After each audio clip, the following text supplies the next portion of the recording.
generation of the technological society, we have been acted upon by forces of such power that few, if any of us, can understand. Extensive information gathering on every American, human experiments with drugs and psychosurgery, electronic surveillance, the era of the computer, invasion of privacy, growing government and corporate power over our lives, a people plagued by dehumanization, loneliness, and violence. Dramatic? Perhaps. But we are losing control of our technology and our lives. Not so long ago, people in a similar situation did not awaken to the forces around them. Are we so unwise as to do the same?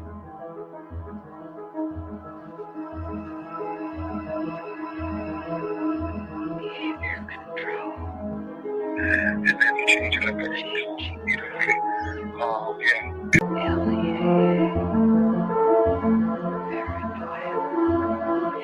enemy list, wiretap, dead acts, dossiers, medical records, social security number, credit record, national security. With another agent, Pat Webb. Pat was an explosives agent. So we kind of opened the door just a bit to the cabin. And as we opened the door, we were both pretty much overcome as we looked across the cabin at the shelves that were built on the other side of the door. We could see coffee cans and bottles and jars, and they all had labels on them, and they were very meticulously done. You could see that some were labeled with the name of certain chemicals. One of the things we saw was a hooded sweatshirt, that was hanging up there. And the cabin smelled as if you might start to think, if you really think about this. This is a person who lived in this cabin. They had a cutaway spot on the floor to go to the bathroom in if he needed. Internet. The creation of a collective consciousness and the merging of the human mind with the internet is the basis of the aspiration of the transhumanists, known as the singularity. Their dream of creating a global brain came nearer when Tim Berners-Lee, a British computer scientist and former employee of the European Organization for Nuclear Research, CERN, invented the World Wide Web. Berners-Lee's breakthrough was to marry hypertext to the internet. The underlying concept of hypertext originated in previous projects from the 1960s, such as the Hypertext Editing System, HES, at Brown University, Ted Nelson's Project Xanadu, and Douglas Engelbart's Online System, NLS. Both Nelson and Engelbart were in turn inspired by Vannevar Bush's microfilm-based Memex, which was described in the 1945 essay As We May Think. Berners-Lee founded the World Wide Web Consortium, W3C, after he left CERN in 1994. It was founded at the MIT's Laboratory for Computer Science, MIT LCS, with support from the Defense Advanced Research Projects Agency, DARPA, which had pioneered the Internet. The transhumanists' idea of mind uploading is reminiscent of that expressed by Allen Ginsberg following his LSD experiments at Stanford with Gregory Bateson. While under the influence of LSD, the doctors hooked him up to an EEG machine, and following the suggestion of his friend and lover William S. Burroughs, connected a stroboscope blinking in synchronization with his alpha rhythms. Describing his experience, Ginsberg recounted, "There was no distinction between inner and outer. Suddenly, I got this uncanny sense that I was really no different than all of this mechanical machinery around me. I began thinking that if I let this go on, something awful would happen. I would be absorbed into the electrical network grid of the entire nation. Then I began feeling a slight crackling along the hemispheres of my skull. I felt my soul being sucked out through the light into the wall socket and going out point one." During the final years before his death in 2000, Terence McKenna became an early proponent of technological singularity and called the internet the birth of the global mind, believing it to be a place where psychedelic culture could flourish. Point two, however, as Derry clarifies in Escape Velocity, cyberculture at the end of the century. 327. 328. Transhumanism. But as Thomas Hein reminds us in Facing Tomorrow, what the future has been. What the future can be, futures like McKenna's are stories we tell ourselves. About the present, an attempt to invest our lives with a meaning and a drama that transcend the inevitable decay and death of the individual. We want our stories to lead us somewhere and come to a satisfying conclusion, even though not all do so. 1264 placing our faith in an end-of-the-century Deus Ex machina that will obviate the need to confront the social, political, economic, and ecological problems clamoring for solutions is a risky endgame. The metaphysical glow that increasingly halos the high-tech tomorrows of cyberdelic philosophers, corporate futurologists, pop science programs such as the Discovery Channel's Beyond 2000, or even ads such as AT and TSU will campaign, blinds us to the pressing concerns all around us. Point 3. As Eric Davis remarked in Technosis, some Christians, especially those with a brute Protestant conviction in the rock-solid inerrancy of the biblical word, would concur with Teilhard that our headlong flight toward planetization is part of a master plan. 4. Davis was commenting on Marshall McLuhan's 1969 interview in Playboy, where McLuhan mentioned that computer networks hold out the promise of creating a technologically engendered state of universal understanding and unity, a state of absorption in the logos that could knit mankind into one family and create a perpetuity of collective harmony and peace. McLuhan clarified, in a Christian sense, this is merely a new interpretation of the mystical body of Christ, and Christ, after all, is the ultimate extension of man. 5. However, as Davis pointed out, in a letter to the Thomist philosopher Jacques Maritain, McLuhan flip-flopped on the idealism he had earlier expressed. Electric information environments being utterly ethereal foster the illusion of the world as spiritual substance. It is now a reasonable facsimile of the mystical body of Christ, a blatant manifestation of the Antichrist. After all, the prince of this world is a very great electric engineer. Point 6. However, for the transhumanists, the internet is not just an agglomeration of inert information, but poses the possibility of humanity creating a collective consciousness of the mystics.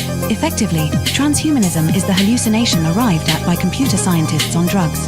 As psychedelic drugs impede the ability to discern reality from imagination, they often lead to the mistaken attribution of life, or even divinity, to inanimate objects, like a computer program. The ultimate foolish dream of the transhumanists is that with the creation of cyberspace, we'll be able to enter the pleroma, the mystical realm of the ancient Gnostics, by uploading our minds to the internet. Thus, the internet will have come to serve as a totality of human knowledge, the omniscient collective consciousness of Teilhard de Chardin, also known as the global brain. Global brain. The relationship between the global brain and the internet, and its connection to the thought of Teilhard de Chardin, is explained in The Lost Symbol by Da Vinci Code author Dan Brown, a fellow alumnus of Exeter with Stuart Brand and Facebook. The Singularity. 329. Founder Mark Zuckerberg. There is an important section from the novel, which is based on revealing the secret of Freemasonry, where Willis Harman's Institute for Newtic Sciences, IONS, named after the noosphere of Teilhard, plays a central role. Here the character Catherine Solomon explains the significance of Newtics. 2 heads are better than 1, and yet 2 heads are not twice better. They are many, many times better. Multiple minds working in unison magnify the thought's effect exponentially. This is the inherent power of prayer. Groups, healing circles, singing in unison, and worshipping en masse. The idea of universal consciousness is no ethereal New Age concept. It's a hard core scientific reality, and harnessing it has the potential to transform our world. This is the underlying discovery of Newtic science. What's more, it's happening right now. You can feel it all around you. Technology is linking us in ways we never imagined possible. Twitter, Google, Wikipedia, and others all blend to create a web of interconnected minds. God is found in the collection of many, rather than in the one.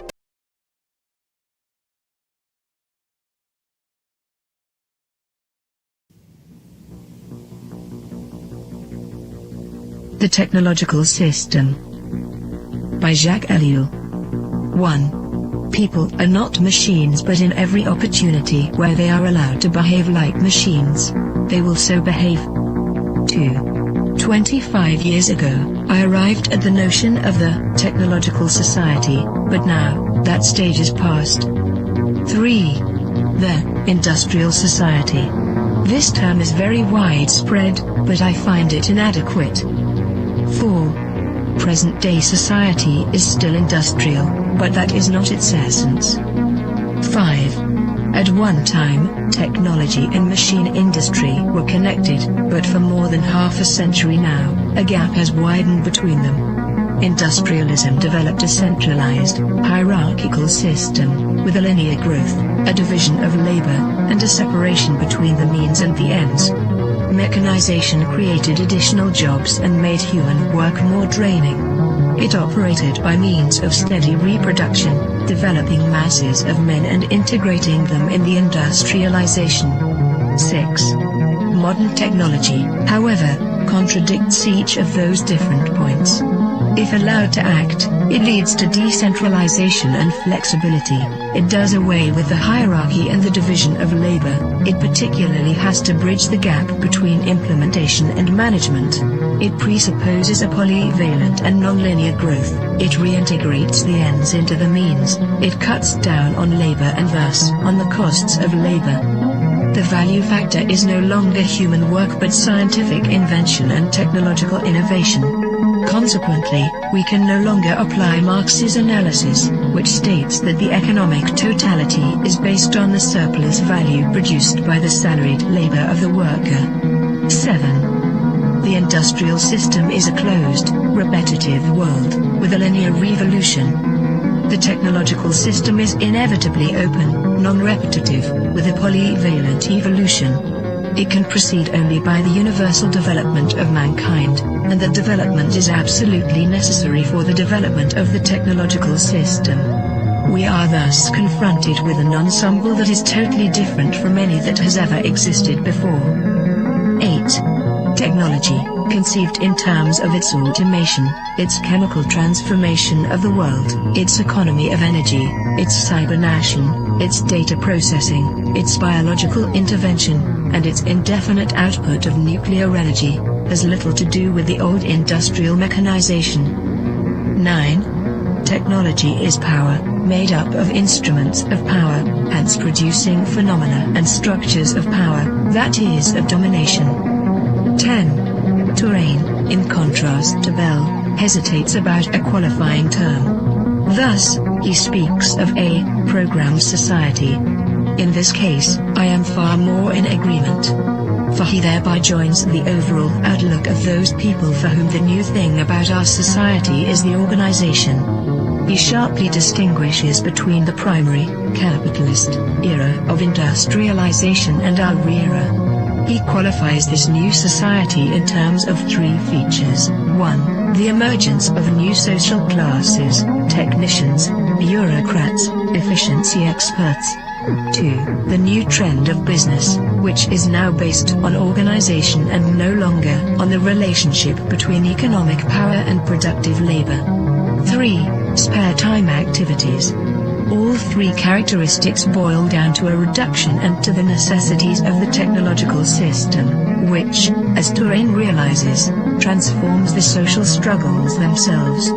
They are becoming more technological and are no longer subject to a takeover by the proletariat. Terrain adds one more essential feature of post-industrial society: the importance of the student movement with its deep contestation, its challenge, and its political weakness.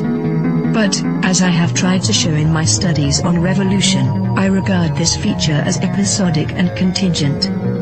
11. What triggers consumption? Advertising, that is to say, the technologies of advertising.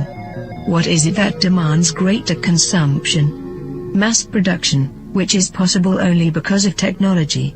What are we given to consume? Technological objects, because they are the things that are produced most. Hence, the consumer society, in all its aspects, is primarily characterized by various technologies. 12. Spectacle is a complete way of life. Consumption is a spectacle, so are political activity and leisure and work and family life and revolution. Modern man watches everything as a spectator. Everything is supplied to him as a spectacle, including the things he believes he is most deeply contributing to or participating in. 13. Technological activity is, by nature, spectacular, excluding all internal reality.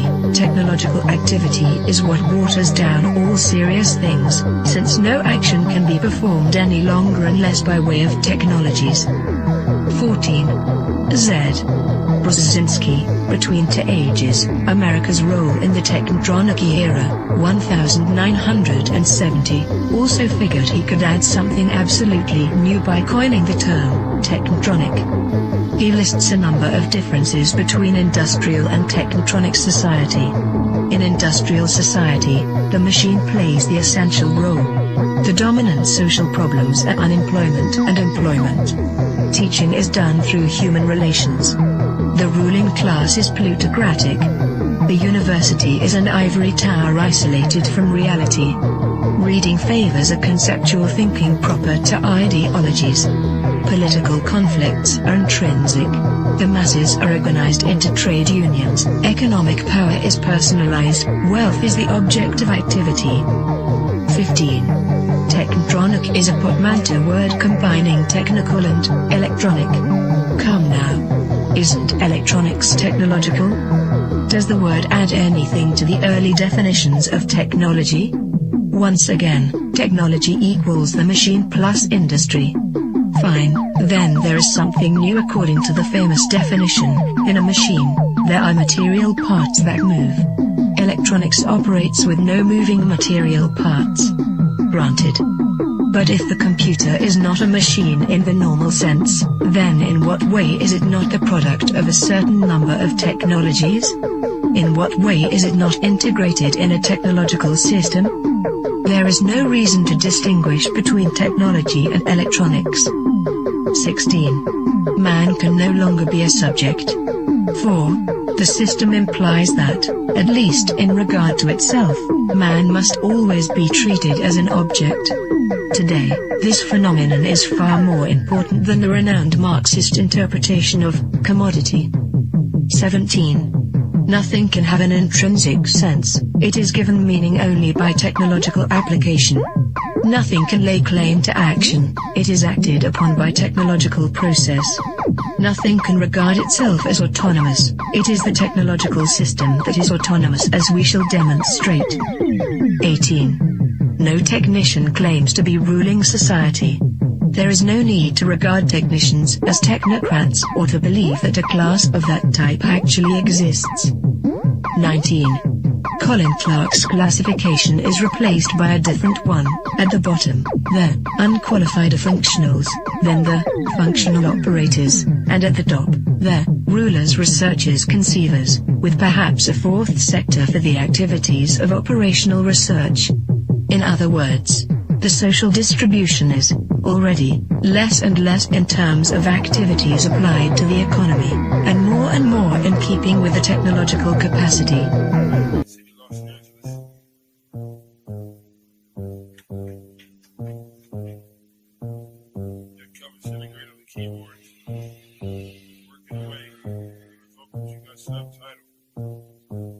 I gotta go to work so I can work it out. Come on, computer, make it work. Come on, satellite, work with me. I gotta go to work so I can work it out. Come on, computer, make it work. Come on, satellite, work with me. I gotta go to work. Who would have thought that I would slaughter these jerks? The first full-time clock and serial microphone rocker. They used to jump on the stage back in the day wearing a stocking. To conceal my identity in any stereotypical venue. Never will I reveal the serious way that I feel. I'm on job time, all I do is talking to the steel. Use my style to hide and conceal. Profile and be out while they smile and just say that I'm real. Bad luck strikes in 3, all of you will agree. I didn't have a heat shield, they rained triplicate on me. But it's squares versus circles, then, and if you can compare front and back are differentiated by a 90-degree squared circle. If you know what I'm talking about, you know the code, work it out. Forced entry, I was disguised as a sentry. I gave not a care, life is an adventure to me. I obtained secret money and manufacture inventions, fracturing the line between space and time dimensions. Restructure the torque and the structural integrity, so I can walk on water while the returning surface tension. This making me an acolyte of the greater unknown. The word shark, king of these murky seascapes. Within my patriarch society, you cannot dethrone the intricate degree and climate that I seize from the police state. I gotta go to work so I can work it out. Come on, computer, make it work. Come on, satellite, work with me. I gotta go to work so I can work it out. Come on, computer, make it work. Come on, satellite, work with me. I still wish they made more girls like me, intelligent, beautiful, and rich like me. But they don't, so I stay fucked up like King Keeper. She's the type of person that will still rock Latigua. I'm the type of person that will still sport feelers. I found this pair of size 15s out in Pasadena. Those are my work boots. I insert this into these jerks' necks, giving them a virus. They'll destabilize their hardware. Now I can tap in just in my onboard wet works. Plant the hidden charge there. It's a cellular reconfiguring program consisting of integers, turning human beings into kindling, whittling the psyche into an apparition, place it back into the skin. Now it's the ghost in the shell. Should I boast? Well, no. I stay on the west coast of hell, where hell's bullets this I know so well. I have my work cut out for me. This has its perks. Just then I realized life is mostly hard work. And why not get your car pulled off under you? It won't get sorted back from that. Them just lurking. Who's the one to suffer you? I didn't know what to do, so when in doubt, go to work. When I'm 25, I'll contract myself out once now I'm through. Then it's just books and beats for me. I'll leave the rapping to my crew. I'm a good scientist in a world gone cuckoo. Imagine how it is to watch them turn crazy around you and then look over at you like you are the insane one. That's how it is. It's okay to meet the controversy bubbles and flattens out like this. Like my little kids. And I've got to go to work so I can work it out. Come on, how to work for me. Come on, got to make it work. I've got to make it work. Come on, I can work it out. I've got to make it work. Come on, let it work this way. Come on, compare it, work it work. Come on, jiggler.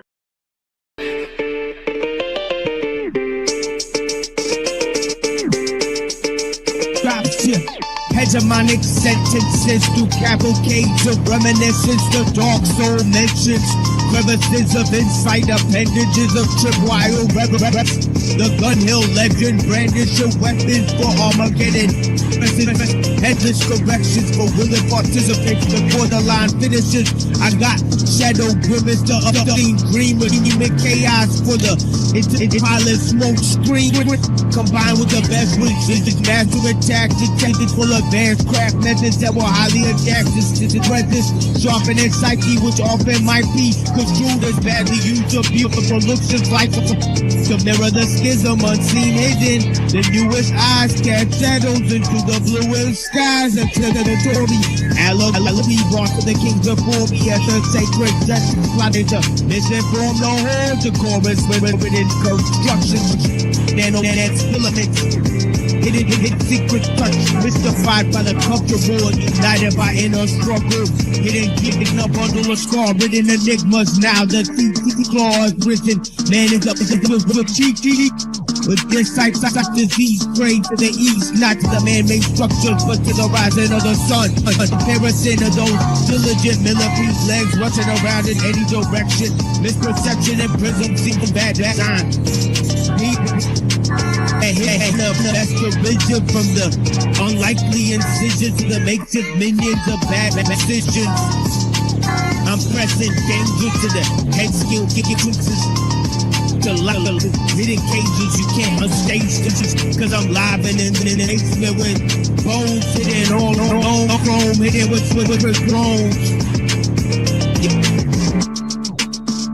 Like a programmed metal skull covered in hard routinely cycled by a metronome. Bones are collected to make me feel like the connection is real. Not only steel can sharpen steel.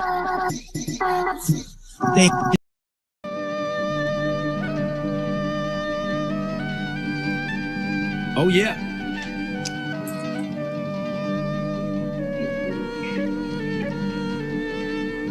I build structures with a sound foundation and bring ruckus, earth shaking but stay stationed. Permanent imprint, African kinship, learning to live shit, backs that done been with. We bear scars, so now we bear arms. Prepare for war, y'all ring the alarms. Old souls turn black to old coals, turn back to diamonds, and so the story goes. Resurrection brings about perfection. Turn up the beat, give my vocals inflection. Climb up the ladder, add up the of data. I had an abrupt thought to cut the chatter. My meditated mind state increased the birth rate, decreased the crime rate. Wait, but not too long. Get your thing on, my people remain strong. On, to the break of dawn. We rap to make cake and to make songs. Evaporate, hate, compress, suppression. I had to think about what I be doing when I mic testing 1, 2 when you don't stop. Cosmic slop, we swimming and we spinning and we spinning and we winning and we winning and spinning and spinning. What?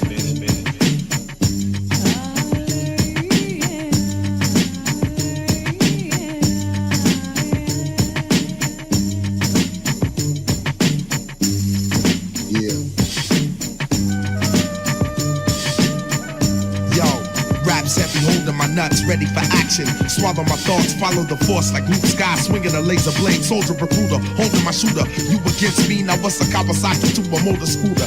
Get yourself ate the fuck up, cowards and supper. Hours get rushed quicker than Jackie Chan or Chris Tucker. I snuck with the jewels from say I stuck to the rules of the mastery of ceremonial acts for satisfaction. Listen, yo, I even heard it was medicinal bliss. Pure forms of paragraphs and parables. Say my name in vain, no record is on now. Niggas is grown now, the only person that can calm me down is Farrakhan.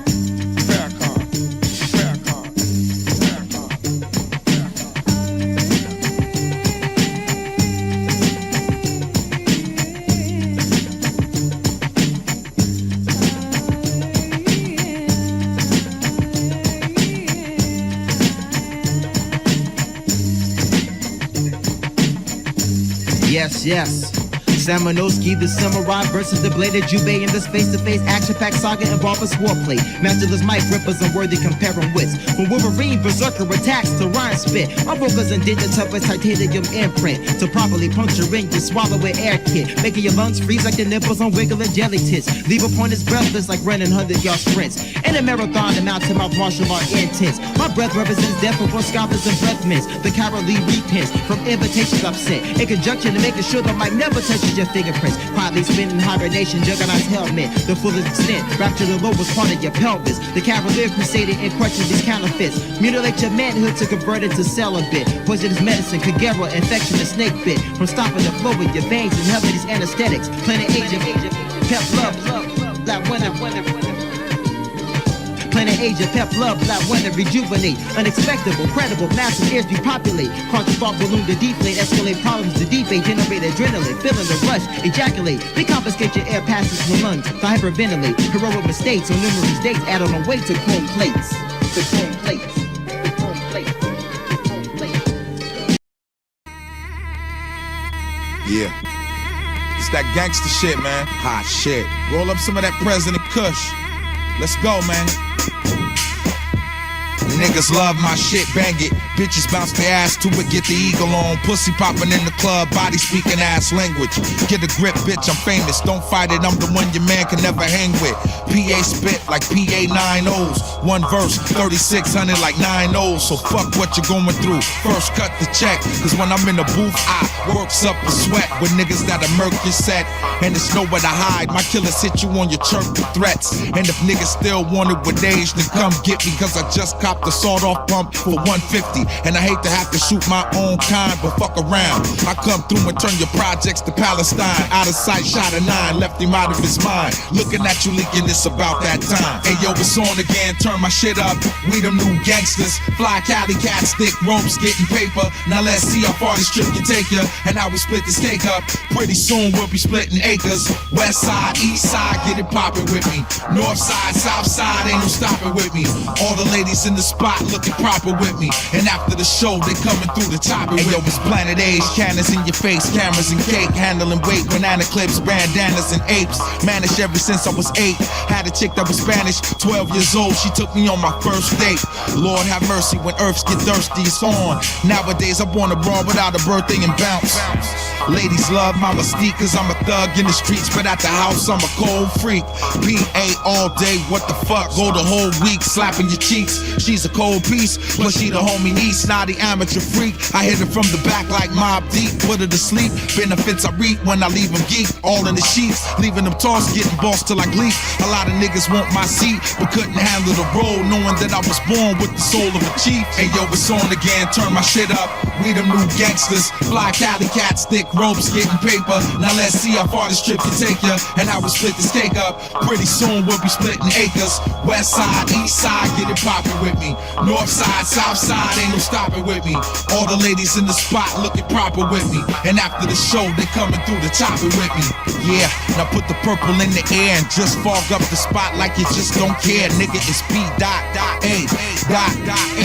Don't get your ass shot for playing, I'm not for playing. Know what I'm saying? What you wanna know about is what I flow about from what I understand. Labels wanna know my brand, not knowing I've sound scanned from here to Yokohama, Japan. Open hours in the booth with the plan to tell the truth. What I produce will make you add new recruits to your clan. The West Coast needed the king to crown. Whoever saying they the king now, nigga, watch the king get clowned, smothered and drowned, or even left under the ground, covered in cows, somewhere probably in the Central Valley. Fuck over your whole style with a sword and a smile. Tell the truth, this the hardest shit you heard in the wild, ain't it?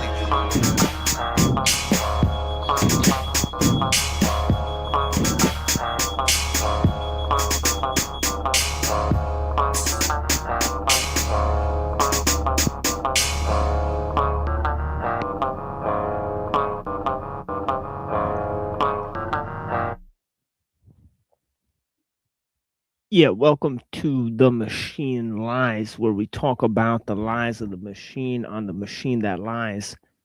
Got another little installment for you guys. All right, and of course we're compiling a lot of research right here on the channel, right? And the reason why we're compiling sort of research and resources, right, even though there's not a sort of a concerted effort, right, to preserve, right, sort of intellectual resources, right, that can deal with the sort of roots of the various ideologies that have presented themselves. Okay, and you know, there's a lot of ism schism, right? There's a lot of tricknology and science, right, that is basically protruding, right, as a sort of cancerous outgrowth, right, on the various ideological capacities of man and what they represent. Of course, these have been forged through the architectonic, right? So we don't really it's pretty obvious how various of the ideological means that are at our disposal have been forged through the architectonic, right? And as I've explained many times, right, this whole notion of the architectonic, right, and the whole idea of the creation of art or the creation of symbols, right? Okay, or as we call it, techne, right? There's many different extrapolations of techne, right? Okay, so, right, obviously there's techne logos, which is sort of the whole, creative aspect, right? So there's the whole idea of aesthesis, right? Or this idea of aesthetics, right? Okay. The whole idea of aesthetics. And on the other end, there's the idea of techne, right? Representing skill or craft or the application of knowledge, right? And before we get to techne logos, right? Because techne logos implies that there is a sort of method, right? Right? A method or a way, right, of sort of doing something, right? How to do it, right? That would be sort of the technique, right? Or the techne, right? And then the techne logos is basically the application or the skill or the craft, right? So we have this idea at the basic roots of sort of human society, right? And the main point where this becomes a dominant aspect of human society, of course, we can speculate, right? Not knowing, obviously, there's various ideas about the origins of human societies, right? There's no one, you know, explanation for why human beings came about, right? But we do realize something very basic, right? Much more basic than our understanding of humanity itself, right? Right. We know that there's much more difference between a human being and another human being than there is between a human being and an animal, or between the various animals, right, themselves. Right. It seems like human beings or human society present a larger complexity or diversity, right? And the main factor behind this capacity, right, is the ability to create symbols, right? And language, right? So if we could think of language as being the sort of the nub of, or symbols, right, as being the nub of technique, right? The main reason is because you have to construct the symbols. Okay? And you have to sort of transmit these symbols, right? Both of these require sort of technological means, right? Either inscription or transmission, right?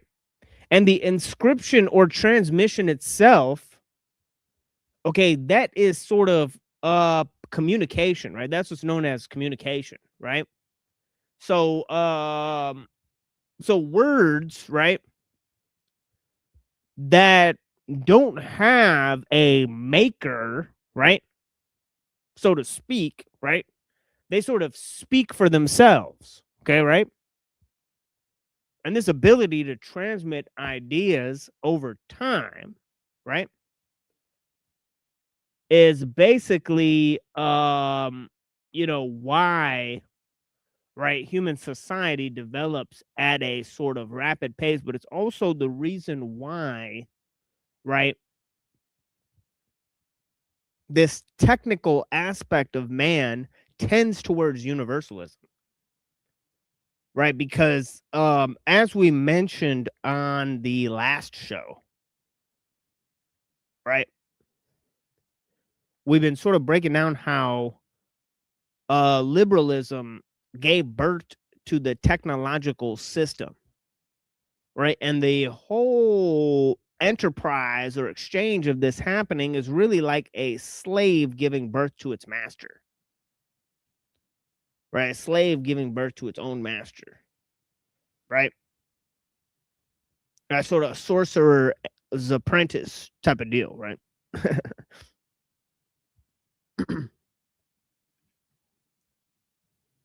Right. So this whole idea of how sort of science tends, or not really science only, but science and liberalism, right? The pair of them, right? Of course, you had sort of liberalism, you have sort of liberalism that's sort of divorced from science. Okay, only in the ancient world. Okay, so they had the notion of liberalism, and obviously they didn't think too highly of this concept.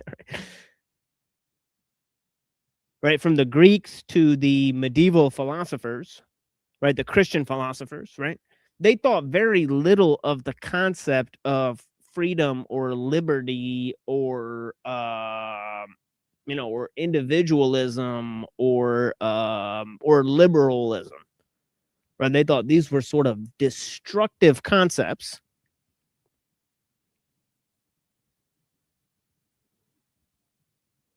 Okay, they said that a person who's ruled by this type of ideology, right, they succumb to their desires. Right? They disregard their parents, right? They disregard their nation or state as a result of disregarding their parents, right? And so they sort of become questioners, rebels, right? Chasing after their own desires, right? They're sort of rootless cosmopolitans, right?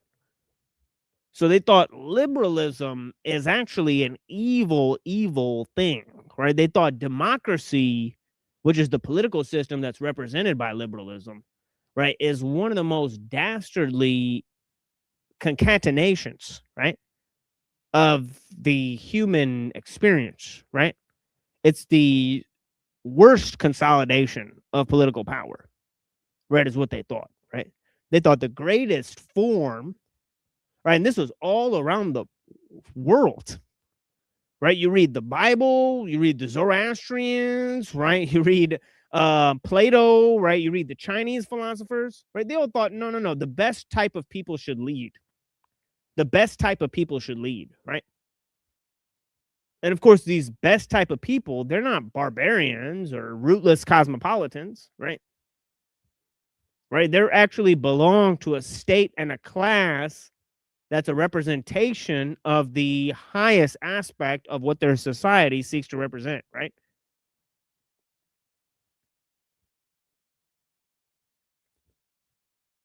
And we don't have that way of thinking anymore, right? Right? We don't have the way of thinking that traditions cause a person to gain a sort of, understanding of their own people, right? And through love of one's own, right? We were sort of talking on, Talcott, right? He was sort of talking about love, right? And people are saying, well, what kind of love, right? People love themselves, right? They love each other. Sometimes people love each other too much. Love is blind. They do insane things, right? Well, there's also love of one's own or honor, right? And then there's also the sort of platonic sense of love, right? Or the godly sense of love, right? And notice when you have a platonic love, right? Or what most people mean by that is that, sort of you don't express the love, right? But it's a sort of a love that isn't sort of intimate, right? Sexual in nature, right? And so this notion of sort of platonic or universal themes, right? And this was sort of the goal of Plato's dialogues, right? He would define love and justice. Okay. And knowledge, right? So on and so forth, right? They would sort of define various piety, right? Various characterizations, right? Through looking at the universal application, right, of these certain ideas. So when you deal with universalism, right, it sort of opposes individualism at first, okay? At first individualism is sort of opposed by universalism, okay? And so is sort of liberalism, okay? So what happens is, right, is through a series of exchanges, and now one of the most important exchanges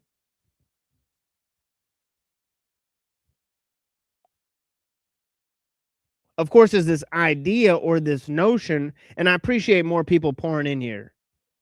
Okay,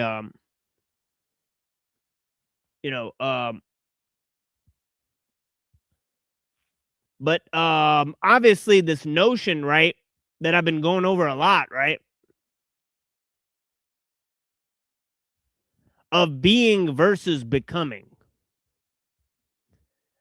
Okay, so the first step to understanding, right, first, and sort of Parmenides sums up two things in one, right?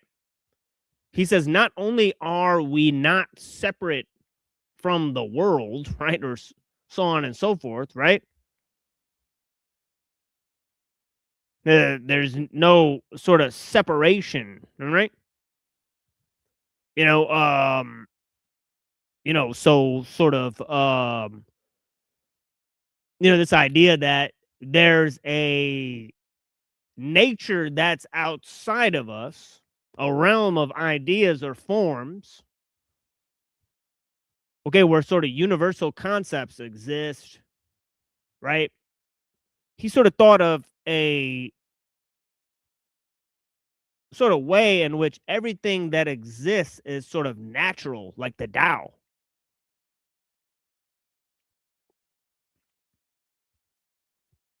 Okay, and if there's no change, there can't be any progress or movement towards something better, right?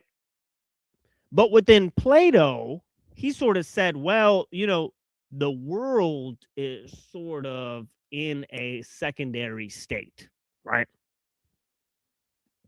Right, what's really has purity, right, and goodness and truth and beauty is the mind.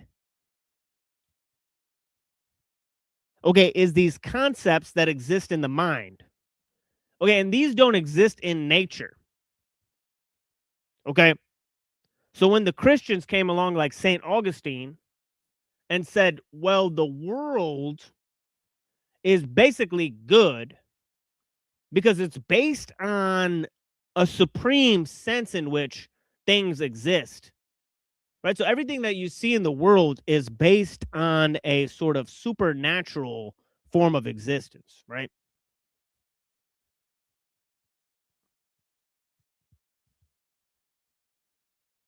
Right, because everything in nature is sort of extremely ordered, they said. Okay. But for it to be completely ordered, right, it has to be based on something else. Because if it's A, ordered, and B, not perfect, right, then there has to be something perfect that's ordering it that exists outside of nature. So he came up with this idea, right, that there's a sort of demiurge, right?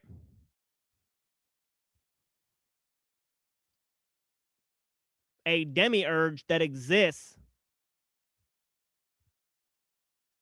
Okay, and he called this demiurge the worker of the people, meaning that it organizes or orders what is good, what is beautiful, what is just. Okay, it doesn't really have freedom to do its own thing, right? It's not like the will of God commands all things. No. This thing is itself sort of commanded, right, by eternal sort of concepts or ideas. Okay, so it can't have sort of free reign. Okay.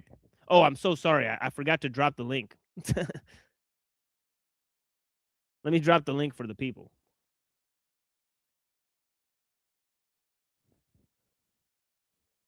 Are we getting thwarted by the signal here?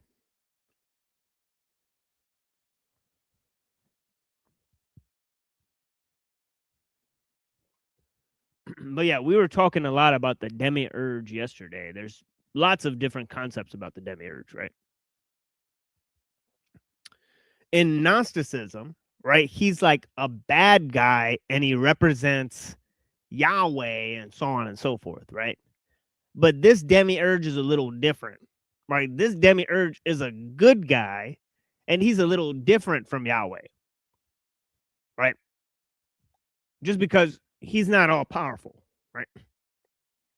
Okay, he's not all powerful. He is all good, okay, but he's sort of limited by the goodness that he can do, right? He's limited by what is good, right? So he's bound to natural law and so on and so forth, right? This creator, right? So this whole idea that sort of nature is in a fallen state, right? That nature is in a state of becoming, right? That perfectibility exists outside of nature, and that is what orders nature, right? But nature is not perfect. Okay, and nature is also full, or sort of a plenum, right? So it's sort of like full of itself, right? This is another concept that sort of Parmenides invented, right? That sort of nature abhors a vacuum, right? And so on and so forth, right? That there's nothing left out of the process of creation, right? Everything that can be used is being used, right? So on and so forth, right? And yeah, blessings, Dom. What's going on, man? How's it going? Pretty good. You tell me. How's everything? Oh, it's all right. I went back to college and I'm in this research class right now, and I got put in a group, and let's just say I'm not doing what I wrote.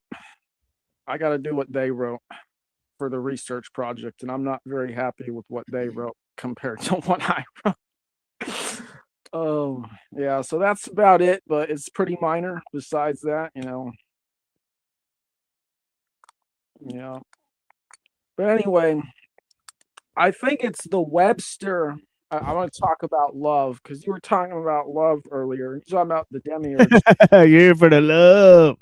Yeah, because we were talking about that on Talcott earlier, right? So obviously you're familiar with him, but it was so much trolls, that I had to sort of just leave, eventually, like, because I was getting tired from the fasting, so I had to just sort of just leave. But yeah, he was, he was getting tired of them too. He sort of shelved all the trolls and then started talking to Melanie, the Cosmic Fox. But yeah. Yeah, can you guys hear me well? I'm not gonna. Yeah, I can hear you. Yeah. Yeah, I won't be talking as loud because last night my mic. I need a new mic, but yeah, that's it. Yeah, you sound okay though. Yeah. Yeah, sound okay. Yeah. Thank you. Yeah, I hear you. Yeah, I was kind of watching that. There's typically a lot of trolls on his channel, but I think it's the Merriam-Webster definition of love. They have several definitions, but there's one that I think was pretty good.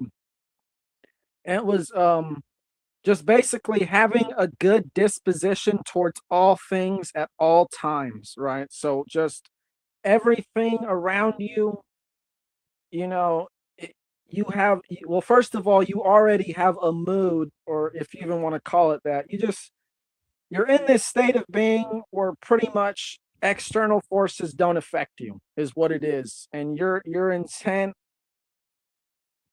on having a positive experience, essentially.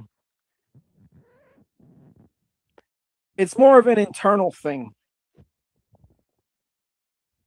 Yeah, and you could tell somebody who's developed from somebody who's basically just dipped their feet in, because people who are extremely just new to this sort of underground spiritual game, they're sort of like, on a crazy witch hunt, right? Trying to like, get this person and get this, because they think the world's full of evil, right? Because they just now, saw the truth like 10 seconds ago. But then when you really, really try to, understand things, right, you sort of move past that to a level where you're not really mad at people who don't understand shit, right? Where you're, you sort of understand like there's a greater mission, right? Like there's a true call, and some people see it, some people don't, and you sort of have more magnanimity and so on and so forth.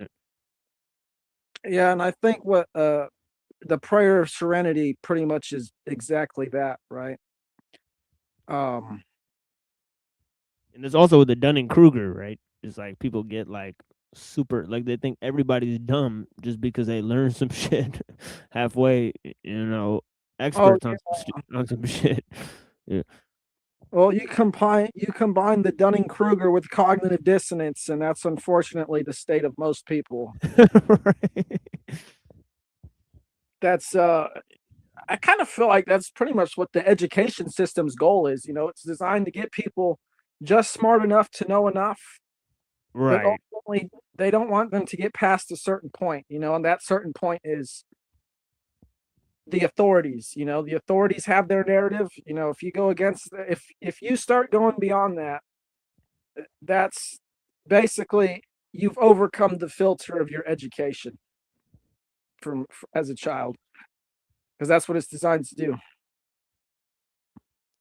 Yeah, I've sort of, circumvented that by doing multidisciplinary, research and then tying it all together. See, this is kind of the thing that they don't really want you to do because, because there is a way to know enough to not think or sort of have to benefit whatever is going on around you. And so that is the sweet spot. But it's like, that the system promotes people doing that in a sort of way that is morally bankrupt, and spiritually bankrupt pretty much. Whereas you could, basically that is the goal, right? Because if you analyze what I know, I'm basically dumb as a rock, right? But if you see what I know on particular subjects, I'm very well versed on them, and then I'm able to tie those together, right? So I'm able to appear like I'm smarter than I am.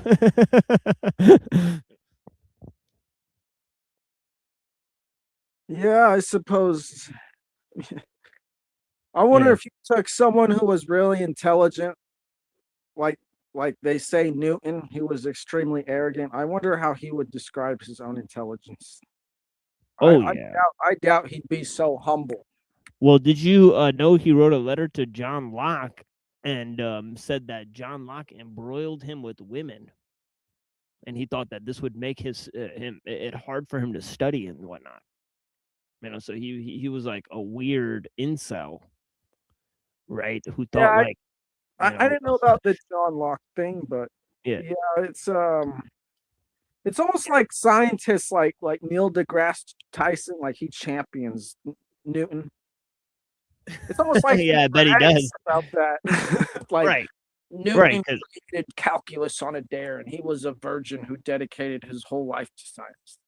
Right, because the universe is a machine, and that's what they're involved with, is making machines. So, of course, it's got to be a machine, right? So, everything's a machine because that's what you're involved with, making machines, right? So, what a coincidence, right? These people are retards, pretty much.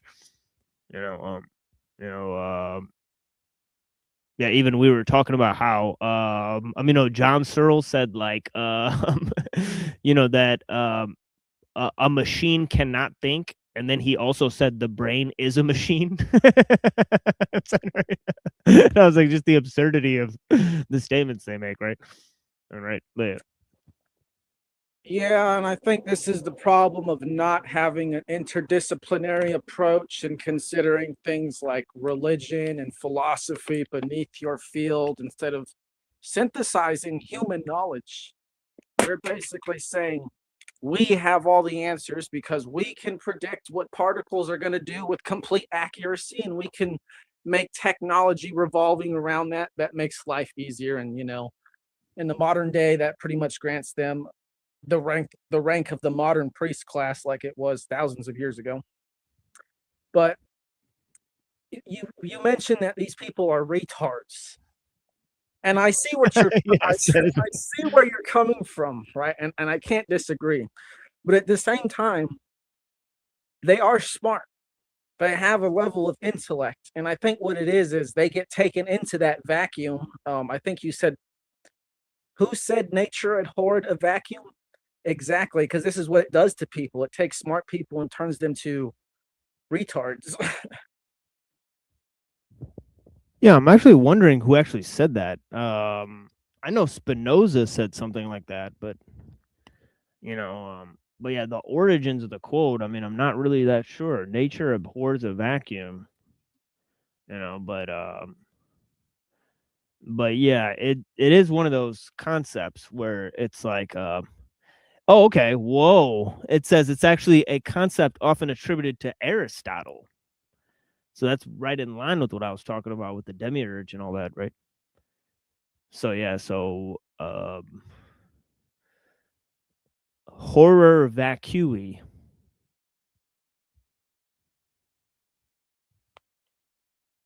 I think So yeah, it's dark.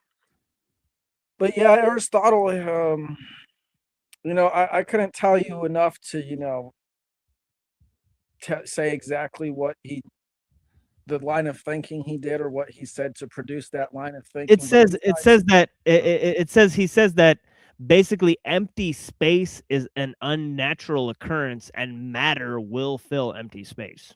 Right? So there's no actual such thing as empty space.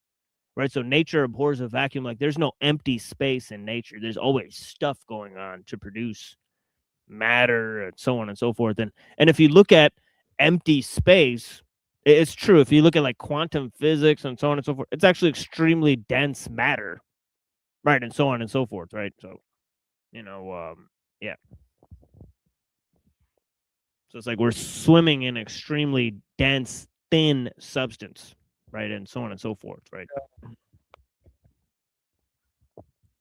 At the same time, I've also heard them say that the space between electrons and atoms is so far, it'd be like putting a needle in the middle of a football field, and then the track around the football field is like the electron. Now, I don't know if this is true, but I remember seeing this in textbooks when I was like in middle school or something. Like, this is what they actually taught us.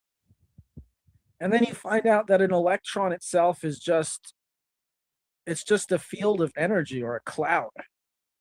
It's not, they don't even think it's a particle. But when it comes to the subatomic world, at the same time, they say everything's held together by gluons, which holds together the fermions and bosons, right? Bosons. Huh.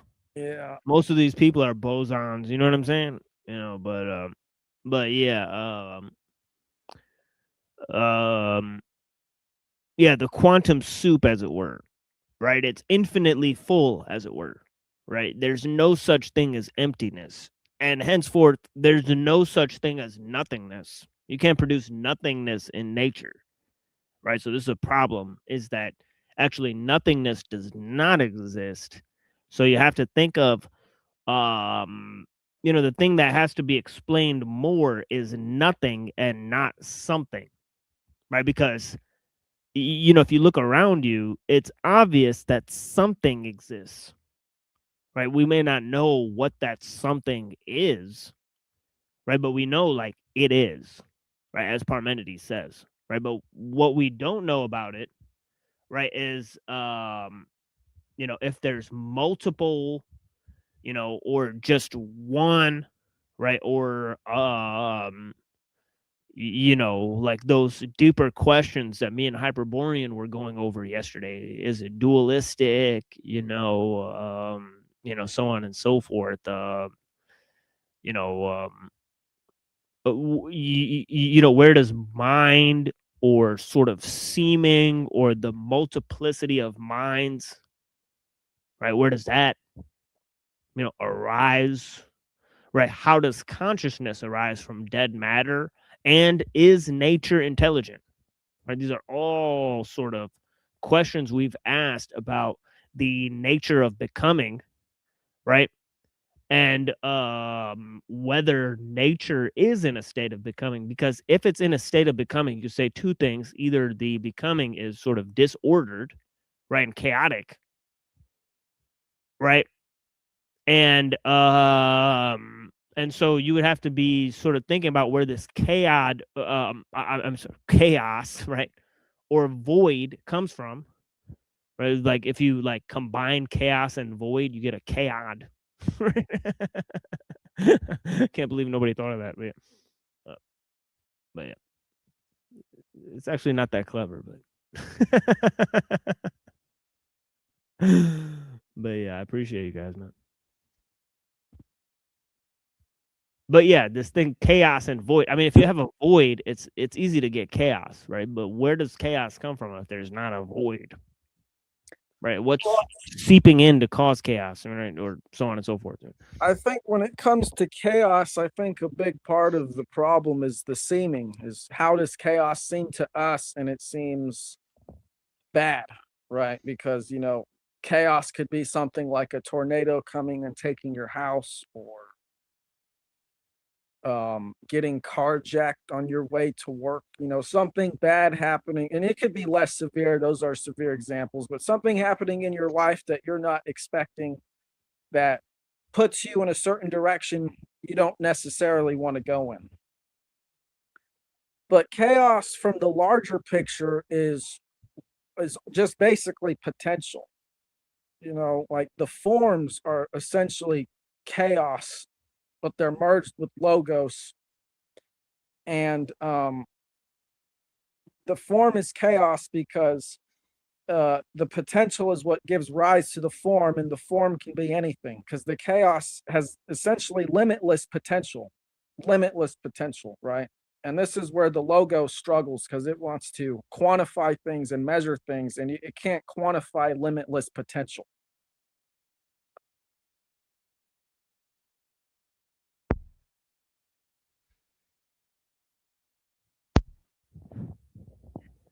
Yeah, and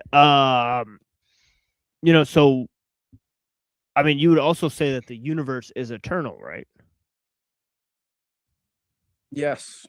Okay, so this is also something that sort of Plato believes. So yeah, it goes with the fact if the you know, sort of and this is another thing we were sort of talking about yesterday, is if the universe is eternal, then they're sort of you know, it's better if there's sort of limitations on sort of the way God creates, right? So we could sort of think of like how, you know, as Dom said, right? A form is sort of, you know, limitless potential, right? And the logos is trying to limit it through the form of the demiurge, right? Then it's sort of limited in in its capacity to sort of create things, right? Because and would you say that logos is a part of natural law, or is it just something that's being employed by this demiurge, right? Logos is a part of natural law. It's a part of God.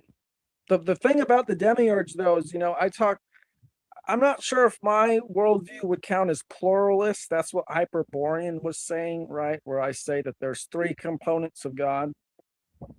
Right. Basically, pluralism just means like there's more than one thing, right? So dualism is like usually there's like two things, right? It's either substance, dualism. There's like mind and matter, right? The way I see it is it's multiple things in union. Right. It's multiple things that are one. Like the illusion is there are multiple things, but there's a force that binds them, and that's the spirit. The illuminated. He kind of said something similar because he said there's two things. Wait, I got it wrong. Yeah, he kind of said there's two things binded. Illuminated. Right? So here's what the demiurge is. Being and becoming are like oil and water bound in the same thing, right? So yeah, he was basically describing what I was talking about. He was talking about. I was thinking that, I'm like, oil is the logos and water is the water, literally. Right. Yeah. And then the force that holds them together would basically be the cup. But right, I've not looked into the Hyperborean sort of situation. I'm curious to see how he bridges the thought of Nimrod de Rosario with the thoughts of the Eleatics, or if Nimrod directly mentions the Eleatic philosophers, right? I would be interested to know, if he took a position on that, because obviously there's few that have, right? It's sort of a rare subject, but it's also one of the roots, right, of sort of Western, because this is what the sort of people who started quote unquote Western philosophy looked into. And Western philosophy did create science and liberalism, right? That is one thing it did, right? It had certain help from the religion and the occult and the artists and statesmen and so forth, right? But the main thing that propelled it, right, was sort of philosophy, right, or metaphysics. Okay, and the birth of this thing called metaphysics and science, which Aristotle put into two different subjects, and this is something I call the compartmentalization of knowledge, right? I was watching those Professor Dave versus Jim Bob and Jay Dyer videos or whatever, right? And Professor Dave says in those videos that Aristotle created science. He says that. He says Aristotle created, he says it in two of his videos. Yeah, he says Aristotle created science. So he don't know who Thales is, or what? well, see, this is the thing, is that Thales is sort of like a sage, right? So Thales is not saying that sort of metaphysics and sort of speculations on nature are sort of two different categories of thought, right? Because he said all is full of gods. So just in that one statement, he cuts through, both metaphysics and science, right? So there's no ontological separation. There's no ontological transcendence. There's one monistic, and that's basically monism, right? That explains monism. All is full of gods is basically like monism, right? Whereas if God is sort of separate from nature, right, that is sort of partly sort of dualistic in a way, right? But mainly if a mind or a universal mind is separate from the scope of nature, like the demiurge, right, then it's totally dualistic, right? Even though, as Avian pointed out, Plato says in the Republic, right, that the many is held together by a one, right, which is this sort of, universal mind, or this, sort of cosmic ordering principle, right? So he combined the one and the many, right? He combined being and becoming, right? And so don't know where I'm going with that, but yeah.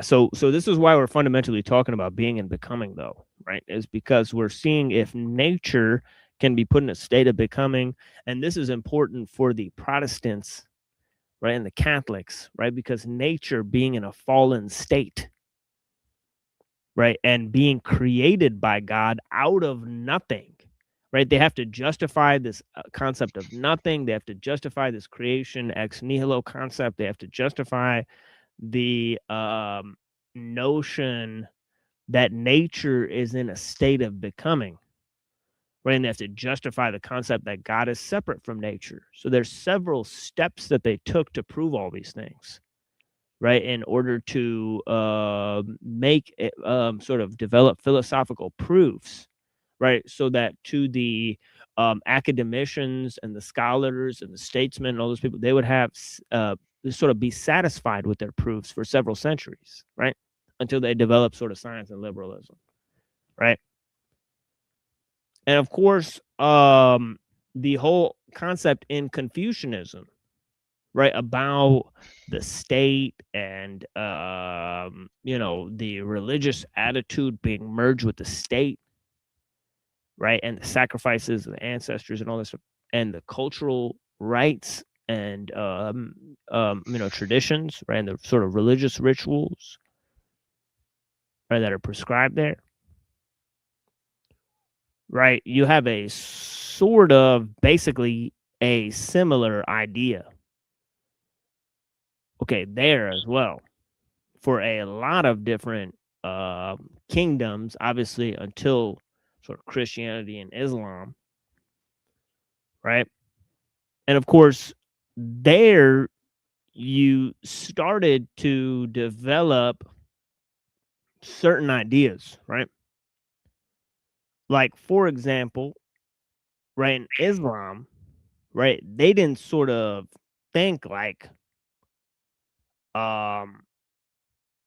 nature was in this sort of fallen state. So like metaphysics was sort of a higher thing than just science, right? So they really developed science a lot. They said if you just study nature, right? So Aristotelianism sort of took hold in the Islamic world way more than it did in the Christian world, right? The Christian world was sort of obsessed with Plato, right? So the study of nature, science, right? All this stuff, right? Just they were obsessed with Plato, all right. Right. And just as in the West, right, they saw as a separation between church and state, right? Because they could sort of talk about how sort of nature and God are separate, and these sort of universal ideals that were, these metaphysical principles that are sort of, understood by the church are sort of different than those stately or worldly principles that are, understood by the scientists and, the politicians and these sort of things. They saw these as sort of lower forms of speculation, right? But in Islam, right, the state and the religious authority was completely merged, right? Whereas in the West, right, the religious authority, right, and the state were not completely merged, right? You see, right, because the the priests, they took care of the spiritual or metaphysical principles, right? As I said earlier, or they didn't take care of the worldly domain, right? So there's a unique separation because of Platonism, and this is called realism, right, instead of nominalism. That's how Plato sort of caused the church to sort of rule over the state, because they thought these higher principles should be in charge of the worldly principles. But then later, this was sort of questioned, overthrown, right? The sort of 3-story universe, and for a sort of naturalistic monism, right? Saying that everything's just matter, right? There's nothing outside of nature. Nature is eternal, what most of them thought, right? And then there's no God, right? Because obviously out of nothing, nothing comes, right? So you can't just have, the universe pop up out of nothing, right? So, so this is what they thought for 1500 years, right? The scientists, right?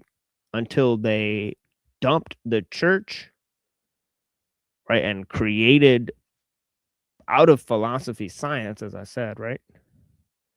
And,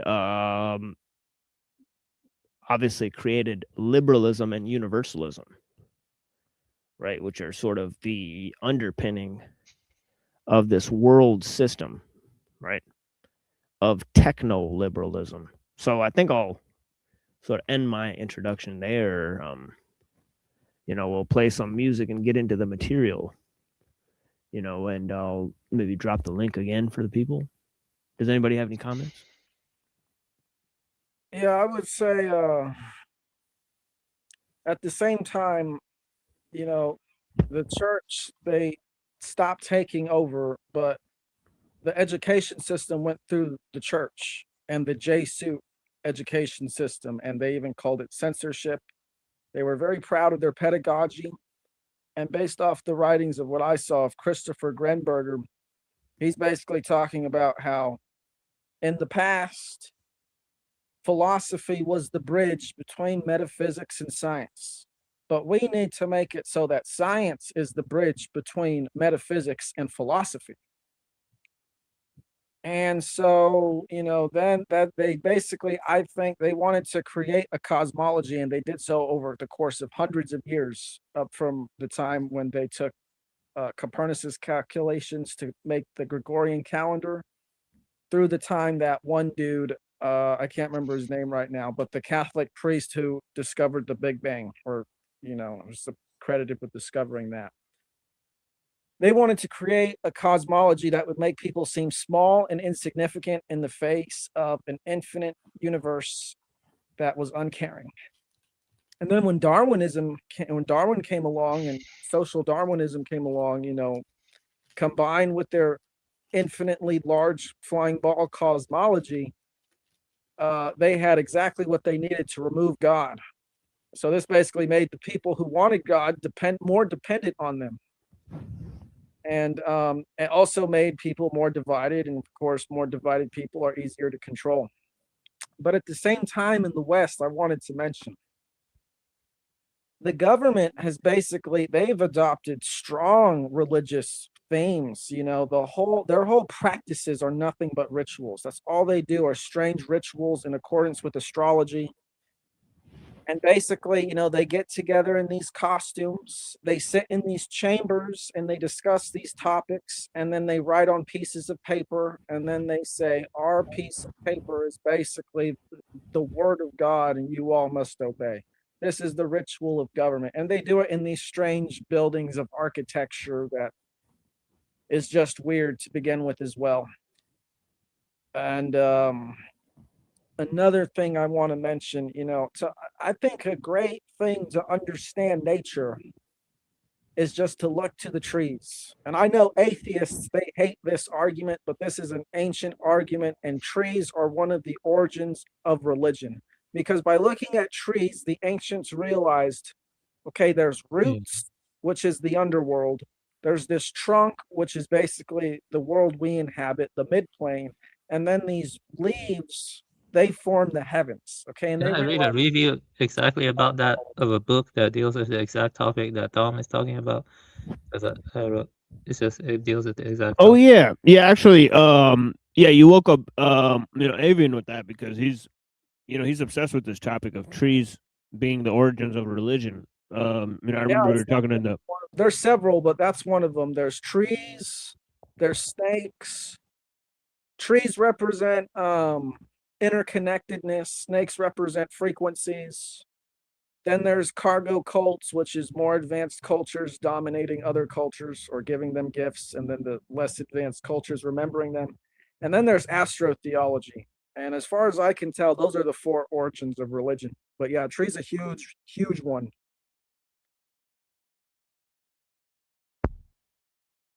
Wait, did I ever read that review about the trees and the I'm not sure of philosophy? I read it or not? Or, doesn't ring a bell. You read the one about mushrooms, but this one's not ringing a bell yet. Yeah. Can you read this, Dom, instead? Because here, I'm gonna share it, and you can read it. Yeah, I can read it for you. Oh yeah, thank you. Yeah, the origin of philosophy and world traditions can be traced back to the worship of trees and the belief in a tree-inhabited God. The book covers much wider breadth, but I simply want to highlight a few key points to emphasize this book. Book's point that the tree is at the root of all philosophy. I'm glossing over a lot. There can be no doubt, however, that originally the mystical tree was a central feature of paradise, and the garden was merely its precinct or setting. One of the many conceptions which grew up around the central idea of cosmic tree, of the cosmic tree, each nation, according to its stage of culture or its prevailing habit of thought, emphasized one feature of it, the monster tree, which according to primitive cosmogony was believed to support the universe by material branches, became in the minds of more cultivated race the central tree of a dimly realized paradise, and eventually the symbol of an abstract idea. The intellectual Buddhists saw in it the emblem of knowledge. The Persian thought of it as the tree of immortality. The Hebrew filled with the idea of man's frailty, and with the longing to explain it, made it the tree of temptation. Interesting. But in all these various conceptions, we find a central idea derived, no doubt, from an antecedent and universal tree. It's like antecedent. But yeah. Worship an idea which places a tree at the root of all philosophy. Refers all phenomena to the existence of a central tree serviceable to man here or hereafter, and concentrating upon itself the reverent devotion which had outgrown its earthly counterpart.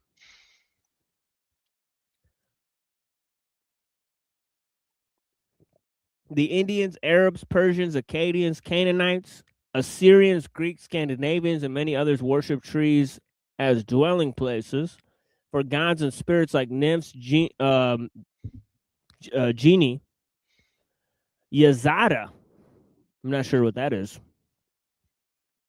Yeah, that's the like angel and Zoroastrian is that. Oh, okay. Yeah. Cool. Yazata.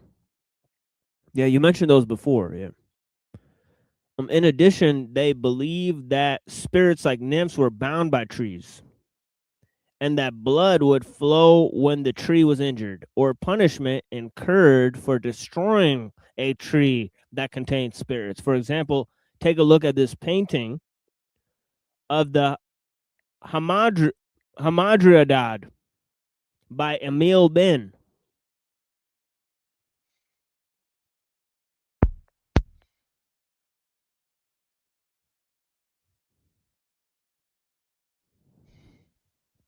Yeah, explain that for us if you. Yeah, basically in Greek mythology, if you try to harm a tree, sometimes a nymph is in the tree, and so the nymph, okay, I see. So she's coming out being like, "Hey, what are you doing, this sir? is a painting. Like, Yeah, but I'm naked in here. Like, can't yeah, you see?" yeah, I didn't know if that was a good idea to share, but this is like a fine art painting. You see, this is. Oh yeah. It's no worries, dude. Yeah, of course. Yeah, it's tasteful. Yeah, so it's no worries. This is for historical reasons and stuff. Yeah, of course. Yeah. We're just making sure to specify. That's all. Yeah. Yeah. So it says it is also interesting to note that certain type of trees were associated with certain gods. Zeus, for example, is associated with the mighty oak, like Dagda. Aphrodite with the myrtle and apple tree. Apollo with the laurel, Athena with the olive tree.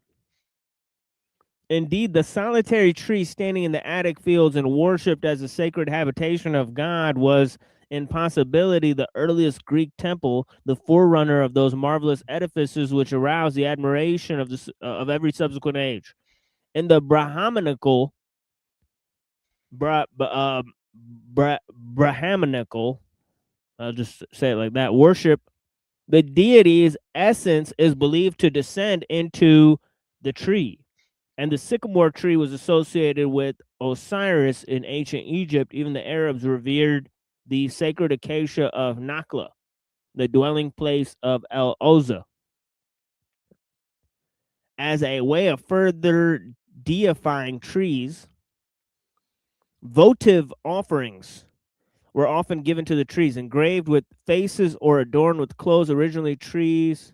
The tree was the home of great gods, and later became the embodiment of the all-powerful patron of universal fertility. A few trees were believed to possess oracular powers by the Greeks, including the famous oak of Dodona. They even used certain branches and shoots for divination of auguries. The laurel, example, the laurel for prophecy. It was the god dwelling in them who produced the mysterious rustling and movements of the branches, from which the responses were interpreted by the attendant priests. But according to the ancient view, the tree derived a further title to its oracular prestige from its world. From its connection by means of its roots with the underworld. The mysterious abode of the departed spirits in whom wisdom and knowledge of the future were supposed to be vested, thus the special prophetic power attributed to the variety of oak, probably the Quercus esculus, which grew at Dodona, was ascribed by later writers to the fact that its roots pierced the earth more deeply than those of other trees, reaching down even to Tartarus. Trees and gods that dwell within them were celebrated by the Greeks in many ways. The Pyanepsia. That might be like that looks like pine, right? Pine. And the Tharalgelia.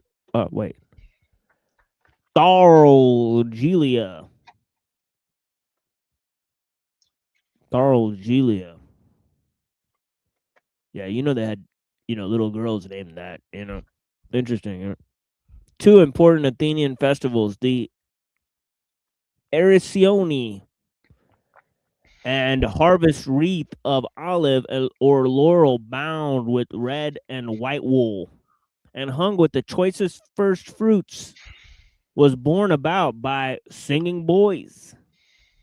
While offerings were made to the gods, a vine branch and the grapes upon it gave its name to another Athenian festival, the Oscophoria, the grape carrying, held in honor of Dionysus. A race between chosen youths formed one event of the festival, the competitors running from the temple of Dionysus to that of Athena with bows in their hands.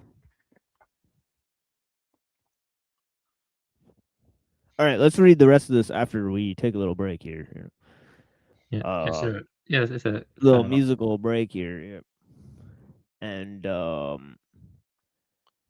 yeah, I appreciate you guys for joining. We're also going to be reading some stuff of the Parmenides, some stuff from obviously commentary on the Parmenides, right? Which may take us sort of 2 days or 2 streams to sort of read through. Right, we have more material on the Parmenides. We have a lot of material on the Eleatic philosophers, right? Including Melissus and Zeno. So we'll be on this subject for a while, right? We were on Heraclitus for a while as well, but sort of there's more people that are involved in the sort of Eleatic scene, and as I said, I think there's good reasons to believe that they took a sort of either a dualistic interpretation of Parmenides, as Hyperborean was saying, right? Or they just took, they went full scale with Heraclitus, right? And sort of used that, putting nature in the state of becoming, right? And obviously we have the Shangzu as well. So we have quite a bit of material today, right, including this article that we're looking at here with Avian, right? So we'll see what we can get into here. Of course, it's getting pretty interesting. But yeah, so here's a little music for you guys, and of course, we'll be back in about 5 minutes. I appreciate you guys. Yeah. So yeah. I believe we're on this. Yeah, okay. Yeah, I made another sort of mix of Lions in the Forest by Planet Asia. So the other one, was obviously a banger, and this one is pretty good too. So this one is sort of more like, ethnic with Gas Lamp Killer and whatnot. So yeah, so let's see what happens. So yeah, so we'll be right back. Blessings. So all night strong war lords. Yo, slapbox 52, hand combat, man down, now you getting treated like a little youth. Pearl handle, black Ruger popping up. It's the return of the trench coat mafia. You got a click, but I bet they won't die for your last nigga that fronted. I move on, Gaddafi them. I'm busting lead it, Armageddon, God is 7. Top of the dome, it's embedded. I said it, step in the realms and get sweated. My foes get beheaded, live with no edits, shredded. Negative thoughts about the G.O.D., you better dead it, cause that's bad credit. All night, me on the mic is athletic. High height, seeing my sight is like heaven. Firefight, fire and flights of bad weather. Whatever, get it together, my neck leather. Once again, welcome to the fucking next level. Letter plus letter, stretch limousines, machine guns running up with 26 villains. Fuck everything on, we fight for the children. 10 steps raw, who on board? Raise your swords and prepare for the lords. Running around like lions in the forest, and we came to conquer the land just like Moors. 10 steps raw, who on board? Raise your swords and prepare for the lords. Running around like lions in the forest, yeah, we came to conquer the land just like Moors. I'm throwing flying guillotines from Philistine. Came with an illa team to run up in your castle, kill your king. I'm doing my thing, dance with the Lord in the ring, standing firm in the square like butterbean. I'm hotter than Shambala, draw swords before Makata. Rude boy shot up the top dollar. I'm not a big ass rapper that's not solid. I got it, to say I'm the hottest is just modest. My ass is to melt down anything, so anything in my lane, man, killing it. 2 bottles of jewels, 1 spoon of ignorance. It's the vigilance, big chemist is injuring. Any contender wanna act like he's bigger than I. Get big to fry, and that's minimum. MCs who wanna compete, I take 10 of them. Clowns in the street on heat, I got diligence, and that's how it really goes. So get familiar with it, and stop looking at the motherfucking videos. Choose your weapon, my tools is lessons. True connection, wrong draw, you lost your perfection. 10 steps raw, who on war? Raise your swords and prepare for the lords. Running around like lions in the forest, we came to conquer the land just like Moors. 10 steps raw, who on war? Raise your swords and prepare for the lords. Running around like lions in the forest, we came to conquer the land just like Moors. Let the rhythm hit him, chew him up, spit him out, hit him out. Let's see if the barrel fit in his mouth. Hear the lion roar, what you crying for? I'm at the hot gates, open up the iron door. I'm the king of the jungle, so ready to rumble. Gunshot, put the room on humble. I flip beats and make the words tumble, and flip bricks and I sleep on a bundle. Claiming you're off the chain, homie, I'm off the board. Dunk in your face, I'm the lord of war. I'm so much more, you bitches should never step up. I never let up, you fuckers will never get up. Ice in my veins, ice on my chains. I'm nice in the lane, think twice for your veins. Shoot around like dice in the game, you crap out. Break the bones when I make you tap out. 10 steps raw, who on war? Raise your swords and prepare for the lords. Running around like lions in the forest, and we came to conquer the land just like Moors. 10 steps raw, who on war? Raise your swords and prepare for the lords. Running around like lions in the forest, and we came to conquer the land just like Moors.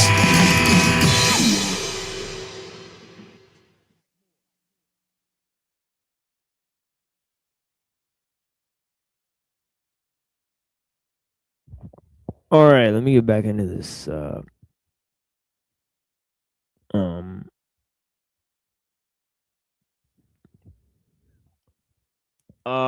There are mythologies in Greek and other world mythologies that tell of mortals being transformed into trees. I'm going to drop the link in the chat if anybody wants to come up. You know, and yeah, feel free to comment on anything we're discussing up here.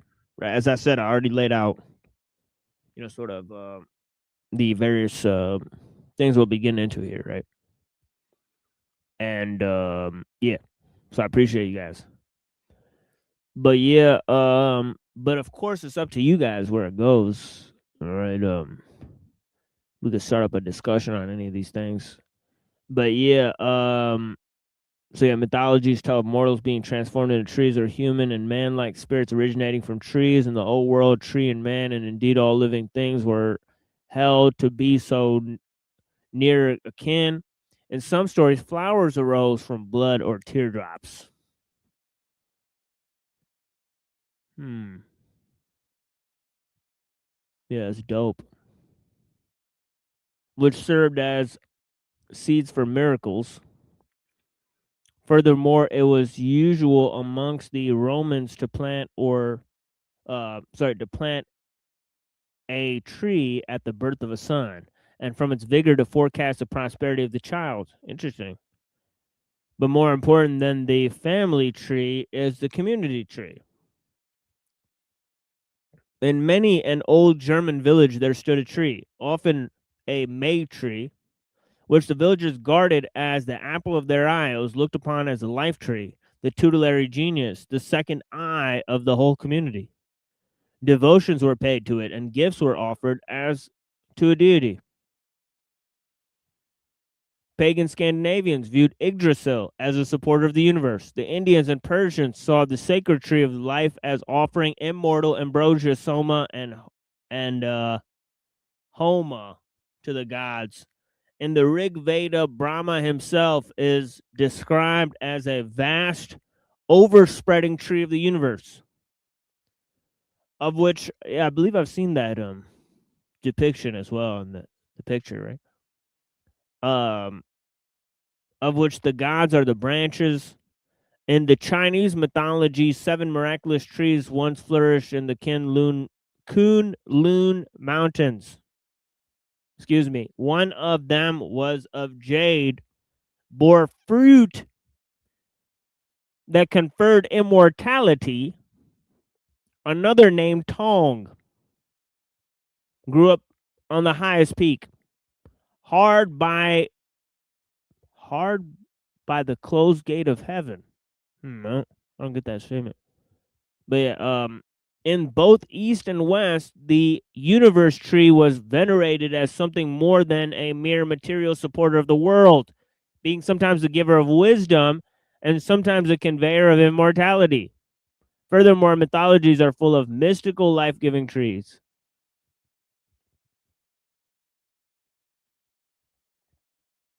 Yeah, so hit the link, folks.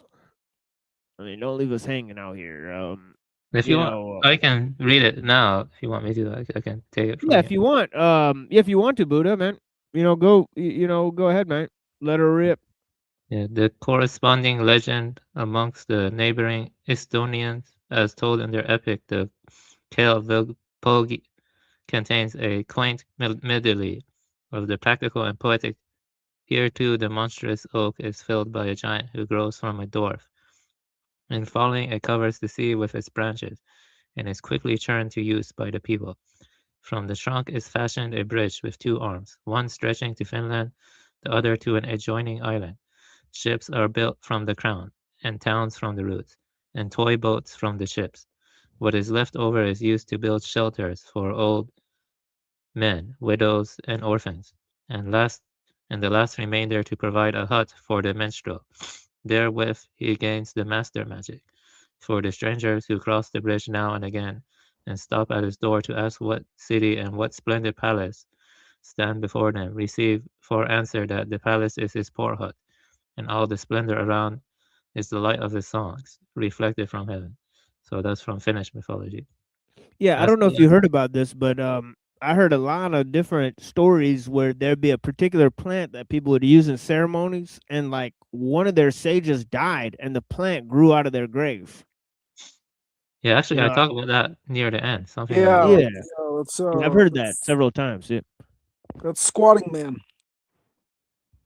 That's Native American. Yeah, it's interesting. Yeah. It's Yeah, DMT was like that. Like they say, DMT came out of like the guy who like this is like he died and like it grew out of his nose or some shit. It's basically the symbol. It's a line, and then it has like arms pointing upwards, but they look like sticks, and it has legs pointing downwards that look like sticks, and they're like in complete reverse, like mirroring each other. And then there's 2 circles between them. I don't really know how to share images, otherwise I'd bring it up.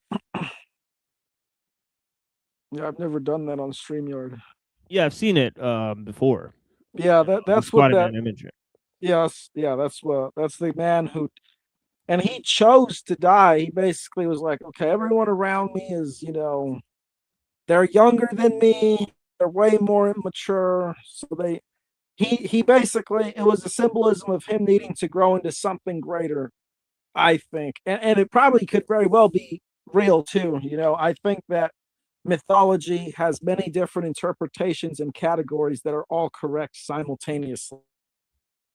I could explain that if you want, but basically I think it's growing into something greater to sustain the community at great sacrifice. Yeah. So but if you want, I could that's another Yeah, But that's another thing. The tree always represents sacrifice, right? Like Yggdrasil represents sacrifice too, right? If I'm not mistaken. But yeah, I don't actually know. and then I think in Hebrews it says like, you get like, like one of the curses is like hanging on a tree or something like that, or something. I don't know, but yeah.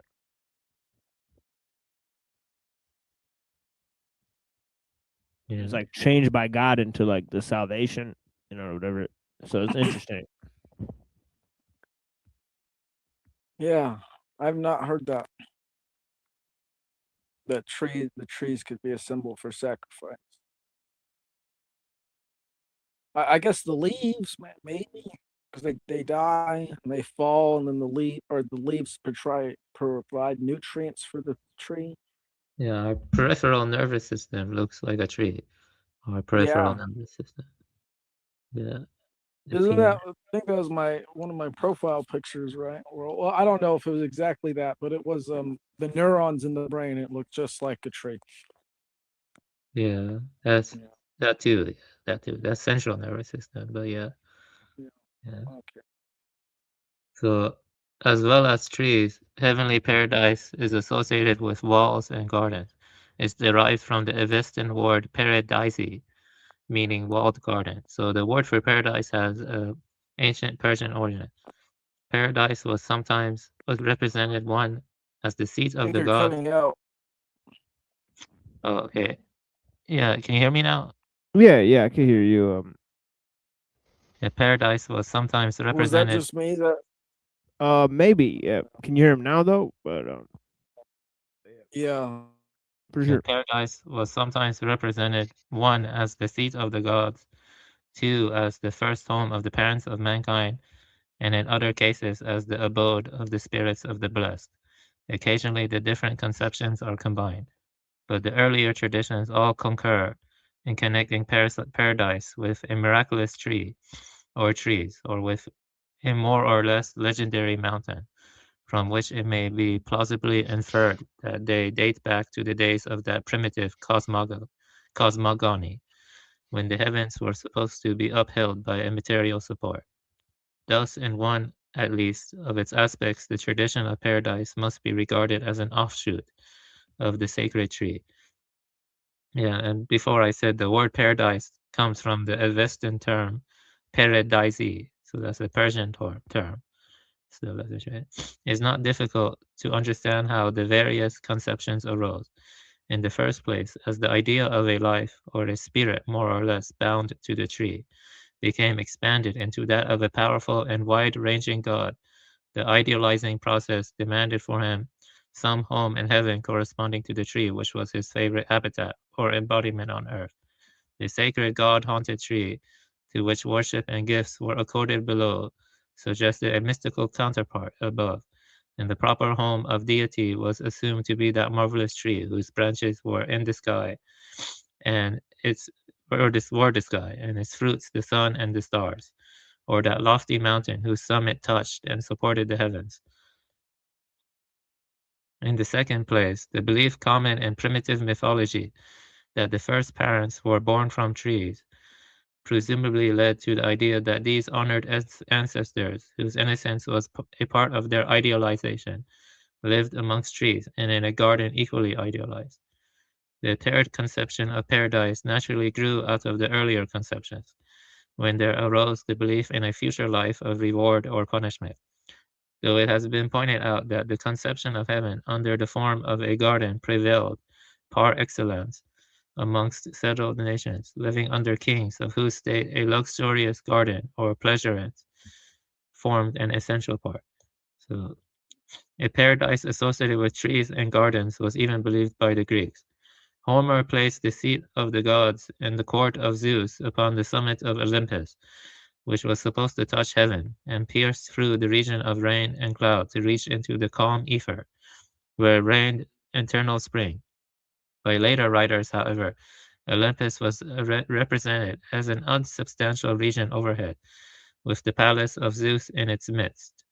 The earliest view of Olympus exactly corresponds with the Chaldean Mount of the World, the mountain of Arola or Hades, where the gods had their seat, and beneath which was the world of ghosts, also with the mount of the assembly spoken of by Isaiah, and with 135, and with the Scandinavian Asgard.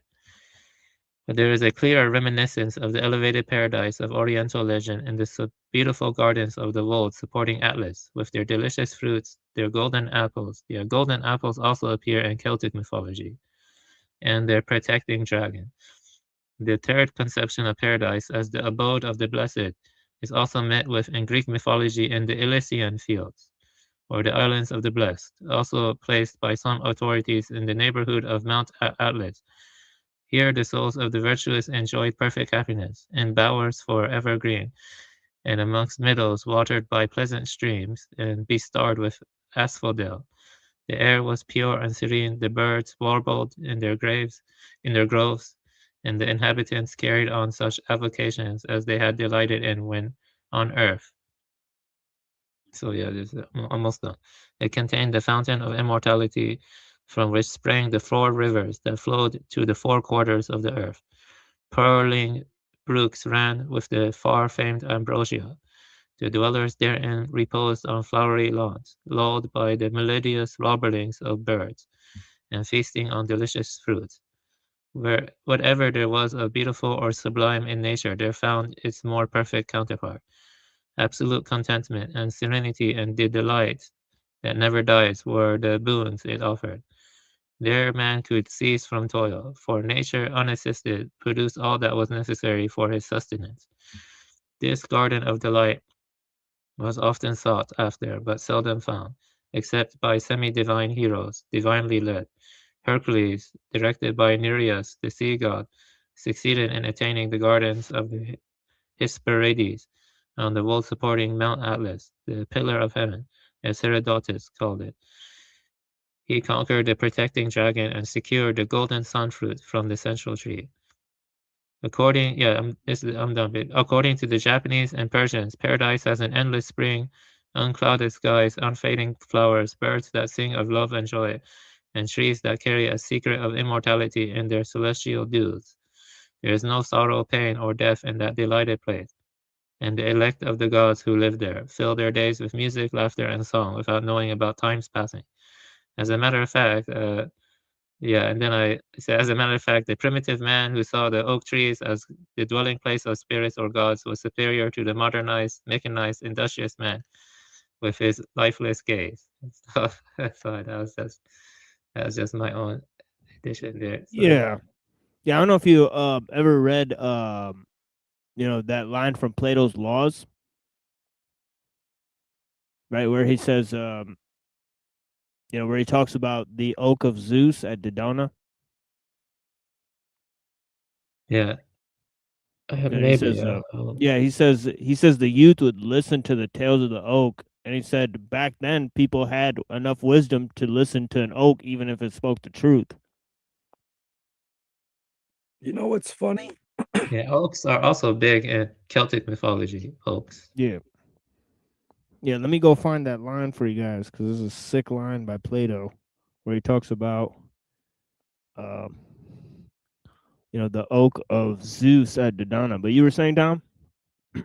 What's funny is I was just talking about oaks with I think Crystal Shaman in the chat. She was talking about how Yeah, she's a highly intelligent lady. Honestly, she's one of our most intelligent friends, for sure. we were just talking about it, and then you mentioned it. She was talking about how in Oklahoma she said she saw footage where it was spelled O-A-K Lahoma. And now I guess it's OK Lahoma. I'm gonna look that up actually. Yep, it's spelled OK Lahoma now.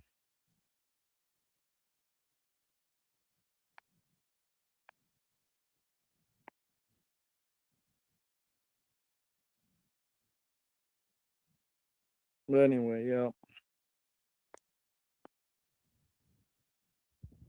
I forget where he had this.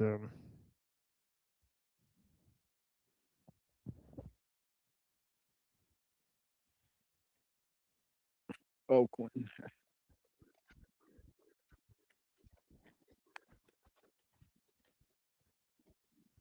Yeah, most likely looking at the wrong anthology.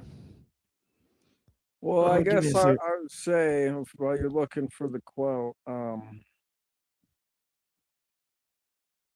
you know, I've described the demiurge, but I think another way to or understand what the demiurge is it's basically just a being of pure logos with no soul.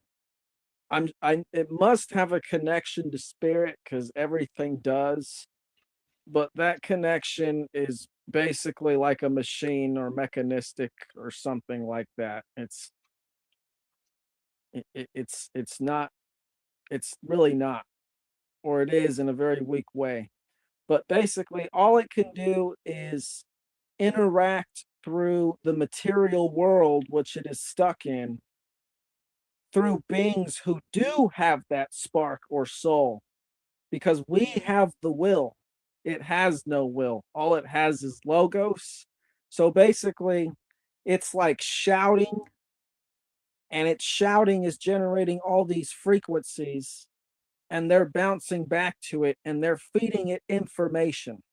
And I think it's basically a crystal, the demiurge.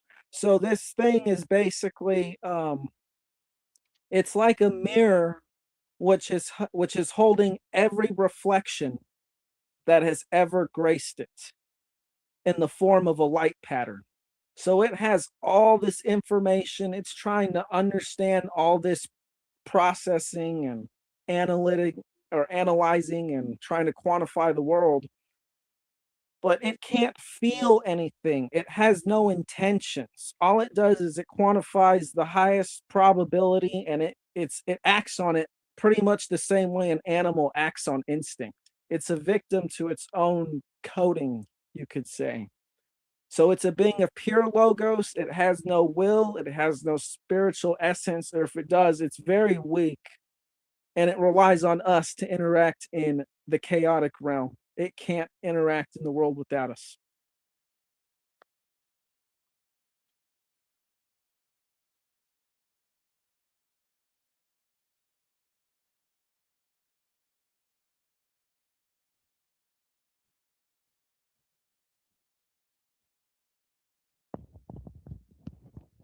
Sorry about that. Sort of lost my microphone. I was like, where'd I put the fucking thing? Actually, these glasses are so dark. It's a huge problem right now. You know, I was like, I just put these on again. I'm like, whoa, I can't see a fucking thing. But it's kind of good. Honestly, I don't want to see anything. But yeah, okay, so Rocky's here, and he's unveiled the hidden Jew star in the background. So I don't know if that's a coincidence, but yeah, blessings. I'm just messing. But yeah, it says among the Phaedrus, it says the priests of the temple of Zeus at Dodona say that the first prophecies were the words of an oak.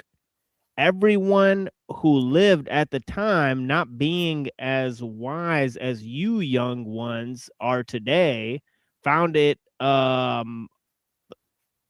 rewarding enough in their simplicity to listen to an oak or even a stone, as long as it was telling the truth.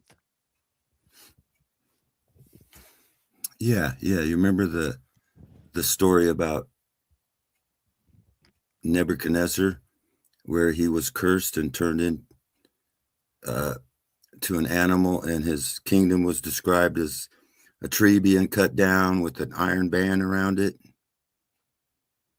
That's what happened to his kingdom when the tree also represents in the Bible, a tree is like, you got the tree of knowledge, the tree of life, which the Bible says was cut down because if Adam and Eve were to climb it or take of the tree of life, they could live forever in their sin. So it was cut down or taken away from Adam and Eve. And then Jesus is maybe he's the tree of life or something. They have to, I don't know. It's a mystery. I don't know what it's about, but it's some kind of mystery there with the tree. And the tree of knowledge of good and evil. Some people think that Eve took of the fruit of the serpent, which would be its seed. And they had twins, one of Satan, one of, so it's the duality thing. I don't know, but you know, you heard of that serpent seed that Cain was of the, the Bible even says that you are of your father, the devil. You always have been. So the serpent in the garden intercourse with Eve, and then Adam came along and did the same thing with Eve. And then there you have two seeds. And there's a thing called, you know, where you can have twins that are what? They're twins, but from two different fathers, because I guess she had sex right after the other, some kind of crap like that. Anyway, yeah, this is very interesting. I'm glad you brought this. You're reading about this crap. I definitely have my interpretations on the tree symbology and the message that's being conveyed in those stories. Yeah, then there's this one too, you know, real quick. Donor's Oak, or Thor's Oak, was a sacred tree of the Germanic pagans, located in an unclear location around what is now Hesse, Germany. According to the 8th century, Saint Boniface, an Anglo-Saxon missionary, right? He came from Britain, right? And his retinue cut down the tree earlier in the same century. So they chopped it down because they're like these. Yeah, I heard about this story. They're praying to the tree, right? Yeah. So yeah, I heard about that story. Yeah, it's crazy. Story about how the Germans worshiped the tree or something, and that the missionaries came there and told them about a different tree, the tree of the cross or something. Right. Yeah, I heard about that. So you were saying, Don? It's something about them Germans, though. There's something about them Germans. I don't know what it is.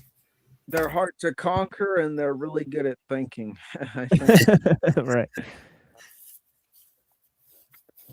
Well, when it comes to the tree stuff and the serpent seed, you know, I think that goes along with what I'm talking about. I said earlier that serpents are symbolism for frequencies and waves.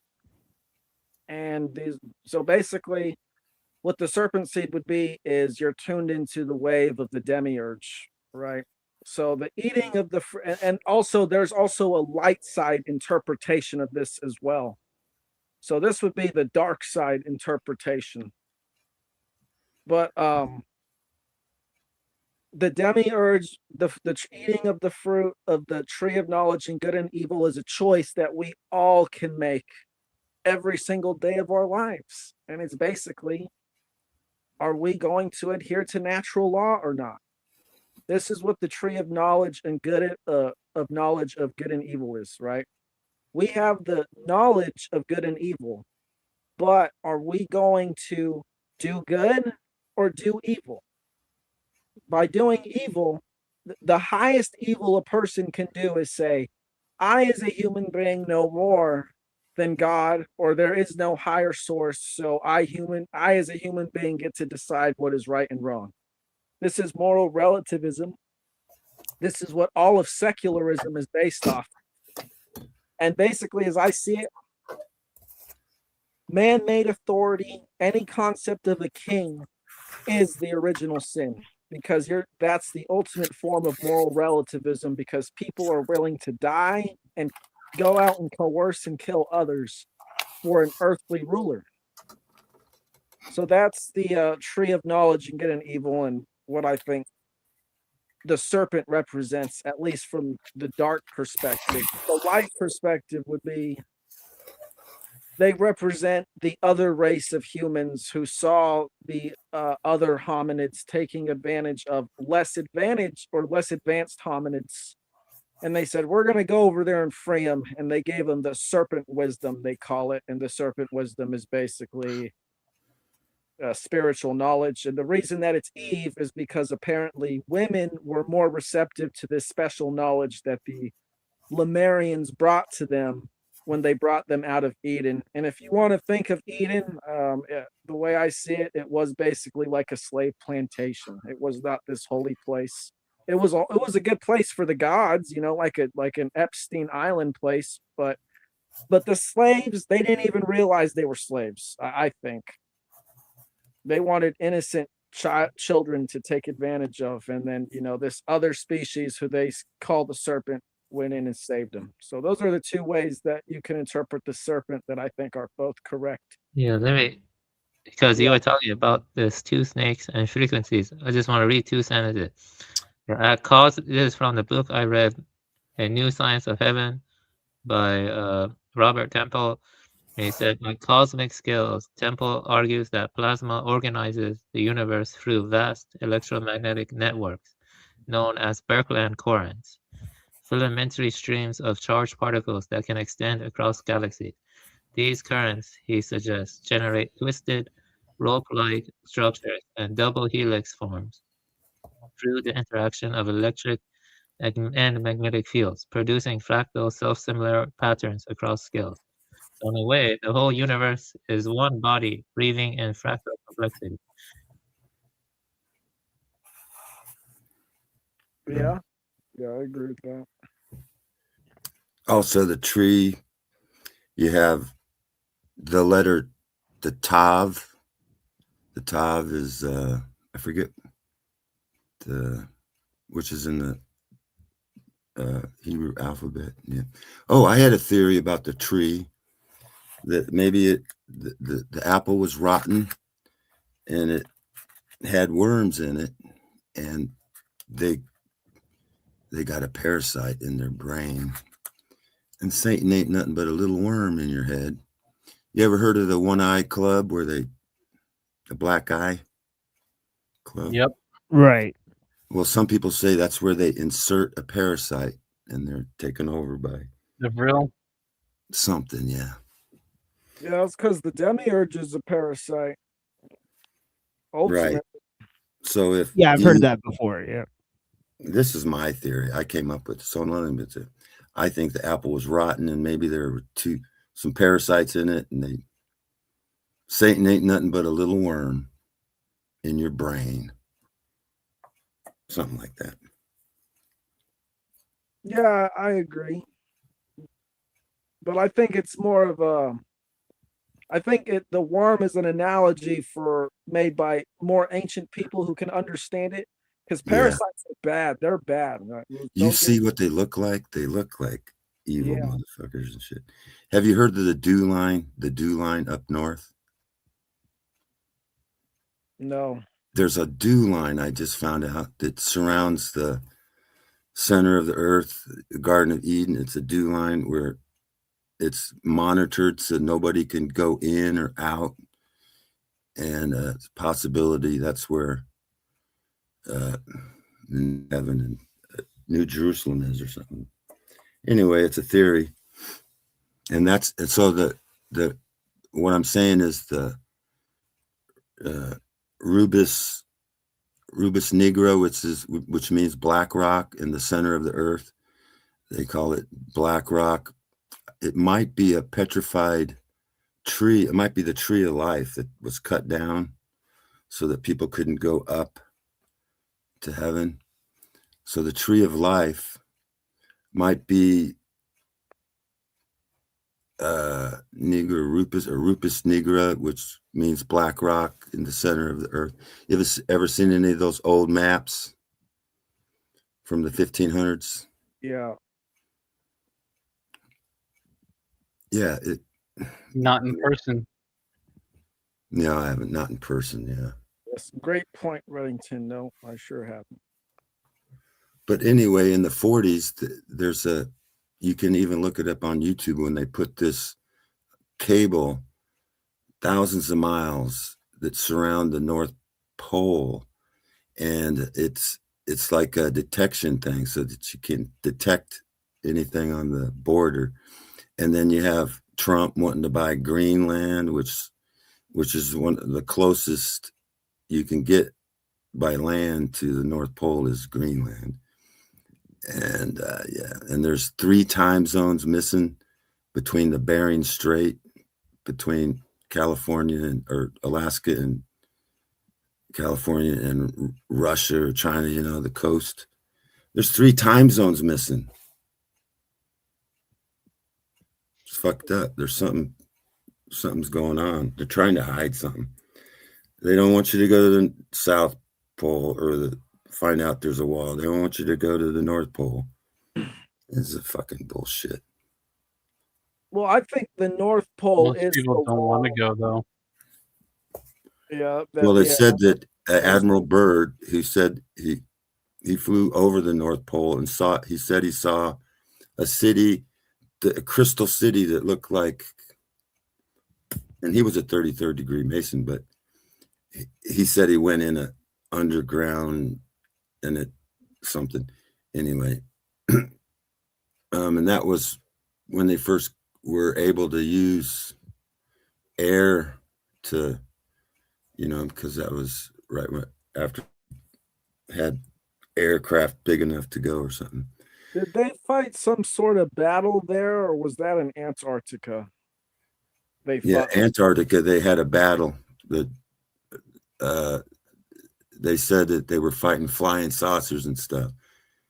That he couldn't, that his, he took an aircraft carrier down there or something, a fleet right after World War II, and said that he ran in. Some people think that Small Mustache Man, he fled to, Argentina down south, closest to the south, and he fled to the the deep underground military base. If it's a circle and it's not just if it's a circle around the diameter of the flat earth, then it's bigger and longer. You can't transverse it because it'd be like 70,000 miles circle.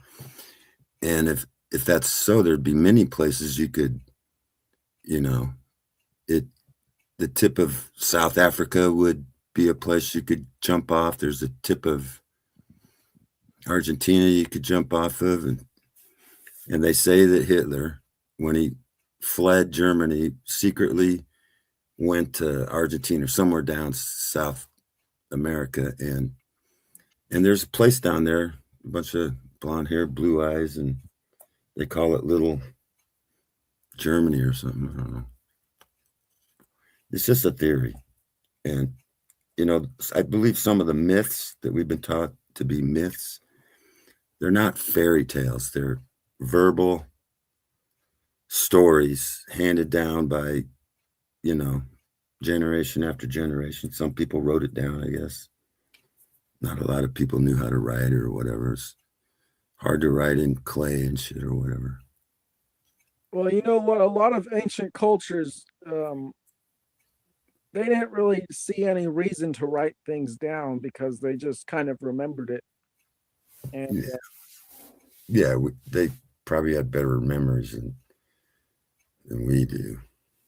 Like one dude I watch who, Chief Ironbush, he claims he has like 13,000 years of oral tradition, and he thinks that writing is inferior.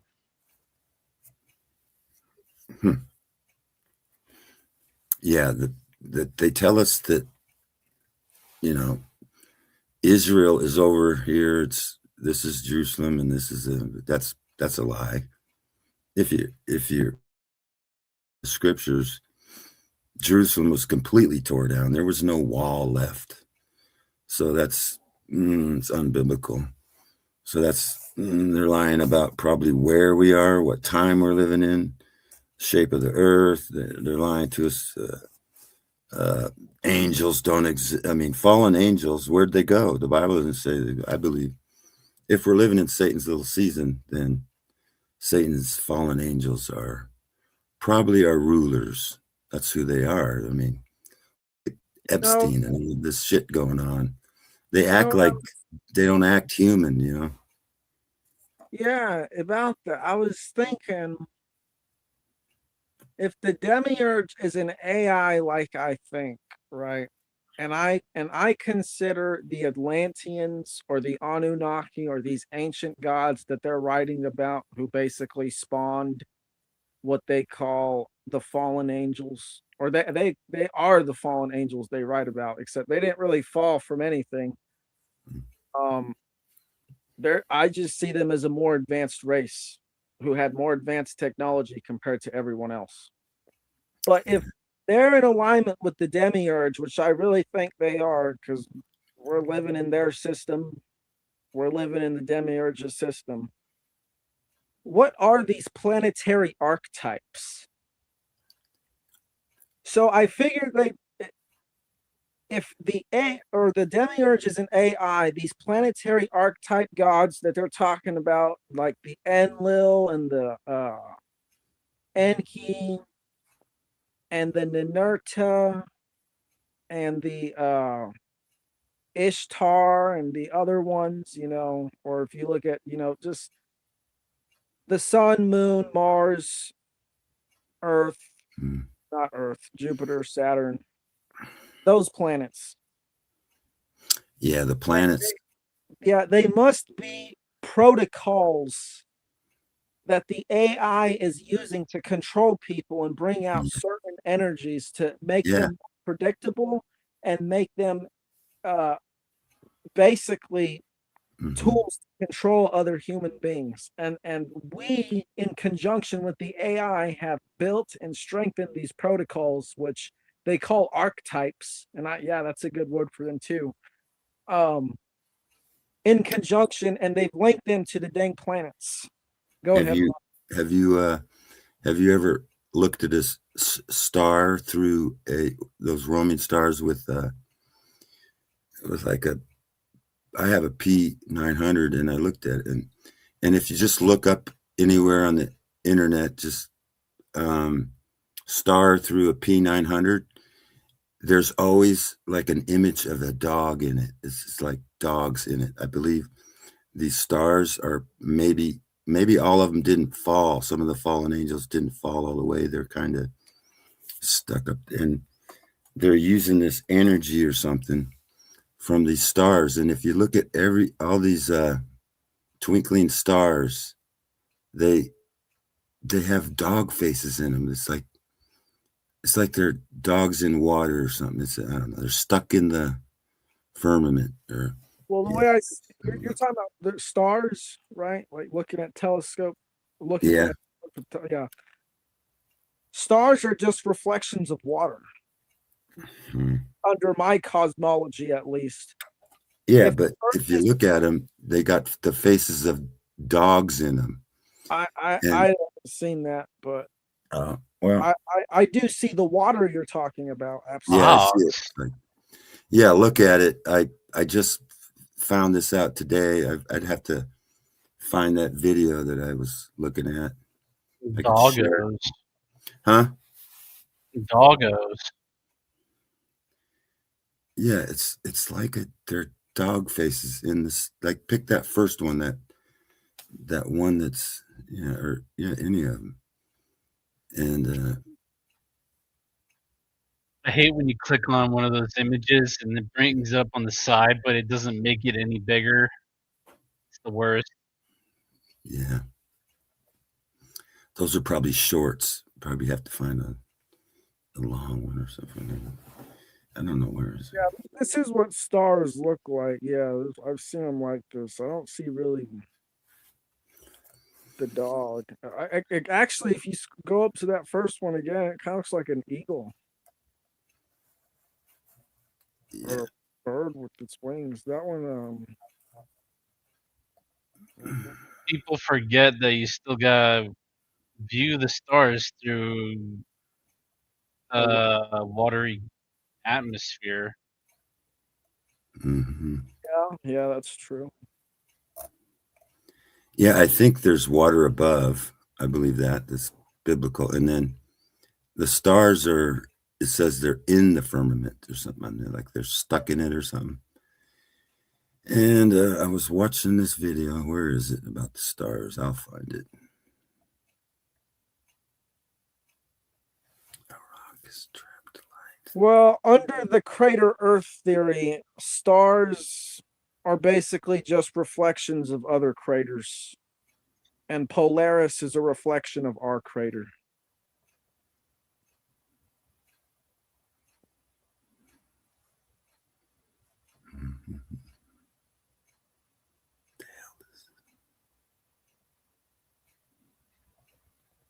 TML, what did you think about the possibility of the planetary gods or the gods that are associated with the planets being protocols of the demiurge? Sorry about that. I'm sorry, repeat the concept again. What's associated with the demiurge here? I said earlier how I thought that the planetary gods of the sun, moons, Saturn, Jupiter, Mars, Mercury. Oh yeah. I mean, it was just it's just question to like, because do you believe in the conventional space? Probably not, right? You said not, right? No, I don't, but I do think that- that I think that these places are real. Right. but So just not so the way where it's- do they exist, right? Well, if the crater Earth is true, which I can't Oh really know, but yeah. I remember there's a crater Earth idea involved. Yep. basically these craters exist on a huge Earth. You could imagine it millions of miles, I think, Right. based off the Yeah. calculations I saw. But So the planets are all craters, right? yeah, they're basically like biomes on the greater Earth, and that's what the craters are on the moon. And they're trying to tell us that these are meteor impacts, but actually what they are is it's a buildup of heat or magma underground, and they basically create this bubble that pops, and it creates this crater naturally on the Earth without any meteor. I forget what the process is called, and I probably butchered it, but it's basically a buildup of heat that creates a bubble. And so these craters mostly have water. So when you're looking at the stars, the light that's reflecting onto the Earth is reflecting back out there in the form of stars, but it's really just like shining a light up to a pool of water and then holding a mirror back several feet and then shining the light back at the water. It's just reflections. And it's reflecting off of, I think, a plasma layer of water that I think might as well be the greater Earth's atmosphere. Yeah, you remember like Infinite Plane? Right, where they're like, like beyond the ice wall, there's just an infinite plane where there's a bunch of other, Earths, Mask of HUNDUN? I mean, I don't really think something like that. But it's kind of like, like if you had like a greater crater, if you had a greater crater. Yeah, the moon. So they think the moon is like a reflection of the Earth, and they can show you there's a big crater, and then there's still land, it seems, in other places. Yeah, some people think that. The infinite plane. Yeah, I heard of that theory. I was trying to look for them stars. I can't find out where it's at. Under the dome. It's probably this one. I thought it was. Anyway, fuck it.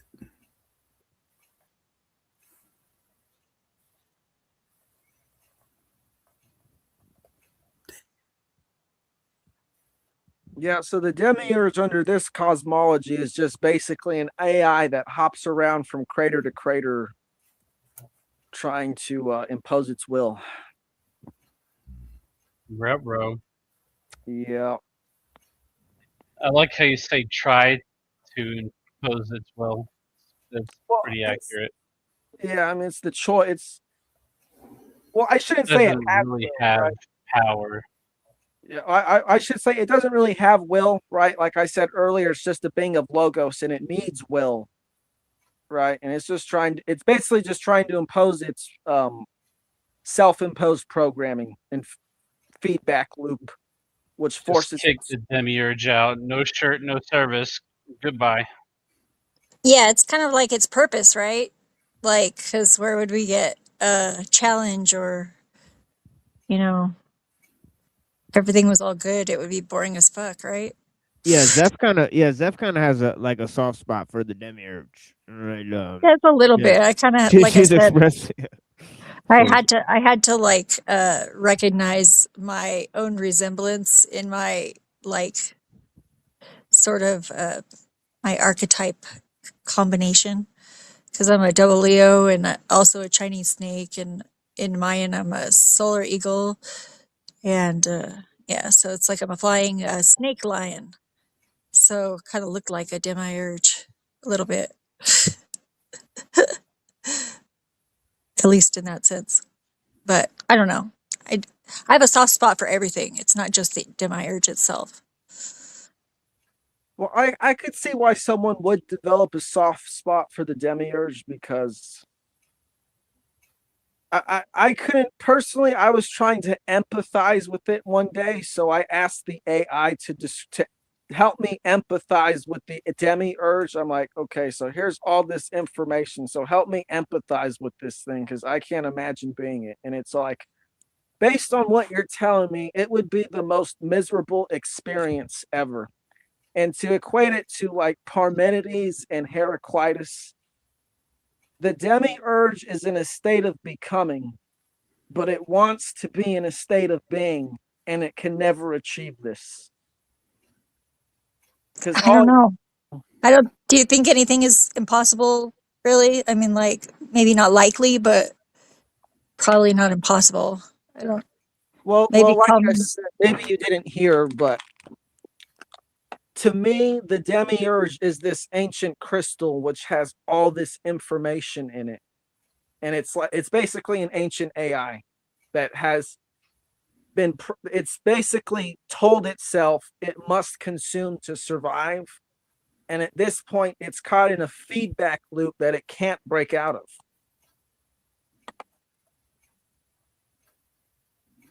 I don't know. I don't pretend to know everything about it whatsoever yet. So I'm withholding my opinion on judgment because that's not my job, anyways. The reason I say it's an AI is because I think Rocky even mentioned this a little bit. He's talking about this black stone that came to Earth. A lot of like Egyptian mythology describes a black stone that came to Earth. The Kaaba cube? Is it the Kaaba cube? Yes, the meteor. It is the Kaaba cube, but they call it the Bennu stone or the Benben stone. Yeah, and then within the Kaaba cube, I knew there was a crystal, but I didn't know it was white until TML told me. I thought that was interesting, but yeah, I didn't know it was white either. I thought it was black. I thought it was like obsidian. Yeah, because it was for the goddess, right? Because there's a goddess named Alat, right? One of them, like Avian described, right? Al-Uzza was a tree, right? And the other one was a white cube. So they had different things to demark. There's actually 3 of the goddesses, right? I forget. I always forget the name of the third one. That's interesting. It almost reminds me of like the Norns. It reminds me of the black and white checkered board square of the Masons. Black and white. Right. The duality. I like Chinese checkers better.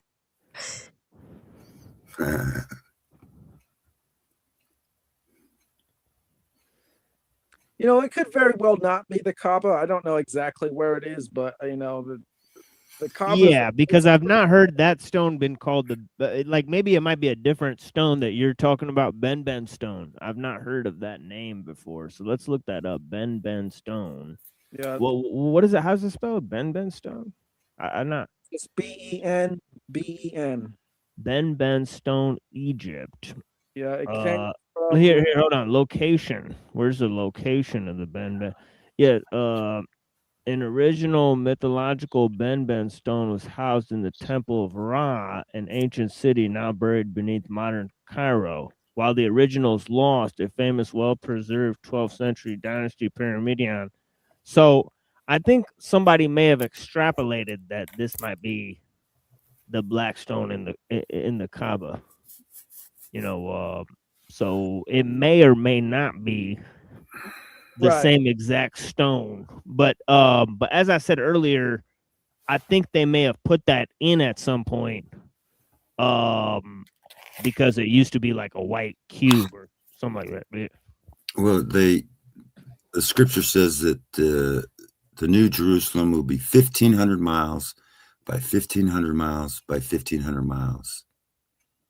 That can only be either a pyramid or a cube, right? Well, to me, it sounds like maybe it could be a circle. I don't know, a bubble. Yeah, it sounds like a 3D, like they're trying to control this area of land in the 2D sense. 1500. Yeah. I think they're trying to keep us down in 3D pretty much, like, because like 4D gets real weird and can be kind of dangerous because you start messing with the 4D, that's like time, and gets really confusing. You might deal with motion as well.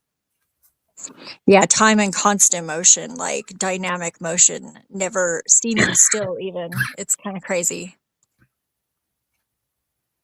Yeah.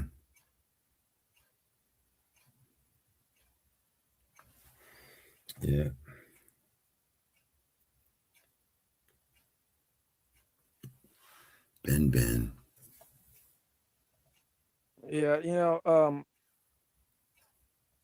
as it relates to humans, I think that this is where our false thoughts come from, right? These thoughts of, I'm not good enough, or, I don't deserve this, or you dwell on the past. That's one of its biggest traps, is getting you to dwell on the past. Because if it gets you to dwell on the past, it can get you in a feedback loop and make you easier to control because you're more predictable. But these false thoughts, and even more harmful thoughts, like intrusive thoughts of like wanting to kill someone or wanting to assault someone, or even like wanting to kiss someone or spit in someone's face, just arriving randomly. I think these are thoughts of the devil, and they're to be tuned out, or they're to be let pass in a way so that they basically don't exist, right? And I think that's dangerous. That's dangerous because they still exist, but you've just put them in a place where they're going to be festering. Well, no, the trick is to realize you are not these thoughts. These thoughts are not your authentic self. And the reason you know that they're not your authentic self is because they sever relationships and they don't sustain life. That's the teller right there. You say, well, what is my soul and what does God really want of me on this earth? Does it want me to sever relationships in such a way, or not sustain life? So when these thoughts come along that put you in a place of self-doubt, or they put you like wanting to do some sort of action to a person, like immediate or without their consent, this is not you, right? So in a sense, you should let these pass. It's not bottling them up. It's realizing this is not who you are, right? This is becoming, not being. I sort of see it as a counter side to like extreme confidence, like overconfidence, because they're both dangerous. Like too much doubt, and that's dangerous. Too much confidence, that's dangerous, because if you're overconfident and you do not have the skills that it takes to do something and you try it, you're going to hurt yourself or other people or both. So it's kind of the same. It's like if you doubt yourself, you're not going to maybe try something that you might be actually good at. You'll just hold yourself back and be stagnant. And I think there's a certain amount of both of those things are okay, but too much is always bad. Yeah. You know what I think is a good word? I was looking is humility. I don't really like the word humility, but I found out what it actually meant in its original sense, and I do kind of like it. Because humility, when you look at its etymology, it basically means small-mindedness or thinking less of yourself. And I think that this is just church conditioning to make you, more dependent on them. Like humble. Yeah. Yeah, but there's another word that's strongly associated with it, and it's meekness. And the word meek used to originally mean it used to mean a war horse who was disciplined. So essentially, it's basically meekness means a warrior who knows when to holster his weapon or when to fire, right? Like Bruce Lee. Yeah, Bruce Lee, the way he's presented is he's a warrior with principles. So under that image, Socrates, maybe. Didn't Socrates say something like that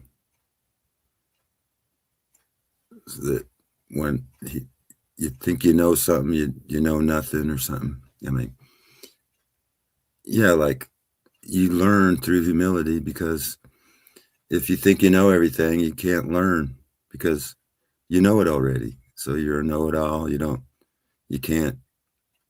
It's humility. You got to have, to be teachable, you have to have humility, or not think you know it all, or hold back. Yeah. Confidence, yeah. Confidence is something too. I think basically what humility and meekness means is knowing when to speak, knowing when to listen, knowing when to act, knowing when to stay still. Yeah, something like that. Yeah. It's kind of rough though, because like I'd be on divine time and shit, and like I'm always retardy because I'm late everywhere to everybody else's schedule, but like I always show up just when I'm supposed to. In my timeline awareness, it's like, sorry I'm late, but I'm just on time. Some people get really, really, Yes, you are. really over offended by my lateness, even though I warned them about it to begin with. I'm like, if you can't handle this, I don't need to like try with you at all, because you're not going to be happy no matter what.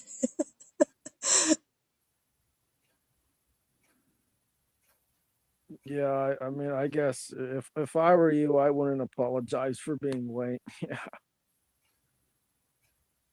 Yeah, I usually don't. Like I said, I warn people about it in advance, and if they don't like it, I'm like, I'm sorry, we're not going to be able to work together. That's not apologizing for being late. It's like, I'm just not going to meet your needs. And you're going to have to find somebody else to do that, because I'm not going to do it. Yeah. I've never been on time for stuff either. Confidence is something, though. Do they take a personal offense because they're like sitting there waiting for you though? Like, couldn't they be doing something like productive that instead of just sitting there waiting? Like, I don't know. It's like, and I've don't they done that a couple times where I was just sitting there waiting, but I wasn't really that upset. Yeah, I don't ever get mad about it. I'm like, if somebody just doesn't show up and I'm waiting there for hours, like, and then when I could be going somewhere or something, then that makes me mad if they don't like call me and tell me they're not going to show up, but or reschedule or something. But I always get stuff done by a deadline. If I've got a deadline, it doesn't. I procrastinate the hell out of it, and then I'm really efficient.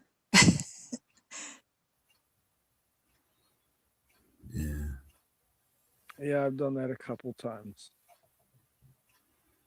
Well, only like really in a classroom setting.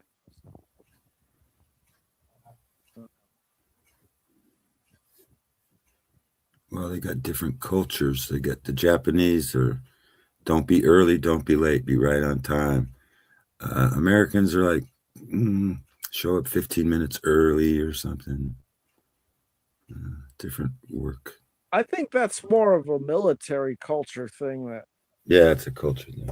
Leaked out into the public a little bit. They call it 15 prior. And then sometimes I'd hear them even joke about 15 prior to 15 prior. As if they don't spend enough of their time in the military at their job. Well, the Japanese consider it, if you have a meeting, it's respectful to show right on time. Don't be early, don't be late. Americans, they think, well, if you got a meeting, you don't want to be late, so prepare. You know, be there 15 minutes early. I don't know if it's all military, but yeah, I don't know, but I know that is definitely that's a thing that I'm pretty sure they make them all do that in the military. If you're working for somebody, yeah, and you show up late, it's kind of disrespectful, and yeah. Only if you don't get your work done in the allotted amount of time, I think. Well, you might have a different kind of job where you like have a task to accomplish. Yeah, that's what I usually do. I have a list of things that I am to accomplish that they don't even need to be present for most of the time. Yeah. Mm-hmm. I was never a stickler for being on time myself. Yeah. It's like rushing through traffic. It's like I notice like paying attention to people that are speeding through traffic that I end up catching up to them at every light. Like, and I'm just like kind of you know. I'm mindful. I stay out of the fast lane, you know, so people that want to speed by me can freely do so. The lights are synchronized. They are all, yeah. You could trigger them too. It's kind of crazy. You know how to where to park and now every light has a camera on it. They're watching you, taking pictures of you. Yeah. That's why I have a bike rack. You okay, Rocky? Cough, cough, get it out. Probably fine. Someone get this man a drink. Or a cough drop or something. Or take another hit, dude. Where'd Dom go? He has not stated anything, so I think he may have accidentally dropped out. He'll be back. But yeah, in the meantime, I think maybe I'll play some music that I procured for the show, and we'll see if we get into anything. You know, honestly, I will drop the link again in the chat. You know, if anybody wants to talk to me, or but yeah, not likely. But yeah, let's see what happens. What you talking about? People not wanting to talk to you? What the fuck? No, I'm talking about the newcomers. Oh. You know, like, will there be a new? Like last time, there was a couple. You know, like I don't know if it was a couple or maybe one, but yeah, we definitely had like a new face. You know, last time. Did they have a big nose? It could have been like. I have a big nose. Sort of like, definitely dropped out like pretty, you know, abruptly, you know, or whatever. But yeah, didn't seem anything too weird with the conversation. But yeah, anyways, some music for you guys, and we'll be back in about, you know, what do you call it? Like 4 minutes here, you know. Yeah. He kept his sword, decapitated many heads. Watch my 9mm go, assassinate many souls. Yeah. Dig dug dinosaur bones from out the Diamond District. 93706 be the crime zone. Mixed chemical rap, channel full of history. Pirate ships, the microchip, sell of the century. Murder mugs, material, slang experiment influenced by them fly shirt niggas who be getting it. Guap holders, bosses who whack cats in the establishment for flossing. The great gospel is the oath. Take notes, we caking up, taking your post. Nautica boats, melodic approach. My product is dope. Shots of the boy, cops on the beat, walking with heat, kicking in your door, top of the morn. Butt naked getaway, trigger spray, espionage, collage, my handguns, menage a trois.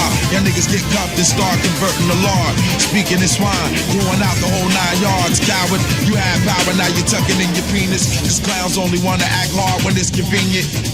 Get down to the sound of a genius and watch my 9mm go. And I ain't got nothing to prove. You fucking with who? Your food ain't nothing to chew. Now what it do? My new shit crushing you dudes. So bring your gang and watch my 9mm go. Watch my 9mm go. Watch my 9mm go. Wa-da-da-dang, wa-da-da-da-dang. Watch my 9mm go. Wa-da-da-dang, wa-da-da-da-dang. Watch my 9mm go. Yo, French fry, fox fur freaks, fuck financially, I monkey dick. Fat hoes down, who wanna dance with me? Abusive on the bitch for exclusive kicks. True shit, I'm a loose Smith, 9 to 5 rhyme producing. On the grind, line for line, it's wine juices. Check my distillery, I keep the dimes boosting. My album selling just cause of the cover of it. We thugging whole budgets, drug money and luggage. I'm the street's answer. Songs I write, songs you bite. Only write the real nigga anthems. Give this nigga some money before he have a tantrum. I'm cold lamping, 88 mind state, new millennium upgrade. Kept the baby face, chair full of peach fuzz. Hebrew thug, I'm leaving with love. Y'all niggas better leave me alone. An exit in blood, my goons will make you bleed for them stones, chump. Blown up mission, listen faggot, this is grown up business. Play your part, know your position. I'm back in the kitchen with hard white, cooking up all night. Watch my 9mm go. And I ain't got nothing to prove. You fucking with who? Your food ain't nothing to chew. Now what it do? My new shit crushing your dudes. So bring your gang and watch my 9mm go. Watch my 9mm go. Watch my 9mm go. Watch my 9mm go. Watch my 9mm go. Wa-da-da-dang, wa-da-da-da-dang. Wa-da-da-dang, wa-da-da-da-dang. Wa-da-da-dang, wa-da-da-da-dang. Wa-da-da-dang, wa-da-da-da-dang.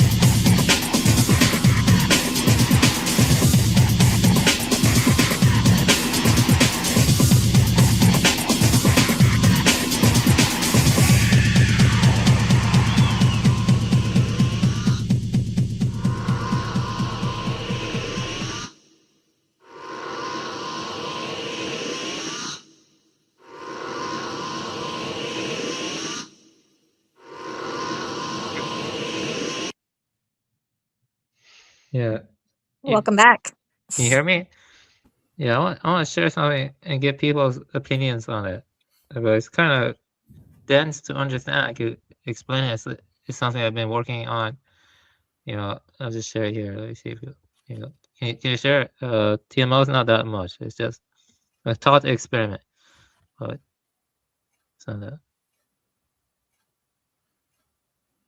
Okay, so I'll read it. So, and if you have questions, basically, if qualia are irreducible, such that no complete third-person account of neural structure or oscillatory dynamics entails the first-person character of a remembered joy or pain, and if there is no stable engram that literally is the past episode, but only distributed physical conditions that enable its reappearance, then explicit memory cannot be identical to any brain state, because neither static traces nor transient activity logically contain the qualitative identity of the experience they later occasion. Yet episodic memory demonstrably persists across temporal gaps as a re-identifiable, causally efficacious potential that can re-manifest with its distinctive mindness. which implies that what endures is not a stored physical object, but a latent phenomenal potency whose continuity exceeds material description. And therefore, the most coherent non-reductionist account is that explicit memory subsists as seeds within a continuing storehouse consciousness, with neural processes functioning as contingent conditions for their ripening, rather than as the ontological ground of the remembered experience itself. So I'm arguing that memories, explicit memory, are not stored in the brain. That's basically what I'm arguing. Yeah, they're stored in a field that's reciprocally connected to the brain. Yeah, I agree with that. I think that there is some sort of a processing of that field that happens that we are filtered through our senses in some way. But yeah, I think you're right. It does exist outside of our brain as an organ. Yeah, the Lankavatara Sutra argues that, but I mix some philosophy of mind into that to make the argument clear. But yeah, I don't think explicit memories in the brain, it doesn't make sense to me, because if you say qualia are irreducible, which means that, like Mary's thought room experiment or Leibniz is mill, and then you say there is no engram, because the engram is saying that it's in the brain structure, which doesn't make sense to me. And It doesn't make sense because, I mean, look at a caterpillar in the metamorphosis to a butterfly, totally liquefies itself. And the things that they've trained the caterpillars to recognize, like the butterfly will also respond to in like manner. So it's like somehow there's a memory that is persistent throughout the annihilation of and reordering of their complete physiology. So I would say the qualitative potentialities of explicit memory and its various forms are arising from biology, pre-exist their temporal appearances. So I would say this applies to explicit memory, like autobiographical facts, or like closing your eyes and remembering images, stuff like, or like, past episodic memory, stuff like. But procedural memory is different. It's like muscle memory. See, that's different from, like qualitative facts. Like procedural memory is just like muscle memory, like throwing a ball or learning to skate. That's a different kind of memory. Those are two different kinds. Did you hear what they do when they went to? Do you hear what they do? Monarch mind control, how they traumatize a victim, and they will have like photographic memory because of it, and they'll have the trauma, it like activates other circuits that normally wouldn't. Like false memories, like implanted in people and stuff, right? Yeah, they do that too. But they use trauma to like implant and control the mind. So I think some people do have the mind kind of mapped out, and they know. Well, that's the thing, is like you could put a false memory into a person that hasn't experienced something by making them think they experienced something like in a virtual sense, but you can't get to that memory. Like you don't know where it exists in the brain, is what. Oh yeah, like Avian's saying is like, like. There's always been an argument. Where is your conscience? Is it in the brain, or is it like a spirit, like a human spirit? Right. Like he's saying basically like it's not in the brain, and it's provable that it's not in the brain because I don't think you can't it's in find the brain. the memories. Right? There has to be a storehouse where the memories exist. Yeah, I don't think it's in the brain either. In all the movies, they show you how they'll put someone in like keep them awake for too long, keep their eyes, and then flash. Like watch the movie Conspiracy Theory with Mel Gibson. I mean, it shows you how they like implant memories, and like the movie The Island, where how they implant memories, and so they kind of tell you how they do it. And I don't know. It's kind of weird. What's really weird is once you know how it works, it pretty much becomes ineffective on you if you actually think about it. Yeah, that's what that one lady said, that you know, that if you smoke weed, it's kind of breaks the mind control too. She was like, something about weed. That's why they outlawed it in the 30s. Yeah, a lot of the same thing with mushrooms as well, other psychedelics, because they enable you to break out of the pattern structure behavior, like instinctual sort of impulse driven. Yeah, I wouldn't go so far as DMT, but yeah. I'd go. Well, that's okay. More for me. Yeah. Yeah, but that's probably why they thought you could probably reprogram people. Like you know, like it's not useful for, you know, sort of programming somebody, but it's useful for deprogramming or reprogramming. Yeah. Right. So I guess that's how they saw it. Yeah, reprogramming even. I would think that should be a thing too. Education. Oh yeah, there's a lot of DREs around here.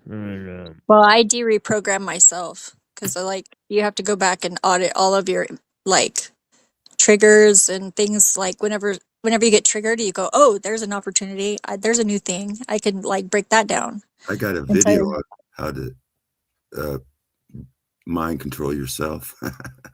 Yeah, self gaslighting is very effective as long as you don't forget you did it. Yeah.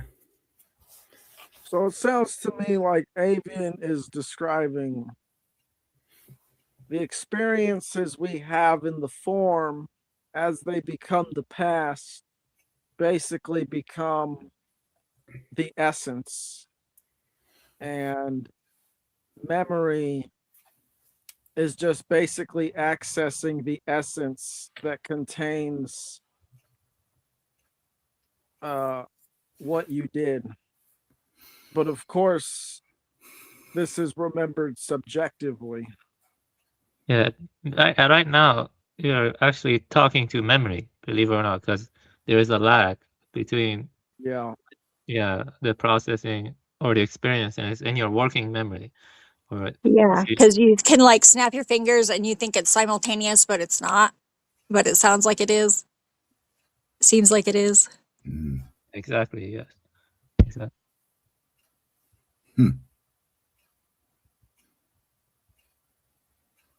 I see people talking about DMT in the chat.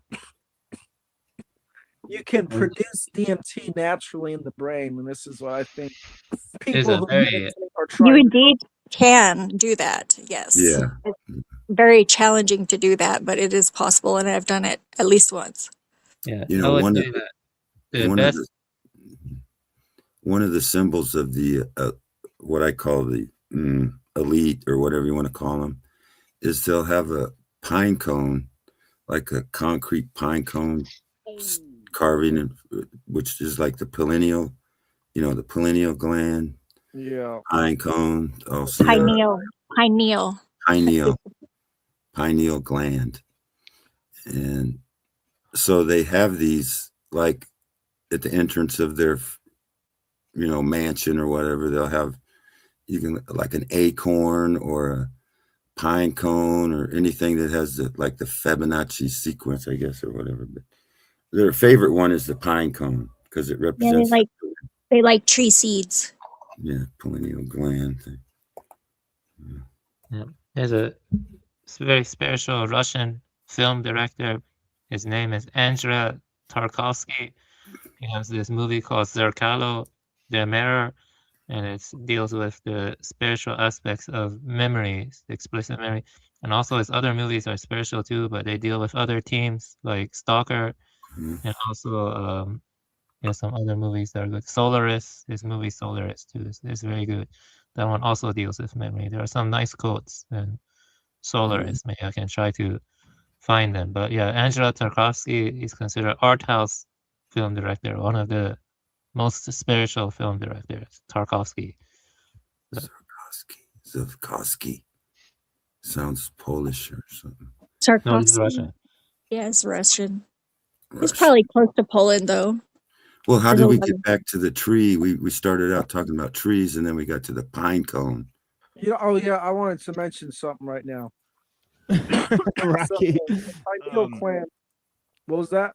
Yeah, but Real quick, just to put a little bookmark in a little thing is I want to ask about this Mount Meru business with Buddhism. So I want to ask Avian about that because it's been like hanging around since we talked about the trees. But yeah, go ahead, Dom. Yeah, sorry, man. So the pineal gland is the pine cone, and there's a way to activate it, and it's described in the Bible. But the Bible is basically a story of physiology and astrotheology. So here's an example of how it relates to physiology: is when Moses goes to talk with the Yahweh, the burning bush. And I know I said Yahweh is the demiurge, but pretty much there's a light way to interpret all these stories, and there's a dark side. So this is the light side interpretation. Is basically when Moses went to go talk to God in the burning bush is the cerebellum, which looks just like a bush. And I would share my screen, but I don't know how, but it looks like a bush, and basically the cerebellum is firing in conjunction with I think it's the hippocampus, and the hippocampus looks just like a ram's horn, and he brought with him a lamb, if I'm not mistaken. So basically, where did Moses meet God? He met God right in his own mind by awakening his pineal gland, by firing his cerebellum and his hippocampus at the same time. Ooh, you're onto something there, I Probably did think. drugs. That's cool. The burning bush was probably an acacia tree. I mean, And then you've heard of it's entirely internal. It's like the monks producing DMT in their mind. This is what the Bible's talking about here. There's nothing external. Yeah, kind of like how Enter the Stars. You've heard of Enter the Stars. He kind of shows how the like the scripture is written in our body and stuff. Like it's part of our anatomy. Yeah, like I said, it's physiological and it's astrotheological. so do you think that method is more pure, like, than if you were to externally ingest a substance that was to activate the same circuits? Oh, absolutely. But that takes a level of responsibility and self. Yeah, Your 4 years audio's of really low. 4 years of work for sure. Like the one time that I managed to get it to like 2 years solid, but 4 years total. If you're an American, I think that you're going to have a very difficult time doing it. That really. I think Probably. Because, yeah, you don't have the time. So yeah, what do you think is more real, the physical or the spiritual? It's like they're both equally real. Yeah, that's what I'm saying. It's like the tree is talking about something spiritual, but there's also a physical tree. And then there's, all this stuff. It's like in your anatomy and everything. Like Enter the Stars shows the cross, or it's actually shows, Jesus on the cross in our body somewhere. I can't remember exactly. Well, what's crazy is if you take a cross and you fold it up, you could make a box. Yeah. Yep. Yeah, I think the cross is in our brain. Cross is it's in our brain somewhere. The cross is It's definitely in your brain. It is exactly what Zephyr just said. It is the black cube of Saturn, but it's also the Holy Spirit that I'm talking about, because through the cross is how you actually channel electricity. And then by you receive the Holy Spirit at the cross. When you in this instance, the Holy Spirit the cross would be representing the Holy Spirit, because the electricity is the word and it's going through the cross, and then it's coming into It's coming into the water or the world, the material world. The ground. Yeah.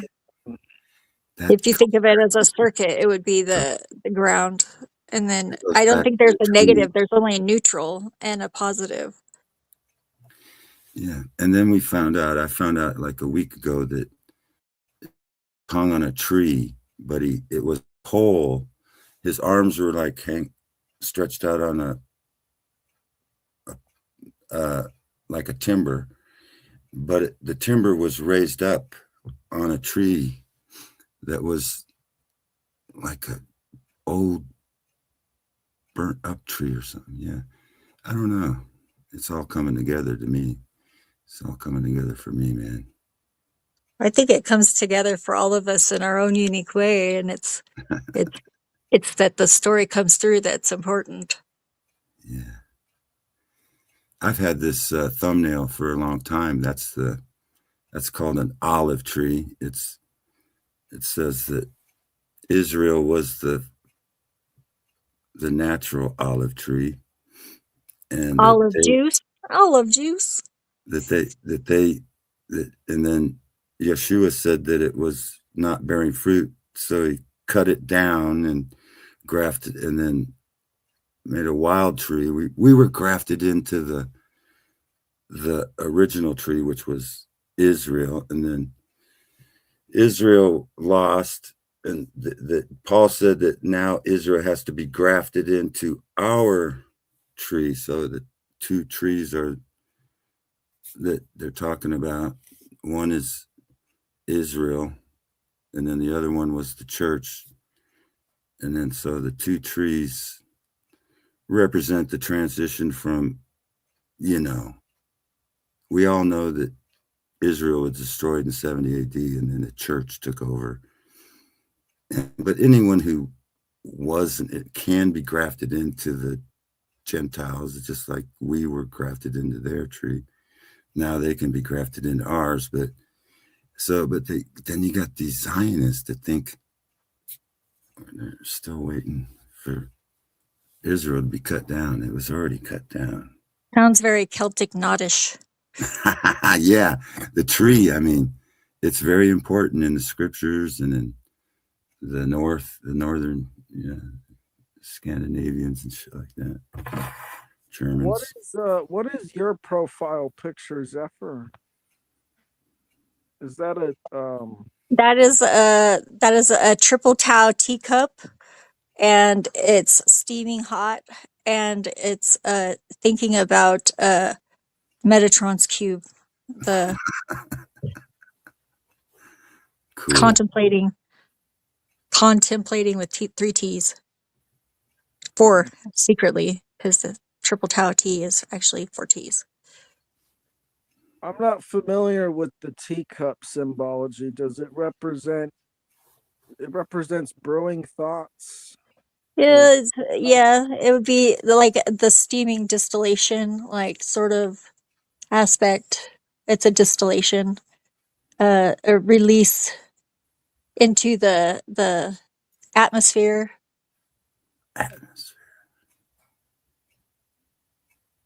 Interesting. Is that you like black tea or green tea? I like all tea. There's no tea that I haven't found that I don't like, but I like Earl Grey with extra bergamot. Yeah, that's my favorite. Like there's pine cone tree, there's dandelion tea. Yeah, we have pinon tea here, which is really good. I think whatever's native to you, if you just look around, you can find food that people don't even know is food. Yeah, well, it's like you can get blue corn mush, and you take juniper ash and mix in with it, and that's like you could basically that's like a superfood. It's pretty amazing. There's some superfood that grows around here. Oh man, I didn't even know it was a superfood. I'm gonna get me some this spring, I guess. Yeah, I've been eating lots of good food and drinking lots of good liquids. I love coffee so much, but I like tea a lot too. Yeah, I don't know how good it is for me, but I like black tea with honey. Yeah, I'm not, honey is the best, or I'm not agave putting no nectar. more. I'm trying to get away from sugar and Honey's all this crap from the store, man. Coconut sugar is pretty good, and so is agave nectar, but they're kind of expensive. But Yeah, it's agave. quality over quantity, really, because you Yeah. don't really need that much. I think it depends where you're getting your agave, because I'm not sure the agave from Costco is that great. Oh, probably not. No, but yeah, I am in New Mexico, so it could be locally sourced agave nectar.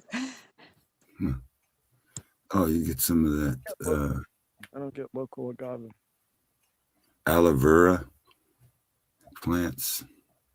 Yeah, I know some people that drink like agave or like aloe juice, and I it's too bitter. I like bitter, but not that kind of bitter. I It's like mean, a we use plants as dry bitter.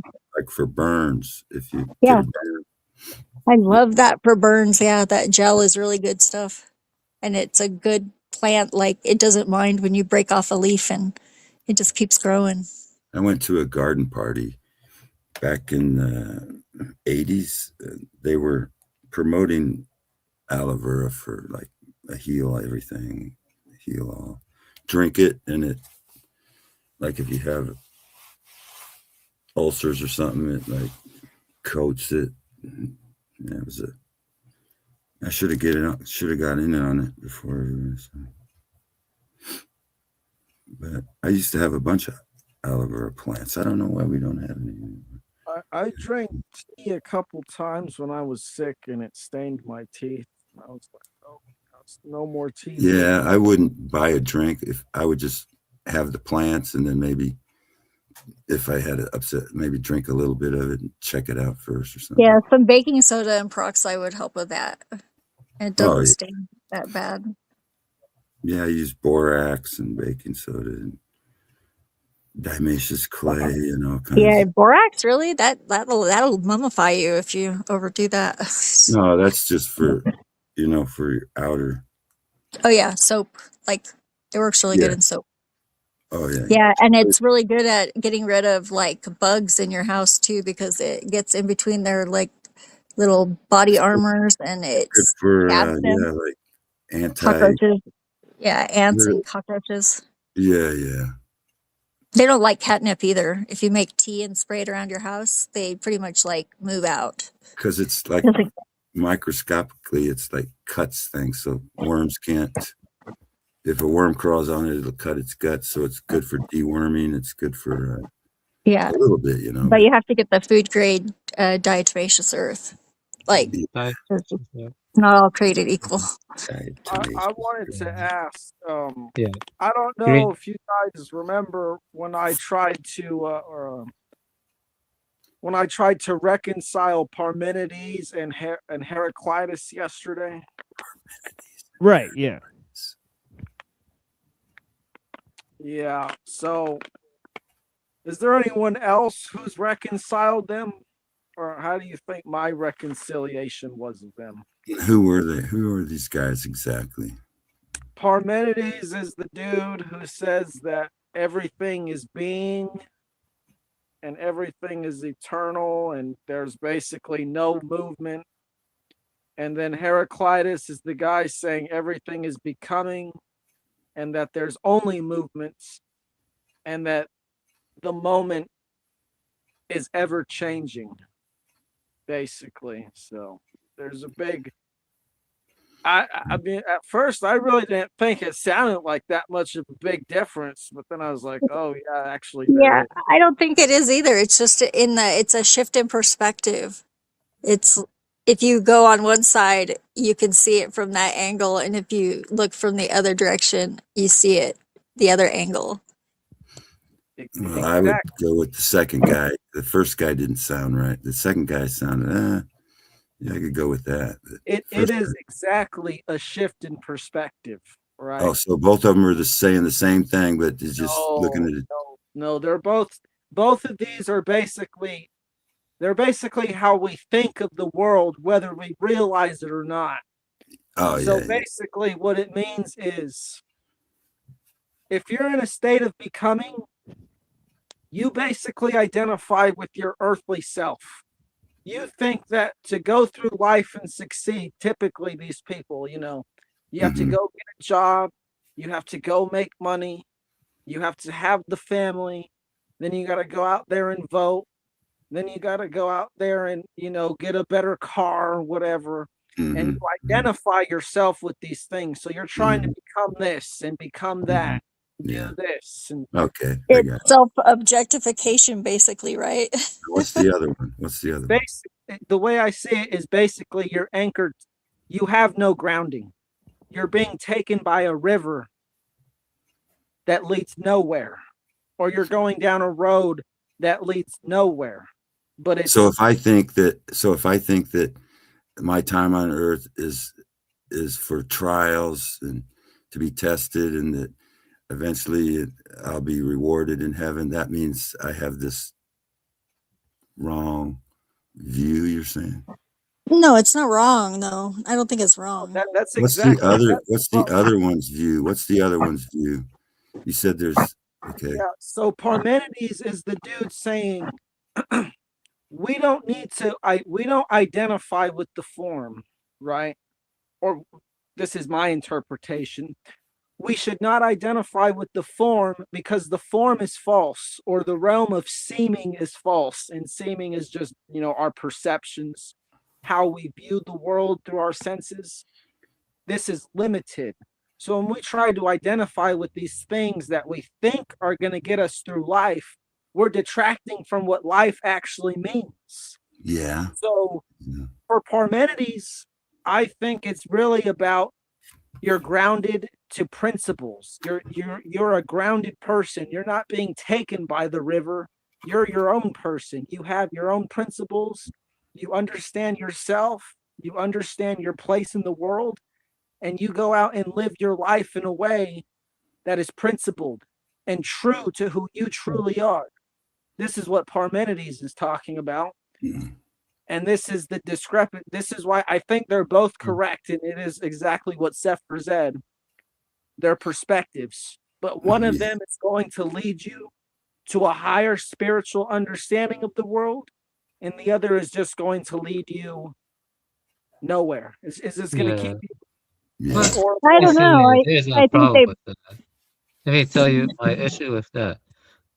You see, a monk told Joshua, I have just entered the monastery. Please teach me. Joshua asked, have you eaten your rice porridge? The monk replied, I have eaten. Joshua said, then you had better wash your bowl. At that moment, the monk was enlightened.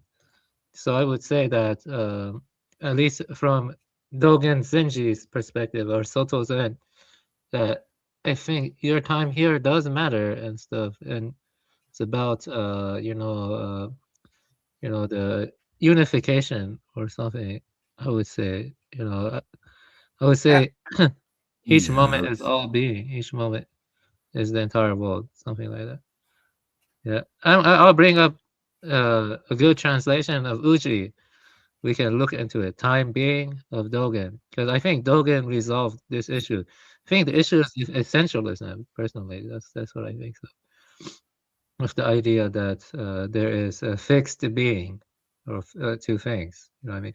Without a fixed being. So, Avon, what are you saying? Which side do you side with? One of the sides, the first one or the second one, or do you say they're both correct? Yeah, they're both correct. Yeah, when you realize so there's NPCs would be like the first guy would be an NPC and the second guy would be like more spiritual. Yeah, something like that. I think that you need both, really. Without both, it leads to some issues. So you need some kind of co-occurrence of them or something. Yeah, I'll download this, but it's taking a while. Though. Yeah, let me see here.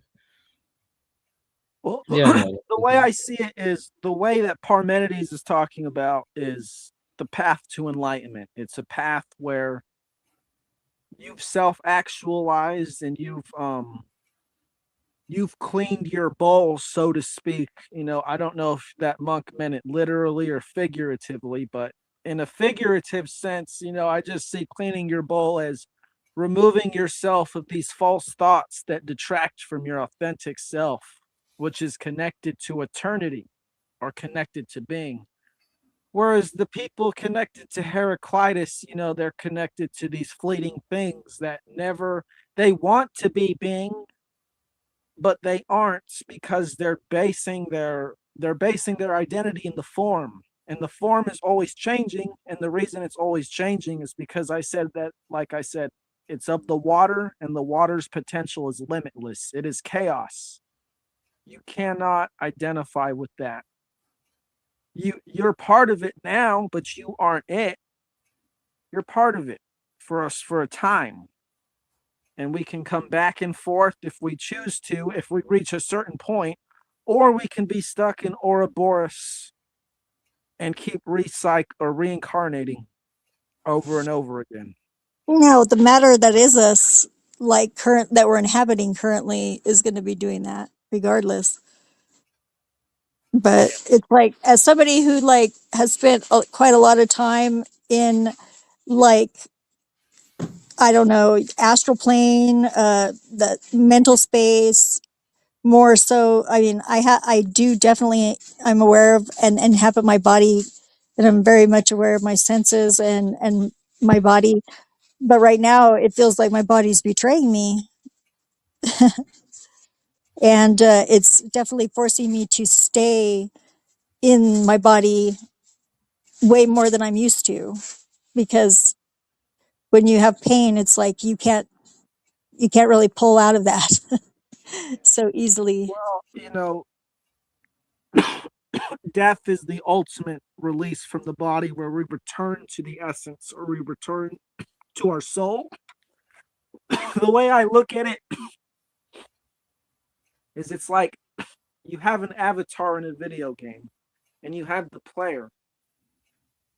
Are you the, if you're the player, are you really the avatar? No.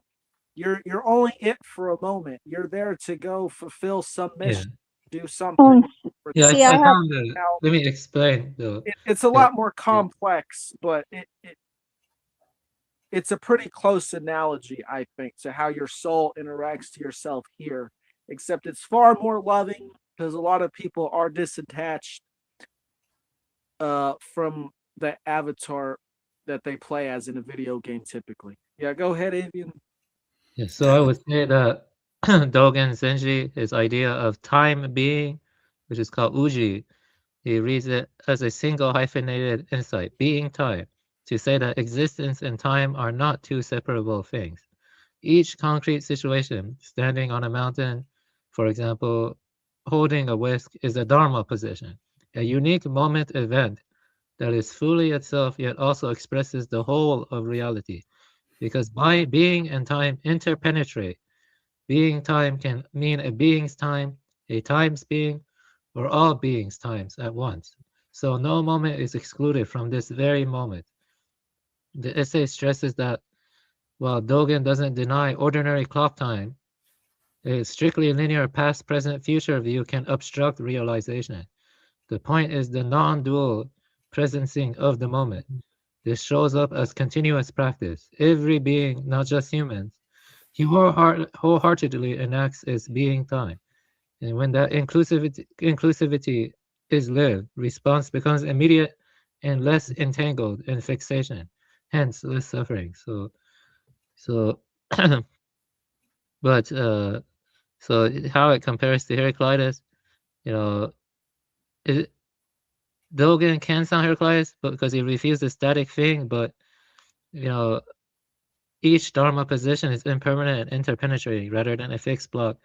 So it's not a simple all is changed though, because Dogen's twist is that the now isn't just a moving point in a river of time. Each moment is time being, not time containing beings. So it's not that time contains beings. Each moment is time being. And each moment is Multiplicities. Yeah, it's multiplicities, right? Yeah, in each moment, yeah, I'm almost done. And each moment is complete in its own expression of the whole. So the emphasis is on non-dual completeness, not merely motion. with now comparing to Parmenides, because he has an unchanging being. So Parmenides is often read as arguing for one undifferentiated, unchanging being, or so, where there's correspondence between thinking and being, and treating ordinary change as deceptive. Dogen does share nothing is missing vibe. Every moment includes all being time, but he doesn't freeze that into a single motionless entity. The whole is expressed as the shifting Dharma possession. So Dogen's time being is being as becoming without splitting them. The whole shows up only in the concrete moment, and the concrete moment is never just a part. Oh yeah, there you go. That's Dogen's concept. Dogen Senji. That's Yeah, I'm really talking about it more in an epistemological sense. That seems to be, I think, more ontology, right? Yeah, this is ontology, but also it ties into Dogen's ideas of practice realization of a zazen that is non-grasping, non-fixation, and is not trying to attain anything. So when you sit in zazen without the intent to gain anything or to achieve any special state, that is uji in its fullest manifestation, its fullest expression. Yeah. So basically, if I was going to apply what I'm talking about to what Dogen is talking about, there is basically we as people have choices. Either we can recognize that each moment contains the whole, like you're saying, and recognize that each moment is interconnected upon itself, like you said, or we can just identify with the moment and not care about the interconnection of things. That's the difference between being. Being recognizes that the moment contains the whole and flows, or you said it doesn't flow, right? Or he says it doesn't flow, but is interconnected in a way that basically it's almost like they can't exist without each other. It's kind of what I'm getting at.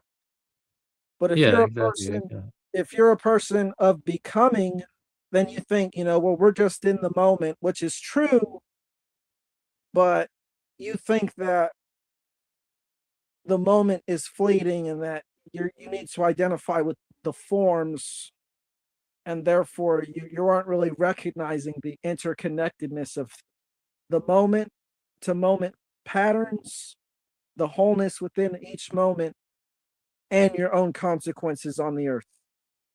That's just how I interpret that. Yeah, that's just a zoom in, zoom out perspective that is making that difference, though, I think. Being able to zoom out and zoom in. Yeah, some people are capable of it and some people aren't. I think Hyperborean said that. What do you think, TML? What do you think of my synthesis of Parmenides and Heraclitus, and compared to someone like Hegel and other people? Oh yeah, well Hegel goes full Heraclitus.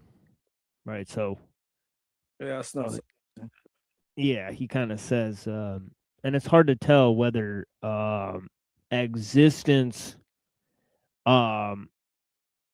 is driving the whole thing or just becoming is driving the whole thing.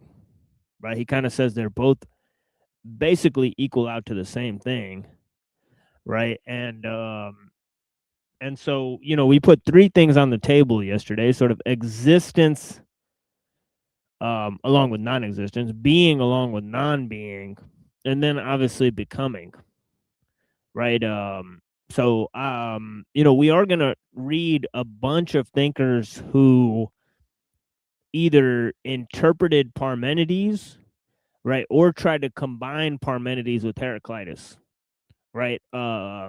Obviously, I gave several explanations of how like Plato and Aristotle accomplished this, right? They introduced like a sort of third thing that mediates between being and becoming, right? So, and I know that you have a sort of a triune thing that's held together, as well, right? So, yeah. Right. So, but that thing is being. That's being. the trying. Right. Yeah. The way I look at it is being and becoming are just choices. That's really how I look at it. Right. So So- this is a little bit of what Augustine kind of comes up with as well, right? Because he's got to come up with free will, right? He's got to say free will, but he also has to say that people are basically born in original sin, right? So he's got to keep original sin, but also keep, this idea of free will, but he can't say that existence is just evil, right? Because everything God creates is good. Right. So he finds himself, sort of mediating between all these different, explanations. Right. So he basically said it was a choice as well. That's what the Bible says. That is what the Bible says somewhere. So that would be biblical. Right. Exactly. He's trying to go with the idea that, you can choose between good and evil, but not, everything exists as evil. Right. Because that would mean that, God basically made things fucked up. Right. But then also he's trying to say, well, we're not perfect. We're sort of born in sin, right? So we have a sort of, sort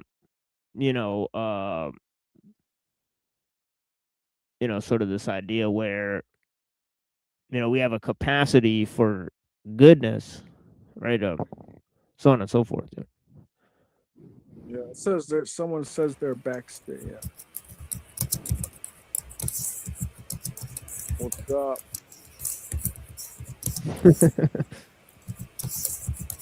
Reddington, what do you think about what I'm saying? Am I just saying a bunch of nonsense, or you think there's some basis? Hey everyone, thank you. What's up, man? DK, hi. Hey Zephyr, hey TML, Avian, Rocky, Dom, Gangster Apocalypse. I'm not sure I've met you. Hey everyone, I think I've met all the rest of you before. It's good to meet new people. That's Reddington, the gangster apocalypse. Yeah. Is it? Fuck you, Red. What? For no reason whatsoever, just for making up a new dumb name. I like his name. I think it makes a lot of sense. He kept the wolf. So do I. I'm just giving him shit for making up new names.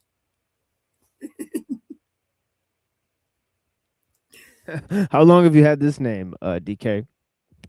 This is my fourth name. Wait, fourth. No, third name. No, fourth. It's fourth. The first name was completely separate. That's one you'll sometimes see me on YouTube with. Holy crap. The viewers went from 13 to 20. People really like to see you here, DK. Yeah, man. I generally bring a crowd, and I'm not even streaming at the moment. My computer crapped out. I had to restart, so I'm not even streaming on Rumble at all. So I'm just here. So yeah, there is nothing in this for me like grifting off anyone else's shows. In case anyone's like, yeah, it's all good. That. I mean, holy crap! So I know for a fact that sometimes people think that I do that. I don't. I really don't give a shit if people do. You know what I mean? I go out of my way to promote other people because I stream 24/7. I've got enough hours in the day that I can stream someone else's show, and then when they're done, I can go on playing other stuff. But yeah, as I said, at the moment, it's like, yeah, it's still waiting for the last Rumble show that I did to process, so I can't even stream at the moment. So I've been looking around for voice chats. I ended up yelling with...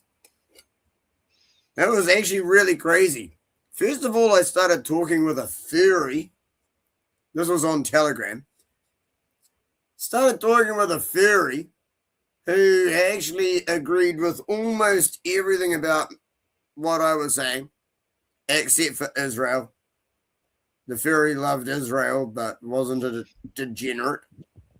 They're like anti everything that's happened about furries. They're like, it was good when we used to just, if we would dress up and just go to someone's house. It's like, yeah, when it was kept in a niche and no one knew about it, right? No one gave a shit. That sort of thing did not need to be pushed in everyone's face. And then, like, a Muslim and a Jew jumped onto the channel. Together? Were they in cahoots? No, it's like slightly delayed. They could have been in cahoots, though. You know what I'm saying? Yeah, it could have been, but it was the Jew first, and it took a while to work out that he was a Jew. But then a Muslim, and then another Muslim, and then the furry left. So I just ended up like arguing with like a Jew and two Muslims for about half an hour. It's weird they didn't. And I don't mean Muslims like you. I think I even typed that. It's like these were the sort of people who were like, "Yeah, death to all white people. We're taking over your country." Oh shit! Idiots. Yeah, they're terrorists. No. This was after the furry left. The furry left, and then I was just arguing with a Jew and two Muslims. And all death of them, to white people? Yo, that's fucked yep. up. Yep, death to white people. We're taking over your countries. We're doing it. Yeah, that shit, man. Yeah. Good Lord. I think I remember. So I just had a discussion like that for about half an hour before I came here. There was a song by Typo Negative that was "Kill All the White People." That was pretty funny. Oh man, white genocide. Dude, it's not even a fucking unreal thing. That was promoted so fully in mainstream media for years. If you look back through like headlines from the media and magazines and people's opinions who are supposedly experts in their field and shit. That's a tribalism loop. But they were all saying this is not going to be a white country soon, and that's a good thing. Death to white people. Yeah, I see white people everywhere. If I said that about any other race? Yeah, I see them all the time. But the thing is that the white women, I really like white women. They're very like, I don't know, they're just really. There we go. They're just like really typical bloody Muslim, just like a white woman. As a white woman, I really like all women, What? but I particularly like white women because I am one. I particularly like white women because I'm white. I like shit, Italian. bro. I like I Italian. seem to be anyway. Italians, like Italians. I genetically, don't see any problem with people liking people of their Hey. own race. Don't say that, TML. No, that's simple. I don't see any problem with people liking people of their own race. How is this something that is now frowned upon? Yeah, I get it. But I think a lot of this is just conditioning that's built up over the 20th century, really. Like racism is a modern conception. It was invented by The Jews. Yes. I think it was the distortion of Darwin was a Jew. some Nietzschean thoughts. It was invented by the Jews. Sad trombone. Officially, we might as well be honest Mark. at this point. you Like, could say it was. I'll give you Darwin. that. Okay, I'll say the Jays were the first racists. Okay, but the first guy to actually coin the term racist was some American progressive. I can't remember the dude's name, but he it was a Jew who Yeah, changed I their don't know. name. I don't know if he Jews was created. I don't No, know. it was a Jew who changed their name to like Americanize it. They're Well, fond And of the person changing who their coined names. the term racist was a Jew who changed their name. Because he wanted to The progressive he invented the Jews. term because he wanted to distinguish himself between people who hated people because of their race or their color and people who hated the culture of the people because he had to sell his Indian boarding schools. The guy who invented Indian boarding schools is the guy who invented the term racism. He was the first Hey, document. Yeah, it you know is what the happened at those culture Indian that is boarding. the problem. You By know what happened to those Indian, do you schools? mean Yeah, they were Native crack. American Communism. ones or The Bolsheviks India? were, They were real bad. But he wanted, Bolsheviks. in his mind, he created the word to distinguish between people who hated people because of the color of their skin and their culture. I just told you Yeah. that guy was a Jew and changed his name. So you don't even know that it was a Jew saying that to you. Well, it He doesn't. created the term racism to make all of us hate each other so that the Jews can suddenly go, yep, now we've screwed everyone over. Now we can say, oh, we're not white, we're Jewish. Yeah, I think they started the NAACP and whatnot, right? And the ADL was after they hung Leo Frank for Probably raping and feminist. killing a 14-year-old girl and then trying to blame one black man and then another black man. And then people just went and broke into the cell and lynched him. So they created the ADL to try and clear his name. How do you clear someone's name for raping and killing a 14-year-old and trying to just blame basically everyone in sight for what you did? Ask Trump. Clear his name. Wait, Well, sounds yeah, but like that's everything that's happening right now with all the Epstein exposure. Whose name do we have to clear next? Let's make up an excuse for the next person whose name pops up in the media. Yeah, they want us all to be multicultural communist, so they get us to, hate our own race and shit like that. And not even that. They want us to commingle and interracial marriages. It's not even that. See, I go a step further. Don't I even know they're gonna pull the psyops to make the one world religion. That's what they're gonna do. Yeah, I know, but what I was about to say is I go further than most. I know what my channels have ended up like, which is why I keep going to other channels like here. Because my channel has ended up like a fucking white boy echo chamber and it annoys the fuck out of me. Like, I actually get sick of my own channel. White. I'm not even white. I'm Italian. What I'm saying is...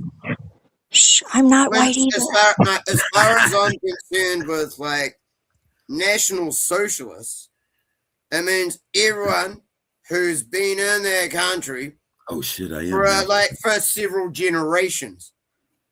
It ain't anyone who's turned up in the last 5 minutes and says, no, I can get nationality straight away. I want all the benefits and shit. That anyone who's put in time, their family has put in time in any country they're in, as far as I'm concerned, National Socialist actually incorporates them. As long as they assimilate to the country that they've moved to. Oh, yeah. If they try to start up their own community and undermine shit in another country, they have just exposed themselves as being the problem. I love Chinatown. If you want to do that, fuck off back to your own country. Go fix your country. Don't try and fuck mine. But I love Chinatown. I love like the little cultural areas. But do they try and infiltrate everything? I mean, to be honest, they probably do. They kind of probably just try to. I think they just try to keep everything, and everyone thought it was innocent. They mostly just try to keep to themselves in their own little hood, sort of. And I like as Chinese far as food. you know, I like Chinese food, man. So it's not even really Chinese food, though. The Chinese food that we think is Chinese food is not Chinese food. But that works the same as Indian food, and Rowan Atkinson said it the best. I like dog and cat. Like, I like Indian food, but now that we have the recipe, I hate Indian food. Is there really any reason for them to stay? I love curry. Curry's good. Yeah, but do we need them here now that we have the recipe? Yes. No, because we can cook it ourselves. That's kind of rude, though. I mean, whatever. It's all right. We gave them fucking everything they've got as well. I like authentic Half of those countries didn't have a wheel before we turned up. Oh, whatever. Like we're all that No. important. No, Who that's is actually we? true. He's talking about Half those countries didn't have a wheel before we turned up, and all we learned is a few recipes. Yeah. It doesn't give them right to our fucking whole country. That's the problem also a is, fallacy, though. yeah, the problem is, DK, that this is the Uncle Teddy channel, and we don't support technological advancement and everything that is brought forward. You know, it's also enslaved white people, right? So you have to consider that, right? Oh, I get. Don't get me wrong. There's certain things. There's certain things that have helped, and it's got to the point where it's become detrimental. Like where it's at now is actually detrimental to everyone, and most people don't see it. See, this is why I come here, TML, because I know that most of the people here are actually clued up enough. I'm saying in the past, it's like we actually helped civilizations, and now all these civilizations now blame us for colonializing, which, to be honest, our governments are even doing to us. I think it was unsolicited help. I mean, if you look at it realistically, governments in Western nations are doing almost exactly the same things to us as they're doing to every other nation. Exactly. The difference is we have more technological advancements, so it's harder for them to screw us over.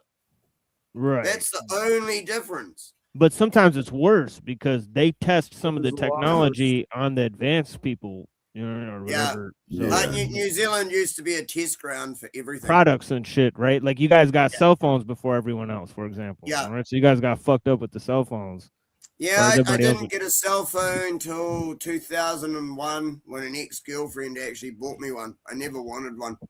Right. Yeah, the test market for all American products is basically like teenage Japanese girls. Like if Japanese girls like it, then they know that we'll like it. Yeah, but I think Dom was trying to say something. Japan was actually after New Avian Zealand. was trying to say something actually. Oh, Avian, Yeah.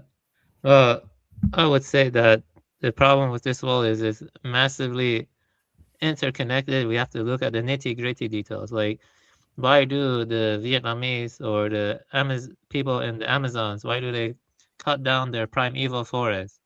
Because they have, you know, like in Vietnam, they're growing rubber trees because they export that rubber to more advanced, more developed nations. You know what I mean? Yeah, and palm oil and all sorts of things. Yeah. The pattern is applicable to stuff like, you know, mineral deposits, palm oil, pretty much everything you can think about. And it has to do with the nature of the rigged global economy because of currency valuation. You know what I mean? Like Forex and, you know, IMF and World Bank. Who decides the value of currencies? Is it based on gambling? Is it based on GDP? The whole point is it's rigged. It destroys self-sufficiency. It makes everyone become a part of a petroleum-based economy that is massive and global. Like if you go to some parts of, I don't know, the Middle East, you know, they look almost frightening and horrifying because they're drilling oil and you can see fire coming out and stuff. And it looks like a nightmare and stuff. But the only thing that they're still doing that is because they shut down Nikola Tesla for wanting to create free energy. Yeah. See, the world would actually have free energy already by now. Yeah. If the powers that be who control the oil industry didn't want them shut down because they couldn't make money off it. Yeah, they're hiding free energy, and they want you dependent on the black goo.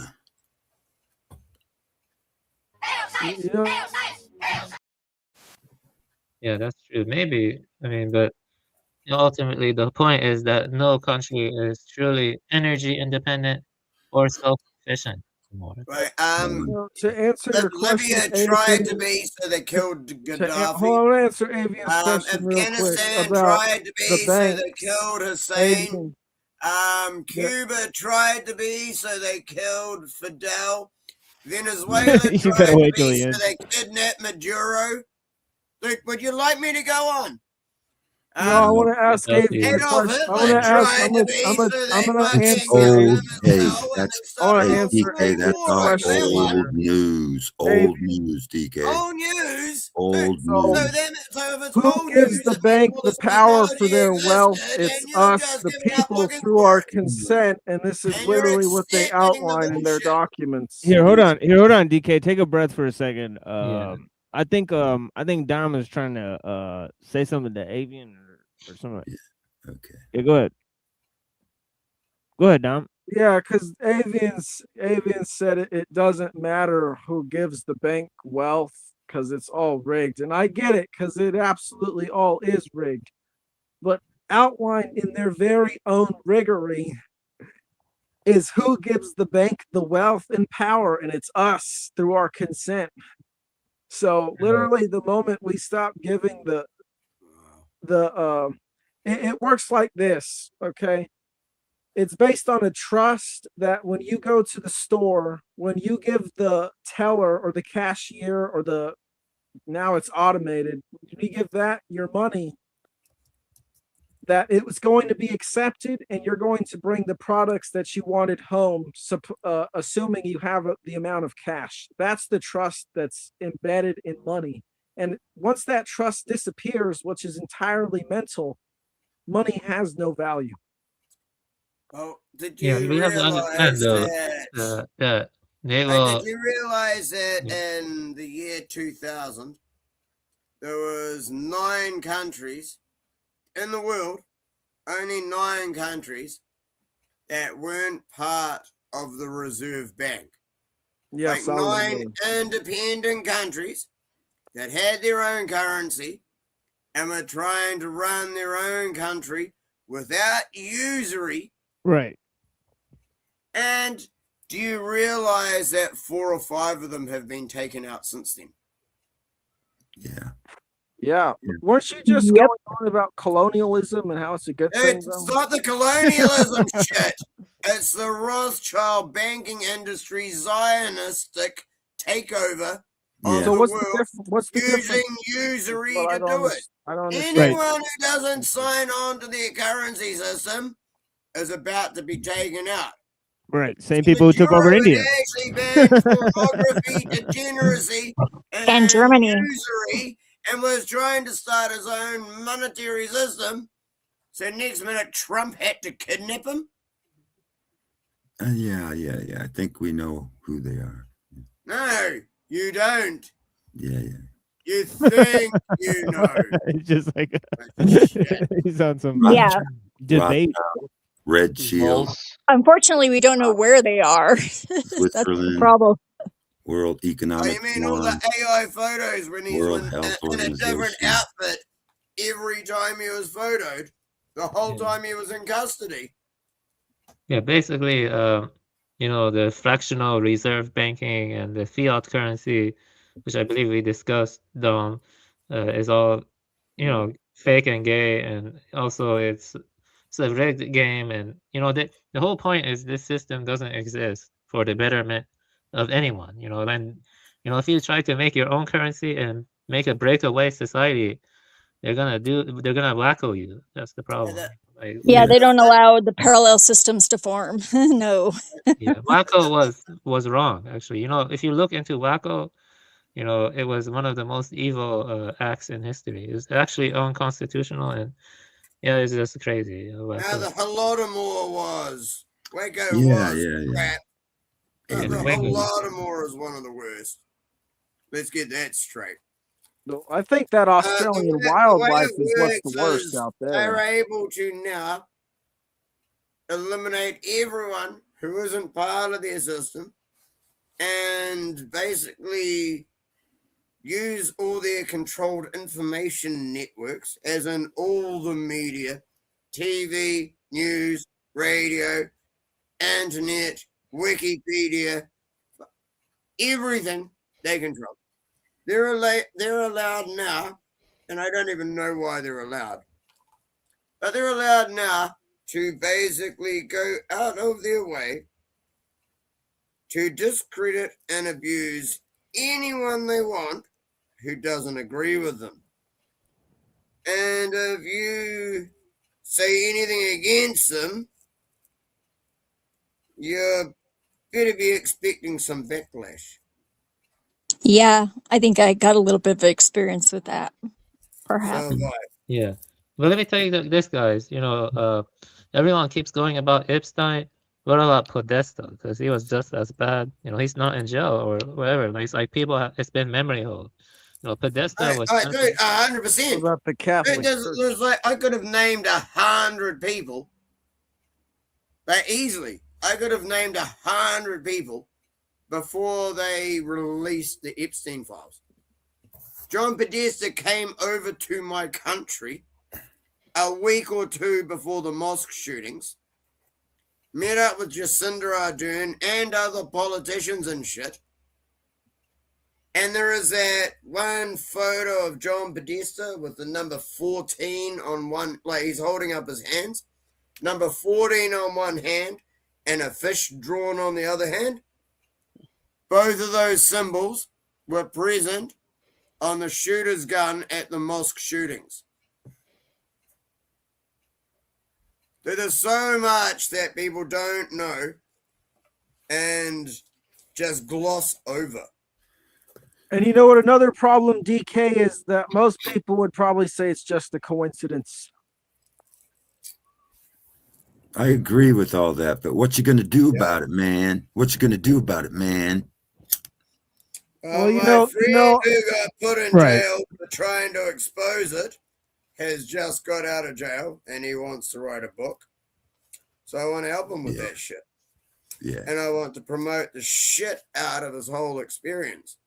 Because he got put in jail for putting like QR codes or like Insta links or whatever on his videos so that it took people to the mosque shooting and the manifesto.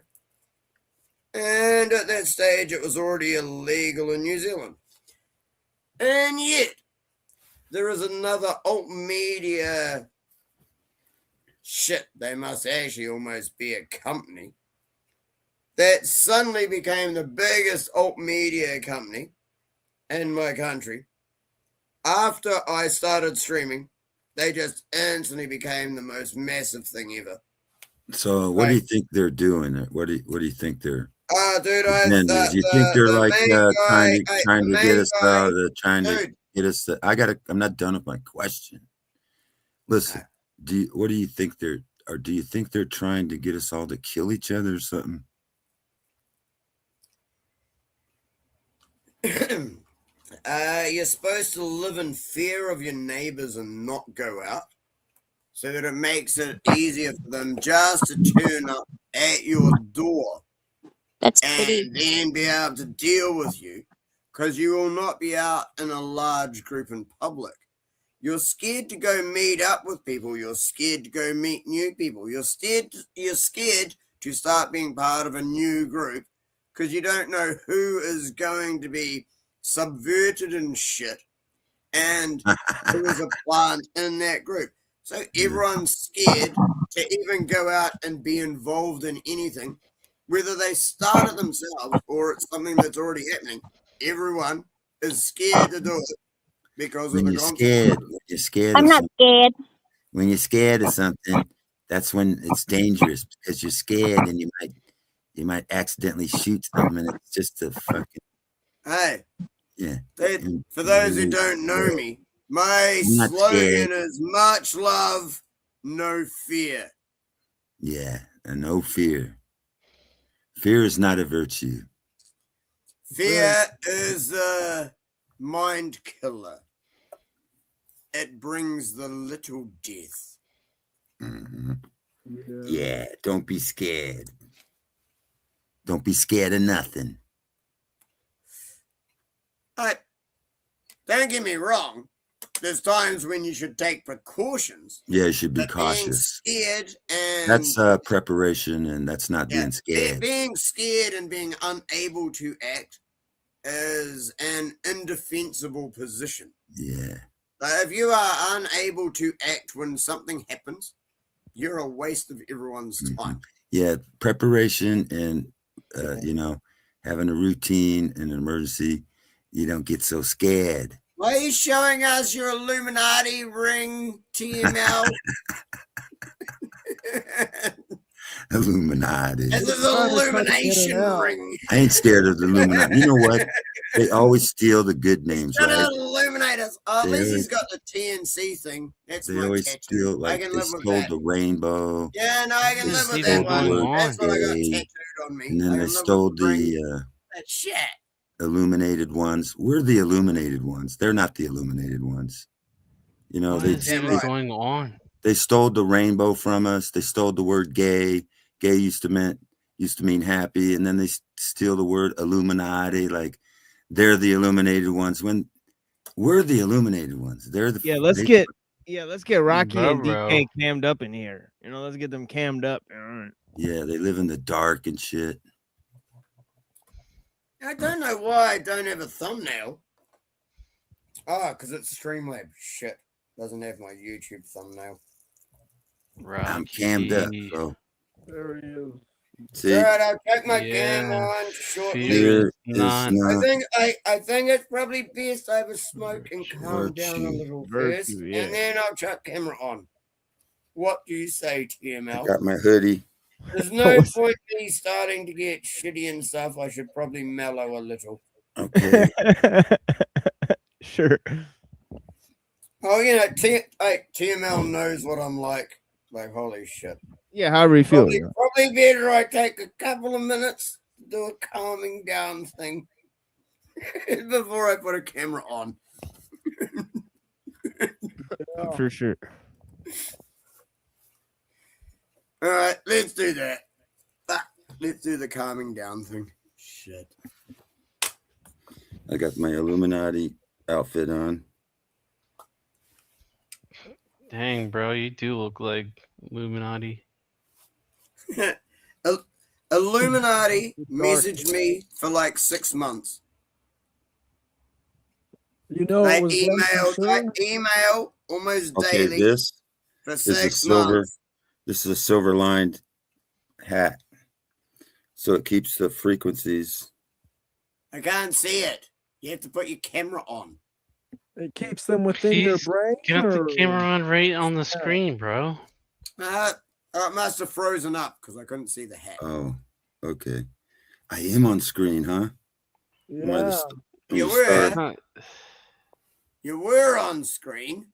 I'm 67 years old, and I'm I'm only 48. Shit. anyway. You got okay.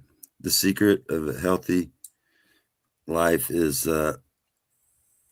first, dis-ease is caused by dis-ease. If you're always feeling bad and you don't go out and walk and have a good, look at the trees and and you're always in worrying and dis-ease, that causes this. And then secondly, the fucking grocery stores are poisoning the shit out of you. Most of the stores you go in, you got to search for shit. And it's hard to find real food they're poisoning us. I think that came out in the files too. They're fucking poisoning us. Shit. I mean, We all knew this, right? We already knew this. I've known That's this. what I was gonna say. Like, do we really need the files?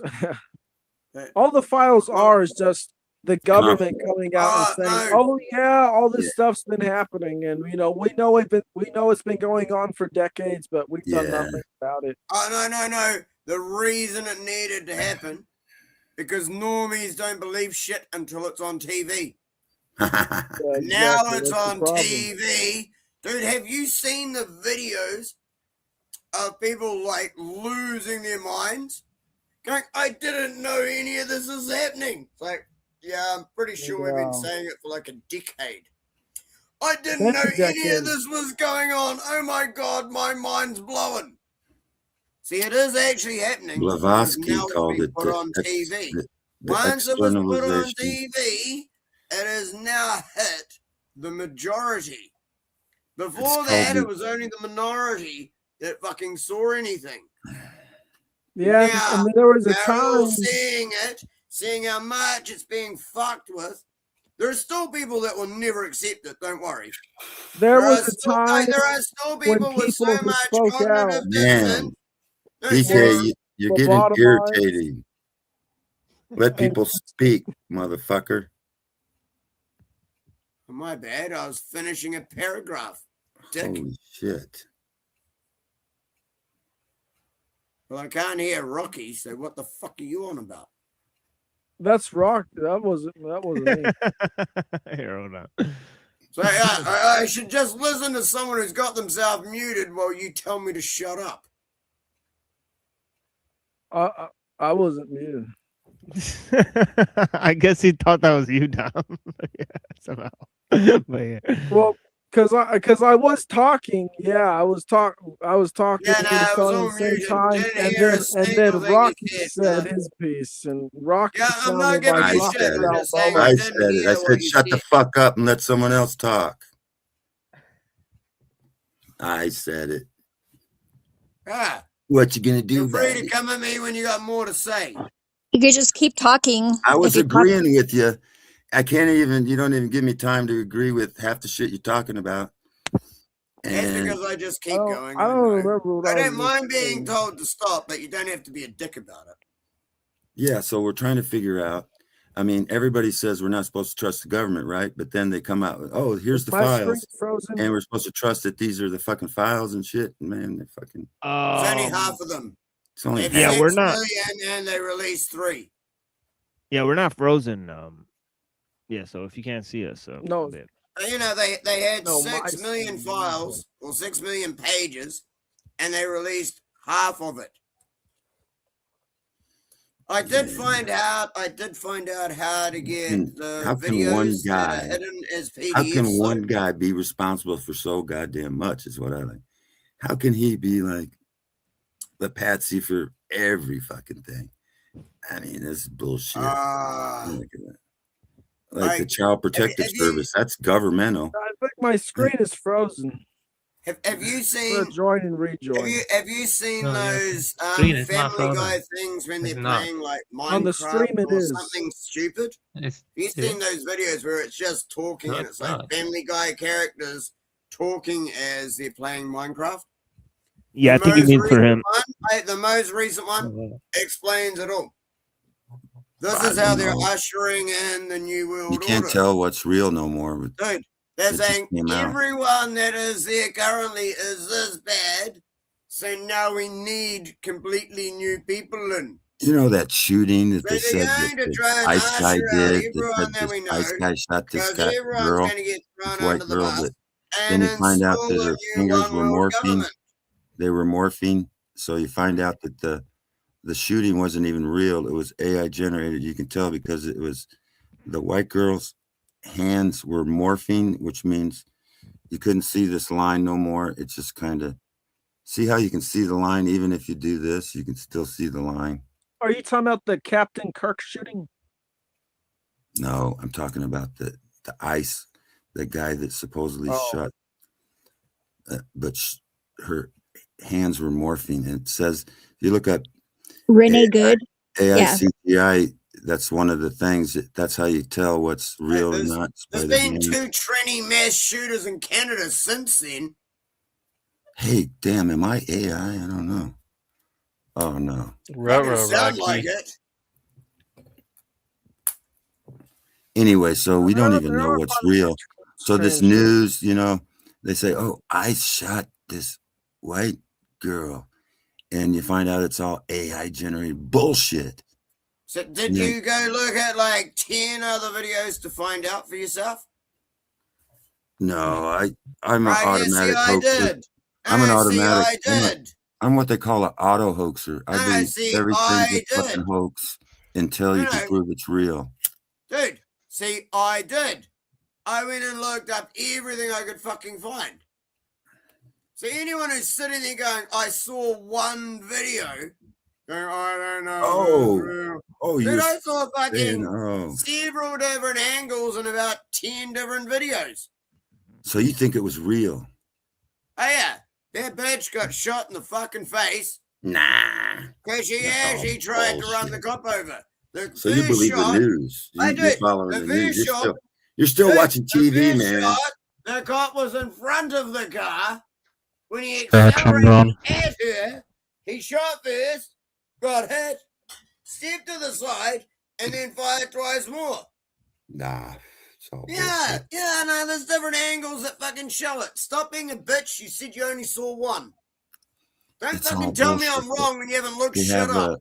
this. Don't tell me I'm Yeah. wrong when you haven't looked shit up. I'll get the video and you can play it. It's only You like know what? The one video you have. I see it. I've looked at about 10. It only No, takes I one. asked you. You said you It only looked at takes one. It only takes one video. No, it doesn't. Yeah, it does. I've looked at 10 and you're going, this one says ice bad. Get fucked. You're watching too much Bro, news. you're Believe the fucking... news. You still your believe the fucking inability news. to research is showing. Yeah, cam up, DK. What is this?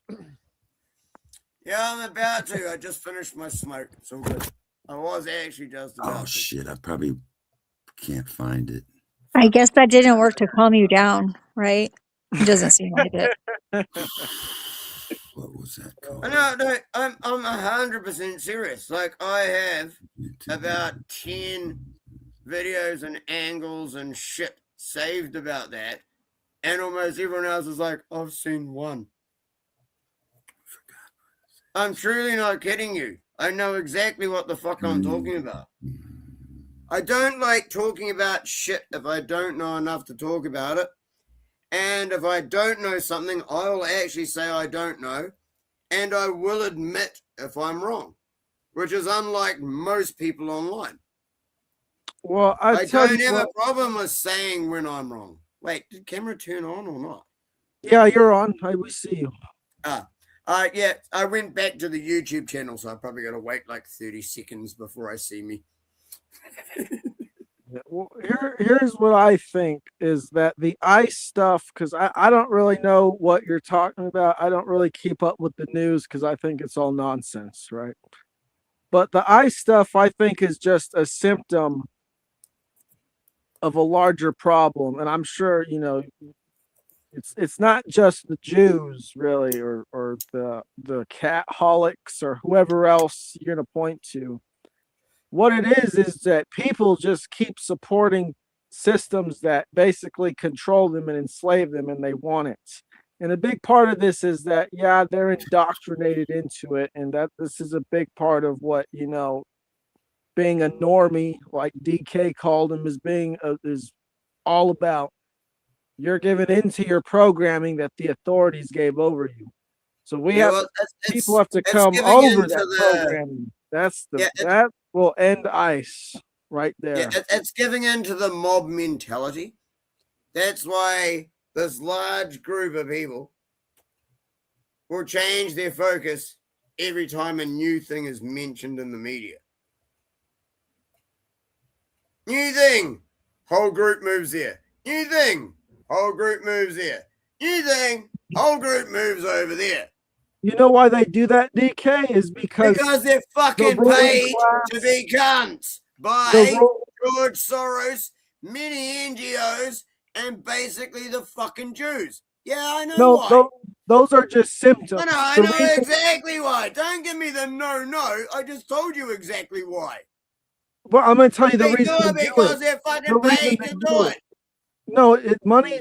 There comes a point when you're so powerful, money doesn't matter, right? Money's for us. Money's to keep us in the system. When you're someone who's like a Rothschild, what do you care about money for? What's money to you then? How the fuck do you pay your fucking soldiers? Stop being a dumbass.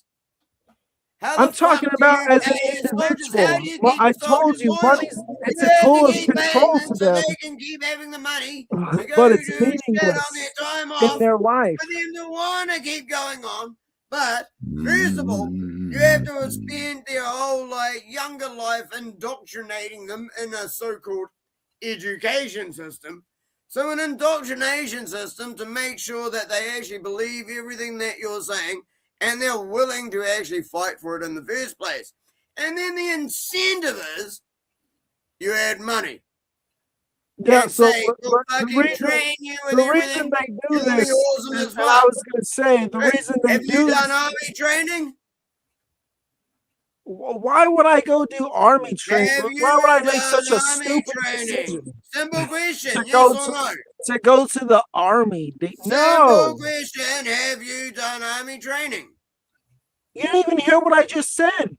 I Have just told you you. done army training? Yes or no? Don't be a bad bunny. Army on. training is stupid. I Hey, would never go and No, it's not. participate. Yeah, I've that done army totally training, is. but I never signed up. I did the fucking training. I learned heaps of shit. That was awesome. You guys need some Ever training. wonder why they call it training? Nah, my Why dad trained are me they a lot, training but I did soldiers? learn a few new things Why that are I you didn't training know. your Like, dog? seriously, I actually did learn some shit Could that it I be didn't know related? from the army training. I don't doubt There it. was like a few But the army, It's to things that I behave. They're training you to incorporated behave, into my brain. to have discipline. I'm trying to make the point. know, I I couldn't fucking make hate the that. point because I kept getting Discipline interrupted. But authority is the reason I never signed the up. reason the ruling class, whoever they are, I the got Jays, tombstones the and J stuff. suits or whatever, the reason they implement stories or education to control people is to make them more predictable. They fear the mob. Because the mob to them is they're this uncontrollable nightmare when they get out of control. Hey. So to keep them in control, they keep them predictable and they keep them, like you said, fixated on the next thing in this cycle of basically a cycle of becoming. That's what the news feed is. It's a cycle of becoming. It has no end. And it's always focused in nonsense, really. It's not They focused tried in to principles. do it to me when I was younger. What? Because I was getting bored with school. So in the 80s, I was getting put into advanced computer Damn, programs you and don't look that old. Okay, no, don't let me talk. It's all right. Go again. No, you don't look that old. I thought you were younger. I get that lots. But no, so in the 80s, and I mean mid 80s, I was getting put into advanced computer classes and shit. And it was to do with trying to design the most aerodynamic car. We learned what was the first one? Whatever the one before DOS was. Something and then DOS. We learned that shit. You know, everything that's pretty much outdated now. Learned all that shit back then. Basic. It was a basic. Yeah, that's the one. Yeah. But then my parents split when I was 9. And I moved to a different city. And I tried to get into computer courses. And the only computer things I could find, and I'm not shitting you, this put me off. I went there 2, maybe 3 times. Just because I was trying to talk to people to see if I could learn anything off anyone.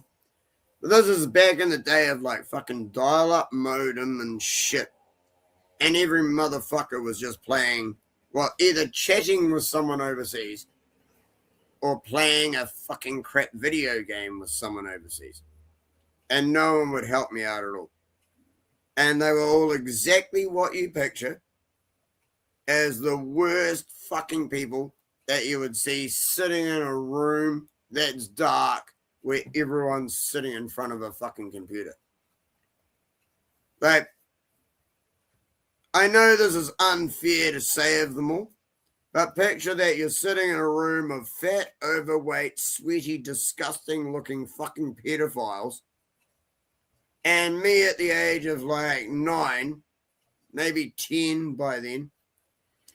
There was only one person who even tried to help me a little bit. And he was actually one of the least ugly looking pieces of shit there, which is probably actually scarier. Looking back. But I only went there 3 times because no one wanted to fucking help me learn anything. Everyone was just busy doing their own fucking thing.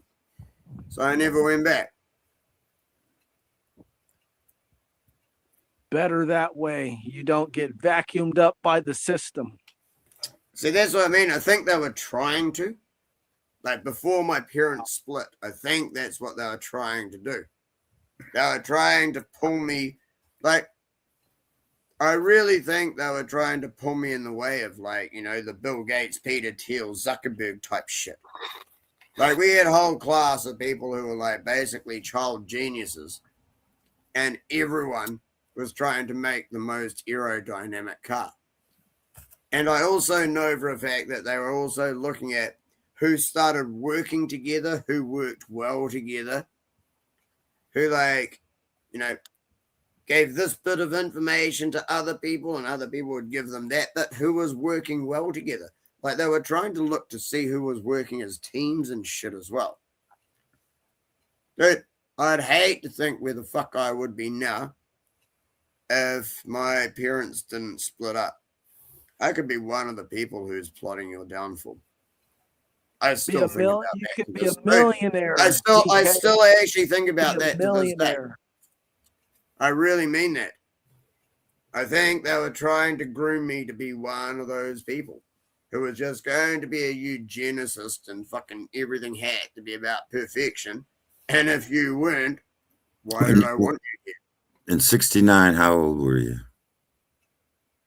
I wasn't here. In 1969, you weren't here? Born 77. There's no ways that old.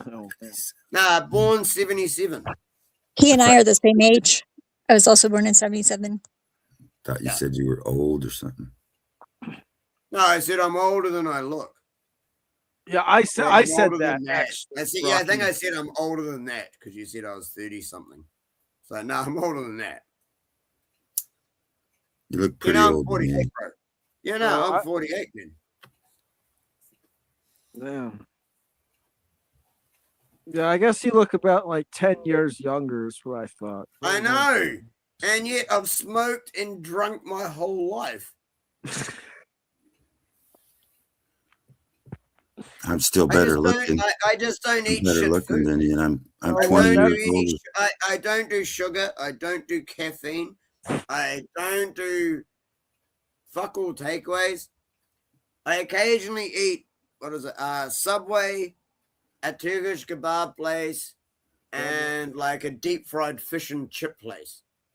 But I won't eat from any franchise. Oh, Subway's the only franchise thing. But I get like the roast beef one. I won't eat like some of their other shit. I won't eat their chicken. I won't eat their fucking McRib things that they use, like their pork riblet thing. Nah. Like you got to pick like what food you actually think is safe where you are. But then again, I don't know how fucked all their vegetables are. Yeah. That shit could have been sent from America and be poisoned as fuck as well. Avian wants to say something. Yeah, so I want to just, Dom and I were talking about time and being, but I found a better, I think, interpretation of Dogen's uji, which is sometime. Dogen's uji is unfolded to mean that time is not something that passes over beings, but is identical with whatever concretely exists. Times are themselves beings. All beings are times. Mountains, oceans, Buddhas, rats, tigers, even mistakes and doubts are each a time. And if time were destroyed, they would be destroyed. If time endures, they endure. Time is not merely flying away, nor a linear succession of instants, nor an external medium through which things move. Rather, each event is the full enactment of time, and passage is the expression of that event. Like spring passing as spring. Past and present do not stack up or accumulate, yet yesterday and today are fully present as my sometimes, because every phenomenon exhaustively expresses all times without remainder. Thus, Uji names the dynamic identity of being and time as realized in practice. The appearing of the dawn star, the raising of an eyebrow, the mountains and seas, all are nothing other than time fully manifesting itself here and now. So yeah, there you go. Would you like me to simplify that for you a little bit? Yes. That's right. So the past is something that's already happened. You can't change. So therefore, you shouldn't be worrying about it. The future is something that hasn't happened. So why would you be stressing about it? Because all you're doing is guessing at it. The present is what you're living in. That's why they call it a gift. Live in the present, people. Have a plan for the future. Learn from the past, but live in the present. And it sounds like what Avian is saying, or at least through that reading. I know. I just tried to simplify it. I said that. I said, do you want me to simplify it? And someone said yes. Yeah, I said that. But I was going to give my what I thought of it, because I thought that,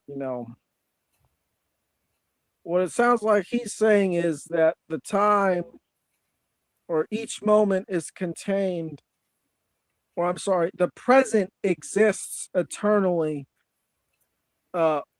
Everything does. Each moment is made up of time.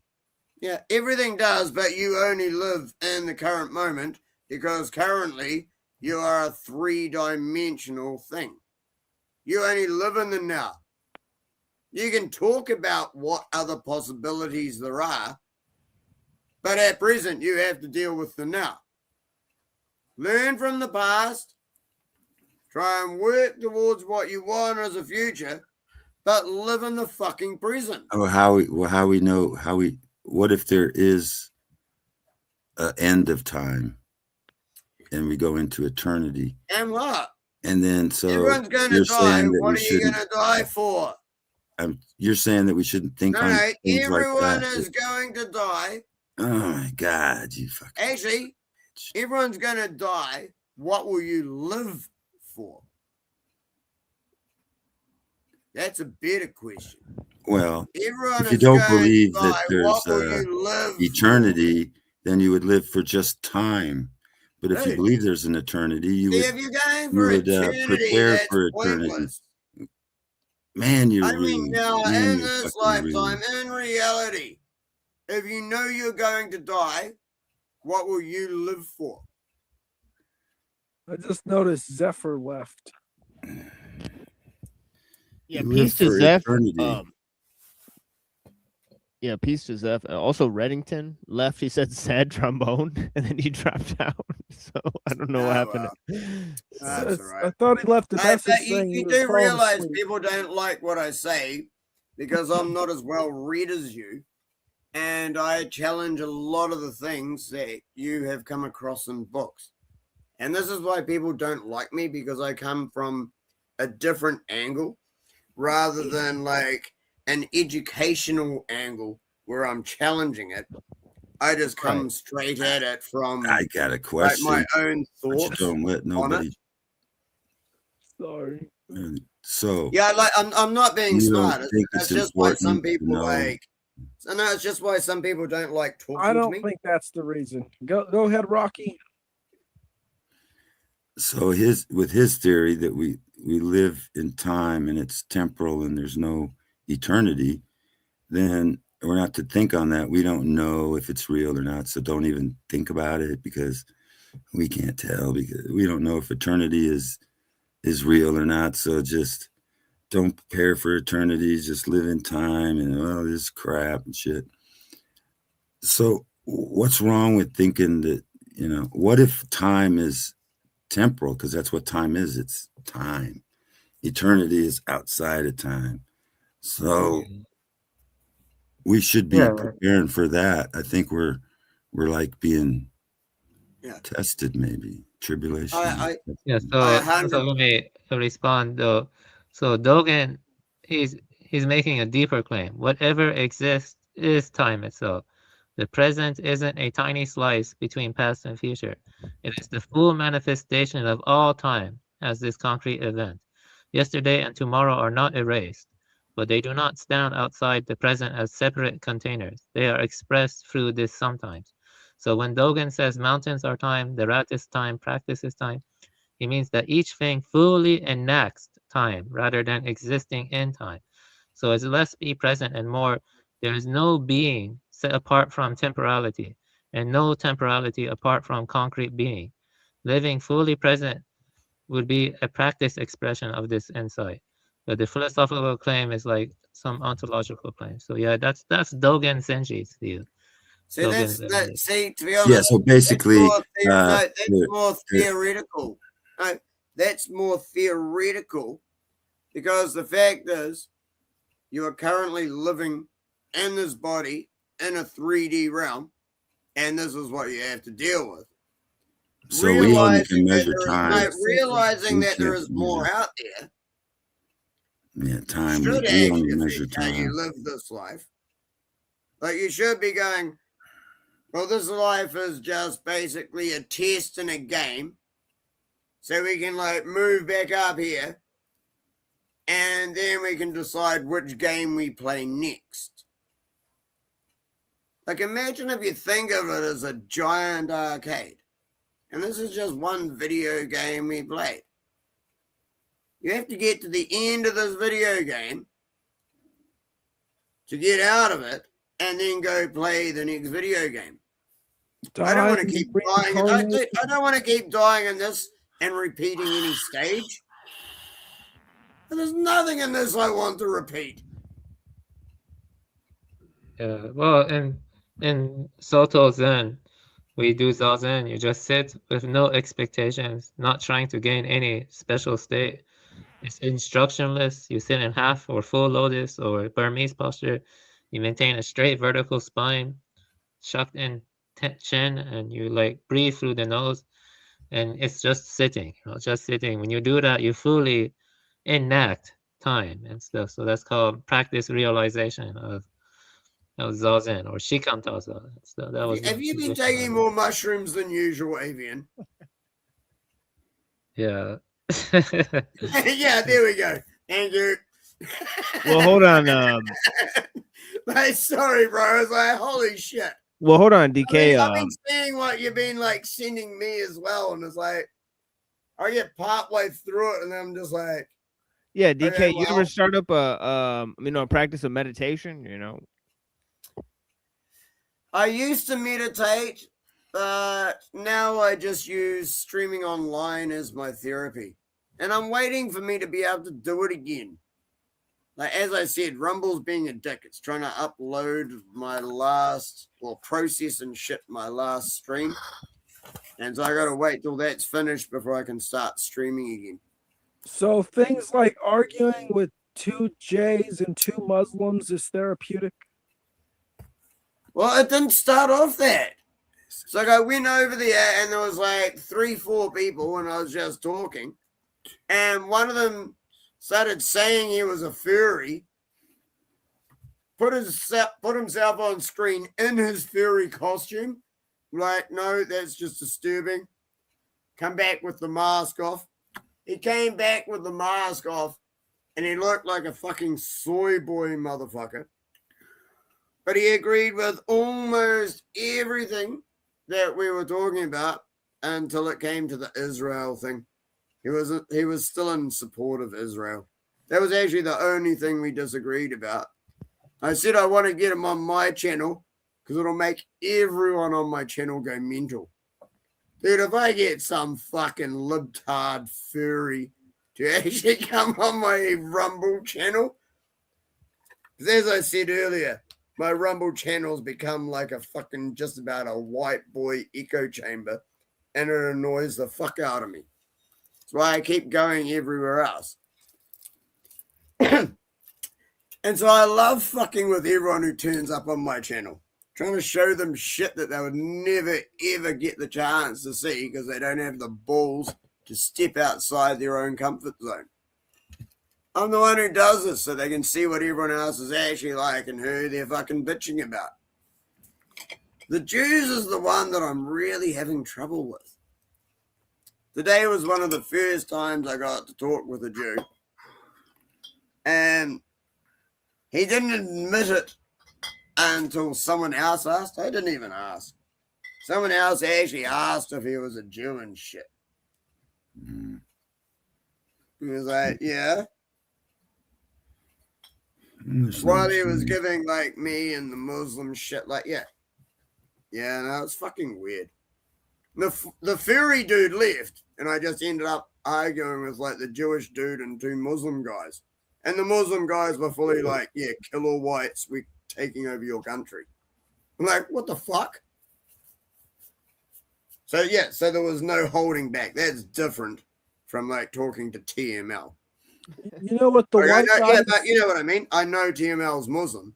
We can talk about shit. I think we've only ever argued twice. Once was my fault, once was his. We've only argued twice. But now this was different. This was fucking like, yeah, kill all white people. We're taking over your country type shit. So I've not actually ever come across that before. It was like, yeah, it was fully crazy even for me. And it just happens to be when my stream is down, so no one else fucking saw it. You know what? One guy, Archaics, he says he predicts that the global elite are going to use Islam and Judaism to destroy each other on the global stage. The first thing they want to do is they want to use Muslim to destroy white people. And then once white people are gone, then Judaism is going to be used to destroy or subjugate the black people because apparently they think they're easier to control. That's their whole fucking plan.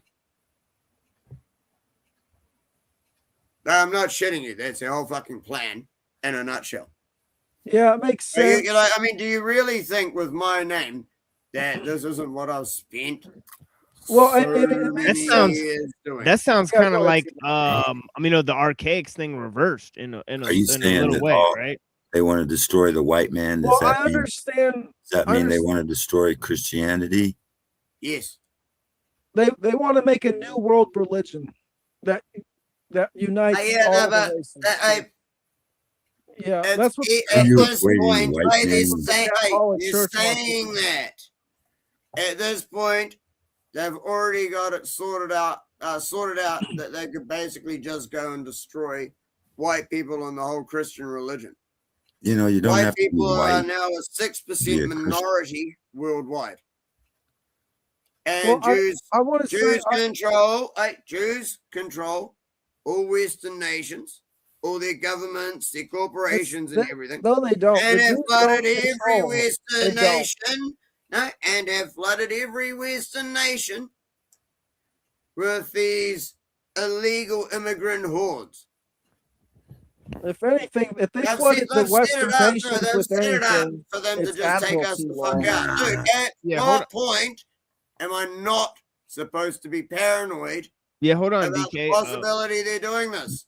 Yeah, hold on, DK. He's saying that he thinks that the Jews don't control America. So I want to see who he thinks controls. Who do you think controls Dom? Do you think it's the, who do you think? I've Who told did you say? I've told you it's the Catholics.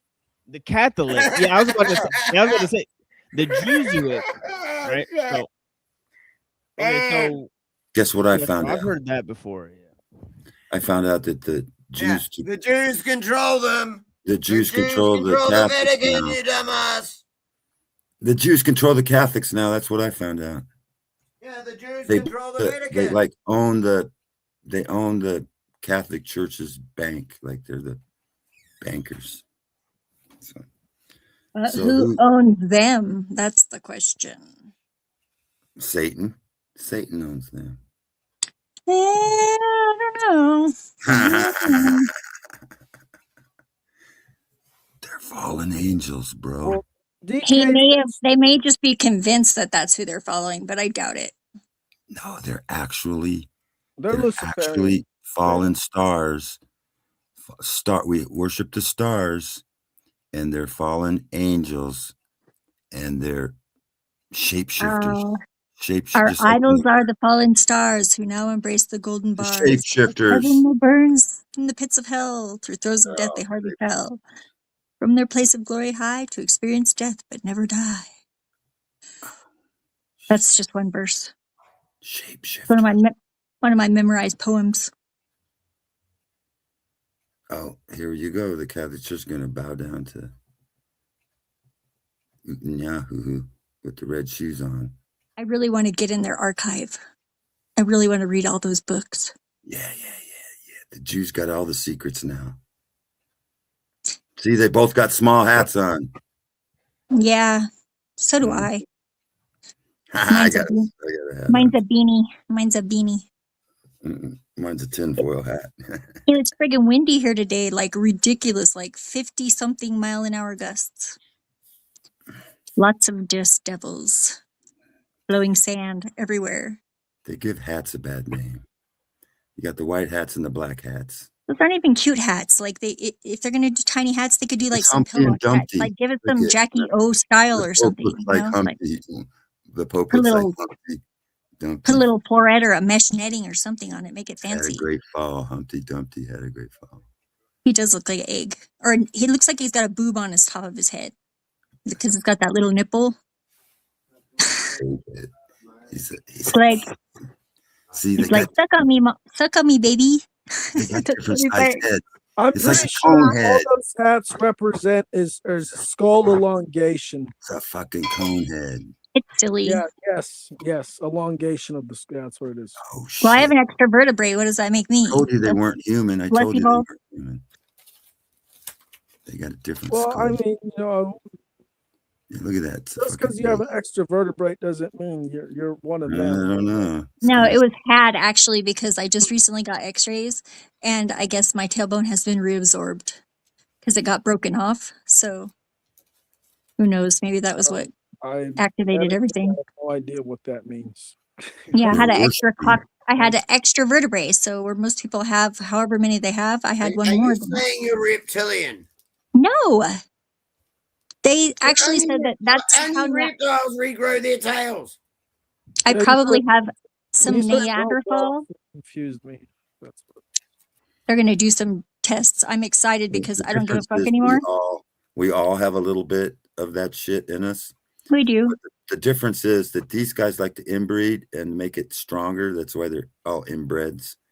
See, my family policy is the exact opposite. We kind of like our mutts. Yeah, we don't like to inbreed. We like to blend in. The only thing that I can't say that I've identified That's in my why family some is of their Asian, children, some of which their is probably, children are deformed and they have to hide out yeah, I'm not deformed. insane asylums and shit. I just have extra bones and weird Really, they're physiology. really degenerate and they really aren't very good. They're not good people. It's not my job to judge that. I don't know them. Like, really. I mean, from appearances, maybe, from what you see.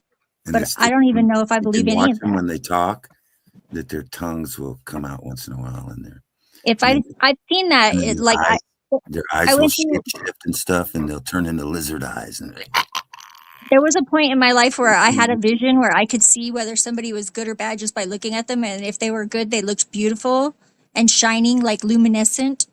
And if they were bad, they looked like twisted and gross and kind of greasy and they can dark. see us if we have the light.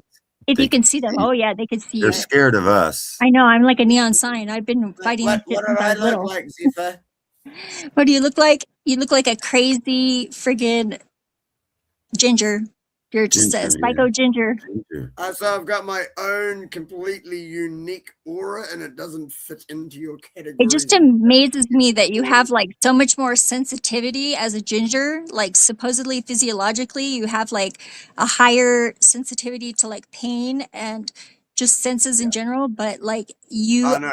can still manage to be as obnoxious as you are. That is impressive. I know, dude. Other way High around. sensitivity Dude, to light. my pain tolerance is fucking off the charts type. Mine is too. Yeah, the cancer's eating my bones. Oh, you don't know yet, do you? Sorry. Just dropped. Yeah, I dropped a bomb. I'm It's going. all right. I'm going to send you. I saw that. I'm gonna send you every natural thing that I can fucking Awesome. find. My mom did that like the day after. Literally, I have so much stuff, but I don't mind redundancy. Don't do 3 things you don't do, and you've already have done the first one. What? Without a doubt. Go to the You doctor? Don't get a biopsy. I did. Oh, well, they did. They drilled into my hip because it's already moved when into they the bone. do that, what it does is it actually bursts the cancer cell open. Oh and yeah, I that's what suspected that. starts I to already. do, and that's what makes it start spreading. Well, it already was The doing thing that. you don't do is you don't do radiation chemotherapy. No, I'm not doing chemo at all. I already told them no, and they're fine with that. The third thing you don't do is you don't take any of their pills. No, I'm not, except for the painkillers because the bone pain is pretty What severe. do you do? What do But you I'm do? only using them minimally. Honestly, I will. Hey, I will do you go know and that they, Yeah, I everything want that to I say can something though. for you according to to the try. Let me files, say It's up to something you to though. pick which found one out you this, want. I'll never What tell is you this? which one. There's lots. The wheel. The wheel. Yeah. No, but that's the thing. There's actually lots. Yeah, let me Like it say isn't this. just So, one. in most cultures, We gotta look at this. We gotta look at this symbolism here. This, Yeah, I love in it. most It's beautiful. in most cultures, you see it like a pig snout, kind of, and horns. It looks like the sort. Fool card Yeah, the and one the on the left is and the Sumerian. Wheel of Fortune. The one is on the all left is Sumerian. astrotheological. The one on the right is Because it's got a Rothschild. scorpion, a dog, and the that's like Eden's in the circle. the one on the left is like the Fool card. It looks almost exactly like the Fool tarot card, and the one on the right looks like the Wheel of Fortune. Like it's spooky. Like I should show The you. Wheel of Fortune had 12 segments. Flat Earth symbol. It had 10 actually, because That's I all put it. astrology. I made it with 10, or with 12, and it was actually 10. The one on the left The is original Nergal. one had 12. Nergal. I had to repaint Instead, it. it may have had 13. Then you got like the how many wheel months we used to have. of astronomy. Yeah, but it's got, see the animals on the Can you edges? hear me? I have the exact same thing Yeah. that has 4 Yeah, all right, animals. guys. Yeah, hold on a second and let Avian explain this. let And me then we'll Yeah. move on with the I was the one discussion. that shared Bless us. this. Go ahead, Avian. The one on the left is Nergal from Sumerian mythology, a demon, and the one on the right is Rakshas from Buddhism. And also, I think some depictions of jinn tend to look similar too. Like they have horns, they have a piggish, snoutish face. You see that a lot in mythology. Yeah, kind of. Yeah. The Nephilim. But that's Nergal. Nergal. Nergal. Yeah, Nergal. I've heard of him before. But like seriously, I gotta find these cards now. I'm looking right now so I can show you because Looks like a Nephilim giant. they look so much the same. Yeah, You're gonna trip out. Nergal's associated with the planet Mars. He's one of those planetary archetypes. The chariot is a Mars as well. Of course. Yeah, and the chariot is a weapon of war. Well, and the chariot stands still unless it is hitched up to the wheels of fortune, because there's more than one wheel of fortune. He's taller than the bull. He's taller than the bull. Wheel of fortune is the 10X. I see a 666 on the side of it. Or a 999. Or 999. Or it could be a G. Who knows? Maybe it's a GGG. Is that your sculpture?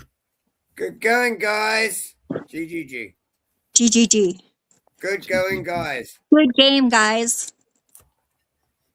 I found one. I'm still looking for the other one.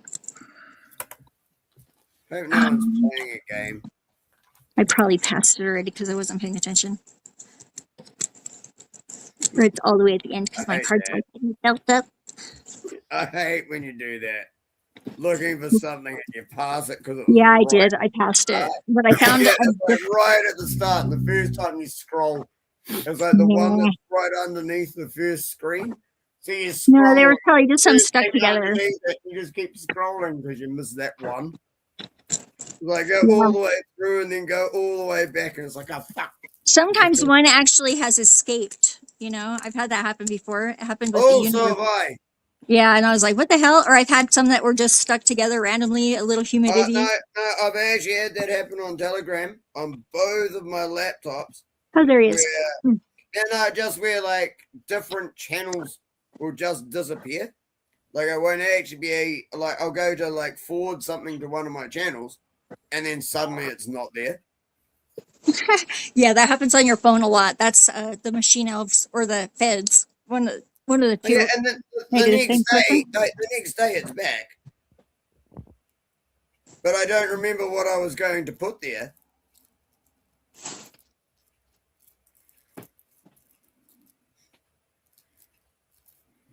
I gotta turn on a light. It's kind of like a way of making us not save the things that they don't want us to save.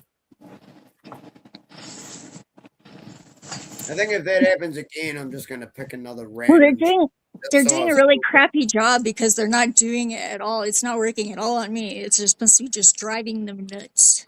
So nothing's working on us, but it's still working on everyone else. You look at this card. Hey, we are the 5% at this end. This one has a tiger instead of a dog. 5% at that end. 1% who's issuing orders, 4% who are trying to enforce them. Yeah, can you? And then in the middle, there's a 90% who are just going along with whatever fucking TV tells them. See, it's got a tiger here instead of the tiger here instead of the dog. But there's also a scorpion. See the scorpion that was in that other card too. And then there's like this over here. There's over here. It's mirrored, so not only mirrored. Scorpio is my star. So on that edge, it's like it's got this circle, and there's like he's holding his hands out, holding this ring, like he's like hula hooping or something with energy. And that looks like that same that one that was on the left. And then this one is the Wheel of Fortune, and is it upside down? Yeah, it's upside down. Does it have 12 sections? It has 10. 1, 2, 3, 4, 5, 6, 7, 8, 9, 10. Yeah, I did 12 at first, and I had to redo it because I did a painting of this. I did my own version where it's like it glows in the black light. It's really freaking cool. No, it doesn't. You can't count. Yes, it does. It does. No, 1, 2, 3, 4, 5, 6, 7, 8, 9, 10. Smaller segments that the triangle creates in the middle, like the No, arrow. but you don't though. You don't count No, those. if you count that, it's like 14 or some shit. Yeah, but still. It looks like that other painting though. See the animals? There's like an animal there, an animal there, an animal down at the bottom. So I got 3 animals. It's got Absu, I think the crocodile one, the monkey one, and then the Sphinx at the top. Pretty cool. Can you show? And the lightning in the background. In the beginning, my computer froze. Sorry. Oh, show the other one? Yeah, the other one is here. See, and instead of a dog, it's got like the tiger, but it's also got the scorpion down here. The dog star. Cool. Yeah, I like the art. And he looks like the Green Man a little bit, and he's like, yeah. And then this one is the Wheel of Fortune, which looks like the other one that one looks like the Earth divided into regions, and it's pointing. It's the energetic. It's the energetic qualities of the plasma. That's what's swirling around behind because there's lightning in the background. If you look at it, it's like that's what's making the shapes. Pointing towards a star. Stars they're like ball lightning. It's ball lightning. Yeah. Have you read Robert Temple's book? Everyone can make up whatever they want for a drawing. Just keep that in mind. I like this one. Oh, the star. That's Aquarius, the year that we were in. See that? It looks like the moon behind her, but it's not. How is that? This isn't even like an original set of tarot. This is some it is. They're really beautiful. The symbolism is like intuitive. It's this is some weird sci-fi shit. Look at the Hierophant. See, there's like Isis down here at the bottom, like right here. See, same color as my nail polish. And then there's like the inner child there. And the man on the outside, there's that beast of the apocalypse around the edges. So there's an inner child with a male. Yeah, I'll share some nice artwork too. And he's got the 3. He's got the 3 circles on his staff. You know, like right there. No, don't like it. Go back to the old school tarot. That one's gay. These are just so easy to read. I will never use other ones. This one. Sorry, Zephyr. Nope. Don't like your Scientology tarot. They're not Scientology. This is the Thoth deck. No, and I don't like Aleister Crowley, but these cards are just beautiful art. No. And they're shit. Divine cards in the right hand. Yeah, right, my brother. Rooted in nature. Yes. You might like the other ones that I have. Ina Otterith ones. Honey sticks. They're black and white. Yeah, I've got 2 jars of honey. It's something I'm saving for when I'm starving. Because apparently you can survive on 1 teaspoon of honey a day. Those ones are black and white and gold. It's good. It says, I like this logo, though. I like the I logo. only have the Trumps only, yeah. And on the backs, these are the backs of the card too. Rooted in nature, and it's a tree. Yeah, I like it. Yeah, it should have That's roots going into the words, though, to be honest. Bargad. The roots should go into the word bargain. Yeah. So it looks like See, it's that's the actually back of the rooted card. in It's got the it. 2 That pillars would and the actually center be cool. I know. center pillar If of you know plasma. them, maybe let them know. That's They the might back of the give you, card. they might give you a kickback for helping them. Who knows? Yeah, you should shut the fuck up once in a while. He doesn't know. Ooh. All right, I told you to get the old school tarot. I don't like I don't use the Rider Waite because the Wait, hold symbols on, are guys. like corrupted. Wait, hold on, everybody. I'm Yeah, Dom, gonna you said what? I'm gonna get off. Yeah, we're Well, gonna basically shut down soon here. So because we were on for 6 hours yesterday. So I'm super excited to like go to sleep at some point. All right. So so blessings, Dom. I greatly appreciate you being here, brother. Yeah, thanks for being here, man. All right, later. Agape. Yeah. Yeah, peace, homie.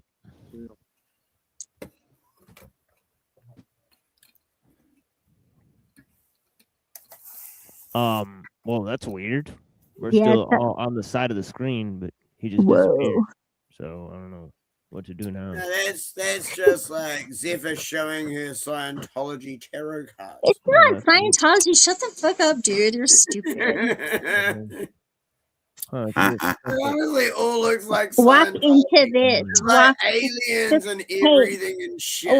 Walk into And this if it's original too woo woo tarot for you. cards. It can be too woo woo for you. That's fine. Just shut the fuck up about it. Nah, Or else I'll be more annoying and I'll bring it up more. it's all right. You might Just give get me an you might excuse. get TML more viewers. Keep going. What's really weird is my lip is numb. What drugs did you take? None. It's the compressed nerves in my spine. And they make your lip numb. Yep, just right here. It started on this side and it kind of moved over. It's not like fully numb. See, It's mine like just, like I fell mine asleep just on my made arm me- on my face. My compressed discs are lower back, and I Mine just are get upper like sciatica down either left or right leg.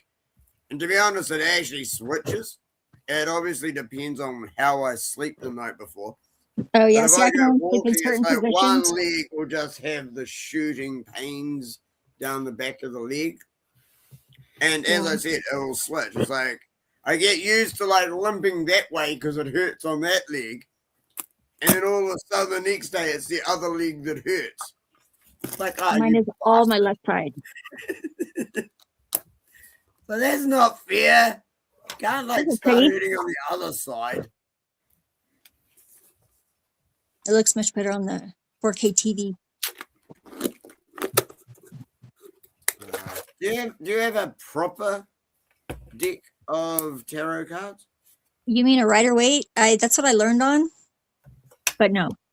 I have a holographic version, but I think I used some of them as art fodder because they were pretty and shiny. And I'm pretty sure I did because I definitely did because there's one right there, the sun, on the back of my box that I keep my cards in. I only had one reading done for me, and I can't remember the 3 things that came I up. thought I did a reading for you. Didn't I do one?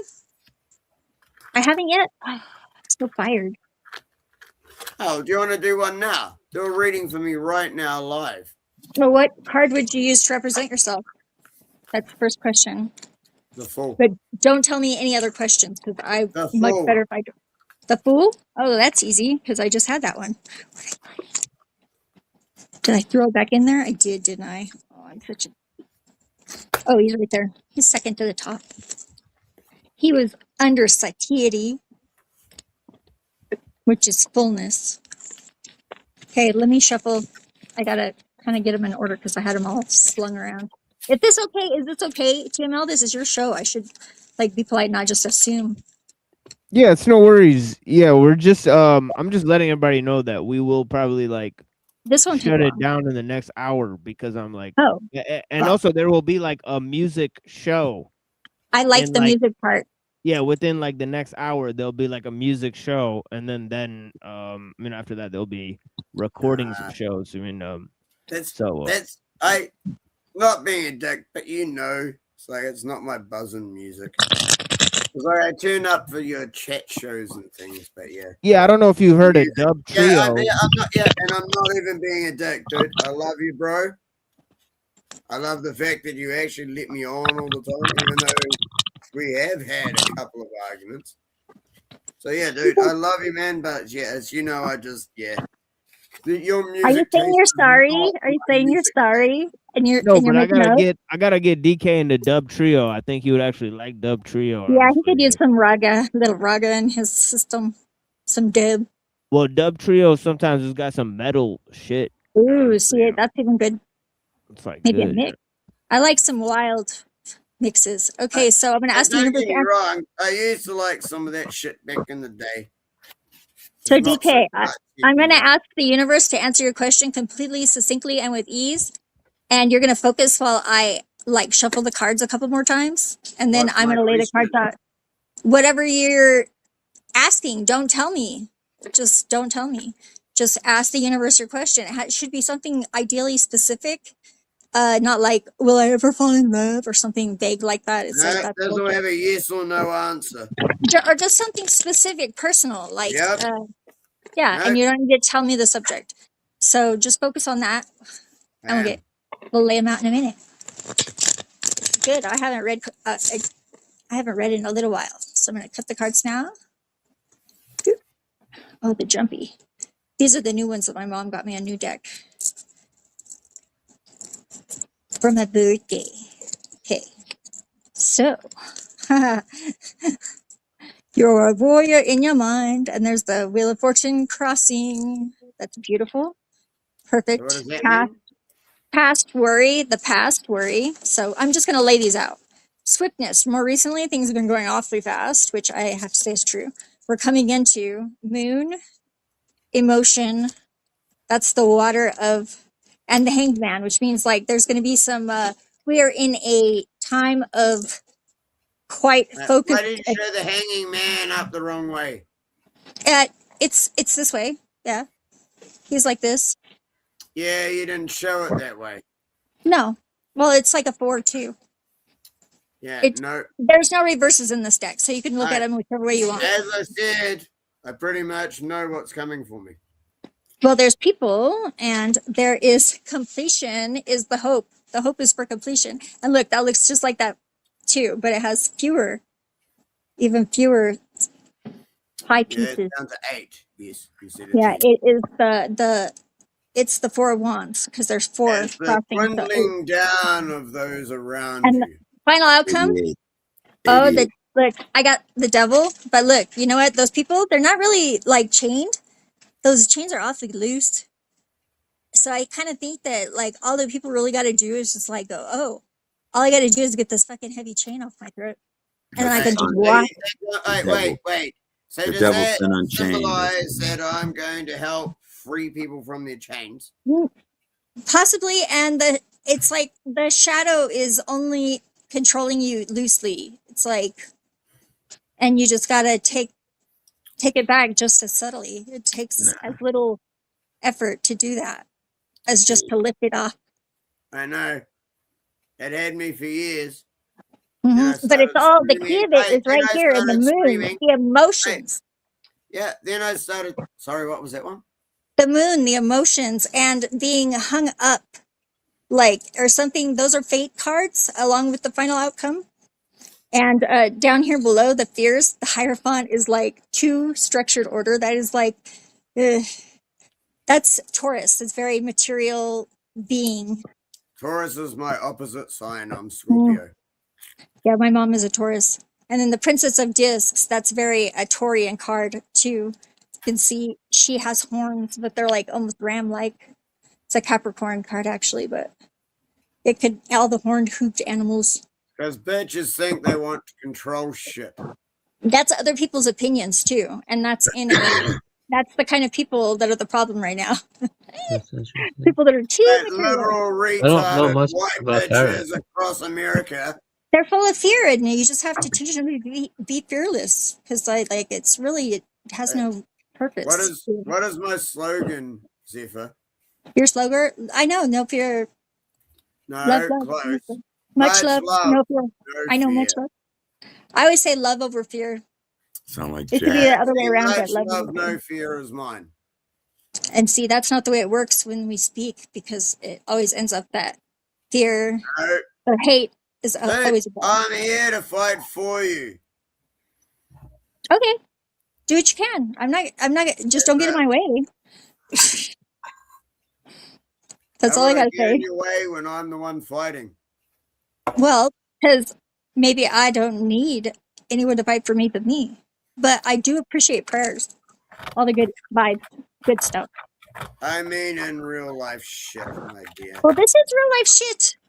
No. Can't get more life or death than real life shit. No, I mean, in real life shit about going out in public and doing it. I mean, in real life shit. But I gotta do it every day. I do it all the time.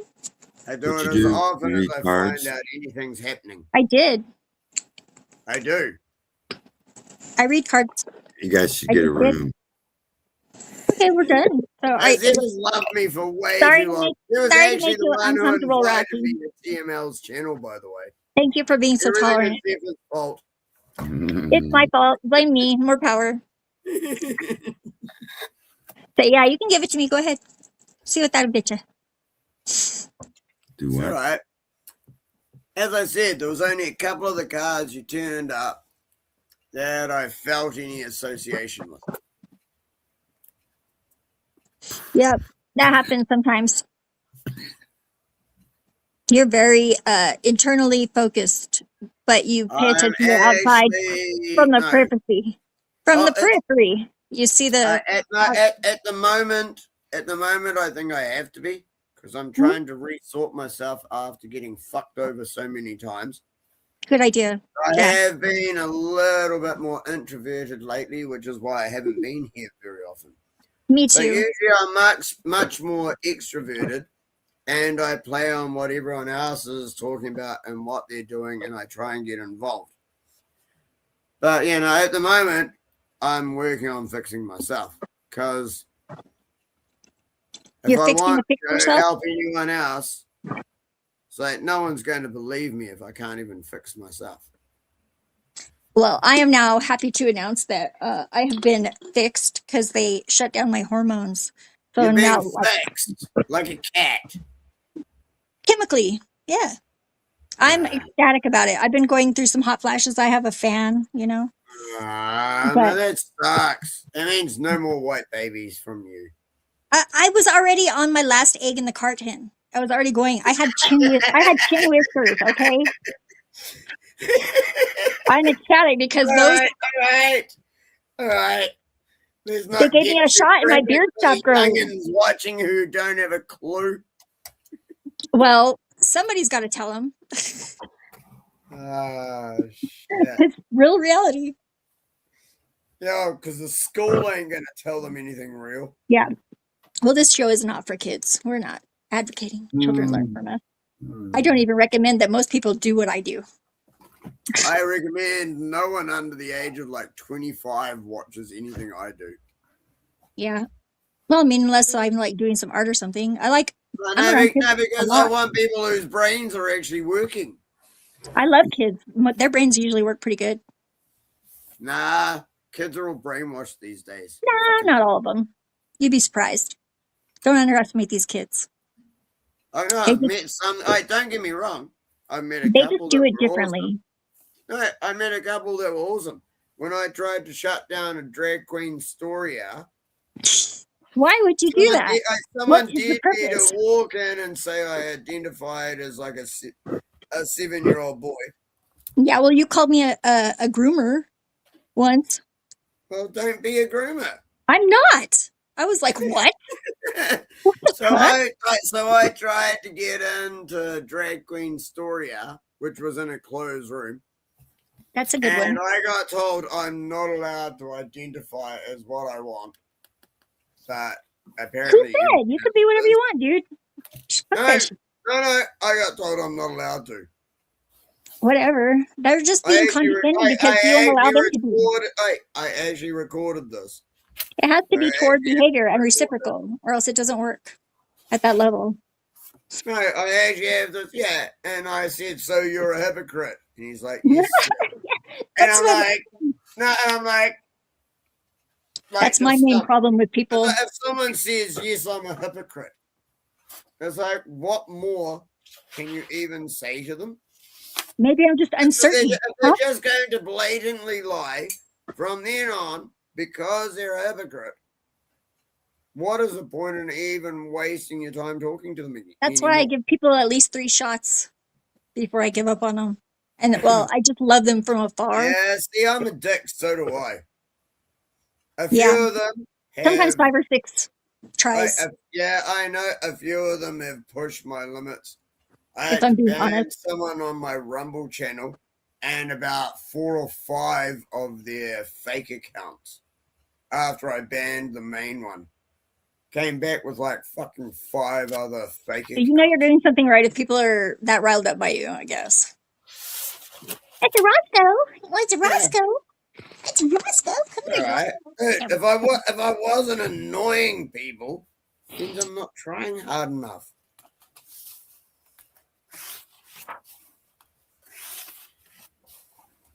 Good boy. You're not gonna get on the bed. He's a good boy. You're so good. You're so good. I mean, how They're like, boring "Where's my would red life kid?" be if you never go out of your way to go and actually challenge people about shit? It's challenging for me to walk to the bathroom, dude. So don't even. Shut up and put your diaper on, you furry. No. No, I use the walker, and I get there pretty quick. And Dan's dad doesn't believe in putting the toilet seat down, so yeah, it's gonna be quite challenging. You just made me think of the worst person I ever talked to online. Well, sorry, I didn't mean to do that. That was not my intention. So just choose something different. Holy crap! Please, because that's not me. I'll actually tell you who to go look up. I end up on voice chat on someone else's channel on Telegram twice with this guy. First time was by accident. Second time I got invited along to carry on abusing him. Because the first time all I did was abuse the shit out of him. I got paid to slap people. No one paid me, but they definitely message me and go, come give me a hand here. Dude, I used to troll hunt for fun. So everyone used to hit me up. I was more of a social justice warrior. Come and back them up everywhere. Half the time I found out that people were asking me to back them up were actually the ones being dickheads.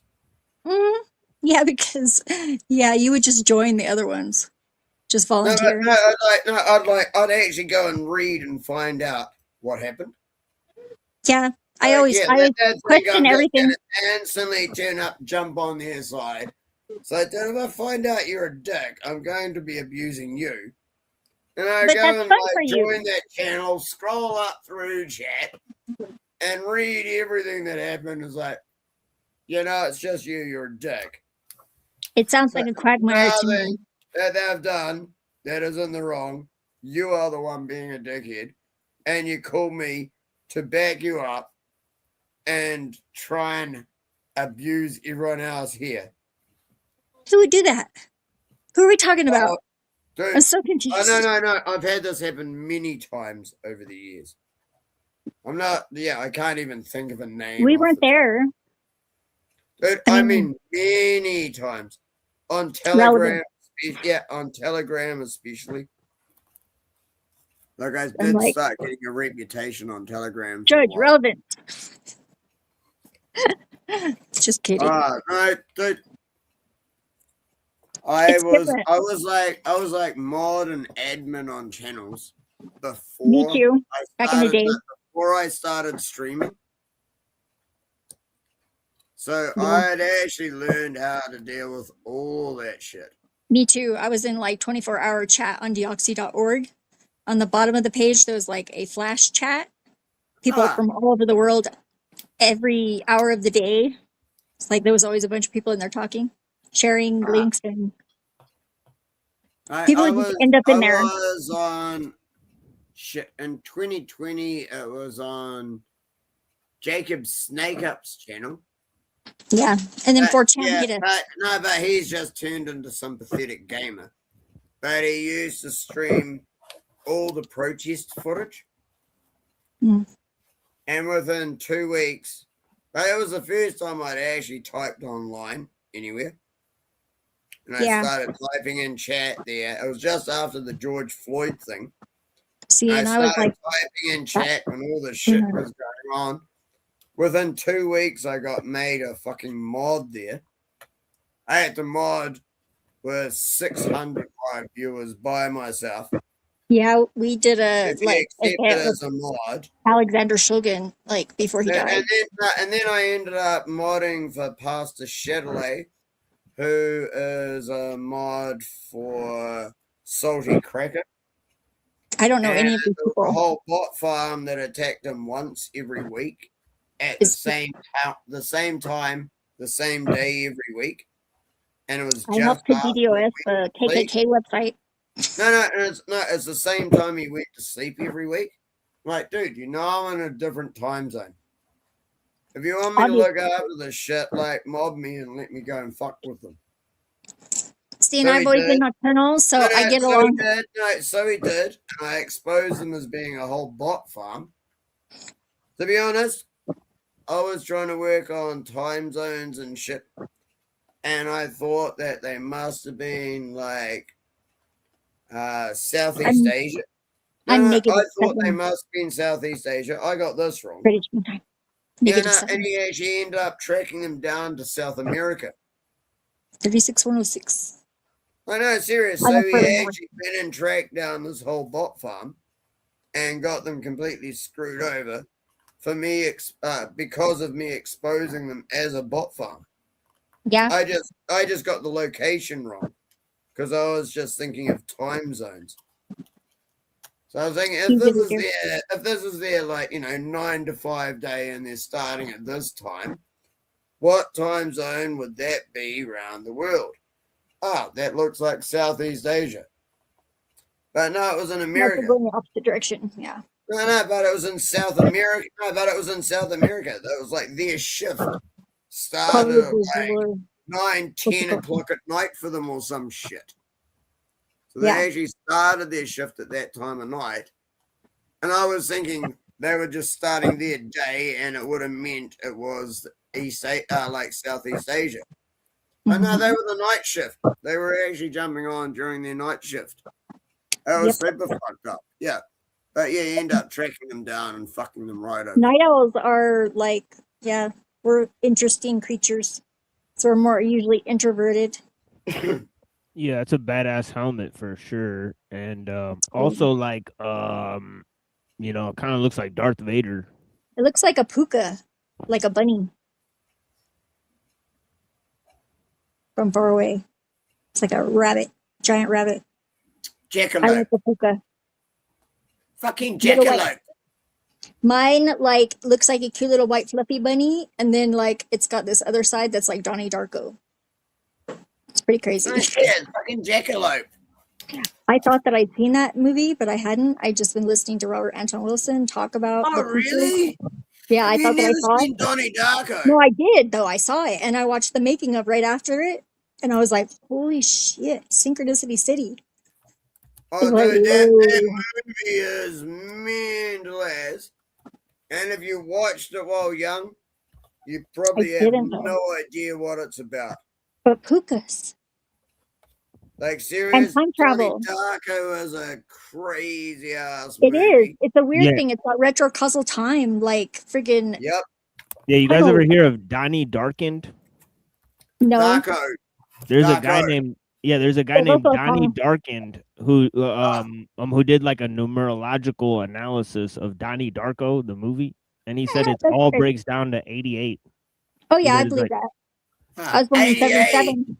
88. Doesn't that mean white power and shit? I was 88. 11 in 88. 88 is the I'm pretty symbol sure of- 88 is what all the white boys type all the time. I was Right, yeah. 11 in 88.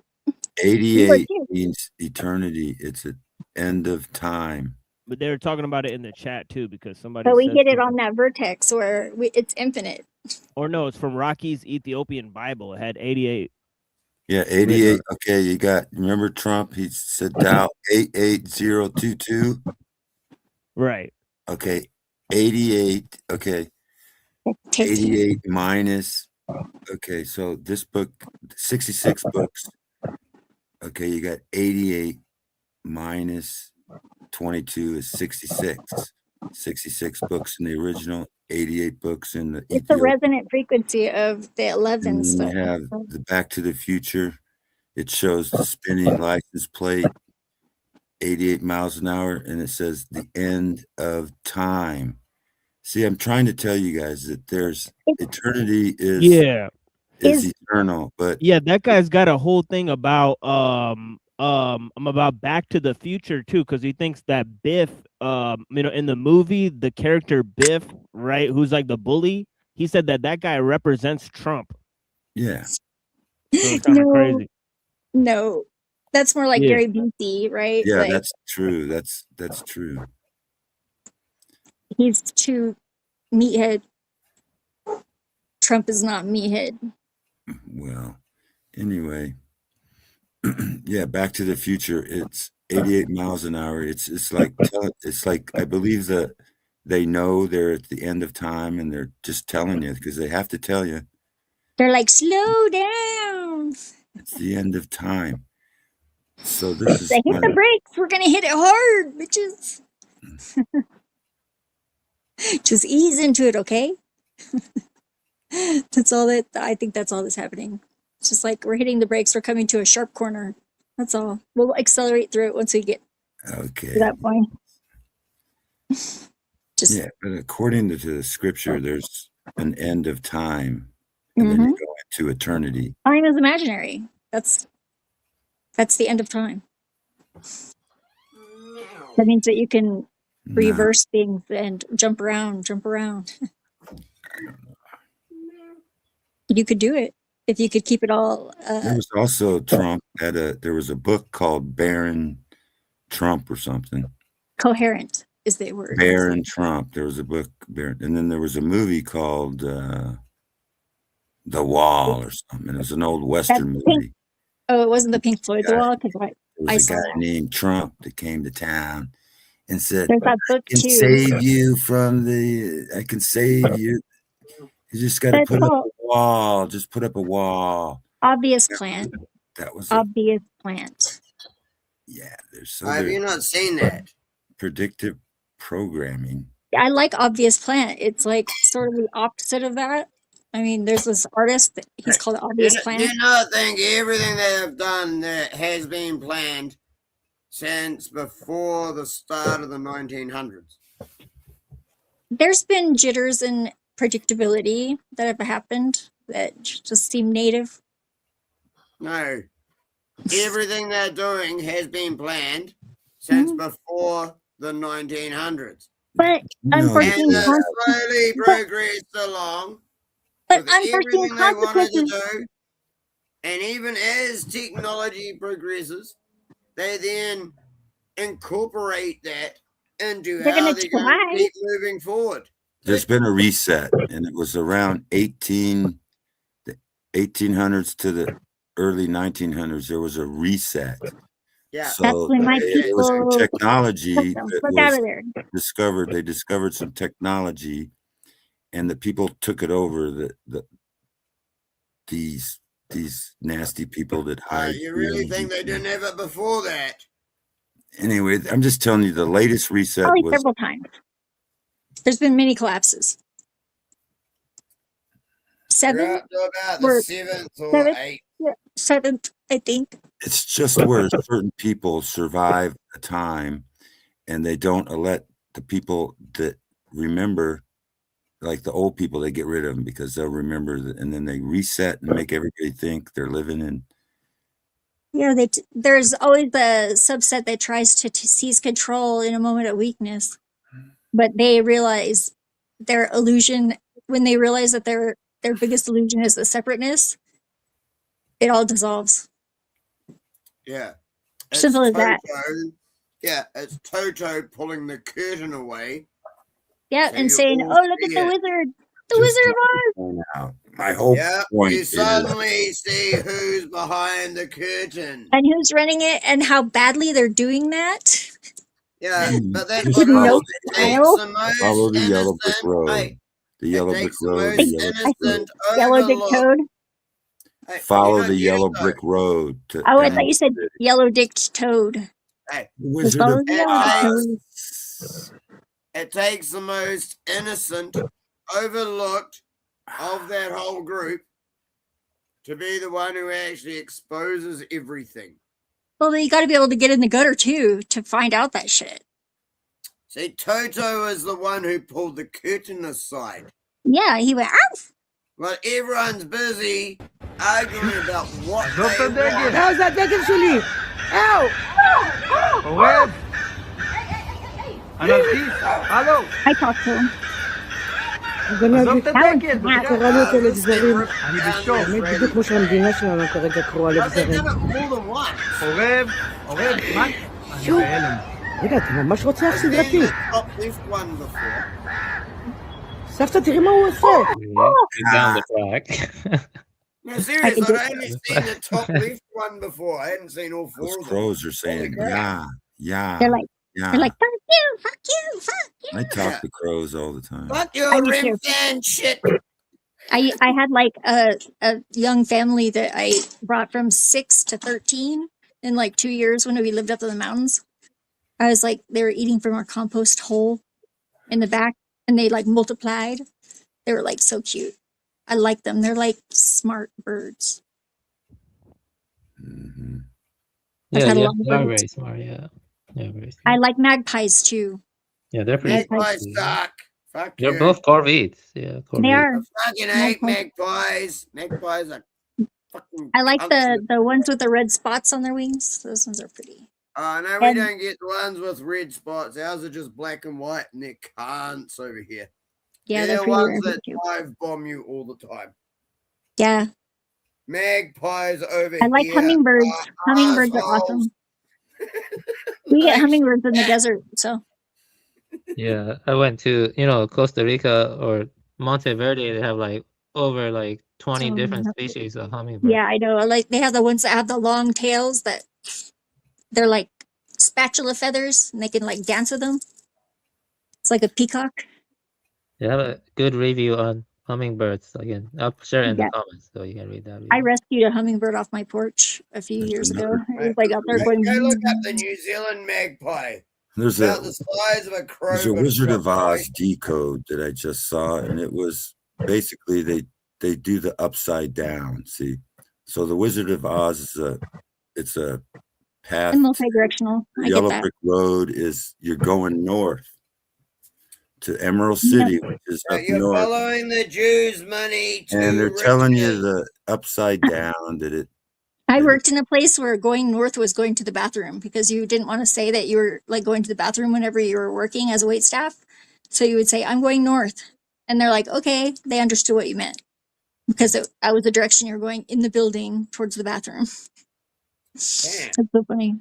Going that north. sucks. Yeah, see, there's New Zealand magpies. Those things are assholes. You know what's really crazy is they just discovered this one that they thought was extinct, this bird. And they're related to those, but they're I've been orange. dive bombed by a few of those bastards. These ones are I've orange and they laughed at look other like people when it roadrunners. happened, but it's happened to me as well. We got And other those up people here. laughed at me. This is like an island bird that they just discovered, like they thought was extinct like 100,000 years ago or longer. Yeah, And they're Australian like, magpies are actually not corvids. They are not corvids. they're very, very close in the. They're I've just seen some of those. I've seen some of those up here. Dude, I'm in Yeah, New that's Zealand. a- Aussies that's a brought those good-looking bird, bastards for sure. here. That's a good looking bird. It's beautiful. Oh, It they're he looks actually like he has really awesome. vitiligo. Like, don't He's get me beautiful. wrong, they're awesome, Half but breed. they're He's a territorial and Dalmatian. aggressive as fuck. He's a Like, Dalmatian you right checkerboard past them, they're bird. swooping at your head. You walk past, they're swooping at your head. These birds are fun. Oh, so pretty. I know. Oh, yeah. As I said, I actually love them as far as birds go, but they're just absolute assholes.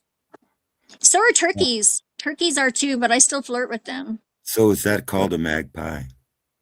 What No, is that it? is a hawk. That is definitely a raptor. What's it called? The technical Yeah, term? no, that is a magpie. Yes. That's a raptor. It's That's a what I heard. magpie. Yep. Look at the beak. It is not. That is Yeah, a no, they're about raptor. the They're size not. of crows. No, they're not actually magpies. Though. They're not Magpies are only- corvids, but these are a different. I don't care about what shit is for you. This is what they actually are. But I took zoology, so it means something very specific. It's like And very that is close. not a But falcon beak. There is no curve. probably same order. Yeah, that really goes with the show. You know, maybe if we could get one on the show, it'd be pretty cool. I could translate. Do you want me to try and get one? Yeah, because it's black and white, so it matches. I want the a duck. show. I want a duck. Someone send me a net gun. I I got have a net one. I have a kitty cat. I have a kitty cat. It's very Yeah, cute. no, I want one alive. I've got cats as well. It's not the best idea. Okay. Yeah, we got black and white birds up here that look like crows. There's the black and white. Do they make the same chirping noise? They're just black and white crows. Yeah. It's See, so that's comfy. different. Okay, we The got ours white is a crows. different Hooded species. crow. It comes from We got Australia. white crows. And the we got noise black you crows. heard was him actually Black singing. and white crow. It's hooded crow. Hooded crow. I mean, you can keep telling us that you don't have them where you are. The hoodie. But that doesn't mean they aren't Probably anywhere the same else. Something genus. else. Never mind. Definitely the same order. Yeah, they're Or different family. corvids. You know, blue jays are corvids. They're corvids too. Yeah, cardinals are as well, I think. No, cardinals are not corvids. They're not? I don't think we get them here. They're really cool. They eat the Yeah, I know berries. they got a really bright Opposition. red head and They like are cool, yeah, a like type thing or something, don't they? Yeah, I think there's Stay a in the part in woods. the Shang Zoo where like there's a guy walking around and like a magpie like hits him in the face or something like that. But I've yeah, so I had oil prints on my sliding glass door from where a bird hit it, and then the dust gathered on it the next day, and it looked like a perfect imprint of the bird, like slamming into the window. It was, like, Magpies will beautiful. attack you if you're within about 10 meters of their nest site. yeah, there's Like, a if you're up in a insane. tree and you're with, it might even be further, maybe 20 meters or something. If you're Yeah. within a certain distance of wherever the fuck they have a nest, these bastards will dive bomb you. Yeah, not as Yeah, bad you as seagulls. We have seagulls here in the desert. They live. Oh, at we the, got seagulls. They don't dive bomb us. They're like Apparently, so far from Australia, the ocean. apparently Australia's really bad for it. Yeah, blessings to all the Videos where people. people like holding food, and America. Yeah. People holding food and If you steal the piss food off out a, of their hand. if you They piss just off live in the a black, if you piss off Yeah, a no, black seagulls crow, wouldn't try that they here. got They get a punch in memories the and head. they will just crows Yeah. got memories, and if you piss them They off, do. yeah. They do. They can remember people's They faces. love me. I was part of their family. I fed them. So So- they're comparable to crows in some way, or they're the same genetic species, or They're like Yeah, crows. very similar. Yeah, I don't know family. how close, but yeah, Genus. very similar. Different Like genus. very Oh, smart. They used to man, have that's a interesting. cartoon. They Yeah. used to have a cartoon about Like magpies. serious up Oh, there with the Corvid smartest is family. birds. Starlings are really cool Yeah. too. We have those here. I love to watch them when they're Okay, swarming. let me ask you this: which bird do you think is the smartest bird on the planet? Mm, I would Everyone. say No, I'm asking everyone. oh, And Hey, and TML. Probably Yeah, I think- African grey parrot. You've got to answer first. Yeah, I'll Answer go with first before you go search it. yeah, I'll go with What do you Avian's think is the answer. smartest bird before you go look it up? Come on. This goes for Yeah. all of you. Yeah, let's ask Avian. Yeah, it's probably either ravens or crows. Yeah, either For one. sure. Celtic crows. The Celtic Nope. crows. Nope. Yeah, so we gotta shut this down soon. Just let you guys Alright. know. Okay, right. Now, what's your guess, TML? You've probably already looked it up, so you've cheated. Roadrunners are smart. Right, so what do you think is the smartest bird here? And I don't mean just in New Zealand, like, yeah. I don't know. Here. I would venture to say eagles. But I don't know how. I Vultures. don't know why. Oh, okay. Now, please type in. Every one of you try this. Do a search. And So type they're in just the dumb. smartest bird. African grey parrot. Nope. The lyrebird. That one has Um, the most beautiful songs. Nope. Oh, that's weird. Can impersonate a friggin' Hey, chainsaw. dude, honestly, strangely enough, it's a New Zealand bird. Weird. One of those That is weird birds. completely native to here and destroys Not a kiwi cars. though. Not a No, kiwi. and goes and destroys cars. You Emu. go park up near one of the walking tracks. And Thought I rip was a Oh yeah, I every heard about bit the of battle. steel from out of your windows, rip your wipers off, and The just emu start or the polishing ostriches. the rest of your car. It's emus, right? No. They're Nah, like smaller and it can fly. It's a native bird to New Zealand. Emus are an Aussie bird. That's not the Emus ones that they are had the pretty battle smart with too. in Australia, right? I- 'Cause Oh wait, I think you did find it. Oh no, go Yeah. back. Maybe not. You know about keys? They're in Australia. Kia, also, yeah. Kia is the bird Yeah. that I was meaning. KEA. Yeah, The world's smartest bird. Not shitting you. yeah, they're pretty smart too. Yeah, they're pretty smart. Yeah, man. These birds are so smart. It's scary. I They're had awesome. lesbian cockatiels. They were called Daisy and Duke. But I don't then want to know about your tranny fucking cockatiels. they didn't know. One of them thought he was a Don't boy. care, you did, and you allowed it to happen. You might as well have been Governor Newsom. They look exactly alike, and I wasn't going to inspect them any further. You allowed that shit to happen. It was already like that when we got them. There's the Norwegian. We were lied to. Never like that when we got them. It's the Norwegian. No, new. That sounds like every politician.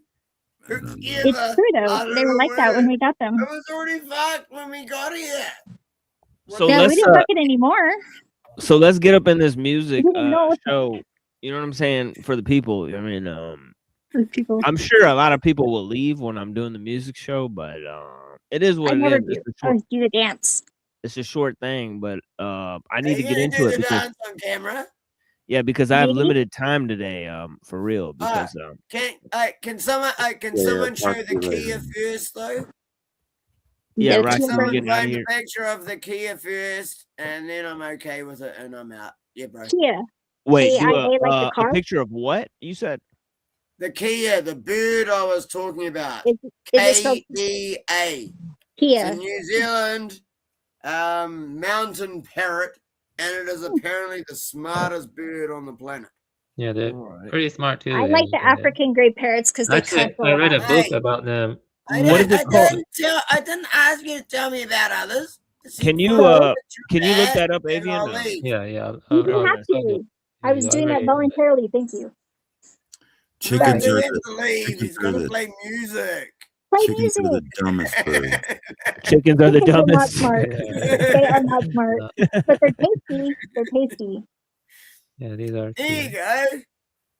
Yeah, the bright orange is only under their wings. They're usually a darker green. That's a young one. They're usually this darker green color. Yeah, let me tell you this about them. You know, They're like the smartest bird yeah, on the they planet. are smart. Yeah, And let me they're say a this wild though. species, not tamed. I'm the smartest bird. He's one of the Yeah, the smartest. beak. I'm a bird. I'm a Yeah. bird. Let me tell you something interesting about it. Crazy. You see, when a I'm kid like a bird. when a baby Kia starts dancing, then all of them start dancing together. They actually watch each other's children, and they're very harmonious. And you Yeah. know, yeah. So like they like rarely fight, and they like really use play to release stress. That's So how that's bonobos are too, but Do they then go and make TikTok dances? they diffuse things a little differently. yeah, but that's Birds, most of their brain is their ocular nerve. Like it's crazy because they have like crazy vision. Yeah. Like, yeah, no, I'm not shitting you. It's like, yeah, this wasn't even a bragging thing. It's like I knew they were smart, but apparently they've been rated as like the smartest bird in the world. I was like, fucking really? I mean, they're fucking assholes. They should have jobs then. Gee. They Give 'em just a about job. should. So fucking here's a broom, sweep the street, cunt. No, something they're good at. Something they're good at. Don't be like that. Well, that's a nice dog. I like that dog, Rocky. He looks cool. Yeah, no, when they started fucking That's a with timber my shepherd. car, That's dude, they that's my started fucking with all my black car one time. 132nd They, wolf. they started fucking And with the my rest car German shepherds are one pretty time. smart. I parked up at like this area where there was a Mine's an walking Australian track, and Shepherd me and cross. my dad went for a walk. Roscoe. We came over from Australia. This is years ago. And we go for a walk down this track and shit. It was only like 10, 15 minutes each way. He was getting old by this stage. And yeah, he's older now, don't worry. He didn't Yeah, get all right, younger. DK. Yeah, give him a closer for for tonight, and we'll be back on Saturday for sure. Yeah, what do you say for for the people out here? All right. Much love, no fear. Come find me on Rumble under the same name, DK Spiracy. Yeah, I appreciate you, brother. Love you all. Yeah, thank you, man. I appreciate you, man. He's also on Telegram. Oh yeah, I'm there too. But it's under But What If. Oh, good to know. Yeah, it's not under DK Spiracy on Telegram. Okay, we'll go with Rocky. What do you say, sir? I don't know. Just peace and love and all that stuff. I tolerate you, Rocky. I tolerate you. Oh yeah, you're the bird. I'm the bird. Yeah. There used to be an old saying, a bird dog was like a Elvis I'm Presley more of a was cat bird eagle. Cat dog. eagle. He ain't cat. nothing but a bird dog. Right. I'm a bird cat. Okay. Later. Have a nice night. Peace, sir. Peace. Yeah, blessings. I like Rocky. I have a dog named Rocky, but I didn't name him after Rocky. But the dog's name is Rocky. The other one, the runt runt. Yeah, what do you got to say to them, Zeph? Honestly. I just friggin' if you're breathing, then it's totally worth it being here. So Absolutely. thank you for having me. Yeah, thank you for being here with us. I feel energized, and it's good to get a little love from the outside. Yeah, for Feels sure. good. And to give a little, of course. And thank you for introducing me to this whole group of people. Zephyr. It's all my fault. There's, I apologize. I apologize to anyone who. there's your little ego boost. You introduced me to all these people. Yeah. It goes both ways. It does. You introduced me to people too. I introduced myself to you. You introduced yourself to me. It was like pretty sudden. Yeah. Then I was like, hey, you need some other people. Hey, I was just trying to give you some props. Don't need to carry on. I know. You just seemed like you could use some new people. So I was like, I'll mix them in. It's fine. Now. I'm glad it worked out. Those moments where I wasn't sure. But it's like we don't ever have a hard time getting along, do we? We never do. It's like sometimes Hey, I don't know. Zephyr, good night. Good night. Sweet dreams. Love you guys. Yeah, peace. I'm out of here. Yeah, what about you, Avian? Oh What yeah, you got to yeah. I say? have two things to say. Yeah, it's kind of hard to, work the hustle and bustle 9 to 5 when you realize how corrupt everything is down to its core technique, or the oligarchs, the Jays, and all of that. This whole system is corrupt, and there are two ways to cope. I think these two ways are find something you enjoy, like a book to read or movies or something, get into that. Or in second, find a spiritual practice, stuff like that. But ultimately, don't beat yourself up for not doing the rat race well, because the rat race is all corrupt and stuff. So, yeah, it's okay to be an underachiever in this system, because this system is shit and stuff. So yeah, that's it. That's all I have to say. Yeah, that's all I have to say.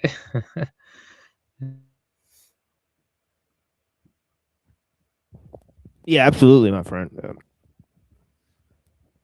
All right. So we'll pretty much go with some music here, and yeah, I appreciate you guys. This is a bunch of sort of music that I procured for the show, and we were sort of ending the show. Usually I have music throughout the show, because it gets like a little bit weird, or we switch subjects, or everybody stops talking, right? But and there's a lot of fog. Where I live, it's like pitch fog, like just gray outside. At night, it's just all gray because there's so much fog.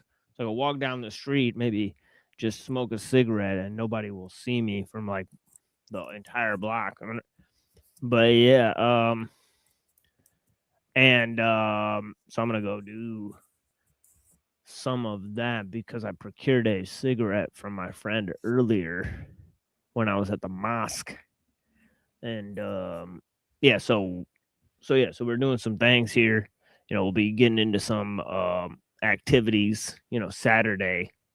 Obviously we got a show on Saturday. We got a music show today, right? So we'll be playing music for a while today, right? We'll be playing a lot of music tonight and tomorrow, right?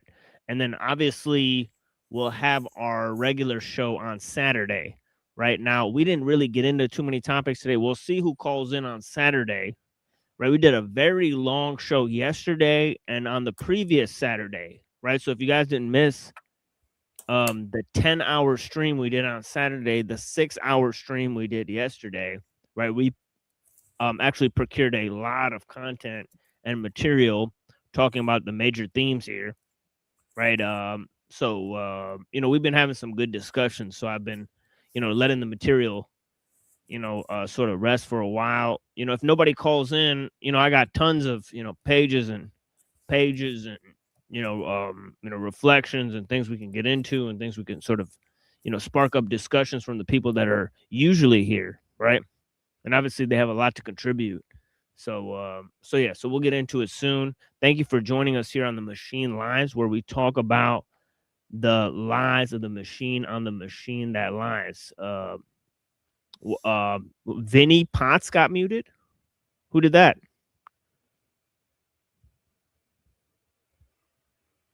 Did that really happen? I think I see him here. But earlier at least, or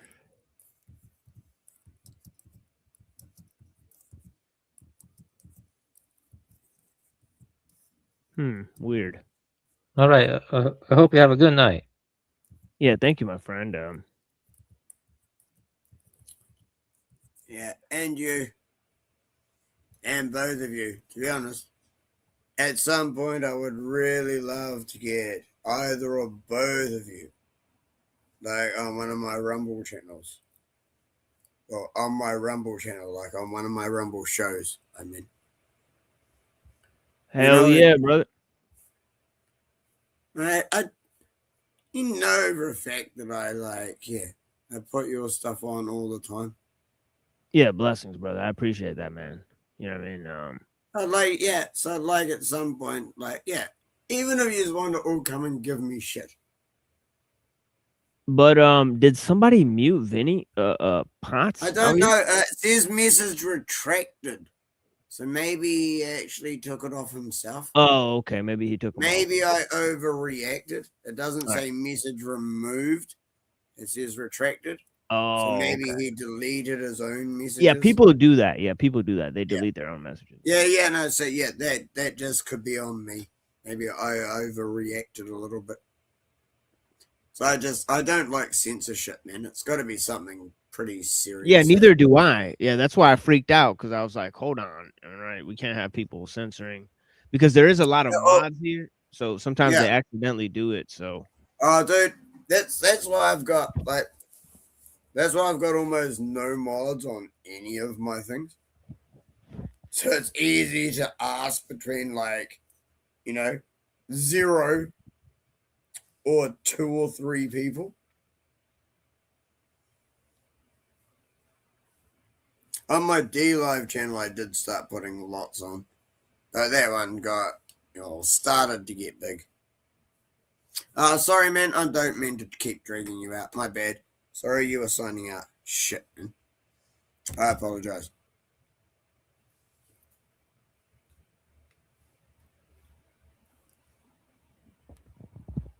no, it's all good, man. You mean? Nah. I hate when I do that.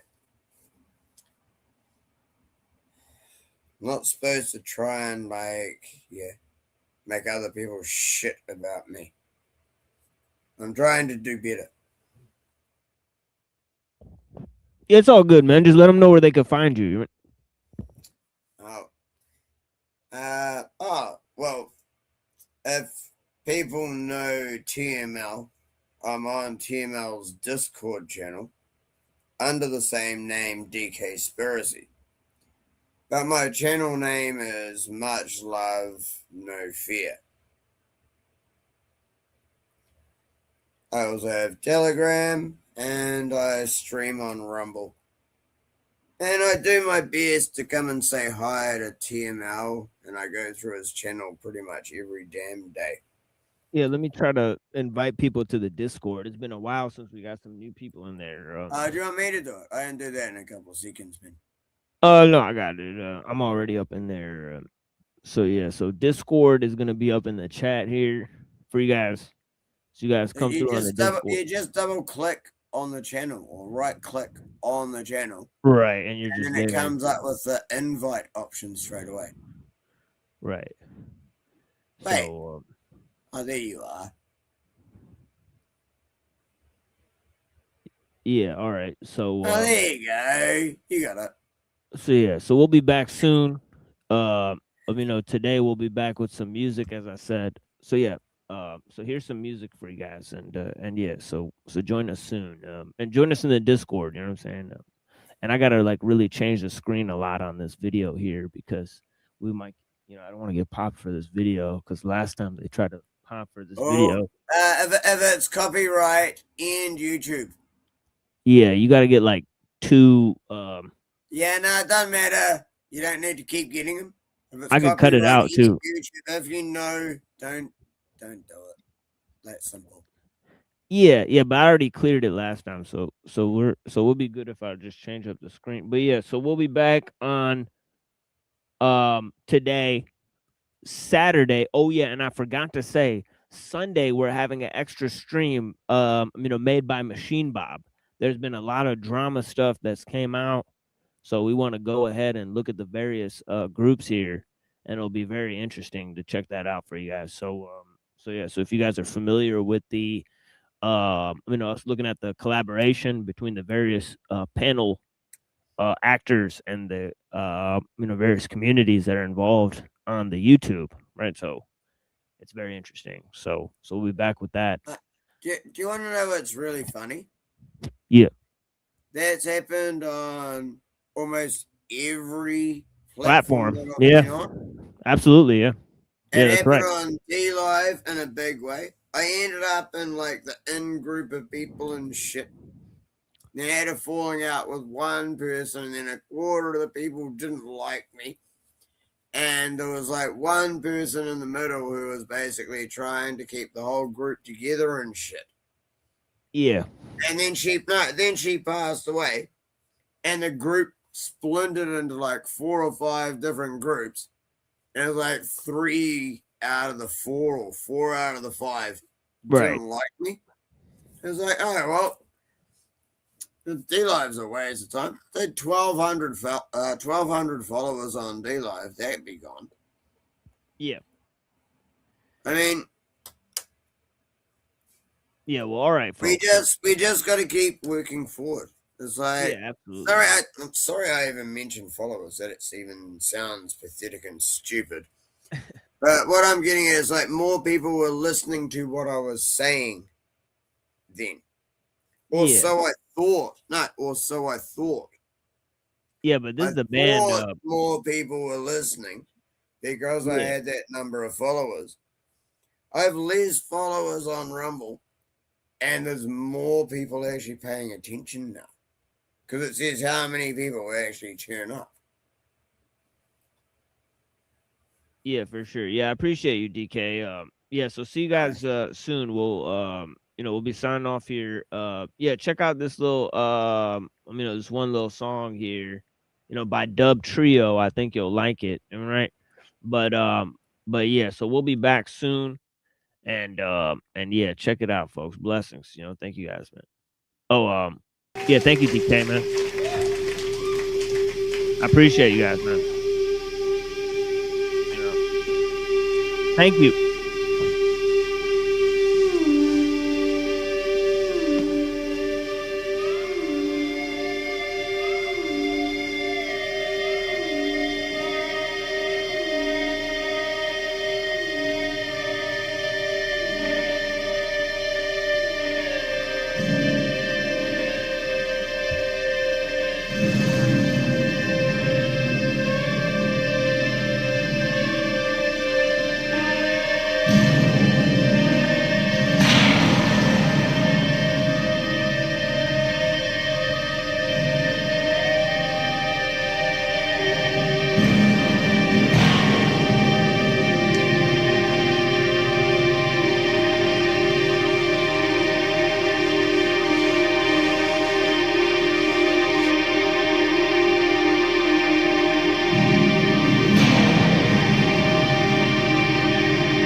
where the land's away.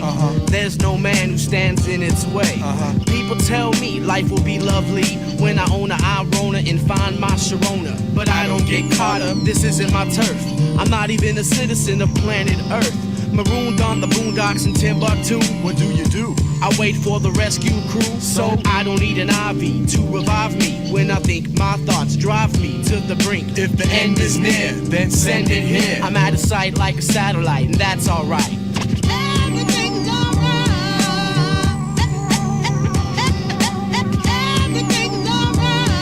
If the end is near, then send it here.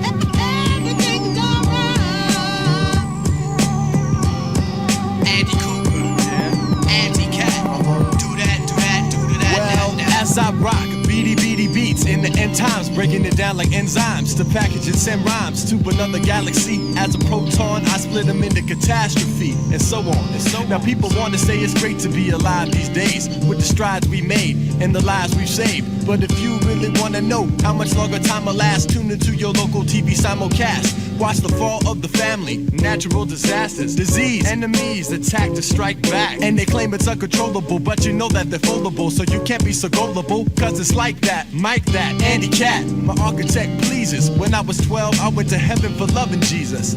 Cause hey, we could be done tonight on the rap jaw, and that's alright.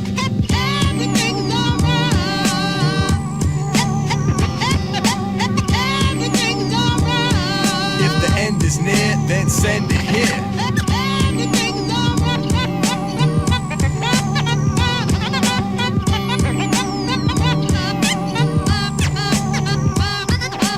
Some try to run from the hands of time, but they get lost and hit the landmine. Like a teenage love, you can't trust your girlfriend saying don't hurt me again. Or addiction, you gotta watch your back. There's a junkie in the alley with a baseball bat. But as bad as that sounds, really everything's fine. Ask young Einstein, it's so fine. Don't try to cheat death like the fall guy, cause we all die, think about it. Why?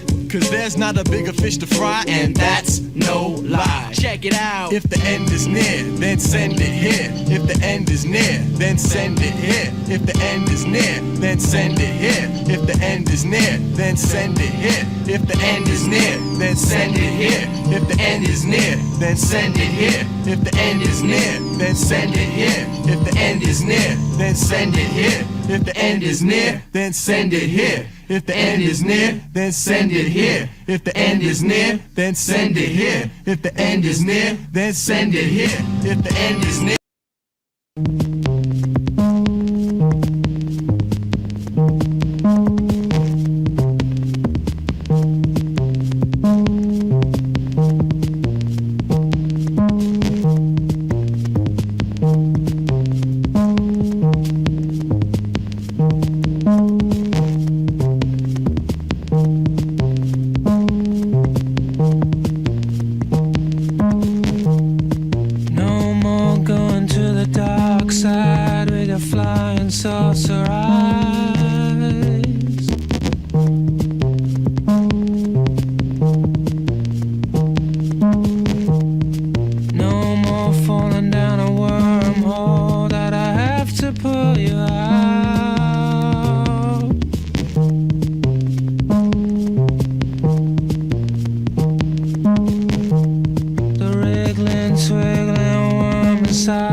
Americans.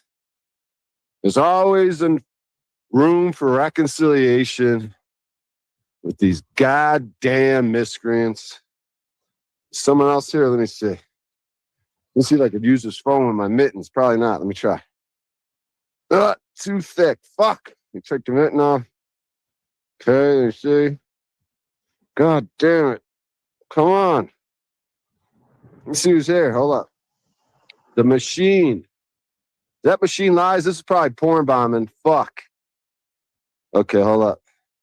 That's probably a fucking not real. It's probably a porn bomber. He's trying to show me he's real, but let me just bring him up. Fuck, my gloves won't let me bring you up. Oh, I gotta take my glove off. Fuck. Hey, is that the real machine lies?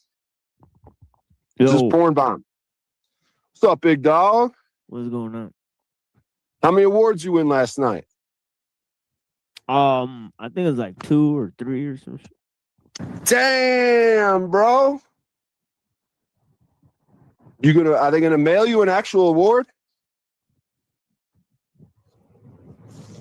Yeah, I'll talk to them about it for sure. I think they can arrange it, for sure. You can put it on your mantle, bro. But from Taiwan, like I don't know if you could get mail from like Taiwan. Who the fuck's in Taiwan? That's where NPC is from. Damn, hold up. Damn. Yeah, he doesn't stay in the U.S. He stays in Taiwan. Some people, if they don't like them, they say NPC the lame, right? No, I like them. I like them. Right, but those that don't, they would say NPC the lame. I don't know. Who are those people? Well, it looks like Provo Kid, Snafu Snap. Oh, well, I like Snafu, but Provo Kid, he's a serious lame-o himself, honestly. Oh, word? Yeah, he's a pedo pogo. Yeah, for sure. Whoa, heavy accusations, PDF files thrown around. Well, the Thorpes, you know what I mean? When you were one of the first mods for the Thorpe channel, then that's weird. You're a pedo supporter. Wow, you're saying the Thorpes are up to shenanigans with that father-daughter relationship. It's visible. And the thing is like whether or not they did that shit, they promoted that. Man, this is heavy talk for the Lord's Day at sunrise. This is heavy accusations going around. Nah, you're good, bro. I'm just being silly. Take everything I say with a grain of salt because I'm serious though. I don't fuck with those dudes. Like I wouldn't let them on my show. You know what I mean? Like they're not respectable people in my opinion. Like I wouldn't want to be associated with that. Provo, he likes to be associated with stuff like that. So it is on him. Well, little Gracie Thorpe, she's got potential. She's Paul's reached out with her to work with her. What do you think about Paul Enslaved being willing to work with her? Does that make Paul Enslaved a supporter? No, he would add, like he would definitely be a positive influence. All right, but like they are not on a good, like they're not going in a good direction. All right, from what I can see, right. Right. So Paul Enslaved is the pimp, right? PIMP. Right. And proper instructions, yeah. Yeah, and what's her name? Gracie. Little Gracie could be a hoe, but not a whore, but in a positive sense, in a positive pimp hoe. Oh yeah. If you get like a female co-host, that's definitely gonna add numbers to the show. So that's definitely a positive. But if it's like, he gets involved in the drama stream and he starts going around in the RV and stuff, then that's degrading everybody. Huh? You're saying if he did, or the way that the Thorpes do that with that? Yeah, but personally, I don't think like Paul would do like IRL drama stream. Like I don't think personally that's his thing. Nah, I don't think it needs to be drama, but if he got that little vixen in a RV with him, it'd be good for her. She would get proper instruction all day. Right. Yeah, but there's better females, honestly. Like, there's better females just online, in the online space. Name one. There's that girl, Kinetic Kel. She's way hotter. Yeah, but are we talking hotness or are we talking about potential to be a good broadcaster, to bring content? Both. So she's got both. She's got the looks and she's got the goods.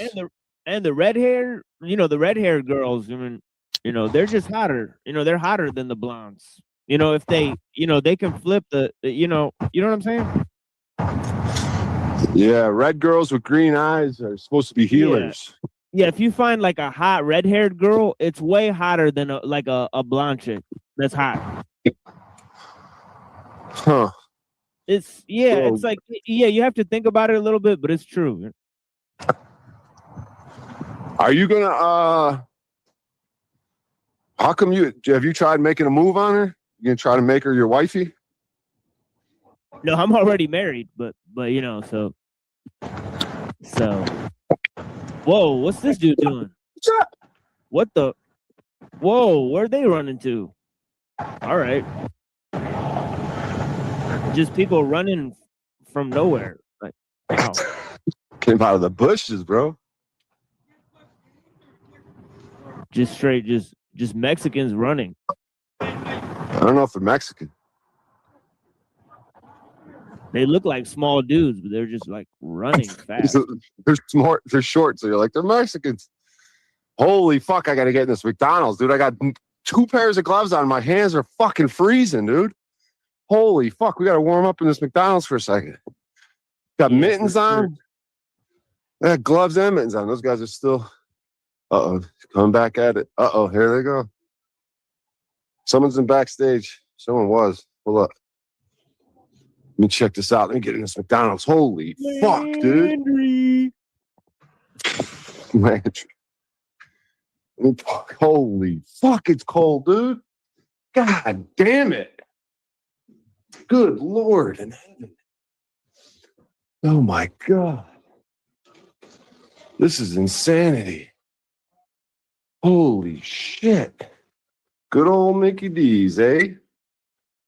We made it, dude. We made it, Machine Lies. We're in McDonald's, dude. We're balling, dude. 2 small fries and an apple pie. That sounds like a hip-hop lyric. Let me see if someone's backstage. It is. I thought I heard something. Yeah, it is a hip-hop lyric. It's MF Doom. I think someone might have been backstage. Who knows? Let me see. Maybe there's a... Let me check something out. Okay, blah, blah, blah. Just looking at some shit. Oh, I want to thank everyone for the donations yesterday. Greg, Julian, and I forgot to thank Ryan Horde. Thank you, Ryan Horde.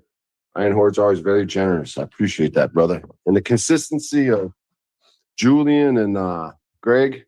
Thank you guys so much. Now, back to business, Mr. Machine Lies. Now, we're warming up. We're talking. Landry's getting yelled at by his wife. What do you think of that Landry guy? Yeah, he's cool. He's okay. How about Jeranism? Jeranism, I got mixed feelings about Jeranism. The flip. What do you think about him flip-flopping from total flat earth? Right. I'm suspicious about the flip, I'm just a regular guy, but I'm suspicious about the flip. That's a hell of a flip, right? It's a hell of a 180.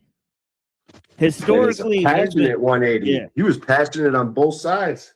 Yeah, that's like, oh, I'm a Jew now. I'm like Paul of Tarsus. Like now I'm an apostle of Jesus. Like instead of being a Jew, now I'm a Christian. It's really like that crazy. Isn't it like Paul and Saul? Remember Saul used to destroy the Christians? Right. It's Paul and Saul situation. Salt of the earth. All right, Mr. Machine Lies. We're in McDonald's. We got great aesthetics, artwork, interior designs, great food, healthy. You know the deal. What do you think of Vanilla Ice Ice Baby? Too cold. Too cold. It's great stuff. So it's definitely a Minneapolis. classic. What do you think of Vanilla Ice's recent show in Minneapolis? Ninja rap. Yeah. What do you think is his latest ninja assassination in Minneapolis? What? He's dead? You know what I'm talking about? What? He got assassinated? The ice. No, the cold. Oh, cold you're talking about the ice blooded cream? murder. Oh, you're talking about Cold-blooded the ice murder. Oh, the murder. Murderers. Yeah, I'm not really with that shit. Right? It is what it is, dude. It's Nazi shit. I don't know, man.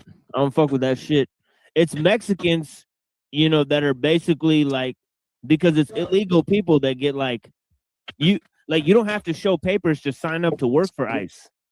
So it's like, it's a lot of like illegal people that are being hired to like round up Americans who can't show papers and shit. So I don't know, man. I'm an American citizen. I don't fuck with that shit. Yeah, it's I'm just looking through these comments, but it's like they're hiring anybody, They're hiring like all the like scrubs, the guys that were like wannabe cops that couldn't make the force for some reason. Yeah. It looks like they have no training. And then the COVID mask thing. This COVID mask thing made ski masks like acceptable. Like if you would see like before COVID, if you'd see people with ski masks, you'd be like, man, these people are up to dirt. You know what I mean? Something's creepy going on. Right. But now ski masks are just like, now all the ICE have ski masks. You know how like going up to police and being like name and badge number, but the ICE, there's none of that shit. And then Homeland Security, Department of Homeland Security said that shooting yesterday was the guy was a domestic terrorist looking to cause massive murder and mayhem, and thank God that the ICE agents saved the day. So the only evidence they had that he was a terrorist looking to cause mass destruction was because he had a gun on him, right? At a protest. A violent protester, they called him. He violently resisted the guys. That's what you saw in that film? Yeah, I don't know. I think it's getting like a little crazy, like with like the protests definitely, but like I think a lot of the protests are fake. Like me and like Truth or Cop were like talking about this earlier. All right, but like on another tip, like it seemed like the high media presence, protest shit, and like how they show up like exactly at the right time. And then like, yeah, I also think like the whole shit is like so that they could just abuse the law. Like, I don't know, man. You know what I mean? It's obviously like militarization of the police, and they're bringing like normal citizens. The National Guard.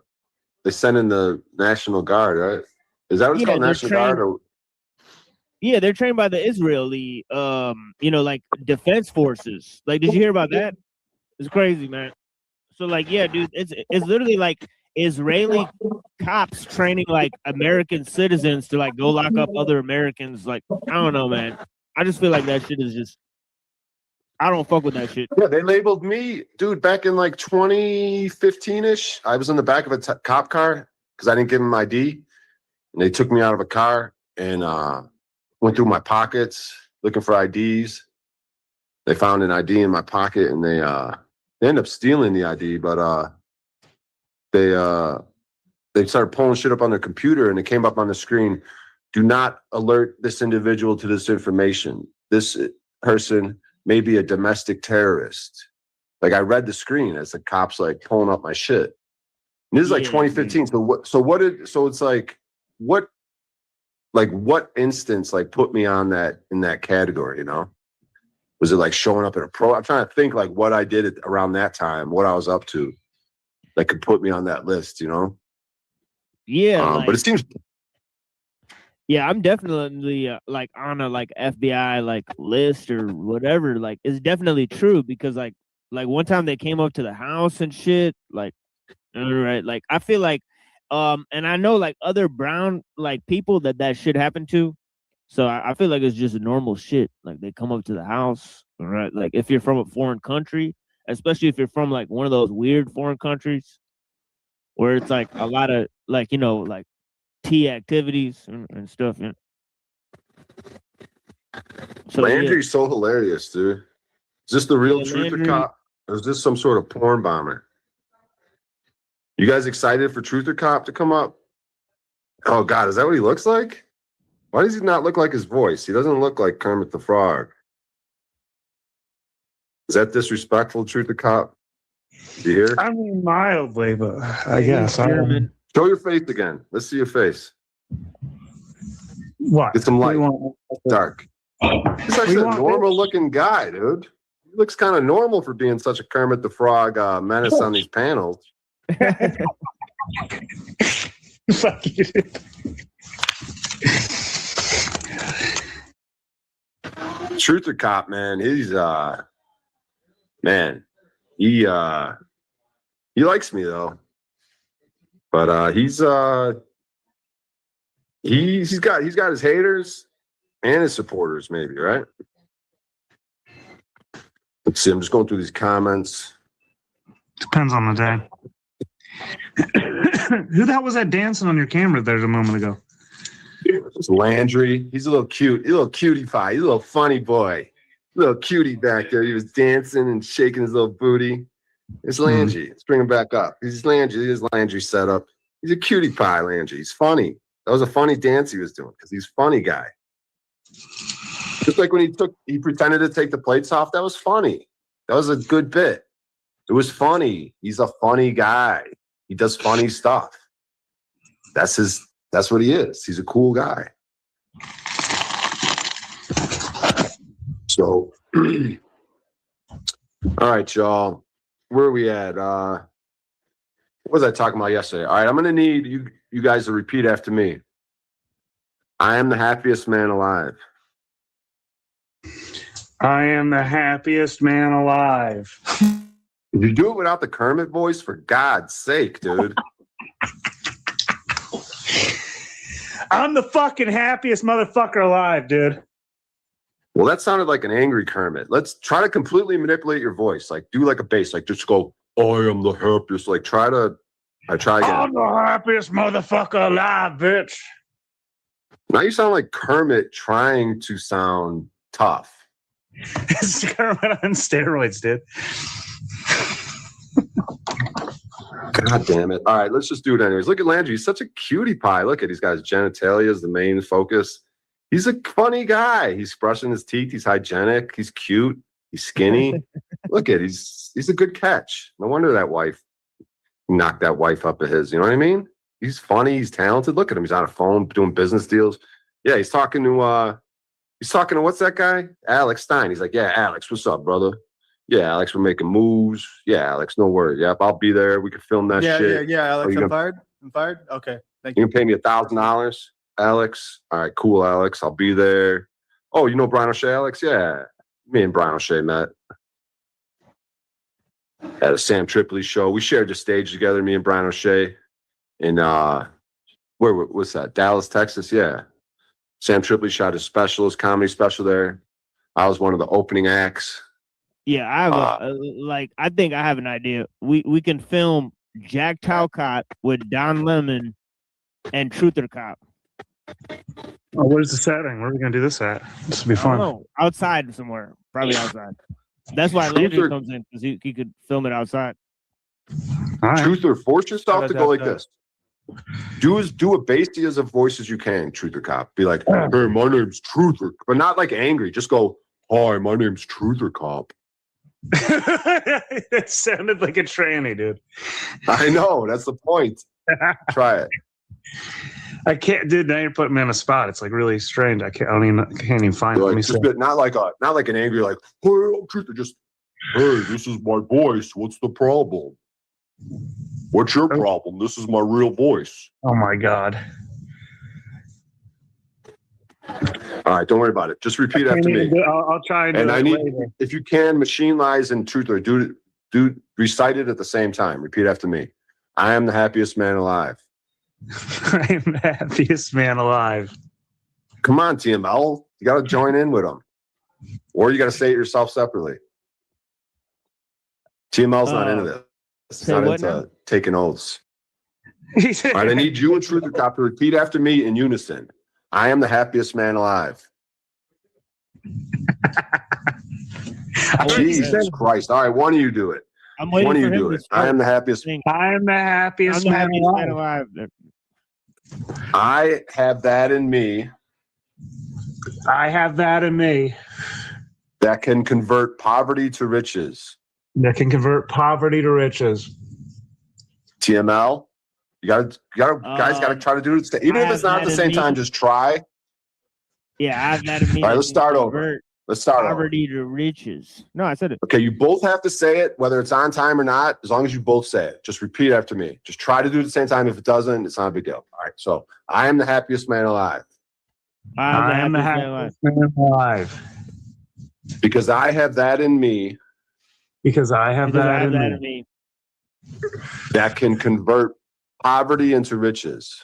That can convert poverty into riches. Adversity into prosperity.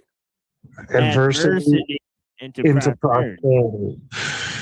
I am more invulnerable than Achilles. I am more invulnerable than Achilles. And fortune hath not one place to hit me. And fortune hath not one place to hit me. I think Boom. He glitching. Truther kind of fucked it up, but that's all right. He's a known fuck up. We'll let it slide. So great job, guys. That's a quote from Sir Thomas Browne. I believe it might have been a very long time ago, if I'm not mistaken, but it's a killer like quote. the 1500s or something. But it's a very good quote. It's a nice little mantra. No matter what your situation is, you can tell yourself that. And I think there's truth in it. It's not 100% true. Are you starting a cult? Huge. What's up? Huge. Come on stage. Let's talk about your business opportunities in Oklahoma. He says there's work out there for me, but I'm not an experienced construction kind of guy. So are you going to be willing to train me? You got to like take me under your wing. You got to like show me how to do it. And then once I know how to do it, but we also got to like try to, are we going to be breathing in all types of weird shit? What's our say? You know, I mean, I don't want to be a bitch, but like, am I just going to be breathing in weird substances all day and dust and fumes? And are we going to have safety precautions? What you got, Huge? Are you rescinding your offer? You said there's work out there. I don't know if he was just telling me there's work. Let's go, Huge. I got to make moves. We got to ramp up Truth or Cop and Machine Lies. We got to ramp up for Easter, for the spring, because all the Fortune 500 companies launched their businesses then. So we gotta have a game plan. What are we launching in the spring? What's our move? You gotta plan your moves. You guys know what I'm saying? Oh yeah. So here's the deal. Look at these comments. So now we got the springtime, right? Damn, I was gonna say something else. It's spring, you make your moves. Oh yeah, the stars. So guys, right now, the sun just rose. Whether the sun is rose or not, the planet, there's 4 planets all around it right now. There's Venus, Mercury, Mars, and Pluto are completely conjunct, like completely surrounding the moon right now. Like I need everyone to get an app where you can look at the stars. And what it'll show you is a line. It'll show you the path of the sun, right? And the other planets, they all follow this line. And the moon and the sun basically have the same sort of path that it's like a line in the sky. It goes from the horizon, it rises from the horizon, and it goes back down to the horizon. And so it's, I think it's very powerful because if you look at these apps, right, then you'll begin to understand what's an anomaly and what's not. Like if you look at it, you know, I've been looking at it for years now. So I can tell when something's like sort of out of the ordinary. Like right now we got Neptune and Saturn have been conjunct for a minute. They just been hand in hand, dude. And it's very easy to understand how you come up with mythology stories. Like you can make up your own stories about this. To me, it looks like Neptune and Saturn are in like a relationship almost, like a husband and wife type thing. for lack of better words. Like they're conjunct, like they're together, and they've been together for like months now. And I don't know how long they're going to stay together, but some weird anomaly that happens every so many thousands of years or whatever, you know? So when you get these weird anomalies that are very rare, I think, you know, we don't have to listen to astrologers and say, oh, this means this and this and this. You know, come up with your own interpretations. To me, there's something to it. You guys got any thoughts on that? You guys ain't big into the stars, huh? No, I was looking. It's all right. Yeah, go ahead, Truther. Oh, I was just gonna say I was looking at him last night. I saw Orion, and if you look out, like if you expand out beyond like those constellations, like there's bigger constellations. I was seeing like shapes and patterns. I was like, whoa! It was like 2 nights ago. All right, Machine Lies. Any thoughts on what I was saying?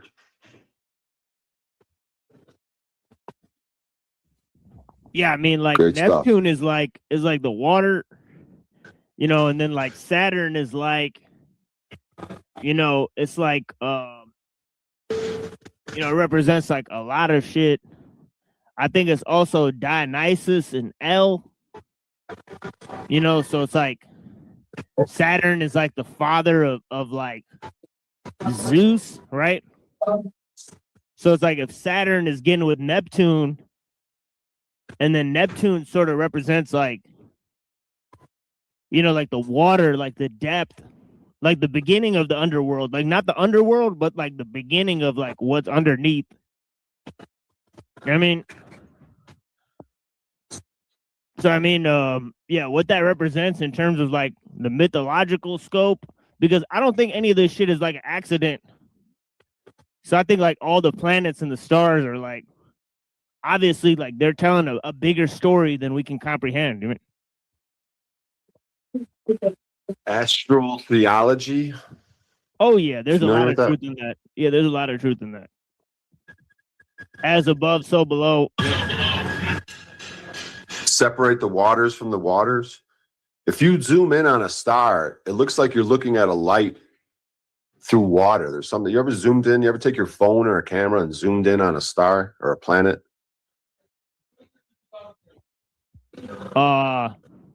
Yeah. But it looked like. And what did you see? It looked like erratic, like.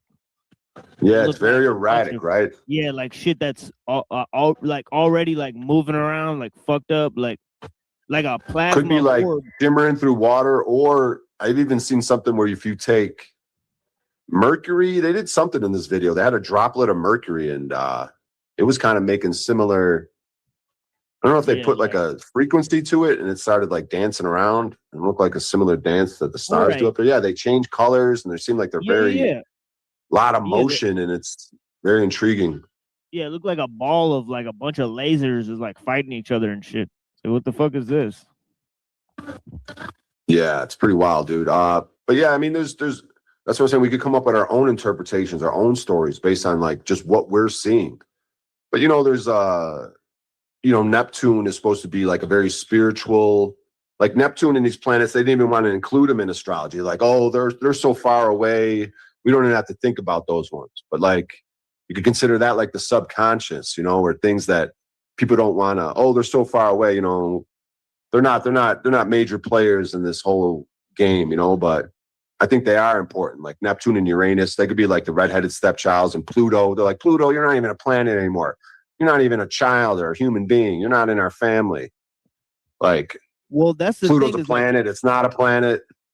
Yeah, like I'm not saying like the picture of it, but like it's just kind of weird, like how in the Greek mythology, Neptune is like the god of the sea and shit. And then when you look at the motherfucking planet Neptune, you know, when they show pictures of it, like with the fake and gay space, like the shit's just like a blue ass water. Like, and they say like that shit covered in water. So what the fuck is that? Neptune covered in water? It's just like a ice. giant ocean. Yeah, but like I don't think the planets work like that. I don't think like you go to Mars or the moon. There's most likely a firmament. I'm not so quite sure they're made of what they say they're made of, or yeah, for sure. I'm not even think they're solid. Like the moon, I don't even think the moon is a rock like that. Like it looks like something. It looks like some sort of crater, but you never get to see the other side of it. It's self-illuminating. It's not a reflection from the sun.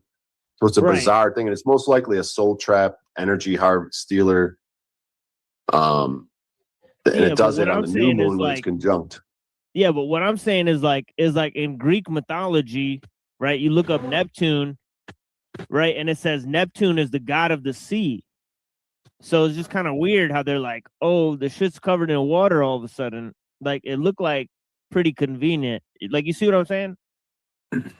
We should travel to Neptune. Now they got some new plasma thing. They'll be like, we could get to Mars in 30 days with a plasma technology. They're It's saying like, this. get out of here, dude. Well, yeah. Why would you want to go to Mars? We have to start like it's over with on Earth. Let's go to something that looks completely even make fucking sense. ruined and start there Right. because Earth is so over with all our water and land and fucking skies. Let's go to that fucking ball of fucking nothing and ship over shit 6 months at a time. Like, what the fuck, dude? Terraform an entire planet. If that, yeah, it's retarded. We must If anything, conquer. I think We've that, already like- conquered Earth. We need to conquer that other one. Earth is our little bitch. People submit, comply, and obey. It's not even a game. It's not even fun anymore. These people are such pussies. We just murder them, run them over, defeat, make them sick, poison them, lie to them. They got nothing. They're weak. We need to find some other creatures that are tougher to have our fun with. These bitches suck.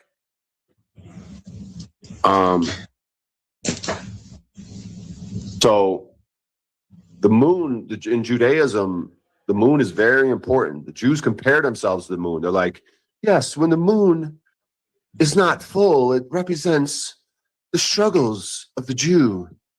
And we don't have much. But then when the moon is bright and full, it represents the prosperity that the Jews have. And then as it once again loses its light and goes back to nothingness, it represents the fall of the Jew. And we have to constantly go up and down because we're constantly persecuted. And then we have good times and bad times. And it's like, dude, is that not the simplest explanation? Like, that anyone could fucking use, like to look at that and come up with an explanation for why it represents you. Like, I think it's very interesting that the moon is all up in all the other planets' business. The moon is constantly conjunct with all these stars, the sun, the planet, the other planets. It's constantly, like, as I'm saying, like there's a bunch of planets around the sun right now. And when they're actually like sort of touching, it's called a conjunction. And the moon is constantly, if you get these star apps, constantly conjunct with it. So it's in everyone's business. So if it's stealing something from the sun, which the soul, SOL, I believe now I'm starting to have a theory that the sun is just a big ball of souls. Like the sun has something to do with souls. That's why solar systems, the soul, SOL, is the sun. Like they call it, that's a term for the sun. So, and if it sounds like it is like, so I believe that on the new moon, when the moon is translucent and it's nothingness, you can see it. It's like basically see-through. It has no light. It's basically invisible. But then it touches the sun. Okay, it spends the whole day from sunrise to sunset, conjunct with the sun on the new moon, and that's when it sort of steals the energies, harvests the souls, and then as it slowly increases from then on until it gets to a full moon, that's when the way it was able to do that was with what it took from the sun, but it just slowly takes those 15 days to get to a full moon. And then you see all the souls that it stole, it harvested, it trapped from the sun. You see them, they're bright. Those are souls that it took from the sun. Those are people that died, that most likely they died, right? And they went towards the light and they got trapped here.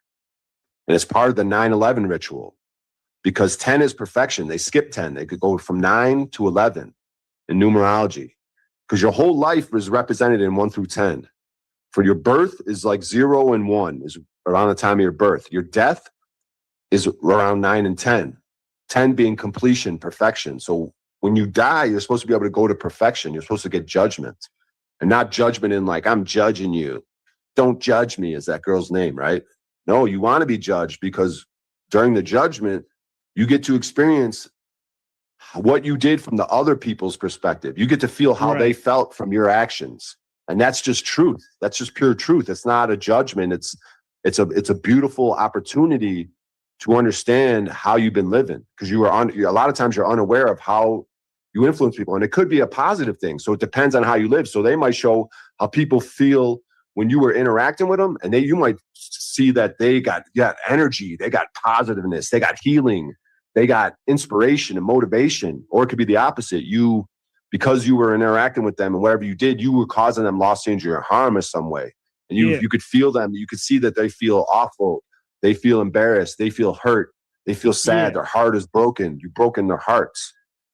And like in some of the tradition, like that we have, like in Islam, it says that actually the places that you go and your own like limbs and your feet and hands are going to testify against you.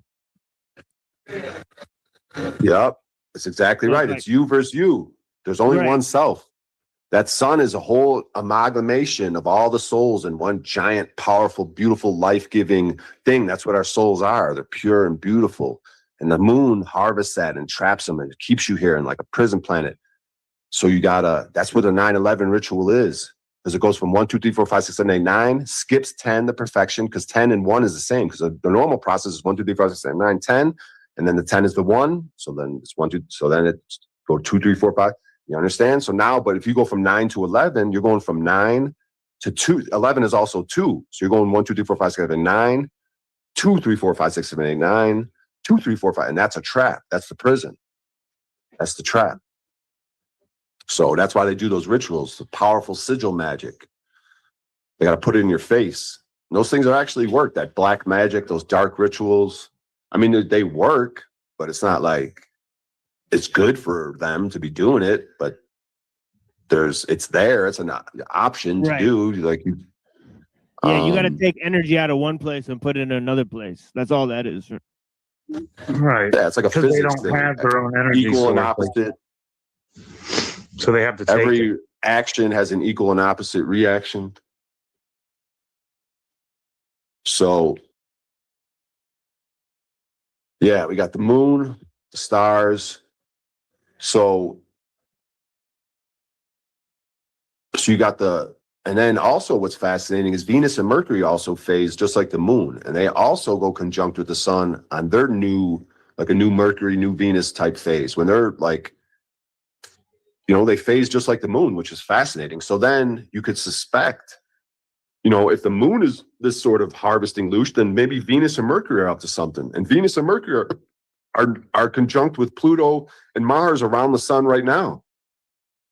So I don't know if the moon is going to be declared nefarious, and Venus and Mars have a lot of the aspects in terms of phasing, going conjunct on the new aspect of the phase. Like there's a lot to contemplate. And the fact that the Jews associate themselves so much with the moon, and I got to put this disclaimer out there. Like it's like mainstream to be anti-Jew right now. So it's like, if anything I say that's anti-Jew, it's like I almost don't want to do it, because anytime there's a mainstream movement, it's like a psyop, it's like something that's being pushed. Yeah, but here's the twist about that movement. That movement is literally started by the Jews. Exactly. So they could declare persecution. Exactly. So that then they could, they could clamp down with the safety and security measures. You know what I mean? Like, right. That's why we've already witnessed this. We've already seen it. Yeah, it's cyclical, A long time ago, we said like 10 years from now is going to be 2036. Remember 1936 when the Jews were getting persecuted? So, but I'm just saying, you know what I mean? The Jews really do love that moon, man, and they want to. It's very important to them to be they want to be the first person to observe that new moon. The new moon is very important to them. They go through a lot of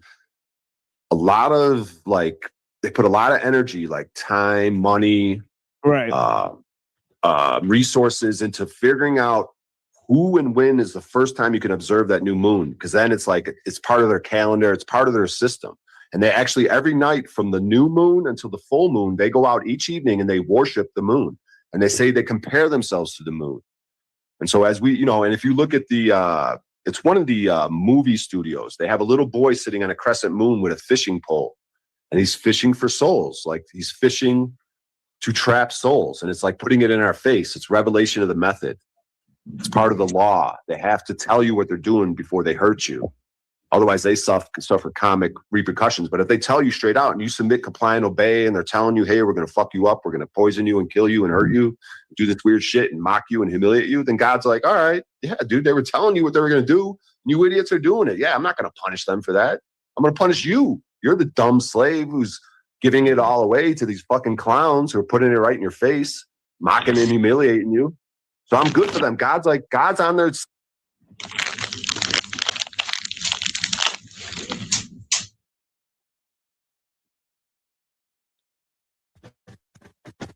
God damn it. I don't know how long I've been gone. My screen went fucking black. But like, God wants you, God, that murder in Minneapolis, God likes that because he wants you to learn. He's like, look what they're doing. They're murdering you, you dumb fucks. Like, wake the fuck up. Right. Like that's why the pain and suffering you go through, God likes doing that to you because he wants you to learn. He wants you to keep suffering and making mistakes and humiliate yourself. He's the greatest comedic mocker, humiliator. He'll make the greatest comedy episode of your trials and tribulations because you're making mistakes and he's going to mock you and he's going to make everyone want to laugh at you and see how stupid you are. And because that's good for you. Yesterday, like it's like the coldest day of the year and they got this giant snowstorm coming in, and in Minneapolis all the protesters yesterday, their chant was ice out, ice out, ice out. They're standing in the freezing cold surrounded in snow and ice yelling about ICE agents and miserable about being in the cold. Check this predictive programming out, like the title of my stream.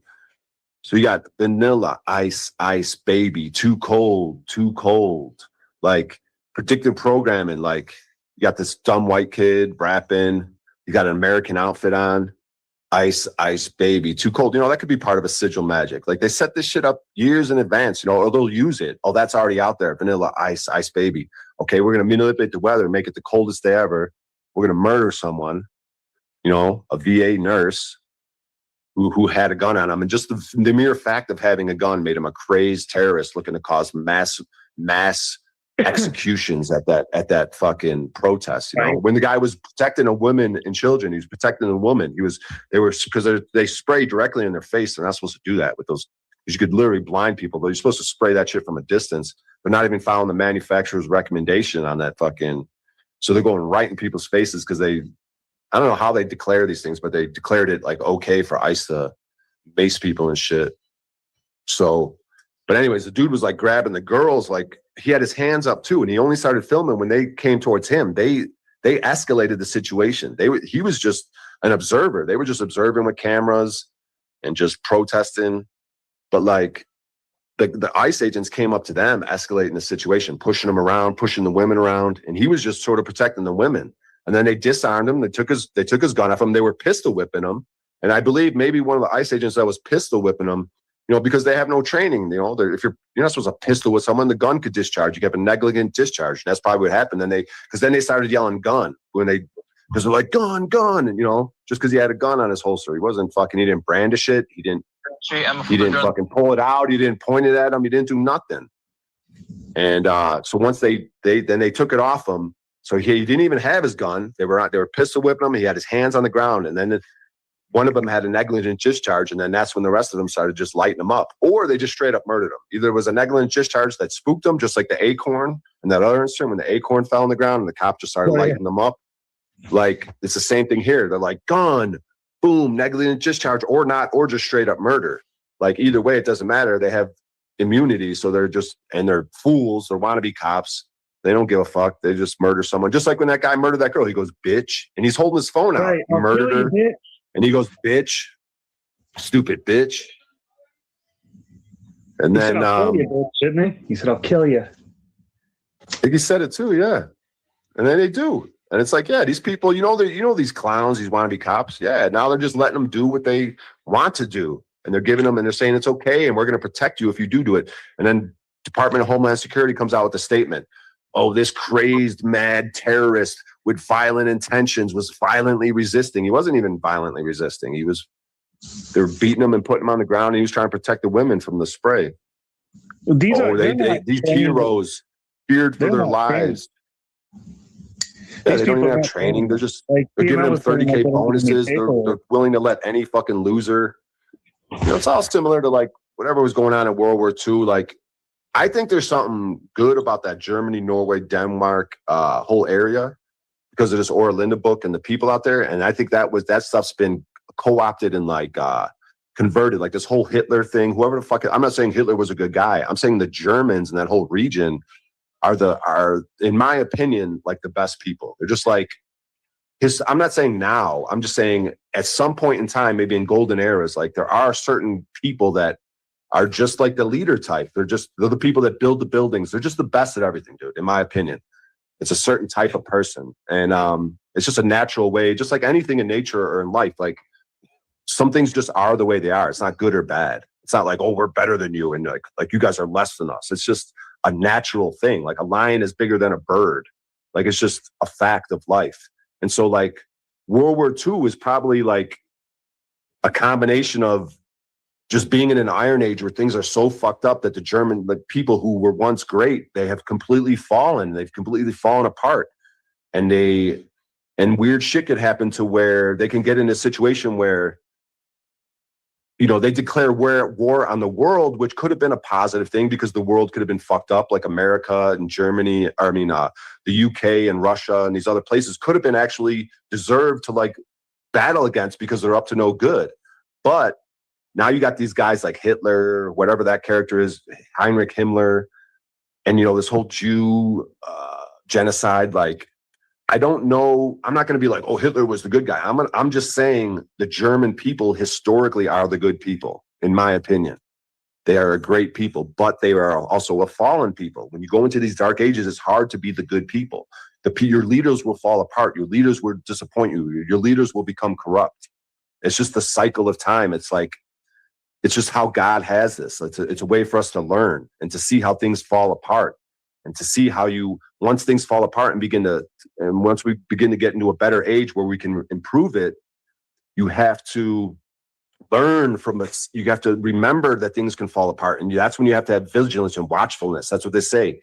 You have to have like vigilance, right? You have to be very watchful and to make sure this doesn't happen again, that things fall apart like that. We have to reassemble it. Humpty Dumpty had a great fall. It broke into a bunch of pieces. We got to put those pieces back together again. That was kind of a long ramble, but I hope it made some sense. Dude, so like these ICE agents don't even have training. And I sent a video, I think I sent it to Talcott. And this one Mexican, he's a Mexican agent, like, and he's talking to a guy with an accent. He's like, you have an accent, do you have papers? And he's like, literally has the same accent, dude. It was insane. Yep. It was crazy. Like, you saw that one, TMO? It was wild. Oh yeah. I was talking about that earlier, that, you know, that they demonstrated that they don't check your papers to hire you as an ICE agent, but they're going around checking people's papers. So it's kind of weird. Yeah, man, don't let anyone do it, dude. If you're willing to do those shenanigans, bro, you're on board, bro. If you're willing to be up to no good, it's just like a gang type shit, dude. They'll let anyone join it if they could use you as a puppet to do their dirty work. Oh, I want to join your gang. I'll shoot and kill people I don't even know for you just so I could make you happy. And they're like, all right, whatever, moron. Like, you could do our bidding. We'll let you in on a lower level and not give you much. But if you want to just throw everything away, your soul, your spirit, your everything for us, that's cool. We'll take you on, you know. Just give it all away, like harm your fellow citizens just for a paycheck. Like, come on. And, you know, those people got to learn. Those people are on all their soul journeys too, right? And those people are helping us out, though. God, they're helping us see how corrupt it is, like how bad it is. We have to be grateful for all this shit to see how bad it is. Sometimes it's hidden, right? Oh, these nefarious things now are so wide out in the open. And the reason might be is because we might be on the cusp of an age change. We might be seeing the last throes of a dying civilization, because at each age change, society completely changes. It has to be a completely different thing. So coming up, that's what I'm saying. Coming up on this Easter, let's prepare to make your moves, because every Fortune 500 company launches their business on Easter. That's spring. That's when the real New Year is. It's not in the cold winter, January. Oh, Happy New Year. No, it's in the spring, right on that equinox, most likely, March 21st, spring or summer solstice or whatever it is. When all the life is springing, all the animals are having children and procreating, and flowers are blooming, and everything is exploding with life. That's why you explode with your new business. You explode, that's when the new year should celebrate. Doesn't that make sense? Rather than a cold winter. Right, absolutely. To celebrate. So, on the third day he rose again. And right around Christmas, the sun stops its angle, because every day the sun has a new angle. But right around Christmas, right around the winter solstice, the angle stops for 3 days. It stays the same angle.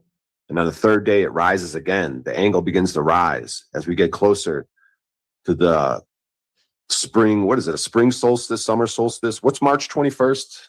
Spring equinox? Or anyone know what that date, March 21st, is? I think it's winter solstice, I think. And then there's a summer solstice, which is June 21st, right? But what's March 21st? It's like a spring equinox or something? Right, yeah. Isn't March 21st the significant date? It's like the day of spring or something? Yeah, I think spring begins. But I'm kind of rambling. I'm warmed up. I should probably get back to walking maybe. Oh, my phone's low on energy though. Fuck. Yeah, I should probably get to walking and maybe find a spot to charge up. And if not, I'll just have to end the stream. So I'm gonna get suited up here. I'm gonna put all my warm shit back on, and we'll take a walk and we'll try to find some electricity. If not, I got 9% now. If not, we'll just end the stream probably shortly. Maybe one of you guys could take over. Maybe Machine Lives could go live and I could hop up over there or something. But we'll figure it out. I'm gonna put all my shit on. You guys, we could still keep talking though, but you guys might do some of the heavy lifting right now. So tell me about your awards. Tell us about your awards you won yesterday. Yeah, I won for length of stream, right? So obviously, we just go for a long time on the stream. So it is what it is. And we talk about a lot of shit. We have hours and hours and hours of discussion. So it is what it is. Yeah, so I think that one, because other shows, they'll bring up a topic, but they won't really go in on it for hours and hours and hours. Or we'll go in on it for hours, right? And it'll be open shit the whole time. So this is the thing is people don't really fuck with they don't really go in on shit deep. And then I guess we did another one. We got for music. Which that's pretty that's pretty self-explanatory. Nobody else is doing music shows other than me. So it's nobody else really puts together videos and music and shit. I don't know. Unless it's AI. Yeah, and that shit is trash. Nobody wants to listen to it. So all of it's terrible, man. Yeah, my shit's I think trash. I think we should start shaming people for making AI music, man. It's just stupid. Yeah. It's not a fucking thing. Yeah, my shit's off the chain. It's updated. It's psycho spiritual. It's all crazy. Did your voice on any of your music? I have made 2 or 3 songs, right? But they had another category for people who made songs. And I could have been in that category too. I could have been in a lot of next categories. I could have won almost every category, but it is what it is. They should have included my when Netflix. What was it called? Talcotflix. What the fuck was that? Cotflix. Yeah, I had a song. Remember that thing with they were doing the King of the Hill? Made a little music video out of my song. I got songs, man. None of them are great, but the Brick by Brick one was kind of cool. Whatever, dude. I don't care. Anything better than this AI shit, dude. I was saying Paul and Slave should have just gave him every award. That's just my opinion, though. But Yeah, he definitely could have copped the educational stream. Like I won that one, but Paul could have. nah, dude, every single category, dude, every single one of them. Everyone else is in second place to that dude. Well, what would you say about music? No, even when he raps, like just take some of his freestyles or the little shit he written, dude. No, there were some fuck shit awards. Like there was like drama, like there was like best drama streamer and like best tea spiller. Yeah, like you don't want to get that award. Like there's some gay ass awards. Nah, he could do that though if he wants to. When he does that, when he used to do that with panels, he'll create drama if he wants to, and he's the best at it. Yeah, that's true. No one could fuck with that dude on these panels, dude, guys. No one has anything on that guy at all, dude. Everyone is in second place. So to even like not give that guy like all the awards and just say, hey, everyone else is in second. I'm pretty sure he got an award. Like Paul and Slave is the one. He's number one. Everyone else is just fighting for second. So it should have just been all second place awards. Yeah, I forget which one he won, but yeah, he only won one. That's so stupid. Yeah, he won one. Yeah. That's so stupid. Yeah, I forget which one. I think it was like, oh yeah, I think it was motivational. Oh shit, there you go. Damn, there you go. But yeah, I'm pretty sure he won motivational streamer.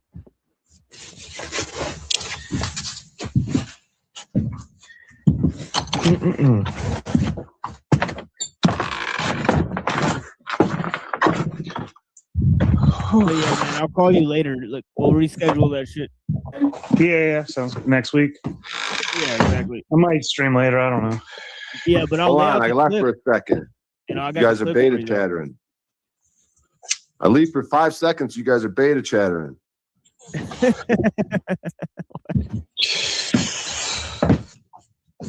All right, now let me get the show on the road. About to walk and try to find electricity. Otherwise, you got to end it. Are you going to take over? If I can't find electricity, machine lines. Yeah, for sure. All right, get that ready, get that queued up, so we can just make it a seamless transition, and then I'll maybe join you over there, and we could just keep talking, maybe. Oh, you're talking about you want to do a stream? No, I'm Yeah, done streaming. No, I'm done streaming for today. Yeah, I'm done streaming for today for sure. Yeah. All right, no worries. I'll probably just have to end this because I'm probably not going to find electricity, but it'll take probably about another 10, 15 minutes or something. Yeah, because I've been on for like 12 hours, so yeah. Oh shit, dude! Yeah, I saw you at a 15-hour stream. That was like hours ago. Yeah, that shit was. Yeah, I got it like sleepers. Most likely, it's better if I sleep or some shit. I don't know, man.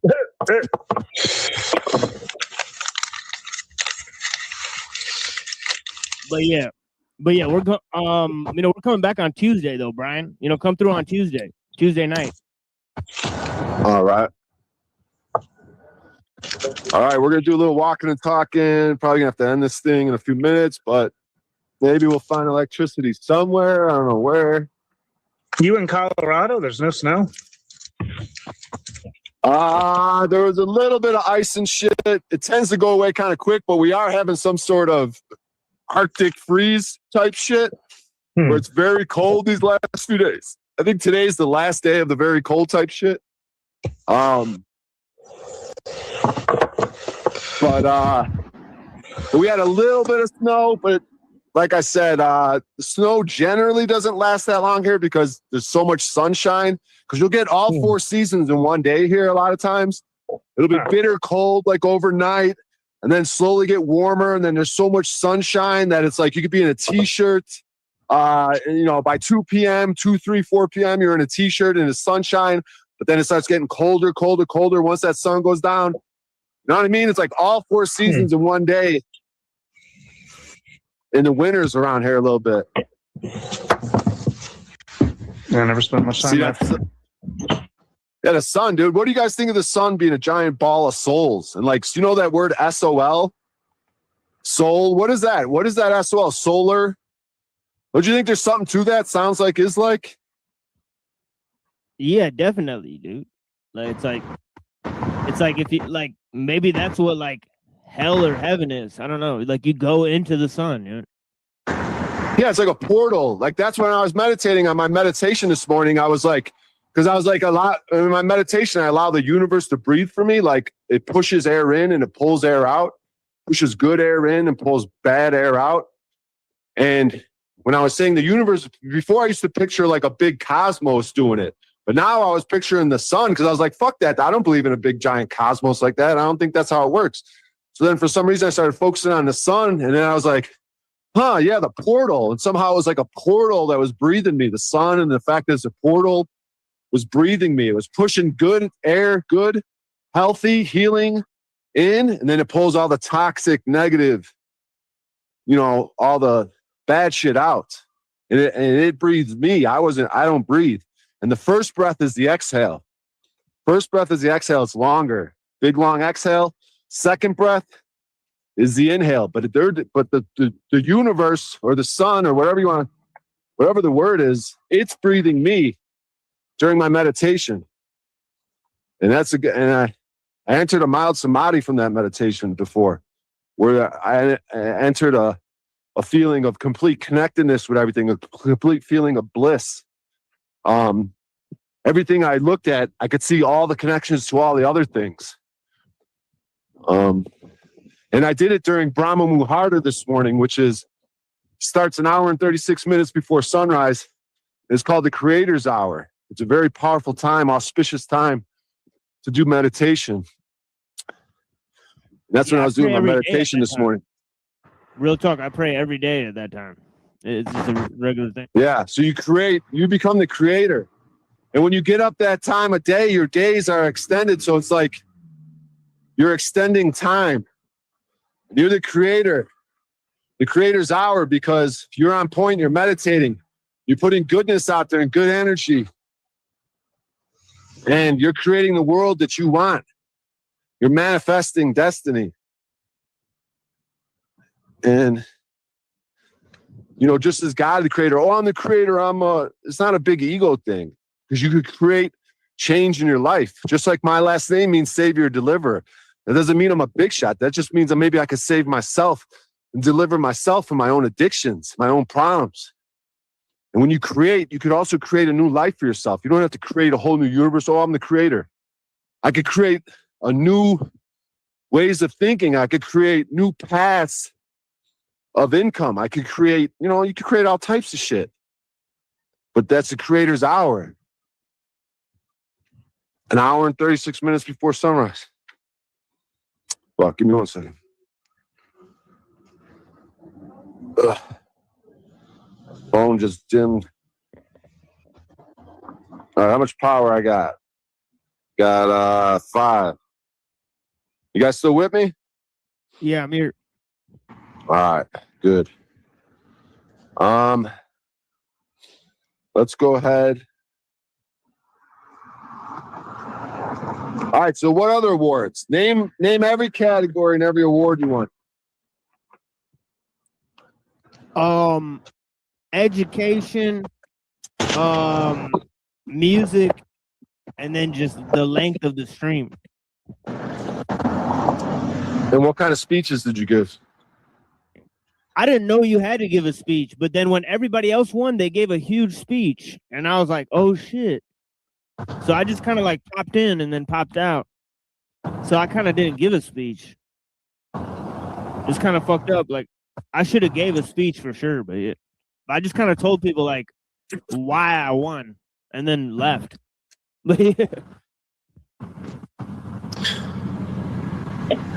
speeches are terribly long, the other one. So Huge says, haven't been listening consistently. The year at the fire force is upon us.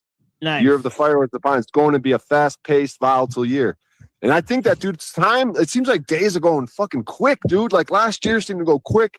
Like I'm 51 years old, bro. I'm going to be 52 years old. And if these months are going by, I'm like, damn, dude, next thing you know, I'm 60 years old. Like, this is fucking crazy, dog. Like, but as time seems to be speeding up, like I say, you could slow it down when you get up during that creator's hour. Like the day you seem to get a lot, right. You maximize the day because you're already up early. You already did your meditation. You're making moves while other people are sleeping. Just like the boxers and the trainers and the fighters, they would They know their opponent's sleeping, so they would wake up at 2, 3 in the morning. I go, I know that motherfucker's asleep. I'm out here running. I'm going to go run. I'm going to run for 5, 10, 15 miles because I know he's sleeping. You know what I mean? Like, and everybody's sleeping, and the world is very calm, so you can meditate. When the world is very active and chaotic and frenetic, it can fuck up your meditation, but you know everyone's sleeping. They ain't waking up an hour and 36 minutes before sunrise. They're sleeping. So you get to take advantage and become the creator. Take advantage of that very quiet, calm space and time. All right, we got 4%. I don't see any electricity on the horizon, so we might only have a few more minutes left, guys, before this ship's going to sink on the Titanic, and then I got to let go of your hands and watch you guys fall to the bottom of the ocean like what's that guy's name? DiCaprio. Yeah, like DiCaprio. I'm gonna be on the icicle, but you guys got to go die. I gotta let you. I'm holding both your hands right now. It's cold and we're shivering. We only got a couple minutes, so we're just looking at each other's eyes. I'm looking in the Truth or Cop Machine Lies. I'm like, yeah, I'm gonna let your hands go in a second, guys, because you guys gotta die, but I'm gonna survive. But you guys gotta die, and hope it's cool down there. I know it's gonna be cold, and there's a bunch of fish, and hope you guys are gonna be all right. Probably not, but probably gonna freeze and die. But whatever.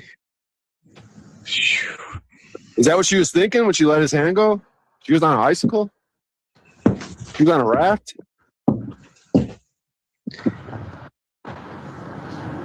Somebody else brought that up recently too. I don't remember. It's funny. The whole Titanic and her letting him go. The golden hour, that's right. 3%. Fuck, guys. And I gotta end this because otherwise, if I don't end it before my phone dies, then the stream's gonna be live and it's gonna be a black screen. But it may help you out and end the stream for you at some point. Maybe after like 10 minutes, it knows you're not around, so it just ends it for you instead of keeping it going. Does that.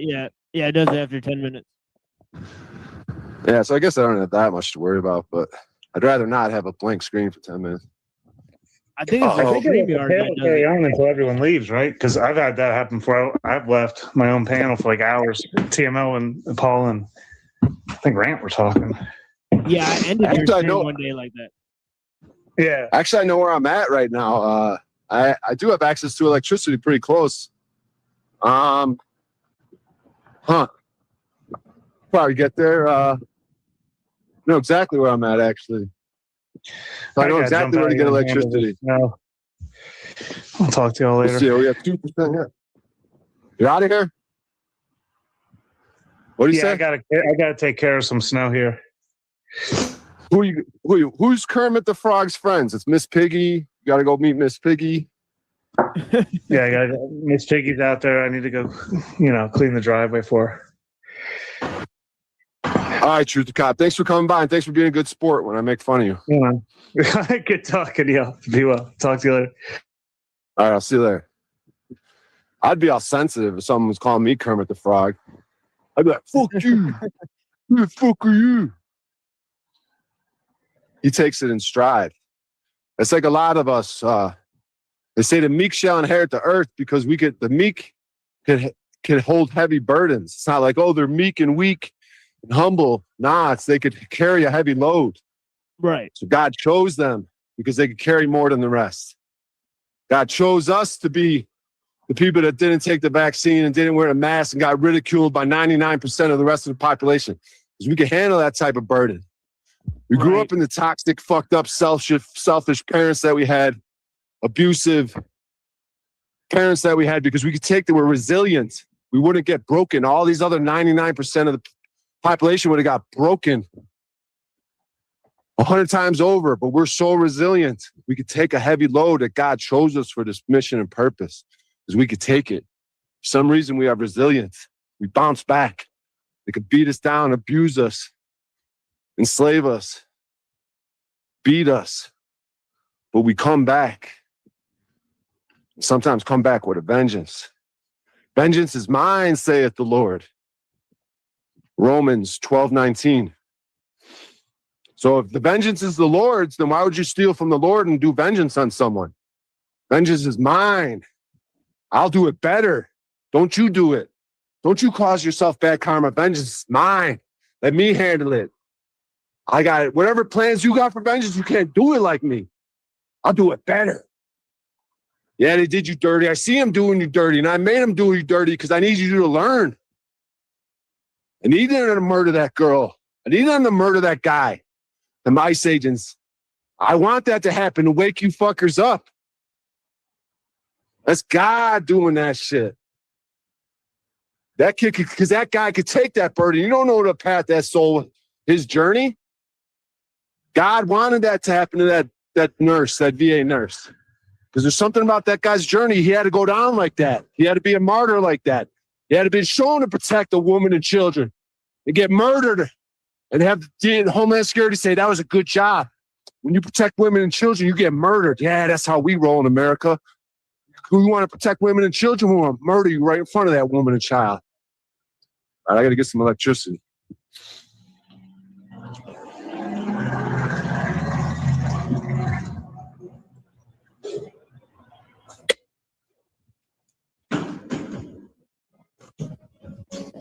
Hello. Hi. Sports ball. I know this place. I was staying here when they towed my car. So I know I got some electricity over here. I know I got a bunch of free rooms because, yeah, it's just one of these $100 a night type hotels. You pay $60 a night, you might get bed bugs. All right, we're at 1%. Fuck, let me turn down the energy. Fuck, let me plug this in. Hey, if my phone dies, guys, bear with me. Fuck. It's a race against time. God damn it. You just plugged in. Where's the outlet? Where's the fucking outlet? Fuck, where's the outlet? Fuck, where is the outlet, motherfucker? God damn it. I see an outlet. I see an outlet. Am I gonna make it? Am I gonna make it? Plug it in, fuckface. Oh, we made it. We made it. All right, got power. Whew, that was like a bomb thing in a movie, you know, where it's like tick, tock, tick. Is the bomb gonna explode? No. We cut the wires in a second. All right, let me grab my stuff. Be right back, TMO. Hold it down. Give these people some good word. Be right back. Sure. Yeah, what's going on to the fans of Brian O'Shea? Yeah, we talking about some crazy stuff, man. I got some crazy stuff for you guys, man. This from the Book of the Samurai. It says the way of the samurai should be in being aware that you do not know what is going to happen next. In querying every item day and night, victory and defeat are the matters of temporary force of circumstances. The way of avoiding shame is different. It is simply in death. Even if it seems certain that you will lose, retaliate. Neither wisdom nor technique has a place in this. A real man does not think of victory or defeat. He plunges recklessly towards an irrational death. By doing this, you will awaken from your dreams.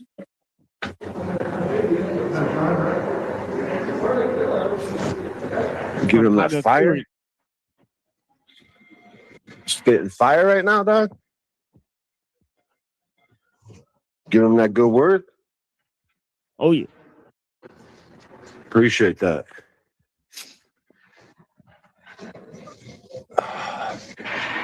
Setting the seat up here a little bit. All right. Yeah, these people know me here. All right, let me get my put a little thing up here. Get myself. Okay, let's see. Let me take a look at this chat. Let's see. Okay. Jack Rose. Hey, O'Shea, greetings. Peace and prayers and blessings. Thank you, Vancy. Vancy's in Ireland. Okay. You just look through. Yes, spring equinox. The sun runs on soul fat. Gee, really? Soul fat, huh? Well, because like when you think of your soul, you think of a little ball of light, right, TML? Right. And so if the amalgamation of all the souls is just a giant ball of light, it would look like the sun, right? Is that the right word, amalgamation? Does that make Yeah, I think sense? so. Yeah, because your soul is a beautiful ball of light. So the sun is just the one self, maybe, you know? It's like the God. Father, Son, Holy Spirit. It's the one self. It's all the souls. But then you're like, well, what are all the celestials and what's the Milky Way? You say, oh, those could be souls in the sky. Those might be watchstars. Like, that's what the Ora Linda calls it. Like, when certain people die, they go to their watchstar. So maybe if you reach a certain hierarchy, a certain realm, a certain level with your soul, you get to go to a watchstar because you're like, maybe you completed a journey and you go off into the sky in your watchstar and you watch. Because they say the stars are like the watchers. And then you kind of watch. And you don't have to be in the game anymore. Like, kind of like you watch the game go on. And you could root, you root for certain souls in their journey. You can maybe even help them as a celestial, as a watchstar. Does that make any sense? Oh yeah, absolutely. We got dimensions of reflection. How long you been up for, dude? Like 18, 24 hours? Just did a 15-hour stream. Yeah, pretty God much. Yeah, damn. I mean, much longer than that, really, because I didn't like. I slept like the night before, so I've been up for like longer than, definitely longer than 24 hours. Well, I appreciate you fighting the fatigue and hanging out with me. Yeah, I saw you pop in there, and I appreciate you joining the stream and talking with us. Definitely. Definitely higher thoughts, higher level thoughts, high quality, right? Like deeper thoughts from you, for sure, than most of the people out here. Are you live right now? No, I'm not. Oh, okay, my bad. So Fire Drake says dimensions of reflection, as above, so below. Huh. That's interesting. So if we're all just little balls of light, when we look up in the sky, we're seeing a bunch of little balls of light. It's a reflection of what's actually happening down here. Like, the illusion is that, the material realm's the illusion. It's just a bunch of little balls of light actually just moving around and, having a, it's not reality, right? The material, it's like illusion, right? They call it Maya. Isn't that the word for Maya in Hindu in India? The Hindu in oh yeah. Is Hindu a language? No. What's the language? Yeah, it's Hindi. Hindi. So in Hindi,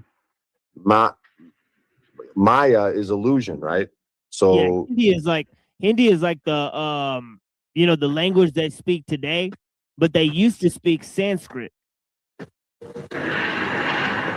So Maya could be Sanskrit, yeah.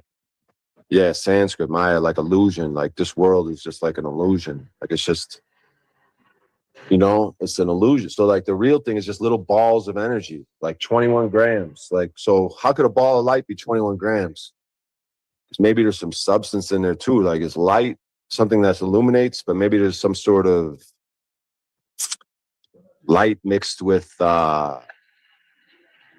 plasmatic type. I don't know. 21 grams. It up. It's Sanskrit. So yeah. Yeah. Sanskrit seems like a really cool language.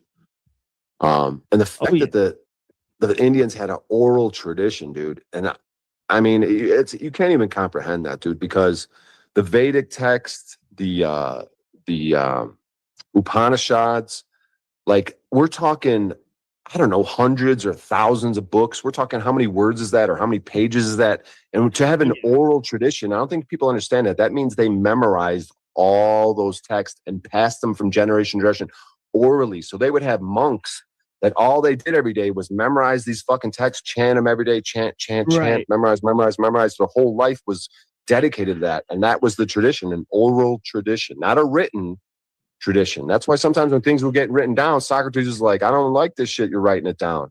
I think that's going to dumb people down. Just like Google searches and instant access to things. They could say it's dumbing down our brains. It's corrupting our brains. Like we used to be better thinkers, and people are like, yeah, my cognitive abilities seem to be lessening with all this short form content, my ability to just look shit up, and this whole watching videos instead of reading books. It's like, just another level. We went from books to short-term videos. Like we're going beyond language. Like the dumbing down is like in full effect. From an oral type. That's just insanity, dude, to have oral traditions. And you have to understand that's. Go ahead. Yeah, like back in the day, it wouldn't be odd for like an average person to have thousands of lines of poetry just memorized. Yep, because they're like most people. There's like you could tell like that's how the age changes, because like you could tell people from a different age are different. Things are different. People, their brains and the way things work, you can hold a lot more information. Like we still probably have the same brain, but we could almost tell, right? We could almost tell from all this internet type stuff, the degradation of our cognitive abilities. But to put a positive spin on it, if we are on the ascension, if we are coming out of, we are already ascending in an Iron Age and coming to a Dwapara Yuga, to a Bronze Age, going from Iron to Bronze, going from Kali Yuga to the Dwapara Yuga, things radically change. So, so to put positive spin each day as we're on an ascension, as that wheel of time spins, as we go up, ascending now, getting better, better, better. So we could sort of have a positive spin. Like, yeah, our cognitive abilities are low, but each day they're going to get better. And each day more understanding. And you say, well, why did I incarnate in this time? It's so crazy. Because you could take it, because you could get an understanding. Even the people that can't take it, they're here to show they can't take it. Like I don't know. I don't know if I'm making any sense anymore, but no, you're definitely. tired as hell, dude. Yeah. But it's all philosophizing, dude. Where's the comedy? What other type of content that is just serious philosophizing and describing the world and ice agents? Where's my fucking comedy, dude? Where's the fucking good times, dude? You gotta have some fun. You gotta enjoy yourself. Don't be so fucking serious. Why so serious? Right. Because the comedy is probably really where it's at, dude. Like, we could be serious and talk, and we're intellectual, and we're figuring shit out. Really, you could probably condense all this shit down. Like one good joke, one good laugh, right? Like one good laugh at this Homeland Security or the politicians or the leaders. Like when they're the official joke, and you just, like, they come in the room and you just laugh. Like people just laugh. Like then it's truly over. When it's just a joke. Like one biting joke, they say there's truth in every jest. But a jest can be very fatal to someone, dude. If you're a joke, if you're just a laughing stock, like you're over. You have no more power. You can't put fear into people. Like when people are torturing people, dude, they'll torture them to get information out of them, right? I'm going to torture you. But if you torture someone enough, one day you're going to walk in that room and they're going to start giggling. You're going to start poking them, trying to hurt them, and they start laughing. And guess what? At that point, you can no longer extract information from them because they flipped the script. They've turned it into, they've gone like kind of crazy. They've gone full circle. And like now you have to kill that person or you have to release them. Most likely they'll kill you. But like when they can no longer torture you, when torture never works to extract information and you laugh at it, they start poking you and hurting you and you start laughing like hysterically and laughing in their face. Then they know, shit, it's over. We got to kill him now or we got to let him go. Yeah, I understand. Like, there's something about laughter, like the joke. The comedians, like it's not, you got all these serious people, but they're the joke. And then you got these comedians that are funny, but they could have like the real good truth, the real good valuable wisdom. You understand what I'm saying? Like Trump's the real joke, the real comedian. Like I could be the philosopher, right? You understand what I'm saying? Like Mr. Comedian could be the philosopher. Just making any sense to you, Mo? Oh yeah.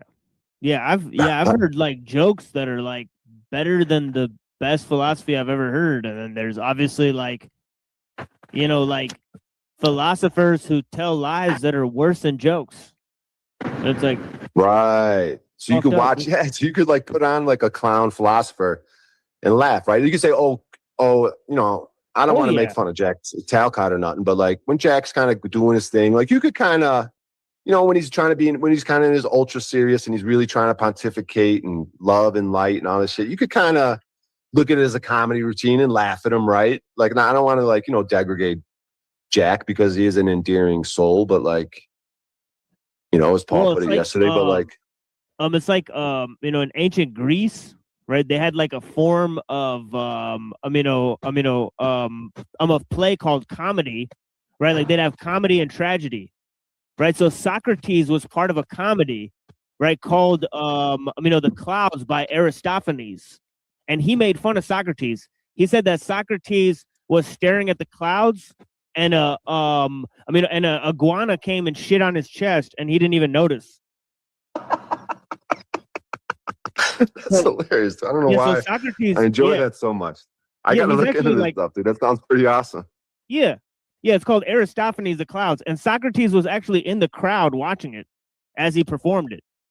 I hope he laughed at that just like I did. Otherwise, right. And if he didn't, that's funny too. If he got all butthurt, that's funny as well. Like, well, that's the thing is like, if you're part of a comedy, like you know, where you're being made fun of, it's improper to like get offended and like, you know, like flip over the tables and all like that the shit. roast, right? Yeah, exactly.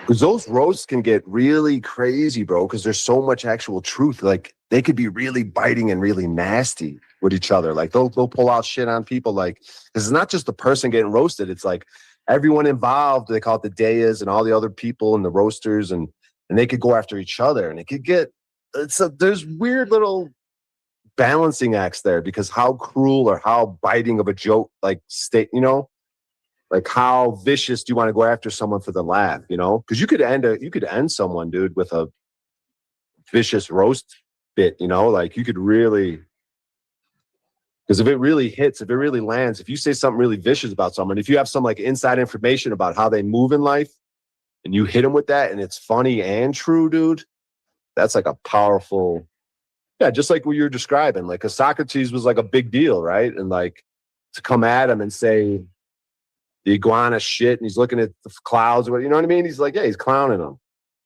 But that sounds very fascinating, dude. I definitely got to explore that some more. But yeah, this Roman stuff in the Orlinda book, dude. These German, Denmark, Norway, Netherlands type people. They dealt with some, based on this Orlinda book and the history of these people.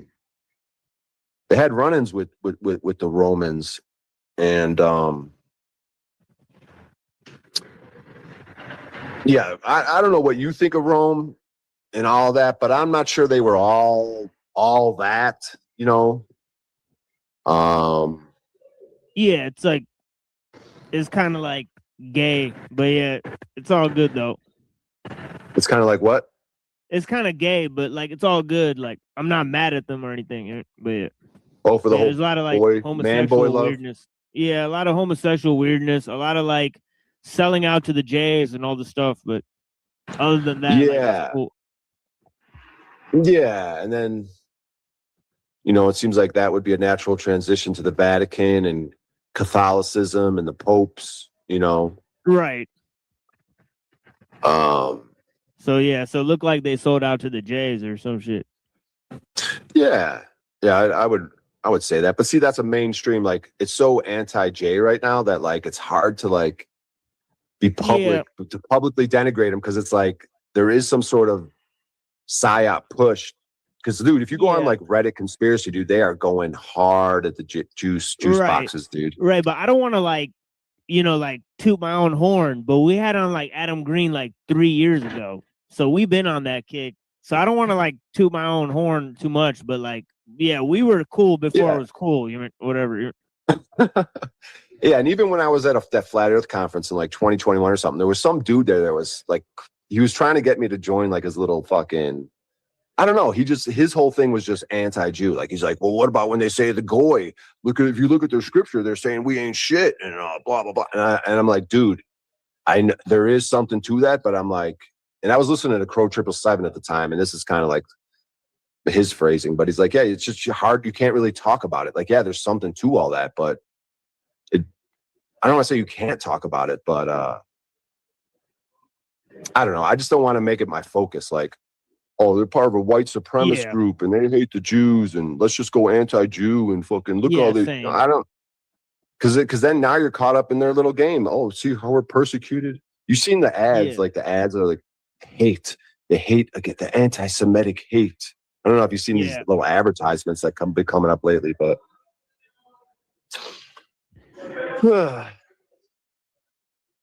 yeah, well, I just like put like this whole thing like that that anti-Semitism, Zionist, and like you can be a J, you know, and be like you know, against Zionism, right? You can even be a J and be anti-Semitic. So it's all crazy, right? So it's like people don't understand like what these terms really mean. Right, because Zionism is a sect of the Jays, right? Right. Right. So like not all Jays support, you know, like world domination, right? So like that's just a flawed way of looking at things. And then like, you know, like you know, like some of the Semitism people, they are Jays, right? And then like, you know, like some of the like the pro, like, you know, like small mustache man stuff is Jays, right? So people get confused about like shit, and then like, you know, they conflate a bunch of shit, and then a lot of the Zionists are not even Jays, they're Christians, right? So it's like people don't even know. You know, they don't even, like, most of the Zionists are actually Christians and not Jays, right? So it's like, you know, so it's like Zionism's older than like Jayish messianism. You know, like the Jayish messianism actually started in Europe. This is what most people don't understand. By Christians, right? So it's all mixed up. Is Messianism connected to Masonic, or that's no? That's different. Mason, Messian, Mason. Yeah, it kind of is. It kind of is because basically, like the Freemasons, like they got a lot of their teachings from the Kabbalah. So it's like Freemasonry is basically like the Kabbalah. So it's like Freemasonry is basically Jayish to a certain extent. Like there's a Jayish sect of Freemasonry called B'nai B'rith. So there's Jayish Freemasons. Huh. Yeah, I think I heard of that. B'nai B'rith. Yeah, it's all mixed up, you know. Yeah. Like these secret, like some of these things could have started out potentially benevolent. Like you have to go underground, you have to be secret, you have to protect the wisdom, you have to protect the books. You know, I could see that secret societies because it's like things are falling apart. So I could see how maybe Freemasonry or these different organizations could have started off benevolent, but then they get corrupted just like anything else over time. Do you think there's any true potential in that? Like basically what happened, like I kind of broke this down on the show yesterday. Like basically the Muslims like started figuring out like we got to copy all the books, right? So when they copied all the books, right, the Christians used that to copy certain books, right? Like Plato and Aristotle and stuff, right? And then the Jews basically mixed Plato and Aristotle like with like the Bible and shit. So then they created like the Kabbalah, and then the Christians used the Kabbalah to like explain the mysteries of the Bible. And that's when they created like Freemasonry, right? So they're just like, because see, the Protestants were like, they were like, look, we can't look to the church to interpret the Bible. So they started going to the Jews. And the Jews were like, oh yeah, the whole Bible is about like us returning to Israel. So then some of the Christians were like, all right, we got to bring the Jews back to Israel so that Jesus can come back. And that's when they got all confused and shit. Huh.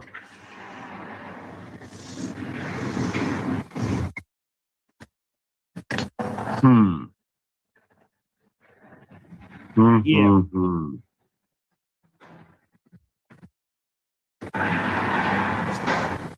So it's tripped out.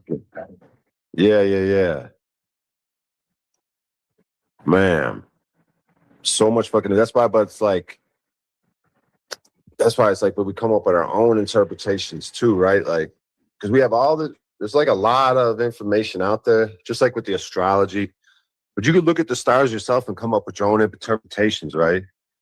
You could read these books, or you could learn about these organizations and come up with your interpretations. But I kind of fully didn't understand what you were saying, but no, I like it though. I just didn't. Plus, I was moving shit around. Yeah. I could break it down like in a slower way, like basically like like basically like the Muslims, right? Like they didn't say like, look, like the knowledge has to be kept like by the church, right? So if you wanted to learn shit, like in the Christian, like the scholars were like the priests, right? So Christian, yeah, the scholars were the priests, yeah. But in Islam Latin. they had but in Islam they had like the oral tradition thing that you're talking, like, you know, like the Jews and the Muslims, they had an oral tradition like you were talking about, right? So they transmitted shit by memory, and like they had a bunch of people who like their life mission was just to like copy shit down and memorize shit, right? Like monks, like exactly. That's all they did. Exactly, right. Like the monks, like they didn't really have shit to do. Like same thing with the with the Muslims and the Jews, like they just sat there, they just copied thousands and thousands of books, right? So when they were done with the religious books, they start copying like Plato and Aristotle and like chemistry and like whatever the fuck was, like Pythagoras and shit. Like they didn't give a fuck, right? Like they just started copying next shit, right? So then there became like libraries of like all this shit, like Plato and Aristotle, right? So people started using it. Like some of the first Kabbalists, right? They were using guys like Maimonides to interpret the Bible, right? And Maimonides was using like Platonic philosophy. You know what I'm saying? Plato ideas. Plato and Pythagoras and shit. And Pythagoras said like Pythagoras basically believed in like astrotheology. You know what I'm saying? Like he's basically like all this number, like there's like all these mathematical patterns that govern the cosmos. Like he taught like the zodiac and all this shit, right? So he knew about all this shit, right? So the priests of all these religions, they knew about all this shit, right? So they started basically formulating what is called like the mystery like religion, right? So you had the Ismailis, right? You had the Templars, right? And you had the Jews, the Kabbalists, right? Like Abraham Abulafia, Isaac Luria, right? And before Protestantism, they already created the Kabbalah, right? So when Martin Luther King was like teaching people, like he already had homies that were like studying the Kabbalah to interpret Christianity. Martin Luther? Yeah, Martin Luther, who started the Protestant Reformation, right? He went against the church, right? So the Freemasons and the Illuminati, they basically infiltrated the Protestant Reformation going against the church. You know what I'm saying? Right. They started subverting the Protestant sects. Right. You know what I mean? Power moves, yeah, like Yeah. So then they basically incorporated them. They started teaching them, like they basically brought them in line with Zionism, right? So like in 1666, right? You had the Shabbatai Zevi, right? The Jewish Messiah, right? And you had thousands of people gathered together in in the streets of Amsterdam to celebrate that he's the Messiah, right? So in the 1600s, you had a huge messianic movement of the Jays, right?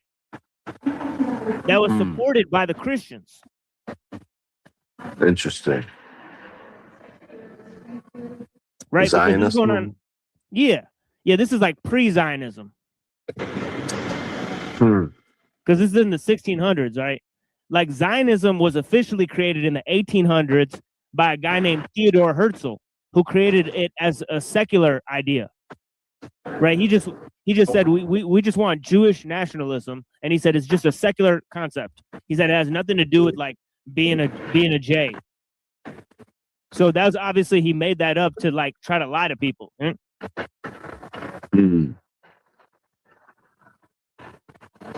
Interesting. It's a hell of a year, 1666. And they say that 1,000 year could be, they might have added 1,000 years, so that could have been year 666. Because sometimes you'll see like something that says, supposedly it's from 1666, but the 666 is just numbers, but then the one will be like an I. Right. Like, I what know the fuck is that? It's like an I or a J or some shit. I'll be like, what the fuck? Yeah.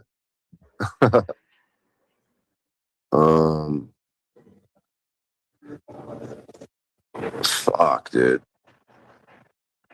Yeah, this is it's interesting because I'm all about this Orlinda book, and they seem to like, I wonder like their history, like I don't want to say oral tradition. They seem to have like a very simple, like even their language, their letters, like their letters come from this thing called a ellul. It's a 6-spoked wheel. And it's like where a lot of English letters come from is like the Dutch language, this old Frisian language from this Orlinda book. But they seem to be it's simple, but in a way where, you know how simple can be like the best, like, oh, they're a simple people, or he's a simpleton, but like, it's almost like a more of a purity. It's more like a less, it's just cleaner. It's like no frivolity, nothing frivolous, just very simple, direct, right to the point. Yeah. Do you know the dude Ertz Porter? I believe he's Frisian. Yeah, I'd like to get to know him because I'm all about that book and those people and that history. I think there's a dude in our Discord that's like that. Yeah, because even to this day, it carries on like in the Dutch, and it's this region I'm talking about, German, Dutch, Netherlands. They have a very direct, like even their humor, or they'll say something to you that like other cultures might be like, oh my God, they were just so honest and direct right in your face, but they don't care. That's just how they move. They'll just say something like, yeah, you got a booger on your nose, or just something that other people might be like, oh my God, that was rude. But no, they're just being honest and direct and simple. They're not trying to be cruel, or it's just part of how they are, what they are. Like they'll just say it matter of factly in very simple terms, like the truth. Whereas other people might skirt around it, or fucking, the emperor's got no clothes. Like, haha, dude's naked. They'll be like, what? Oh my God. Like, how do you know what I'm kind of saying, right? Simplicity and directness of speech that can be considered rude, or really it's just honesty. Yeah, that's how my people are too. Yeah, the Punjabi. Yeah, they're seen like that. They're seen like rude, like kind of like, like country folk. Like they're sort of like simple, like farmers, warriors, type of shit. Like Paul and slaves could be seen like that. Oh, he's rude and mean. Or he could just be like direct and honest in simple language, sort of. Not that he's like a simpleton. Right. Yeah. So I wonder, simp is like, simp is like a negative term, but isn't simple, if something is simple, it's easy, right? So if you're a simp, I don't know, it could be like corruption of words, simp has a negative thing, but simple could be a positive thing. Like it's simple, like, because the complication is the game. Like they'll take something simple and complicate it, right? Like our laws and all this shit. They'll take like it's obvious, if you're doing loss, injury, or harm, but we got all these millions of laws and this complicated legal system that really just takes the simplicity away, right? It makes it worse when you complicate it, and you have all these codes and you understand what I'm saying? there's a cleanness and a purity to simple things. They're simple to understand. And that's one thing about the Orlando, this Frisian language. It's very simple and direct. And they say, even if you know modern Dutch, you could look at this old ancient text and you'll be able to understand it. And even like some words, like even, you know, it all goes back to like English, like Germanic, like the English language and the letters, like even the B, the P, it comes from this ellul, a six-spoked wheel. I don't know if you're familiar with this ellul. It's a six-spoked wheel and how you get letters from it. You get the alphabet from it. You get all your letters from the wheel. Like a T would be like a spoke going down and then like a curved at the top. That's the letter T. The B would be the line, the spoke going down the middle, and then your curve, use that spoke. You know, understand what I'm saying? How you can make letters from a six-spoke wheel? You falling asleep on me, TML? I know you've been awake for like 40, like 70, I'm here. 100 hours. Yeah, I get what you're saying. Yeah, that's why I fuck with the Taoist, you know, text too, because it's very simple. You know, it's like, you know, it's a lot of one-liners. You know, like Nietzsche, he wrote like aphorisms, you know, which is like, it's like a few lines that summarize shit. You know, that's like the real shit, right? Where it's like, yeah, like Psalms or something like that, just something that exactly, you know, like, right. Like boom, just little sentences that are very just, you know, which is maybe different from the rest of the Bible, like Psalms and what's the other one? There's Psalms and there's Proverbs, right? Yeah. So like, and they're very different from the rest of the Bible, like not counting all the cows and not naming a bunch of names from generations, and they're just very direct wisdom and sentences. Like, yeah, I wrote a couple of those too, for sure. You know, you wrote them down to yeah. What do you mean? For example, like, to things you hold dear? Yeah, like one of them. Yeah, like one of them. Like I end my show with it every time. Like it's the first step to blinding somebody is getting them to open their eyes. Oh, right, because you get to mace them. Right. You're gonna mace someone, so you got to like. So for someone to open their eye, they would have to like trust you. Like, hey, buddy. Yeah, look over here. And hey, boom. Hey, look at this cool thing. Right. You know. Whereas like they got their eyes closed, because like you could walk around with your eyes closed. Like that's why they say this cyclopean creature was, and I noticed it because I'll do sun gazing where you stare at the sun. And people that don't have my issue, I have it's called a lazy left eye, the muscle development in my left eye. As a child, I should have put a patch over my right eye to improve the muscle development in my left eye. And they say you could still do it. I've done it as an adult, walked around with an eye patch trying to improve the muscles on my left eye. But there's a cyclopean. There's even cyclopean architecture. There's these cyclopean figures like the Cyclops used to be able to stare into the furnace. Like he could be an iron worker. He can make great iron weapons for battle and war. So a Cyclops was a very pivotal character, a very pivotal person, whether true or not, whether it's mythological or factual.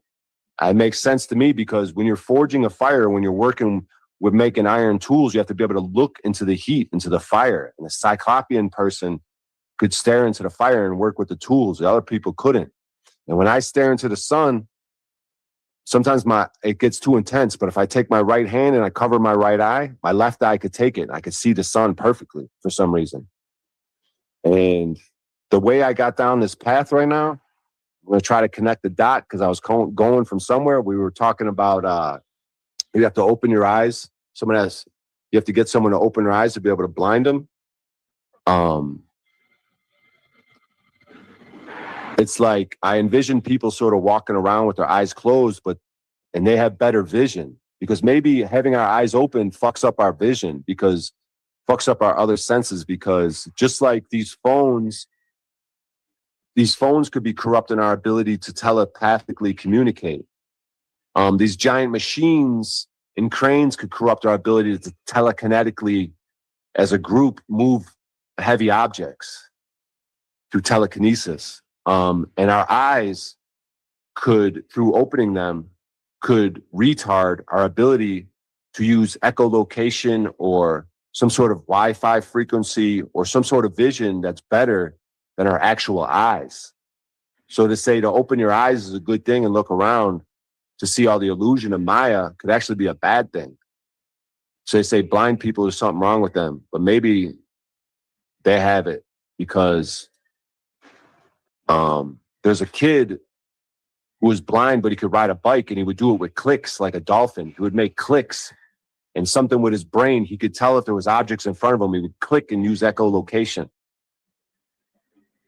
So what I'm saying is, in this schizophrenic ramble right now, is like, imagine if you never open your eyes, or you purposely would close your eyes to improve other senses, other abilities to move around without getting injured, but without opening your eyes. You understand what I'm saying? Oh, like, imagine if you decided, I'm going to close my eyes, or I'm going to put a blindfold on and try to move around the world. You might have to get help from other people, but you might trigger some other things that help you move around where you don't need to open your eyes. I don't know. I'm just going down a crazy path right now, just because I'm trying to, I guess that sparked an interest in me. Like, you have to open someone's eyes to blind them. And I just went down a bunch of roads that probably weren't it probably is disjointed. But in my mind, it's making a little bit of sense right now. Did it make any sense to you? Oh, yeah. Yeah, I follow it up with, like, the Play-Doh thing, right? I say what most people think is real is flickering shadows on a screen, images of things that are not real.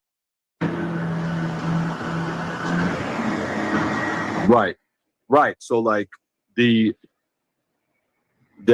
Plato's cave is they have their eyes open, and they're looking at the shadows, and they're deceived. We have our eyes open, and we're looking at this physical reality of Maya, and we're deceived. Maybe we need to go back to closing our eyes and figuring out what abilities, and figuring out how to get around. Like, we think we need our eyes. Our eyes are so important. The eyes are the window to the soul. The eyes really are a complex, beautiful thing, but, like, I'm just asking questions. Is it possible it could be a devious thing? It's better to have our eyes closed and sort of figure out how to get around and navigate through life with our eyes closed. I don't know. I'm just sort of speaking out loud to have my own mental exercises right now. There's something about that proverb you said that's sort of triggering a bunch of thought experiments in my mind right now. Well, it's just like, you got to look at things with new eyes, because it's like, you know, the eye has no conscience. Yeah. Got to look at things with no eyes. New and no might have a connection. Sounds like is like. But I interrupted your flow. Please continue. No, just saying, like, you know, the eye has no conscience. You know, it's like, you have to, you know, you could take an image, you know, like they say, an image is worth 1,000 words, you know, so perception is like duality. Like, you could describe whatever you want on the image, right? So, like, just by seeing something, you don't know what it is. Yeah, like, otherwise you'd have to describe it. Like, if we all just decided, hey, we're not going to use our eyes for a little bit and just see what happens, and you'd be like, yeah, I have a painting over here. So me and you both are blindfolded, right? We're not using our eyes. Like, I'm over at your house and we're both blindfolded. And I'm like, dude, I got this awesome painting or this awesome artwork. And you're like, I want to see it. And then I have to describe it to you. And I start telling you, this is what it's like. And then you start painting a picture in your mind of what it is. You understand what I'm saying? Like, that could be a painting, right? Like, through description and painting it with your own eyes. You don't need, because you could see things. It's like too much information. That's why, like, these old symbolic, alchemical, or any type of like these, what do they call them? Plates, like these, like, picture. It'll be a picture with a bunch of different, you know, whatever. It's a scene. There's things going on. There's things in the pictures, characters, a person, and there's objects and things in the background and nature or whatever the fuck it is. But it's, you know, the alchemical, right? You could look at these alchemical things and, like, the amount of information, you know, or even hidden stuff, or like, like, a picture is worth 1,000 words, but a moment is worth 1,000 pictures. You know, you could say. Yeah, if you share a blindfolded moment with someone, now all your other senses have to be active: touch, smell, hearing, intuition, gauging whether you're in danger or not by their voice, other sounds. Is someone going to be hot? You know what I mean? Like, I'm going back to being blinded, but like, we were saying, fuck, missing my train of thought. I had just brought up, what did I just bring up? What that you commented on just now? What did we just talk about? Like the little thing. It was just a little comment I just made like a second ago. Like you're talking about like pictures and like how there's so many different things. Oh yeah, the symbolic plates. Like yeah, like yeah. And you were saying a moment is worth 1,000 pictures. Yeah, because it's like so me and you are blind, but we're together. And that moment of being together without using our eyes could be worth 1,000. I don't know. I'm just there's something to all this. I mean, this stuff could be breaking down. It could be articulated better later, but I sort of like these trains of thoughts. It's sort of it's not everyday language or everyday thoughts or ideas. So it's interesting when you, because I like yesterday I just talked to myself, right? But now you're on the stream and I'm having a back and forth and it's triggering different ideas. So that's why like the other, like I only know me through the other. Like a bird, a flower only knows, a flower and a bee, they don't exist without the other. Like a flower only knows itself because of the bee, and the bee only exists because of the flower. But I don't know what's going on. I don't know who I am unless there's a reflection of the other reflecting or having some sort of, what do they call it when, like interaction, right? Like I only know what I am based on the feedback of others, kind of. You understand what I'm saying? Like, because if there was no others, what would I be? I only exist because of others, right?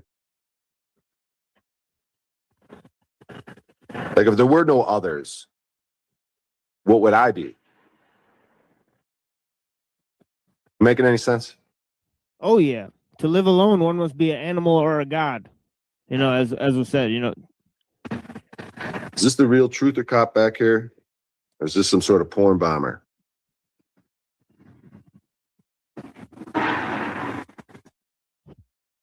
Show your face. Why does he look so normal, dude? What does this guy do for work? I want him to look abnormal and strange. And like in distress. But he looks comfortable. This comment here reminded me of something I wanted to say earlier because you guys were going about the water, above the water. And if you look at the sun, recently I've been wearing sunglasses like last year. I didn't used to. But if you look at the sun through sunglasses, the clouds, so like these chemtrail clouds, like the obvious ones, they're iridescent. Like the sun reflects light. Like it looks like oil on water. And we're in a type of water because water is just dense air. It's not really water, really. It's like just it's the same thing as air. And like shit floats in the air too, like it floats in water. It's weird. Yeah, like when we breathe, we're doing what the fish are sort of doing, but only in a, like it's a less density sort of, or separated the waters from the waters. Like, so that could have just been like actual water that the fish is in from the water that we sort of breathe, right? Like, yeah, it's a possibility.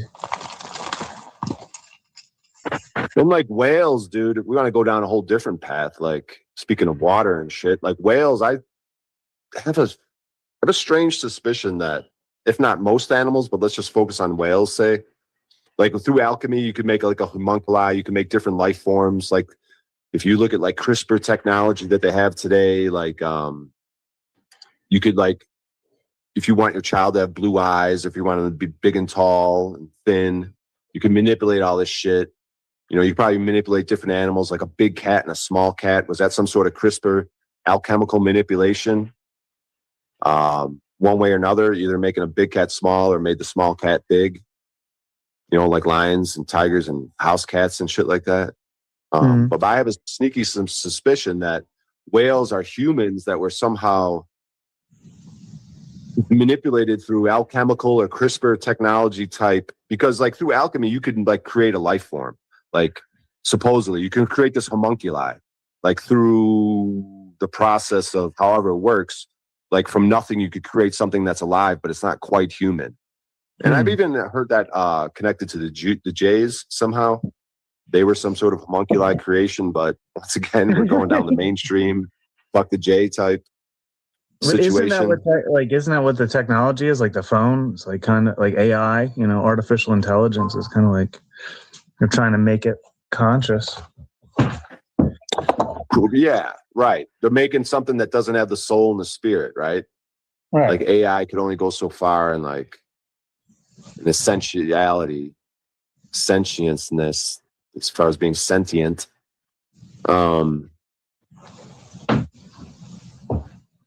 Yeah, I had another path I thought I was going to go down.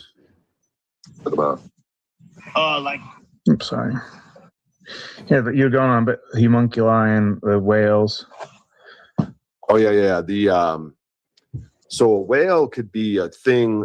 I suspect was like either a homunculi or I suspect it was a manipulation of a human. Like you could do something through CRISPR technology. And I suspect that maybe all animals and bugs and shit come from this, but I don't know. This is just sneaky speculations, suspicions I have.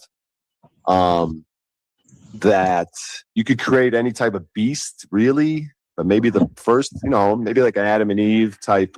Humans are the first, but then you could create all this other shit through the manipulation. You could create monsters.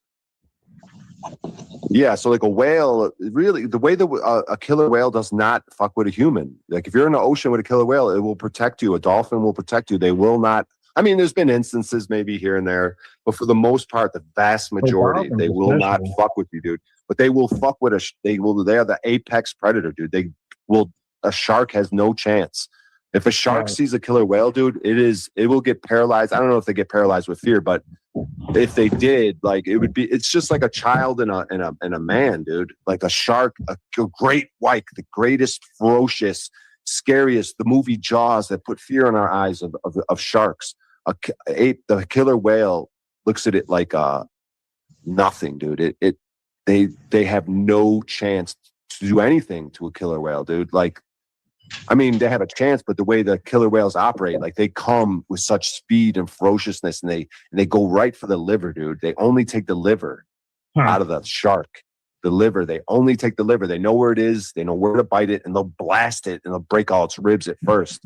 They destroy the shark, or they might just go. Or sometimes I think they just go right for liver with a single bite and take it off and just leave the shark to die or whatever. Like, I just find that fascinating, though, that they do not mess with humans and how smart they are.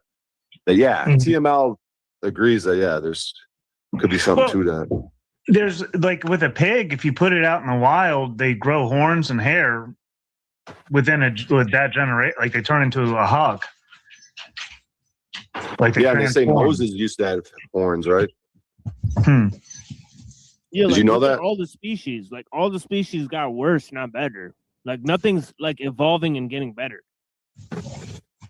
Like that shit ain't as far as animals, right? Yeah, I don't believe in like evolution or whatever, like that whole millions of years and all that nonsense. Even when it comes to geology and shit and volcanoes and tectonic plates, I'm not buying all that. But me either. But I hear what you're saying. Like, you think there would be like these creatures that are supposed to, but we don't know how long things have been around. Like, well, they didn't evolve over millions of years, but we don't know they've been around for millions of years. We've like bred certain type. We've bred wolves. Like all dogs came from wolves. They say like, look what we've done with that. Yeah, like a Chihuahua and a ferocious biggest wolf you ever seen. It came from like the same thing allegedly. Yeah, because of manipulation and what people did. Like even a spider, right? A spider could come from, if we're going down this road, like started off as some human being that they manipulate, eventually get to a spider, maybe. I don't know. You tell me. Huh. Like even the bugs, you know what I mean? Do you think it goes to bugs too, TML? I mean, I think we created like 90% of the plants and the animals for sure. Like, I think humans created them for sure. By like mixing our genes with like shit that existed on this planet. So you're bringing up plants now. I didn't really consider plants, but Venus flytrap. Yeah, we got like 90% genes with plants. Yeah.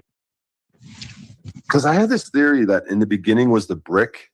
Because if my stupid theory that all mountains are melted brick buildings, In the beginning was the brick. So it could have been already brick and buildings. So you just have, like, say you just had 2 humans. Like, there's something to the Adam and Eve. You have 2 humans and a bunch of already, like, brick building. Everything's like, or maybe they started off in a garden, but that's just a metaphor story. So what if it was more like humans and they're on some sort of place that's just humans and brick buildings. And then they have to, over time, you know, there's more people, however that works. And then more manipulation of things. So eventually you use alchemy to make plants. You make plants somehow, huh? Yeah, plants like too. Well, right. Well, like we've made tomatoes, potatoes, all those plants we've manipulated to, like, they're not natural. Corn out of grass. Right. Was there like maybe some initial natural thing, like a tree or some like initial natural plants that then those just get manipulated? Just like the human, like, the initial natural thing, but then that gets manipulated. Yeah, like I think like basically all the plants and animals were here, that humans were somewhere else. They came here like aliens, and then they started like genetically manipulating all the life forms over here. Can you say that again? All right, so like we started out as aliens. All the shit on Earth was already here, like all the animals and stuff. But we came here and then started genetically manipulating the things that were already here. Because nature is so perfect, right? And we're the anomaly. Right. Like, if you ever want to get calm and like you want to get back to figuring out something, you're confused, like just go look at nature, because it's always going to have perfect balance. It's always going to be perfection. And if it's not perfection, it'll balance itself out, and it takes care of other things. The way trees withhold water, so the other tree that's not getting enough water, they communicate. The communication, perfection, perfect. Yeah. Divine, divinity. Like even as a lion is viciously eating the antelope, it's beautiful in perfection, right? It's we don't have to say it's cruel or put labels on it. It just is what it is, you know. Because in certain times, I heard, because that could just be an Iron Age thing when they eat each other. I heard in the Golden Age, the lions you don't even need food and shit, and the lions don't kill other things, and the lions and the people, they just hang around together and shit, you know. But I always jump from Iron Age to Golden. I only talk about those 2, but then you've got the 2 in the middle. You got the silver and the bronze that seem to they're like the redheaded stepchildren. They don't get enough attention. It's everything in between too, you know, like. So yeah, maybe now the animals eat each other, but in different ages, maybe they don't. Maybe they just exist. You know what I mean? Well, they might eat each other because of our imbalance too. But like this whole thing about going to Mars earlier too, like if Mars is anything, like if it's a planet, like to me, like going to it's like the opposite. Like I think we might have come from it, and it's like a dead planet that we left. Like going back. I don't even know if travel. I don't know if those things are like that though, dude. Right. I know. I mean, there might be something to what you're saying, but in a different way. I just don't think you could I think there's more of a firmament here. I don't think you go into space like that and go to rocks and balls. I don't think they move around and there's millions of miles away. I don't think the solar system, the mainstream views on it, is how it works. But everybody wants to go to Mars and make it like the new. But I think that's where we came from consciously.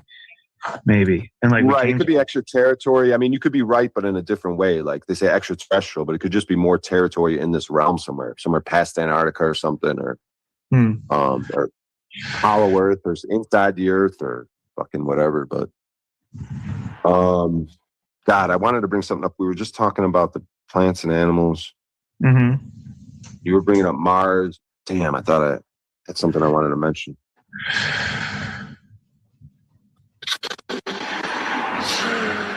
We're talking about the different ways of manipulating plants and animals, and the people came, and there's only simple forms, and we made them different ways. And yeah, because with this CRISPR, they could make like a superhuman, right? With like a super brain or Neuralink technology, they think they could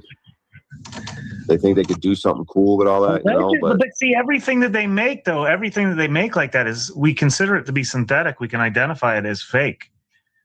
Like, why is that? Like, it's synthetic. They want to put a patent on it. They're trying to recreate what is natural, and they want to recreate it with CRISPR. The whole reason behind this is because you can't put a patent on a soybean unless you inserted a specific gene into it. Then you can put a patent on it. You can own it as a corporation. So the idea is, you know, they want to own all the seeds, and they make the seeds so that they don't even reproduce seeds. You have to buy them every year from them now, like Terminator seeds, they call them. They want to own the human beings like that too, right? Genetically modified human beings, which is what the vaccinated are, right? Well, right. That to me, like following that whole GMO theory, they want to put the GMO, the mRNA, they want to manipulate it because then they can put a patent on the human. Right. So you go beyond slave. You go, I mean, slave is one thing, but if you're a patent property of, that's basically slavery, but it's just a next level, seems like. I mean, it's the same, it's really just another wordplay game that people could break out of it, I guess. But it is a deeper spell that I don't want to be a part of if I could help. I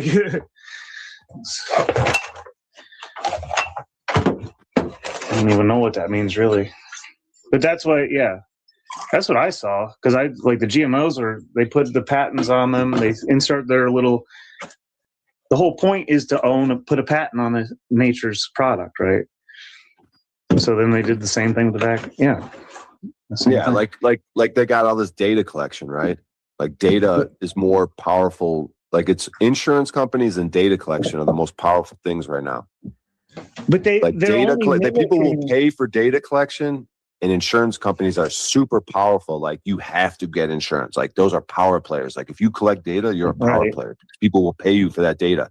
If you're an insurance company, you're a power player because it is by law. What a great thing if you have a business and by law people have to buy your shit. You know what I mean? But this is corporations trying to do what the living spirit can do. They can't tap into that Holy Spirit, so they're mimicking it. Because I've learned, like, trying to scrape the internet for data, like, for my own purposes, if you're just scraping for data, it's dead information.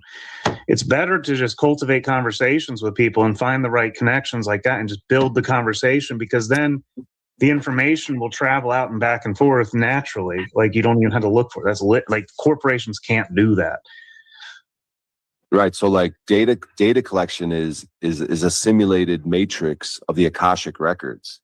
The Akashic records already exist in a beautiful, natural, unfuckwithable form. Everything is documented and secured and remembered in the Akashic records. And this data collection is a feeble attempt to usurp God's natural creations and to usurp the Akashic records.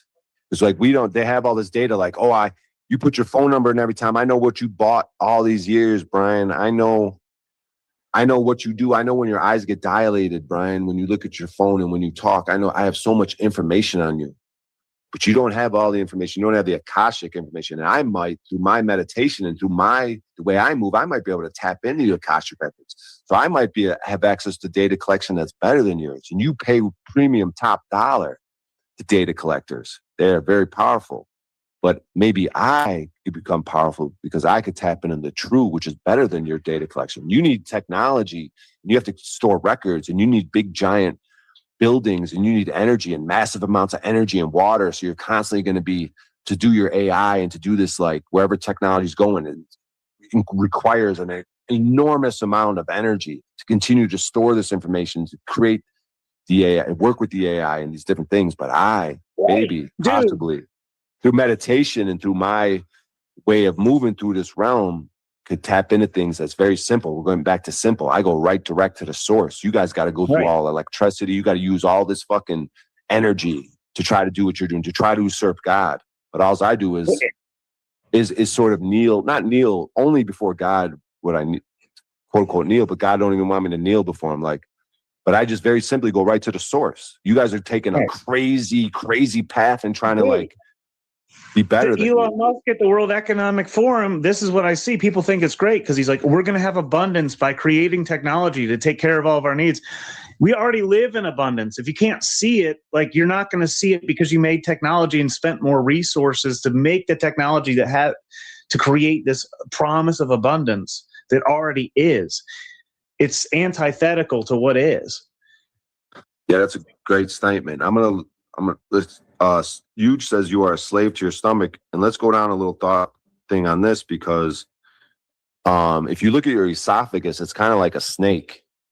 Like if you look at your esophagus alone from your mouth to your stomach, it's like a snake. And food, you could say, I need food to live, but has anyone just not done it? Maybe food or water, and just seen how long they could go. Like, because it's like, I need it, I'll die. But here's the thing, like, maybe you don't, maybe yeah, maybe the consumption like that way of food somehow hurts you and keeps you in some sort of trap, like a snake. The snake needs to keep eating, but the human could figure something else out, like a breatharian or through sun gazing. You could get some sort of nutrients and get everything you need just from breath and good actions. I don't know how it works, but I'm just throwing out ideas. But like he's saying, we're a slave to the stomach, and the esophagus is like a snake, and the snake in the Garden of Eden biting out the apple. That bite could just be any consumption of any food was the problem. You never needed to consume food like that. Now you became a slave to consumption, thinking you need food like that. Like they switched it up. They tricked you. You didn't need to do that. You could have just gone on existing how you do, however it works. You stay alive somehow. People are like, no, without food, I'll die. I don't know. I'm just asking questions. Yeah, because it's like most of the things we use for our survival, they're not just for food, right? So society, like the whole society is not about like getting food. It's more about like how to like mentally entrap people. So it's like we used to be slaves to our stomach when we were based on pure survival, but now we're slaves to our mind because we're slaves to man's creations, right? Yeah. Yeah, you were slaves, so you're like, okay, I got to eat, I got to hunt, I got to look for food. We need this food. Food's so important. Let's can food. Let's store food. It's all about food, grow food. Food. Food is the God. And then technology. Right. And what do you do to the God? You give him food, right? But now you give the God money, right, instead of food. Right, money so we could buy food. Yeah, but then now technology is like the new food. It's the new or the mind. Going after your mind through technology. Now everyone's chasing that video, chasing that dopamine hit, chasing that online interaction. Like they used to chase food. They're hunting down a dopamine hit. They're hunting down a giggle. I don't know.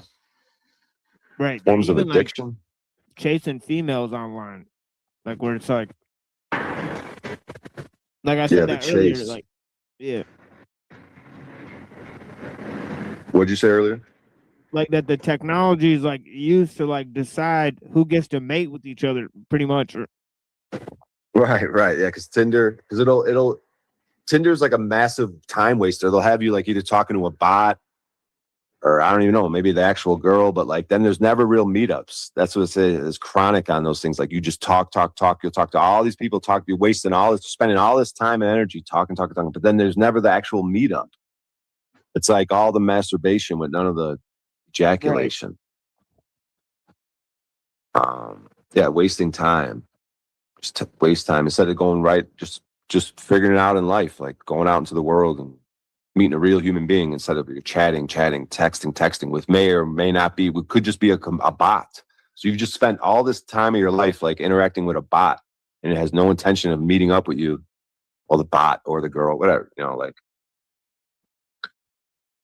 Yeah. And then, the way they select who gets to go on a date, who gets the response back. Yeah. And it seems like they'll let all the like people that submit, comply, and obey and all the pretty boys on there that really don't get too deep, like let them all connect and have sex and they're so attractive people. They have babies, but they're never going to really civilly disobey or question too much of the authority, right? They're gonna submit, comply, and obey. They're gonna conform. They're gonna concede. Yeah. Because like I used to look at people like rich people. Like even when I was in high school, I'd hang around with rich people and stuff. Like people that had money, I'd hang around with them. They'd buy drugs and alcohol, and I used to think, I'd eat food at their house, because I grew up on the other side of the tracks. There wasn't much food, but I like kind of like I look. I don't want to say looked up or whatever. Or I thought that something was better about them. Oh, they got a lot of money. But if you look at it now, that ain't, it ain't the case. Like a question, why would I do that? Why would I think I needed to be around them? Like I needed to get something from them. Like even today, like someone with a nice car, a nice house, like you don't really, there's nothing to envy there really if they're not about something. Like people could have nice things or whatever and still be about something, but most of them really ain't, right? Like even celebrity or even just people in rich neighborhoods, or how do I say this? You know, just because you have, like, we know that just because you have things or money doesn't, you ain't got it. But society will kind of tell you, like, yeah, that's what you want. You want to look at that guy. He's got a nice car, a nice house. Isn't that great? Well, no, I mean, could just be a big giant burden. Like they're not. It's just interesting how your mind like goes from being a young person, like wanting to be around people that quote unquote have this shit just so I could get some of it, and then like as an adult, it's like, nah, they're not, nothing special about these people. Like all these people that are having these dinners and out at bars and working their corporate jobs, like there's nothing special about these people.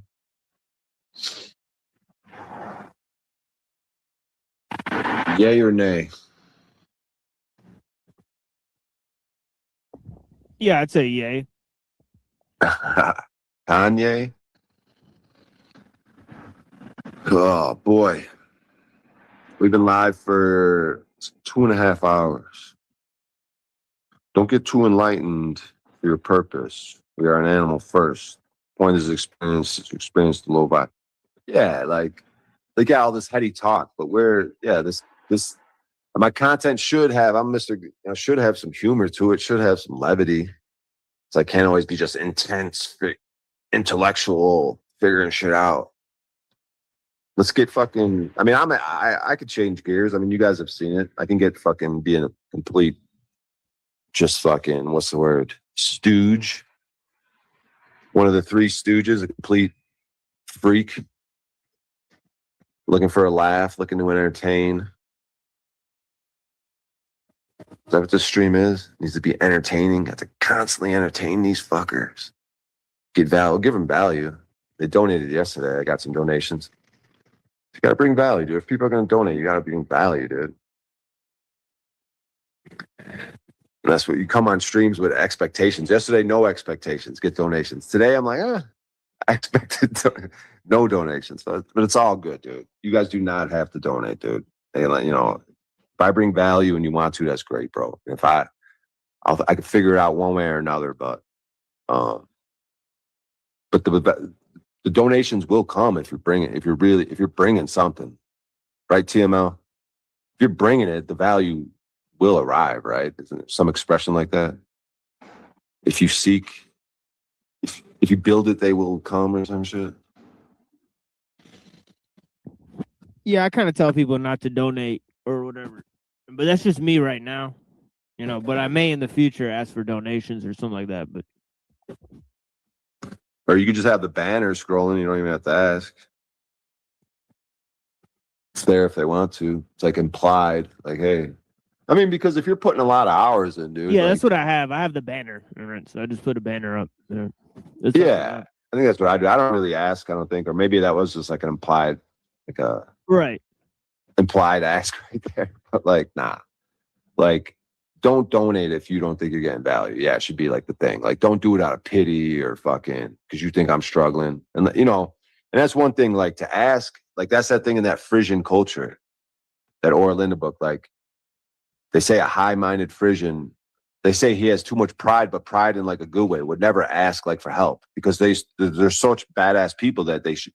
Their thing is like, no, I could provide for myself. Like I could work. Like that's the whole thing. I don't need help from people. Like I'm a competent person. Like I could just go out and get what I need, my necessities. They say if a man can't get his necessities, there's a problem there. He's probably being lazy and cowardice. He's not working enough. Like they want to get rid of those people. We don't like lazy, coward people. Like you should be able to provide for yourself, get what you need.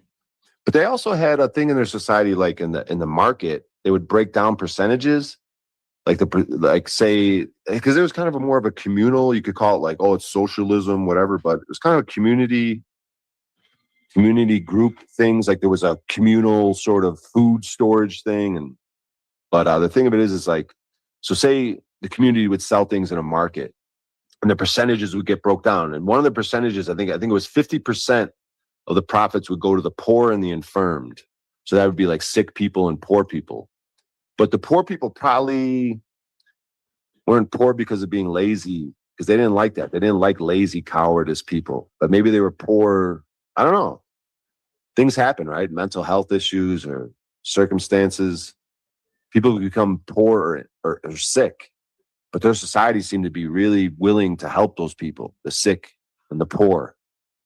You know, even the women, they call them mothers. They were like the sort of a governmental figure, the highest. You know, Geralda was the god, but on earth, the next highest figure would be this mother figure, this female that they would train. And she would have a lamp, and the mother could light the lamp. They had these lamps, these eternal lamps. It was very important to them. The mother would have this lamp in a citadel. These certain texts, these laws, these written in the citadel. And damn, I lost my train of thought.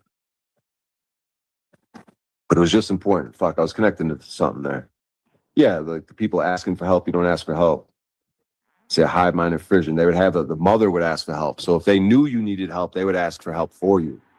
If they knew it was going bad, like you're a competent person, but just, I don't know what you want to call it, luck or circumstances, like things are just going bad and you need help, but you just, like a high-minded Frisian you might say, oh, he's prideful, but that's just how they move. It's like, nah, like I don't need, you know how some people feel entitled, like a homeless person, they feel entitled to food and shelter and all this shit. There's a Frisian would be like, no, I could earn that. I could get that. That's what a man does. A man could get those things. That's what he does. He doesn't need help like that. And if he does need help, they say you should help your neighbor before they ask you. You should observe your neighbor needs help and help them. Don't let them ask you for help. You know? And I think there's something to that when a high-minded Frisian doesn't ask for help. I don't know. I had a different point. I think I was going to try to reach there, but I think I lost my train of thought. How you guys doing, though? You got to get some sleep at some point, TML? You sleeping right now? No. But yeah, I mean, eventually, yeah, for sure. But yeah, it's interesting. You know, like tradition. I've never heard of that until you mentioned it. So yeah, definitely want to look into that soon. Yeah, dude. Oh, I'm all about the Orlinda book, dude. Like, and these Germanic people, I'm telling you, dude, we don't have to be like, oh, Hitler was the good guy. Like that's the new popular thing they're trying to throw around too. Like Hitler's the good guy. Yeah, I got in an argument with my homie about that for sure, and it was live too. So yeah. Yeah, but there is something about the German people being good and great people, dude. Like you say, oh, they're the best, like white supremacists. Like I think it's a natural thing that can be manipulated, and you could say, oh, see, look, they're being supremacists, they're being, you know, Nazi.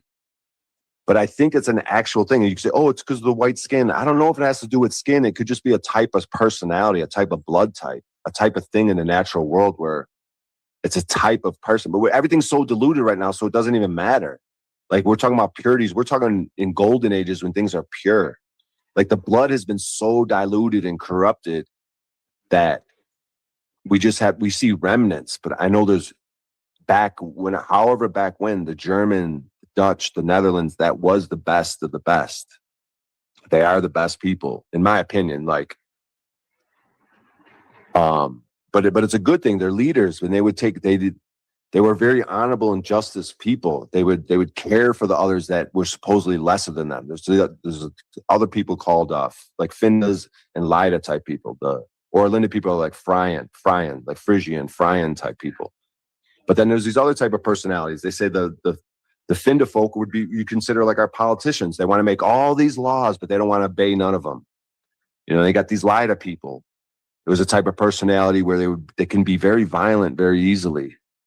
They could be just very passionate. It's very quick to just like they don't care about laws. They don't care about laws. They'll kill the rich to feed the poor, and then they'll cry at the grave of what they did. Like just crazy type behavior. Like they don't care about law. So, and I think there's something to these types of personalities, but everything's so mixed up right now that you've got the good mixed with the bad and the bad mixed. So I think we're on a path that whereas eventually we're going to get back to purification and the undilution and the uncorruption, but it's going to take, possibly time. I don't know. Or maybe there's a quickening. I don't know. I don't know how this shit works, but I suspect there's a gradual approach back to sort of a more benevolent operation. But yeah, man, in terms of that book and that history and the way they move, dude, they're the best, dude.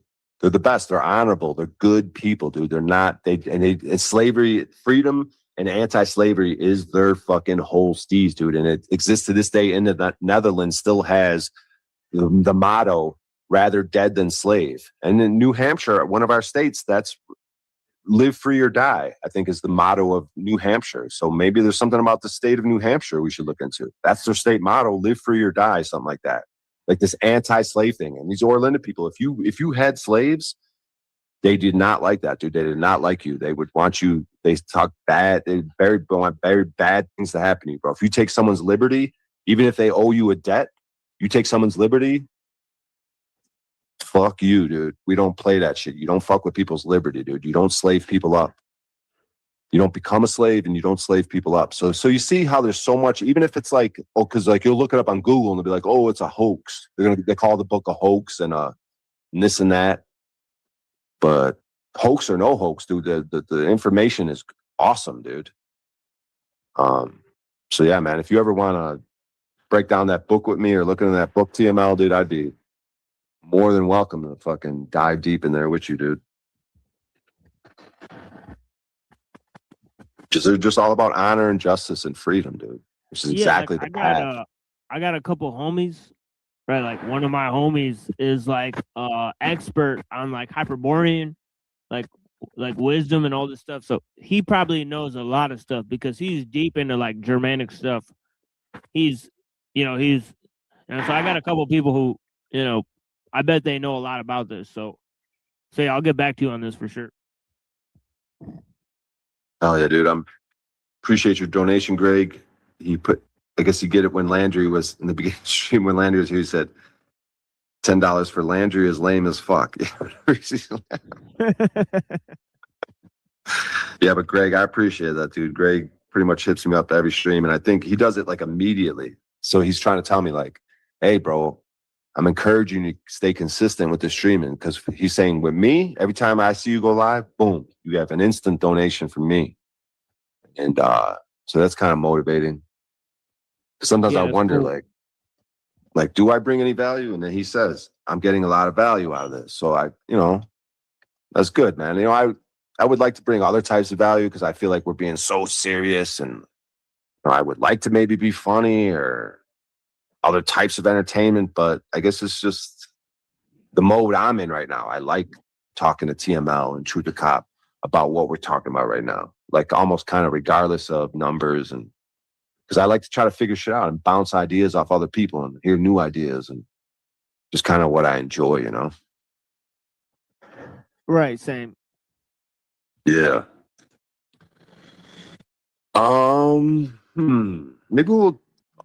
Like, you guys aren't obligated, obviously. You guys are obviously, you could take off whenever you want. I appreciate you guys being here, but I think I'm going to take a walk. Because I got some juice on the phone.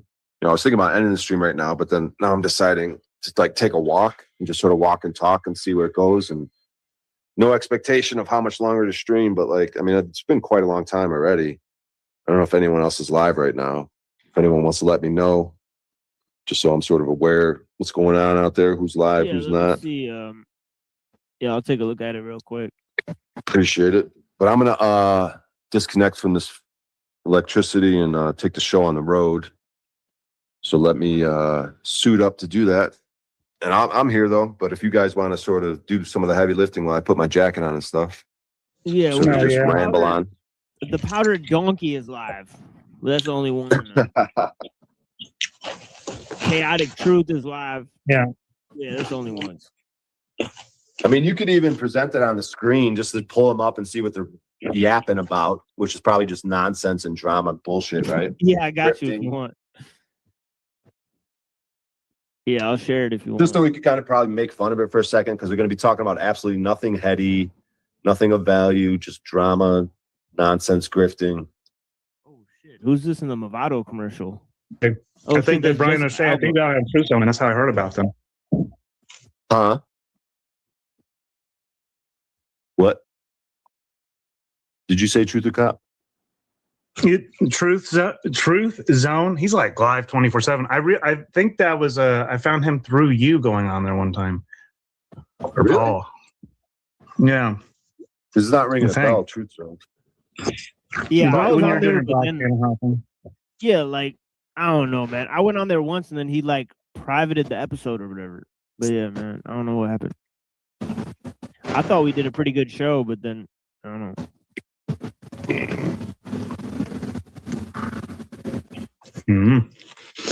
You've been live like 24/7 for weeks. 24/7. How's that work? You got always got the open panel just going, dude. He has different hosts that rotate in and out. I think it's just like somehow maybe somebody else has the keys. I don't know, but there's always a panel going. That's crazy. Talk about data collection. I think Crow 777 talked about this, like how these live streams and data collection from these conversations, like in terms of understanding people and more data collection, like more data points. You know, so like I don't know. You know, he's been going live lately, but you could even say, "Oh man, should we even be live talking like this? We're giving him so much data, free data." You know. Yeah, but it's like it's already all in the natural record anyhow. Like all it is a reflection of everything being recorded. Yeah, this is all going to be used against us. All this J stuff and the moon. Like when they really crack down with that anti-Semitism, we're gonna be in some sort of tribunal, Hague. What do they call it? When they like court, like, and they're gonna be like, here, you said on this stream, the Jays do this, the Jays do that. Off with your head. You know what I mean? Type like we're gonna be like convicted of being anti-Semitic.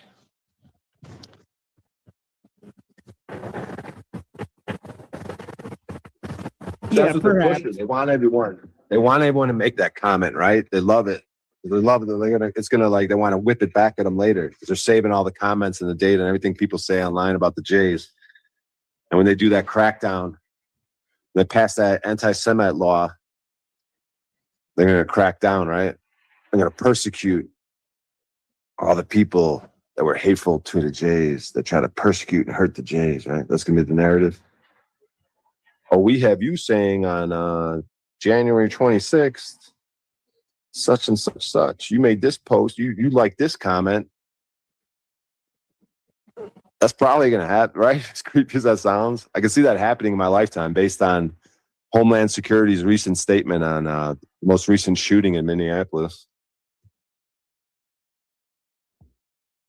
You aware of that statement, Truth or Cop? How that guy's a hero that killed that guy in Minneapolis, the most recent one? No, I didn't see this one. I've heard I heard it. heroes, dude. He was a domestic. They labeled him a domestic terrorist, dude. This is like no due process. Wow. They labeled him a domestic terrorist. Shot him in the street. And I like how they use Twitter. Department of Homeland Security, I think, is using Twitter for these official statements. Oh my God. Yeah, they just said he was an obvious domestic terrorist who was violently resisting, armed, was looking to cause mass loss of life and casualty. Injury and harm at the protest, and it was a great job. The officers were fearing for their lives, and they protected the safety of everyone by killing that guy. That's the official statement released based on the video evidence. That's insane. Yeah, that's like beyond like. Yeah, I mean, it's basically you're militarizing the police fully. I mean, it's as if it's probably what was happening in Iraq. The police used to be able to, name and badge number. These guys, they're masked up. Right. Ski masks are popular now. Right. Right. And they don't even know what the Constitution is, half these people. Literally like Hispanic people just hired like with accents. Dude, that's just crazy. to check Americans for papers.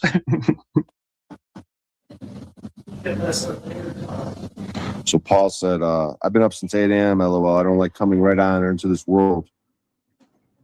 I try to take morning and night for myself and other things. Yeah. Who's everyone with the clown face? Who's backstage? Show yourself.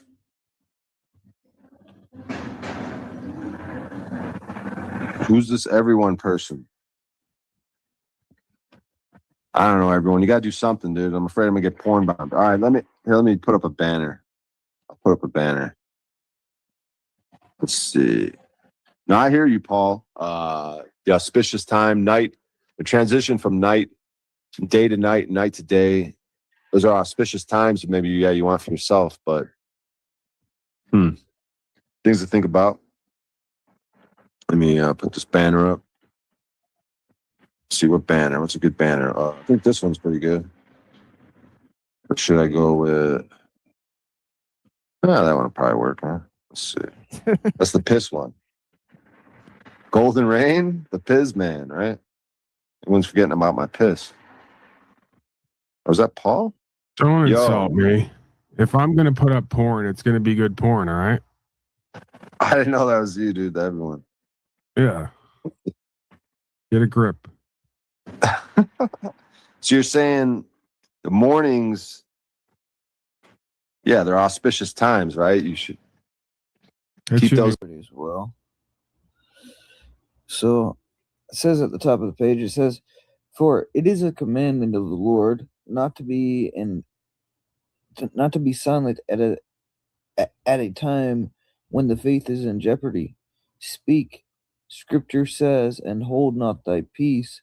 For this reason, I, the wretched one, fearing the tribunal, also speak." Saint Theodore the Studite. Okay. So it says, in memory of Hieromonk Seraphim Rose on the 27th anniversary of his holy repose, August 20th, 1982, Old Style, the Royal Path, True Orthodoxy in the Age of Apostasy. Hieromonk Seraphim Eugene Rose in the world was born in 1934 of Protestant parents in California. He studied at Pomona College in Los Angeles and received an MA from the University of California at Berkeley. Philosophical by nature and thirsting for the truth, after a long and wandering search, he discovered it in Holy Orthodoxy, which he eagerly embraced in 1961, literally dedicating himself to it. His profound study of works of the great Russian writer Fyodor Dostoevsky contributed to this, as did the friendship and bond that he formed with Gleb Ponomoshinsky, then a student at the Holy Trinity Orthodox Theological Seminary in Jordanville, New York, and subsequently his fellow ascetic Father Herman. In 1963, they founded the St. Herman of Alaska Brotherhood for the purpose of missionary work. In 1965, with the blessing of their spiritual father, the Most Holy Archbishop John Maximovich of San Francisco, 1966, they began publication of the well-known periodical, The Orthodox Word. Publishing this periodical was a veritable feat when we bear in mind that up until 1981, it was typeset manually and printed on a hand-operated press. In 1969, they founded the monastery of St. Herman of Alaska and Platina in the wilderness region in Northern California. And in 1970, they received the monastic schema. Father Seraphim was given a blessing to live in a small hut where he followed a very strict ascetical regimen, praying, studying, and writing until 1977, when he was ordained a priest by the virtuous Bishop Nectary of Seattle of the Russian Orthodox Church abroad. 1983, a disciple of the renowned last elder of Aptina, Saint Nectary, 1928. Thereafter, he worked more in a missionary capacity until his holy repose on August 20th, 1982, old style, at the age of only 48.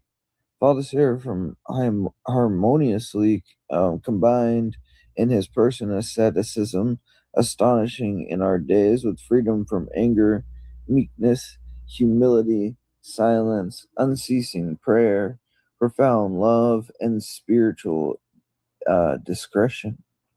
Recently, a monastic from Serbia has written, the Athonite Hesychus, an instructor of the prayer of the heart, Bishop Anophelicius, I don't know how to say that right, once said that Father Seraphim was granted the greatest gift that a man can be granted on earth, the gift of spiritual discernment.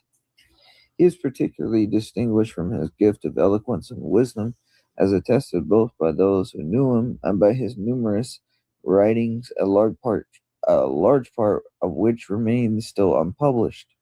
In these writings, we find not only his profound education and his wealth of knowledge, but also the ever-living and flourishing spirit and grace of our God-bearing fathers, the mind of Christ, and a strong... Oh, wait. You guys aren't following along, are you guys? Because I don't have it on the... Hold on.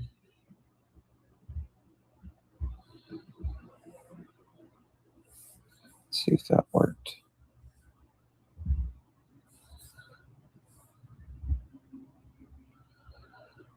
Oh, here we are.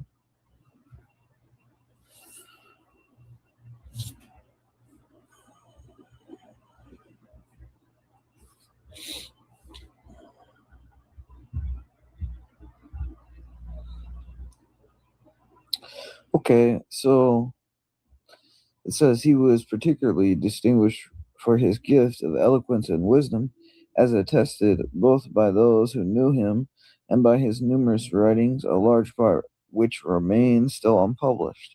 In these writings, quote, we find not only his profound education and his wealth of knowledge, but also the ever-living and flourishing spirit of grace of our God-bearing fathers, the mind of Christ, and a strong nisus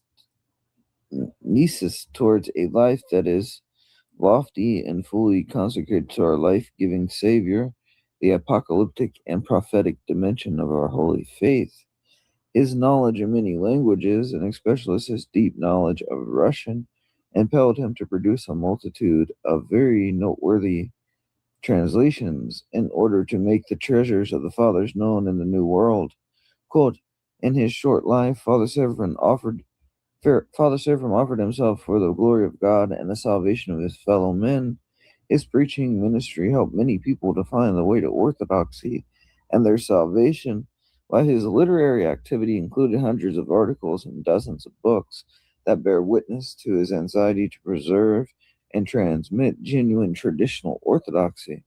It was precisely this anxiety, coupled with his healthy and pure zeal, that prompted him to write the following article, among others, his love for the true faith, which he expresses in this article. And at the same,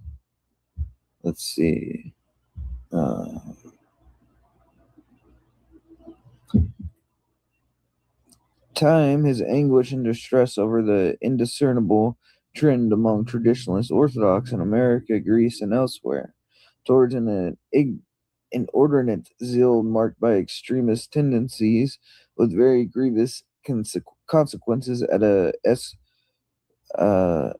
ecclesiological and at a practical level, is set forth with clarity, candor, and profundity. The timeliness of this article remains undiminished, even though almost 30 years have elapsed since it was written in 1976.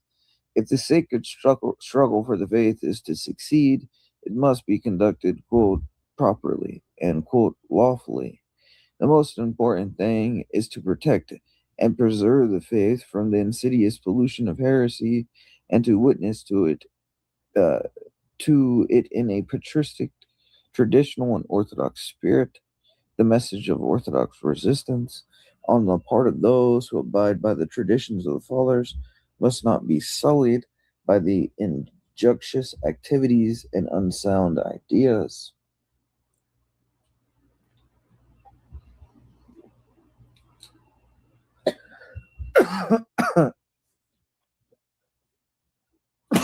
Excuse me.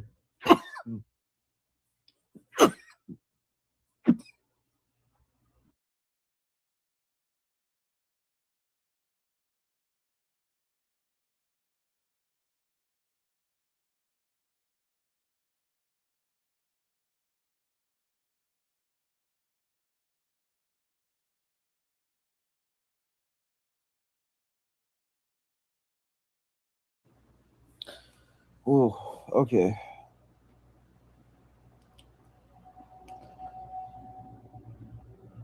All right. So where are we at? So,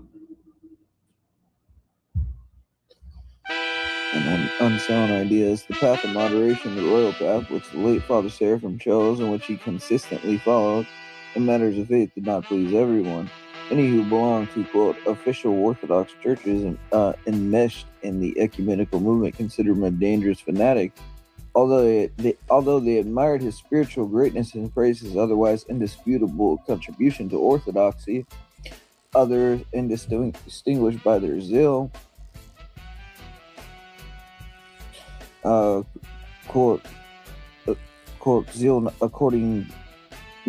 zeal not according to knowledge, denounced him as a betrayer of orthodoxy. Such has always been the lot of those who follow the royal path of moderation and discretion. Let the present article be considered a very small tribute to the memory of late Father Seraphim, this year being the 25th anniversary of his holy repose. Let his holy and discerning zeal be a shining example for us, and let his holy prayers guide us on the royal path. Okay, so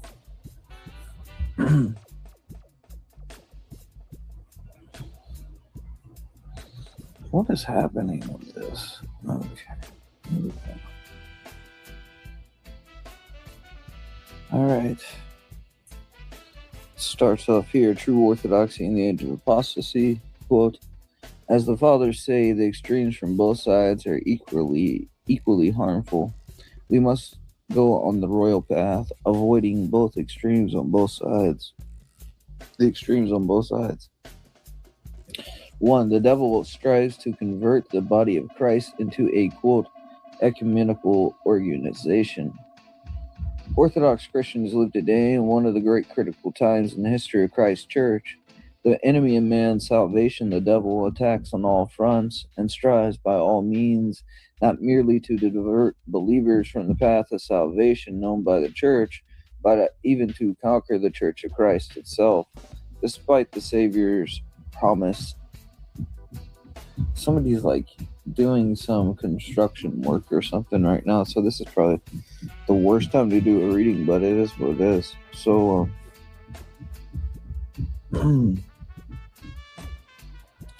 of course we know this, that the Savior's promise and to convert the very body of Christ into a, quote, ecumenical organization, preparing for the coming of his own chosen one, Antichrist, the great world ruler of the last days. Of course, we know that this attempt of Satan will fail. The church will be the bride of Christ even to the end of the world, and will meet Christ, a bridegroom, at his second coming, pure and undefiled by adulterous union with the apostasy of this age. But the great question of our times for all Orthodox Christians to face is the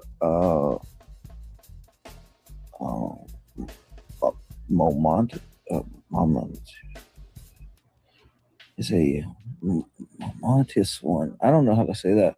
The church will remain, but how many of us will still be in it, having withstood the devil's mighty attempts to draw us away from it? Our times are even worse and more dangerous than those of St. Mark of Ephesus. Our times are much like those of St. Mark of Ephesus in the 15th century, when it seemed that the church was about to be dissolved into impious union with the Latins. Nay, our times are even worse and more dangerous than those times, for then the union was an act imposed by the force from without, while now the Orthodox people have been long prepared for the approaching, quote, ecumenical merger of all churches and religions by decades of laxness, indifference, worldliness and indulgence, and the ruinous falsehood that, quote, nothing really separates us from all others who call themselves Christians. The Orthodox Church survived the false union of Florence and even knew a time of outward prosperity and inward flourishing after that. But after the new false union now being pursued with ever-increasing momentum, will orthodoxy assist save it all, the catacombs and the deserts?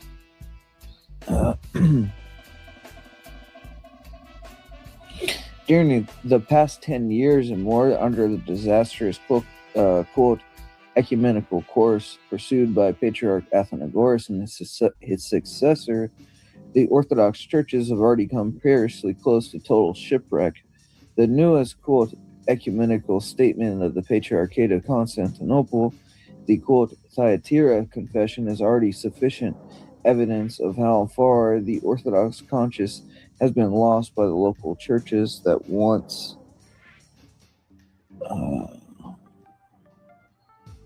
was among the Orthodox churches in the Confession of Christ's truth.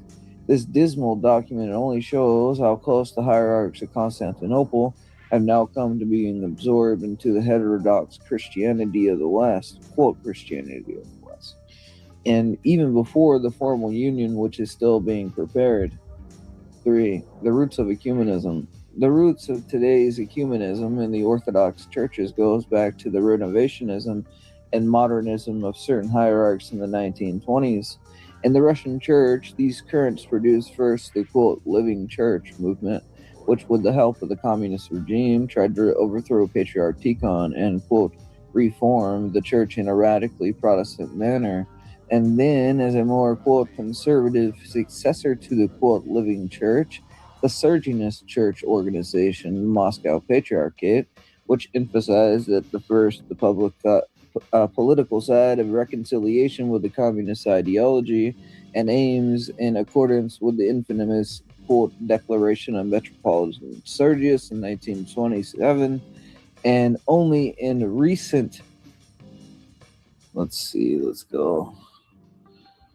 decades has ventured once again into the realm of ecclesiastical renovationism with its active participation in the ecumenical movement. In the Greek church, the situation has been similar.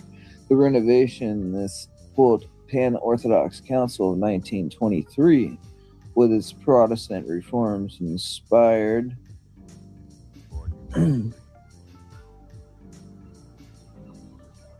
by Patriarch Molotios Maltekis of Sarius memory, provided it to be too radical for the Orthodox world to accept, and the renovationists had to be satisfied with imposing a calendar reform in several of the non-Slavic churches. 4. Large movements of protest against the reforms. Large movements of protest opposed the reformers in both the Russian and Greek churches, produced the deep divisions which exist until now in the Orthodox world. In the Russian church, Sergianism was decisively rejected by the very many of the bishops and faithful, led by Metropolitan Joseph of Petrograd. This, quote, Josephite movement later became organized to some extent and became known as the, quote, True Orthodox Church. The history of this illegal, quote, catacomb church of Russia is to this day veiled in secrecy, but in the past few years, a number of startling evidences of its present-day activities have come to light, leading to stern repressive measures on the part of the Soviet government. The name of the present chief hierarch, Metropolitan Theodosius, has become known, as has that of one of its 10 or more bishops, Bishop Seraphim. Okay.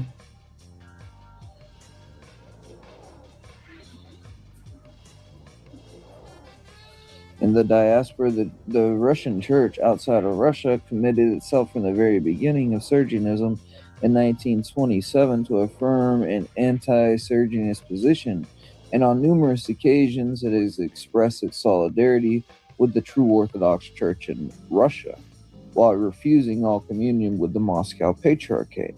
Its uncompromisingness and staunch traditionalism in this and other matters were not the taste of several of the Russian hierarchs of the Western Europe and America. who were more receptive to, quote, reform currents in the 20th century orthodoxy, and they separated themselves at various times from the Russian church outside of Russia, thus creating the present, quote, jurisdictional differences of the Russian diaspora. In Greece, the movement of protest by similar Orthodox instinct likewise took the name of, quote, the true Orthodox Christians. From the beginning in 1924, when the calendar reform was introduced, this movement had been especially strong among the simple monks, priests, and laymen of Greece. The first bishop to leave the state church of Greece and join the movement was Metropolitan Chrysostomos of Florina, and today it continues its fully independent life and organization, comprising about 1/4 of all the Orthodox Christians of Greece, and perhaps 1/2 or more of all the monks and nuns. Although popularly known as the, quote, old calendarists, the true Orthodox Christians of Greece stand for a staunch traditionalism in Orthodox life and thought in general. Viewing the calendar question merely as the first stage and a touchstone of modernism and reformism. 5. Increasing sympathy for the anti-ecumenist.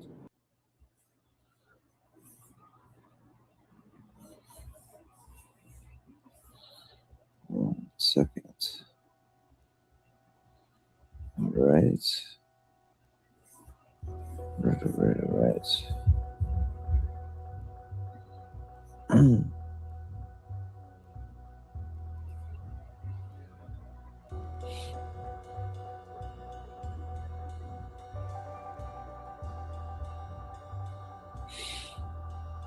Increasing in sympathy for the anti-ecumenist.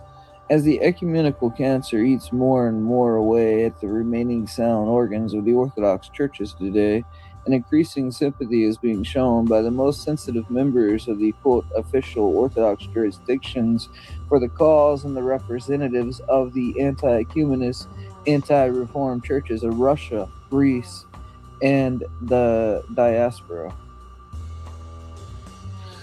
Okay, so let's go down here. Some seeing the, quote, official jurisdictions as now irrevocably set on a course of anti-orthodoxy are abandoning them as sinking ships and joining the ranks of the true Orthodox Christians. Others, still hoping for the restoration of an Orthodox course of world orthodoxy, think it is enough for now to express sympathy for the true Orthodox Christians or to protest boldly against the reformist mentality in the official jurisdictions. The 10 years of the anti-ecumenist epistles of Metropolitan Philaret, chief hierarch of the Russian Church outside of Russia, have struck a responsive chord within a number of the Orthodox churches, even if the, quote, official response to them has been largely silence or hostility. Today, more than at any time in the last 50 years, struggle to preserve the Orthodox traditions in an age of apostasy. The voice of true, uncompromising orthodoxy could be heard throughout the world and have a profound effect on the future course of the Orthodox churches. Probably indeed, it is already too late to prevent the renovationist, quote, 8th ecumenical council and the, quote, ecumenical union which lies beyond it, which perhaps one or more of the local churches may be yet persuaded to step back from this ruinous path, which will lead to the final liquidation as orthodox of those jurisdictions that follow it to the end. And in any case, individuals and whole communities can certainly be saved from this path, not to mention those of the heterodox, who may still find their way into the saving enclosure of the true Church of Christ, and return to the patristic path of moderation. Okay, so let's see.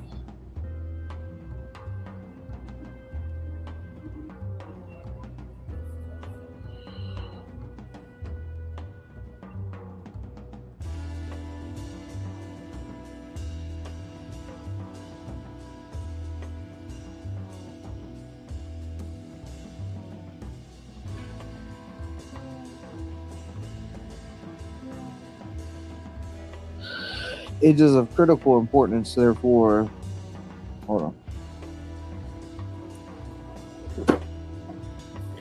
It is of critical importance, therefore, that this voice actually be true, that it is patristic orthodoxy. Unfortunately, it sometimes happens, especially in the heat of controversy, that basically sound orthodox positions are exaggerated on one side and misunderstood on the other. And thus an entirely misleading impression is created in some minds of those of the cause of true orthodoxy today is a kind of, quote, extremism or a sort of right-wing reaction to the prevailing, quote, left-wing course now followed by the leaders of, quote, the official Orthodox churches. Such a political view of the struggle of true orthodoxy today is entirely false. This struggle, on the contrary, has taken the form among its best representatives today, whether in Russia, Greece, or the diaspora, or of a returning to the patristic path of moderation in a mean between extremes. That is what the Holy Fathers call the royal path. The teaching of this, quote, royal path is set forth in the example in the 10th of St. Abba Dorotheus, quote, the spiritual instructions, where he quotes especially the book of Deuteronomy, quote, ye shall not turn aside to the right hand or to the left, but go by the royal path. And St. Basil the Great, upright of heart is he whose thoughts does not turn away either to excess or to lack, but is directed towards the meaning of virtue. But perhaps this teaching is most clearly expressed by the Orthodox father of the 5th century, St. John Cassian, who was faced with a task not unlike our own Orthodox task today to present the pure teaching of the Eastern fathers to the Western peoples who were spiritually immature and did not yet understand the depth of the subtlety of the Eastern spiritual doctrine and were therefore inclined to go to extremes, either of laxness or over strictness in applying it to life. St. John Cassian sets forth the orthodox doctrine of the royal path in his conference on, quote, the sober-mindedness or, quote, discretion. The conference is praised by St. John of the latter for its, quote, beautiful and sublime philosophy. Quote, with all our strength and with all our effort, we must strive by humility to acquire for ourselves the good gift of sober-mindedness, which can preserve us unharmed by excess from both sides. For as the fathers say, the extremes from both sides are equally harmful, both excess of fasting and filling the belly, excess of vigil and excess of sleep, and other excesses. Sober-mindedness, quote, teaches a man to go on the royal path, avoiding the extremes on both sides. On the right side, it does not allow him to be deceived by excessive abstinence. On the left side, to be drawn into carelessness and relaxation. And the temptation on the, quote, right side is even more dangerous than on the, quote, left. Quote, excessive abstinence is the more harmful than satiating oneself, because with the cooperation of the repentance, one may go over from the latter to a correct understanding, but from the former one cannot, i.e., because pride over one's, quote, virtue stands in the way of the repentant humility that could save one. And I see kind of examples of this a lot, honestly. Like, that's the danger. Thinking you're sort of like too pure, too virtuous. I couldn't be deluded. That's the biggest delusion of all, isn't it? True orthodoxy does not go into step with the times on the one hand, nor does it make, quote, strictness or correctness or canonicity good in themselves an excuse for fair sake, self-satisfaction. Hold on.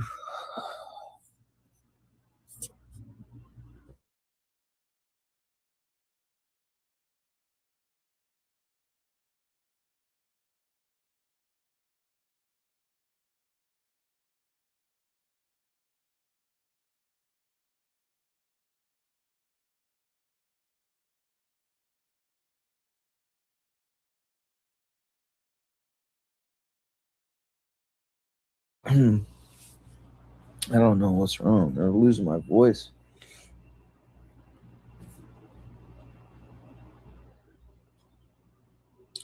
Okay, so sober-minded teaches a man to go on the royal path.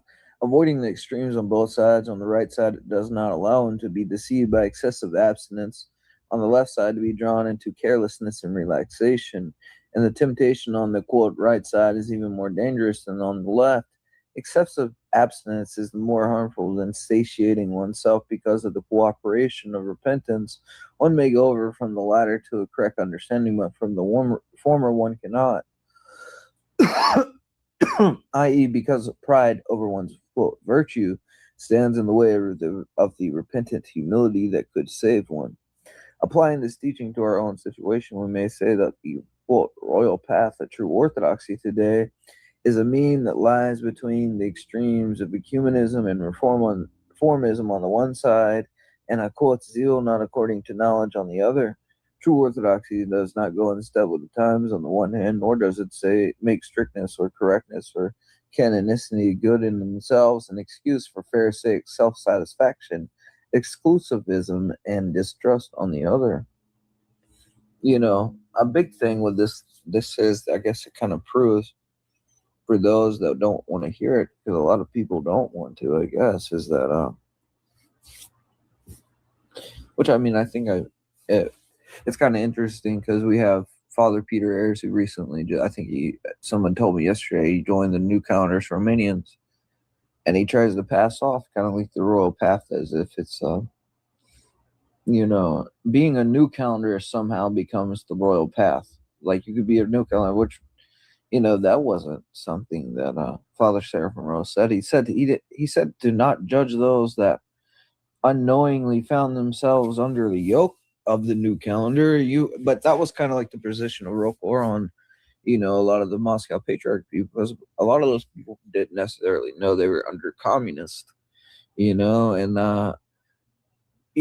when they were early on, translating the catacomb documents, you kind of look at the position of Saint Kirill is on, and what he said is that, you know, the mysteries of the Sergius were grace-filled mysteries for the average Russian believer that went into, you know, communion sincerely, not knowing that they were taking communion from a Sergius.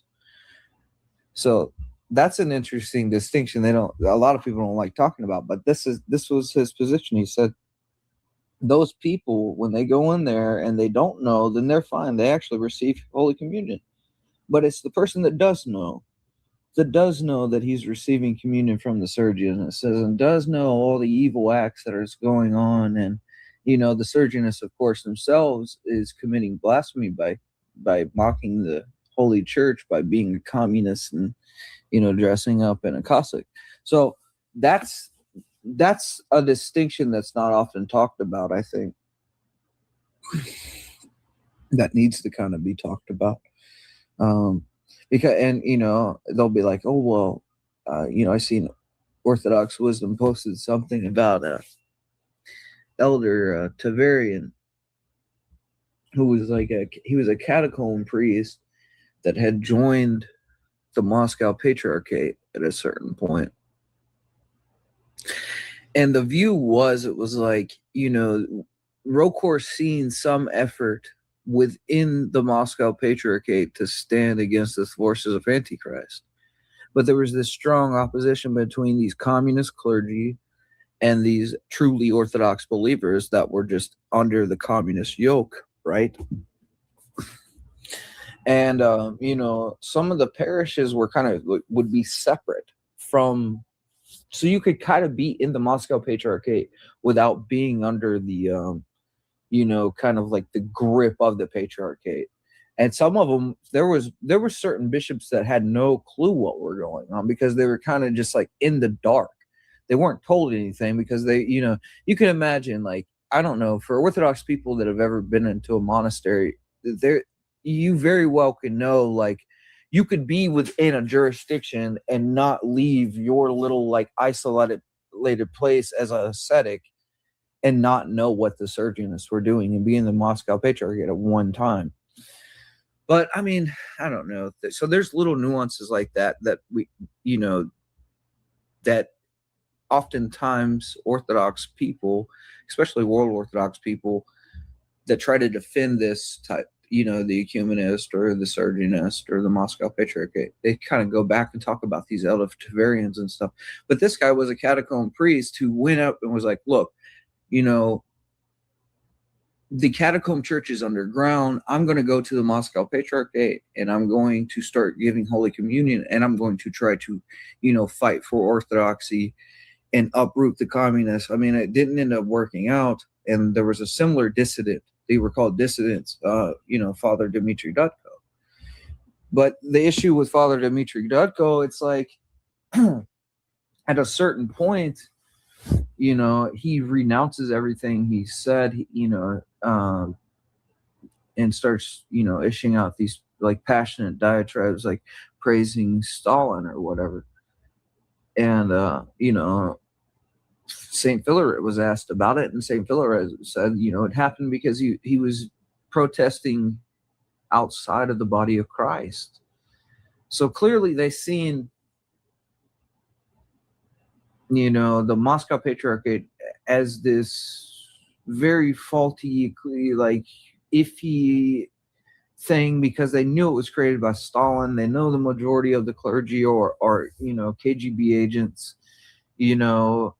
Were there a couple like really truly believing people there? Yes, there was. And, I think that's what you're seeing from ROKOR is like an effort to make sure that those people are recognized, that they're under this yoke. But it's a very different thing to say like, okay, these people in the 80s that were under the yoke of the communists compared to the modern day, person in ROKOR MP who willingly goes into communion with the surgeonists. Like those are two very different things. And a lot of these guys are knowing about it. They know fully well about it, and they just make excuses for it. So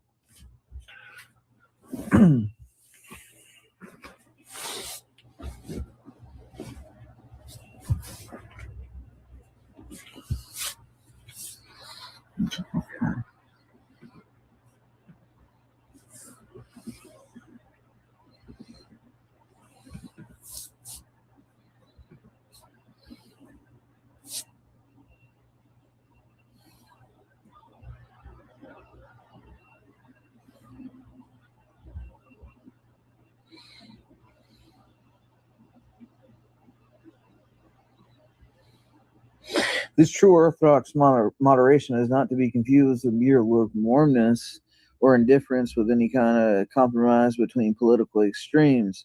The spirit of, quote, reform is so much in the air today that anyone whose views are molded by the, quote, spirit of the times will regard true Orthodox moderation as, quote, to fanaticism. But anyone who looks at the question more deeply and applies the patristic standard will find the royal path to be far from any kind of extremism. Perhaps no Orthodox teacher in our own days provides such an example of sound and fervent Orthodox moderation as the late Archbishop of Urki of Jordanville. His numerous articles and sermons breathe a refreshing spirit of true Orthodox zealotry without any deviation either to the, quote, right or to the left, and with the emphasis constantly on the spiritual side of true Orthodoxy. The Russian Orthodox Church outside of Russia transverses the royal path and supports the Russian true Orthodox of Russia and Greece. The Russian Church outside of Russia has been placed by the God's providence in a very favorable position for preserving the royal path.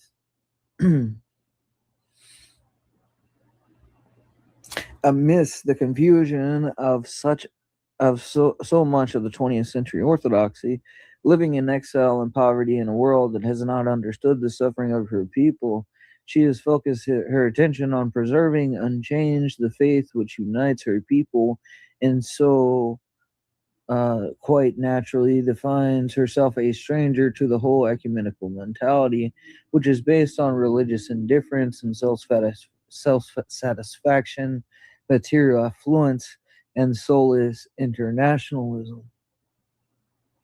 On the other hand, she has been preserved from falling into extremisms on the right side, such as might be declared that the mysteries of the Moscow Patriarchate are without grace, by her vivid awareness that the Surgeonist Church in Russia is not free, one can of course have no communion with such a body dominated by atheists, but precise definitions of its status are best left to a free Russian Church Council in the future. If there seems to be a, quote, logical contradiction here, you don't deny her mysteries, why don't you have communion with her? It is problem only for rationalists. Those who approach such questions with the heart as well as the head have no trouble accepting this position, which is the testament bequeathed to the Russian Church of the diaspora by her wise Chief Hierarch Metropolitan Anastasi in 1965. Living in freedom, the Russian Church outside of Russia has considered as one of her important obligations to express her solidarity in full communion with the underground true Orthodox Church of Russia, whose existence is totally ignored and even denied, quote, by official orthodoxy. In God's time, when the terrible trial of the Russian Church and people will have passed,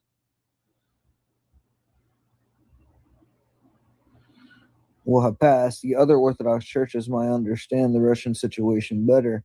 Until then, it is perhaps all one can hope for that the free Orthodox churches have never questioned the right of the Russian Orthodox Church to exist or deny the grace of her mysteries.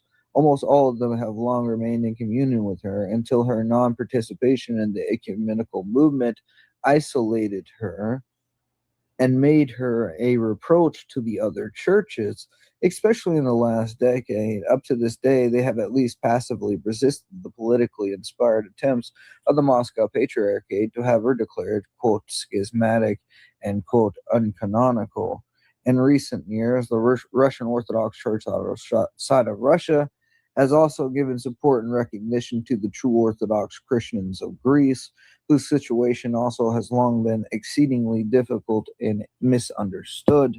In Greece, the first blow against the church, the calendar reform, was not as deadly as the declaration of the Metropolitan Sergius in Russia, and for this reason has taken longer for the theological consciousness of the Orthodox Greek people to see it as a full and anti-Orthodox significance. Further, few bishops in Greece have been bold enough to join the movement, whereas by contrast, the number of non-Orthodox, non-Sergianist bishops in the beginning was larger than the whole episcopate of the Greek Church. Father Seraphim goes on to say, and he goes, and in recent years, as the cause of the old calendar has become even a little, quote, intellectually respectable, as more and more university graduates have joined in, over the years, it has suffered persecution, sometimes quite fierce, from the state and the official church, and to this day it remains disdained by the, quote, sophisticated and totally without recognition from the, quote, official Orthodox world. Unfortunately, internal disagreements and divisions have continued to weaken the cause of the old calendars, and they lack a single unanimous voice to express their stand for patristic orthodoxy. Still, the basic orthodoxy of their position cannot be denied, and one can only welcome such sound presentations of it as may be seen in the article that follows. 8. A united front of confessing churches. The increasing realization in recent years of the basic oneness of the cause of true orthodoxy throughout the world, whether in the Catacomb Church of Russia, the old calendars of Greece, or the Russian Church outside of Russia, has led some to think in terms of a united front of confessing churches to oppose the ecumenical movement which has taken possession of, quote, official orthodoxy.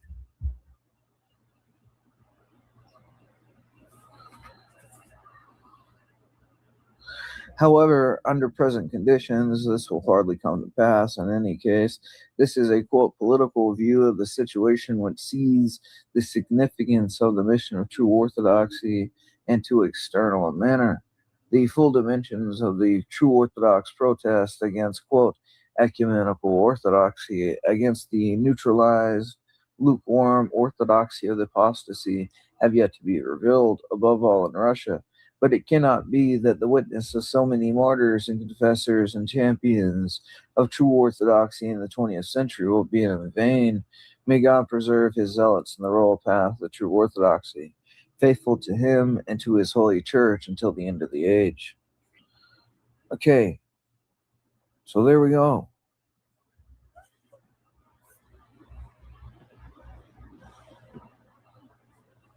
We got through it. How's everybody doing? All right. Well, let's see what else we could go to real quick. I don't know. Let me look through my library.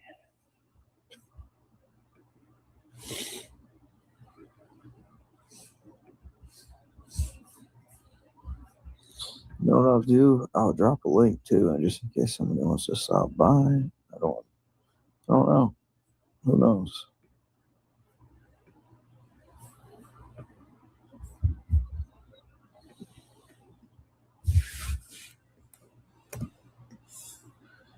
Well,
Okay, so first of all, I have a couple of appearances that you can also put down on your calendars. I mentioned just as we were leaving the Mexican Revolution that I would be in London at the Waterstones on Gower Street on May the 28th, and indeed I will be. Unfortunately, I had schedule conflicts that meant I was unable to expand the trip, and also, unfortunately, the event is already sold out. It got announced about 6 weeks ago while I was on hiatus and sold out within about a day. So if you have tickets, by all means come. If not, well, I'll come back, I promise. Second, I will also be in New York on Saturday, June the 29th. This is something that just came together very quickly for an event called Intelligent Speech, which is a project spearheaded by a friend of the show, Royfield Brown, that is bringing together history podcasters from all over the world to talk about whatever it is we want to talk about. My presentation is tentatively titled, "What is the Point of All This?" It will be a day-long thing. I'll put a link to the website for tickets and stuff along with the show notes. And I'll also release an ad that Royfield put together to publish the event. So I'll be there. Kevin Stroud from the History of English, David Crowther from the History of England. We'll all be in New York on June the 29th. I will also be doing a similar thing this October at Harvard for the Sound Education Conference, which I managed to miss last year because I was so discombobulated from the move to Paris, and then saw basically every history podcaster I know was there and resolved not to miss it in 2019. I'm actually going to be giving a keynote address. So come see me and other history podcasters be nerdy about history and podcasting. Again, I'll put links to all this stuff in the show notes. Now, as for the state of this here Revolutions podcast, I have said previously that I'll be wrapping up in mid-2021 to coincide with the release of Citizen Lafayette. So that's about 2 years from now. And we are here today commencing the Russian Revolution. What comes after the Russian Revolution, but before the end of the show, I don't really know for a variety of reasons. First of all, the Russian Revolution is a big, complicated revolution. Whether or not it surpasses the episode count of the French Revolution, which wrapped up at 55 episodes, the Russian Revolution is definitely going to be, at a minimum, the second longest series I have done. That is a title currently held by the Revolutions of 1848 at a cool 33 episodes, and we're just going to blow right past that. One of the reasons we're going to blow right past that is that individual episodes of Revolutions are going to be shorter. When I started the show, they were about 25 minutes long, so roughly the length of an old History of Rome episode. Then they started creeping up and made a very big jump around the Haitian Revolution, and ever since then, they've been routinely clocking in at 40 minutes. Now, it may not seem like much, but trust me, cranking out 5,500 words worth of research notes, rough drafting, editing, and recording, that's a lot. And now that I'm moving into really writing Citizen Lafayette and would like to continue to interact with my family, whom I love, something needs to give. So I'm going to go back to my roots. I'm not going to cover less in total. I'm just going to spread it out over more episodes because they're going to have to be shorter. So 55 episodes on the Russian Revolution. I would advise you to take despotism of the directory and then the episode 10.1, the International Working Men's Association. Welcome to our series on the Great Russian Revolution, which in the history of revolutions is probably second only to the French Revolution in terms of importance, impact, and then ongoing historiographic controversy and debate. I wanted to kind of go unlike to the this French today, Revolution, and I'll tell you why. and indeed, Because so there's a portion of this where it kind of talks about Marx and this First International and Mazzini and this coming together of this First International. And I think that's a super important subject because the way the oligarchs viewed the First International, I guess, needs to be understood, and how these Marx viewed this situation, like, you know, this plot to overthrow monarchy and you know, kind of turn the world upside down, and using this like economic plan as the scapegoat or the manipulation to get it done, right? And then you know, it's sort of like this training ground for revolutionaries, and you can see kind of like the development where it's very satanic, it's Kabbalistic, like the way these people think and like manipulate something. Yeah, and I think you know, that's why I'm covering it right now. I mean, I you know, I kind of want to bring attention to the subject at least. Because of the French Revolution, the men and women who made the Russian Revolution were actively longing to embark on a world historical event.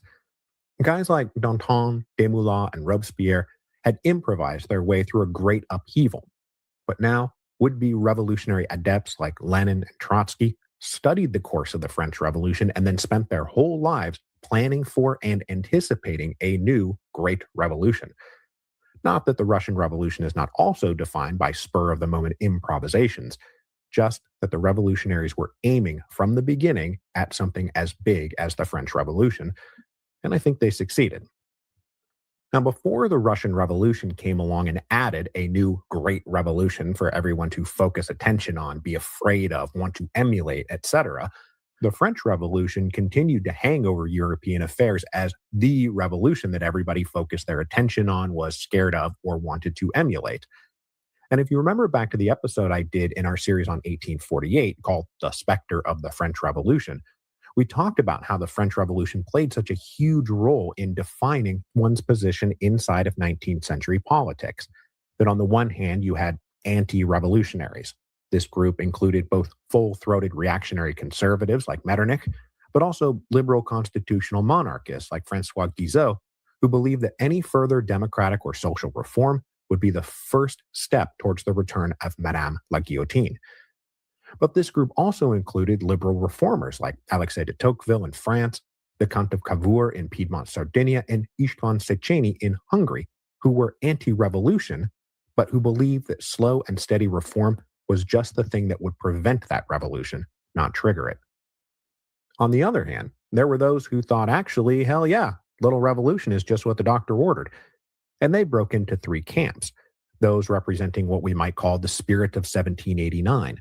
Yes, revolution against lingering feudal absolutism, but always guarding against the slip into mob-driven chaos in the Reign of Terror. Then, beyond them, there were those representing the spirit of 1792, radical democratic Republicans who believed 1789 was the unsatisfying precursor to the much more important and much more glorious revolution of 1792, which ushered in real political liberty and social equality. Finally, there was this weird and obscure minority representing what we might call the spirit of 1796, those who saw 1789 as a step to 1792, but who also saw 1792 as a step towards the aborted promise of 1796, represented by Gracchus Babeuf and the Conspiracy of Equals. They believed that the liberty and equality espoused even by the radical Republicans would be impossible without economic equality, that it was not enough to declare the rights of man if the wealth of the nation was still unequally distributed, that simply transferring land and capital from a dying aristocracy to a rising bourgeoisie was no revolution at all, especially not as the idealism of the revolution gave way to the cynicism and despotism of the Directory, and then the Consulate, and then the Empire. It was this last group that first asked the social question, and as the 19th century progressed, their demands for an answer only grew louder, and it is from that tiny seed, from the spirit of 1796, that we find the origins of the Russian Revolution, a social revolution to match the size and scope of the merely political French Revolution. It was, in fact, during the cynical and despotic days of the Consulate and the Empire that the first batch of new commentators and critics and reformers wanted to address the failed promise of the French Revolution. They were not yet called socialists because that word and concept didn't really exist yet, but in retrospect, we recognize them as such. These early utopian socialists were highly critical of the failures of the disciples of the enlightened philosophes to produce anything resembling a just society. But this first generation of proto-socialists did not yet abandon capital R reason as the proper tool to eradicate social and political injustice. The oldest and most influential of this generation was the Comte de Saint-Simon. As a young man, Saint-Simon had served in the French expeditionary force that went to fight in the American War of Independence and returned an enthusiastic partisan of the coming French Revolution. Keenly interested in the scientific improvement of human society, he managed to survive the Reign of Terror despite a brief imprisonment, and then spent the rest of his life developing a framework for a scientifically perfected society. Once people understood that humans were governed by empirically determined laws, a social science to match what Newton had done for physics, people would be able to create a harmonious society devoid of poverty, suffering, crime, and every other social ill. Now, Saint-Simon did not preach radical communal equalitarianism so much as a technocratic meritocracy that would just render the political state obsolete. And if we're connecting dots here to other parts of the Revolution's podcast, one of Saint-Simon's secretaries was Auguste Comte, the founder of sociology, and more specifically, positivism, which we saw get picked up by the Mexican cientificos during the Porfiriato.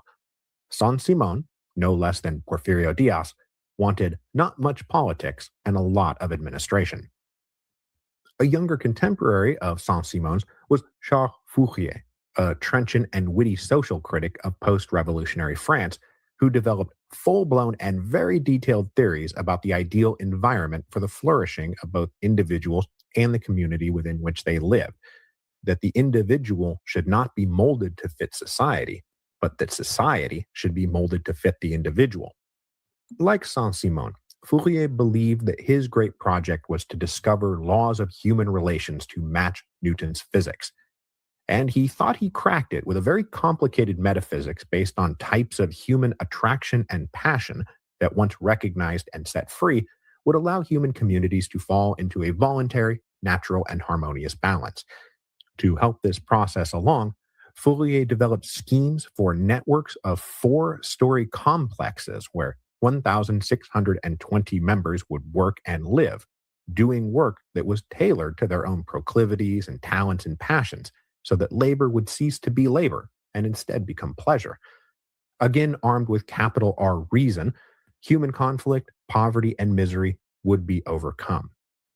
Fourier gained enough adherents that in the 1840s, at least 30 utopian communities were established in the United States based off of his ideas. None of them turned out to be utopia, leaving behind instead a legacy of plaques and historical markers that say, on this date, in this place, humans once attempted to build a utopia. The last of this early group that I'll mention is Robert Owen, a Welsh industrialist who took over a factory in New Lanark, Scotland in January of 1800 and proceeded to use it as a testing ground for his reformist theories about how individuals, families, and communities ought to live and work. Basically, Owen thought that though biology played a role in human development, so too did the environment within which they lived. In the beginning, this took the form of a kind of benevolent capitalism.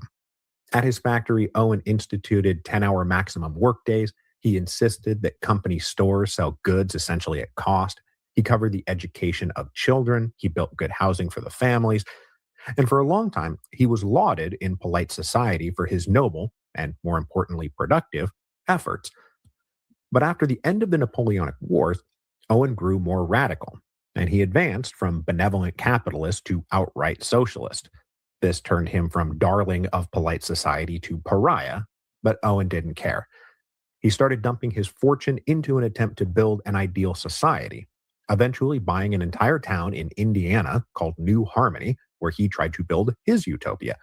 But this utopia failed within 2 years because history has shown time and again that human nature and idealistic utopian schemes go together like oil and water.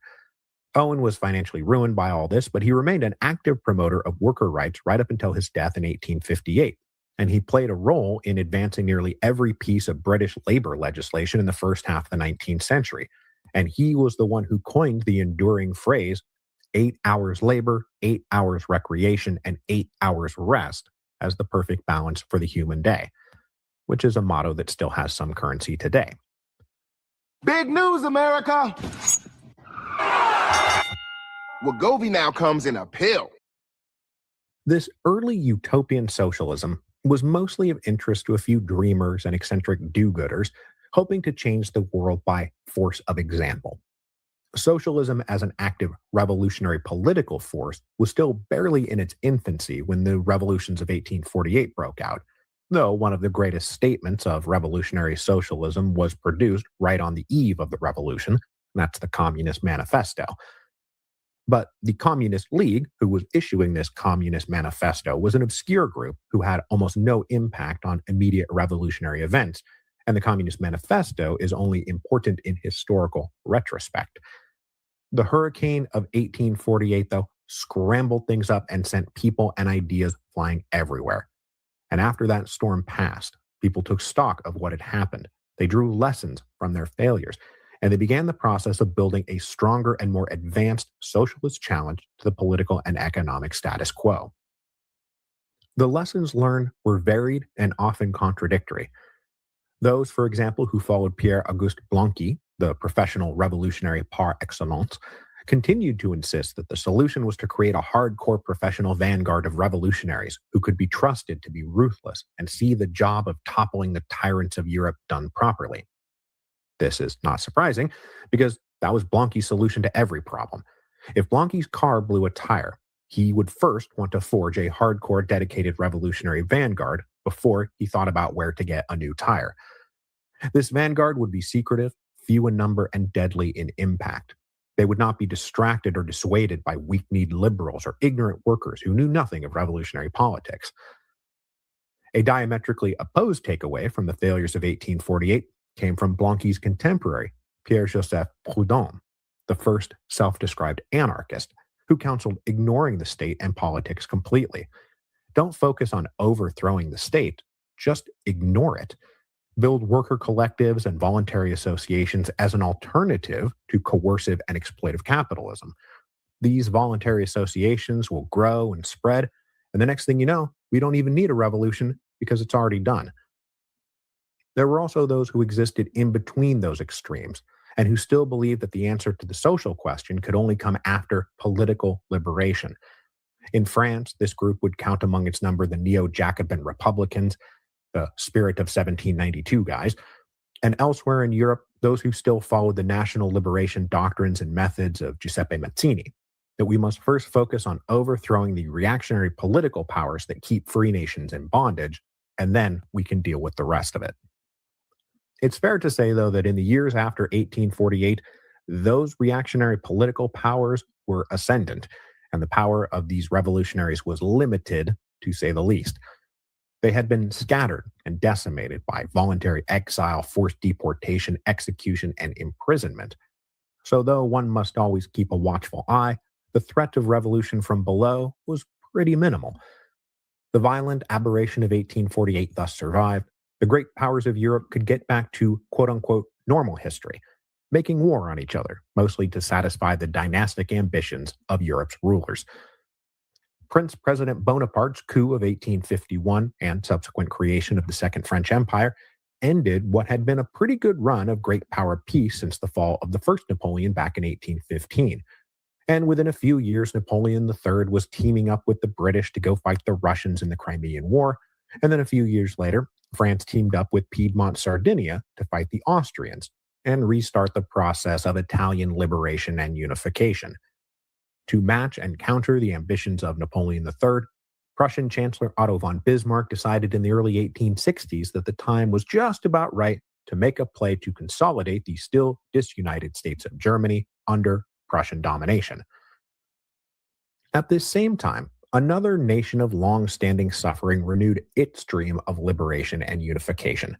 I speak, of course, of Poland, around whom all revolutionary history must ultimately revolve.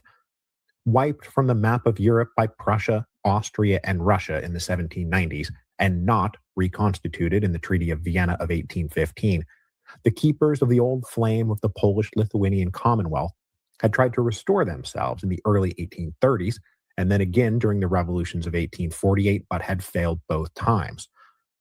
With both Russia and Austria having recently been knocked around, Poland saw the rise of clandestine meetings, public demonstrations, and violent clashes all through 1860, 1861, and 1862. Patriotic Poles divided between one group of more conservative liberals, intellectuals, and professionals who wanted essentially home rule, akin to something like what the Hungarians were about to get from the Habsburgs, and more radical lower-class workers and peasants who wanted to overthrow their foreign oppressors and found a free Polish republic. Disunited, but mostly marching in the same direction, the situation exploded in January of 1863 with a full-blown armed uprising, followed in February by an uprising in Lithuania. Now, the plight of Poland had long been a cause to rally around for everyone basically to the left of Metternich since 1815, especially in France. In the very last years of his life, Lafayette was very much focused on Poland and trying to help exiled Poles in Paris, and he even accepted a commission in the Polish National Guard. No, you're writing a biography of Lafayette and awkwardly shoehorning him into the story. This latest Polish uprising led to various radical and socialist groups wanting to show solidarity with the Poles. And so in July of 1863, a small group of French working-class leaders made the trip from Paris to London to participate in a large meeting at St. James's Hall in solidarity with the Polish insurgents, hosted by English working-class leaders. The French delegation was mostly made up of mutualist anarchist followers of Proudhon. And at the meeting, the French leaders and the English leaders started discussing the fact that they really had a lot of problems in common, and that international solidarity of the working classes might be the only way to find the elusive answer to the social question. They all, of course, had their own national concerns, but it couldn't hurt to think about building up an alliance from below. Talks about building up such an alliance continued all through 1863 and 1864 until some details were finalized. Invitations were written and received for a meeting to be held in London in September of 1864. This one not just on behalf of the Poles, whose uprising unfortunately had already been crushed, but to discuss what an international working men's association might look like, if such a thing was feasible or even desirable. This meeting opened at St. Martin's Hall on September the 28th, 1864, and brought together quite an array of reformers and revolutionaries who had very little in common besides a general alienation from the social, economic, and political status quo. So there were British labor unionists and idealistic holdover Owenites. There were French Proudhonists and Blanquists who spoke a common language, but who had little else in common. There were Irish, Italian, and Polish nationalists who sought national liberation above all. Among them, many disciples of Mazzini's hardcore Republican Young Europe movement. Also present were a few ponderous and philosophically inclined German socialists. The men, and at this point they were all men, who gathered did not agree on a solution to the social question, nor did they really even agree on what the problem was.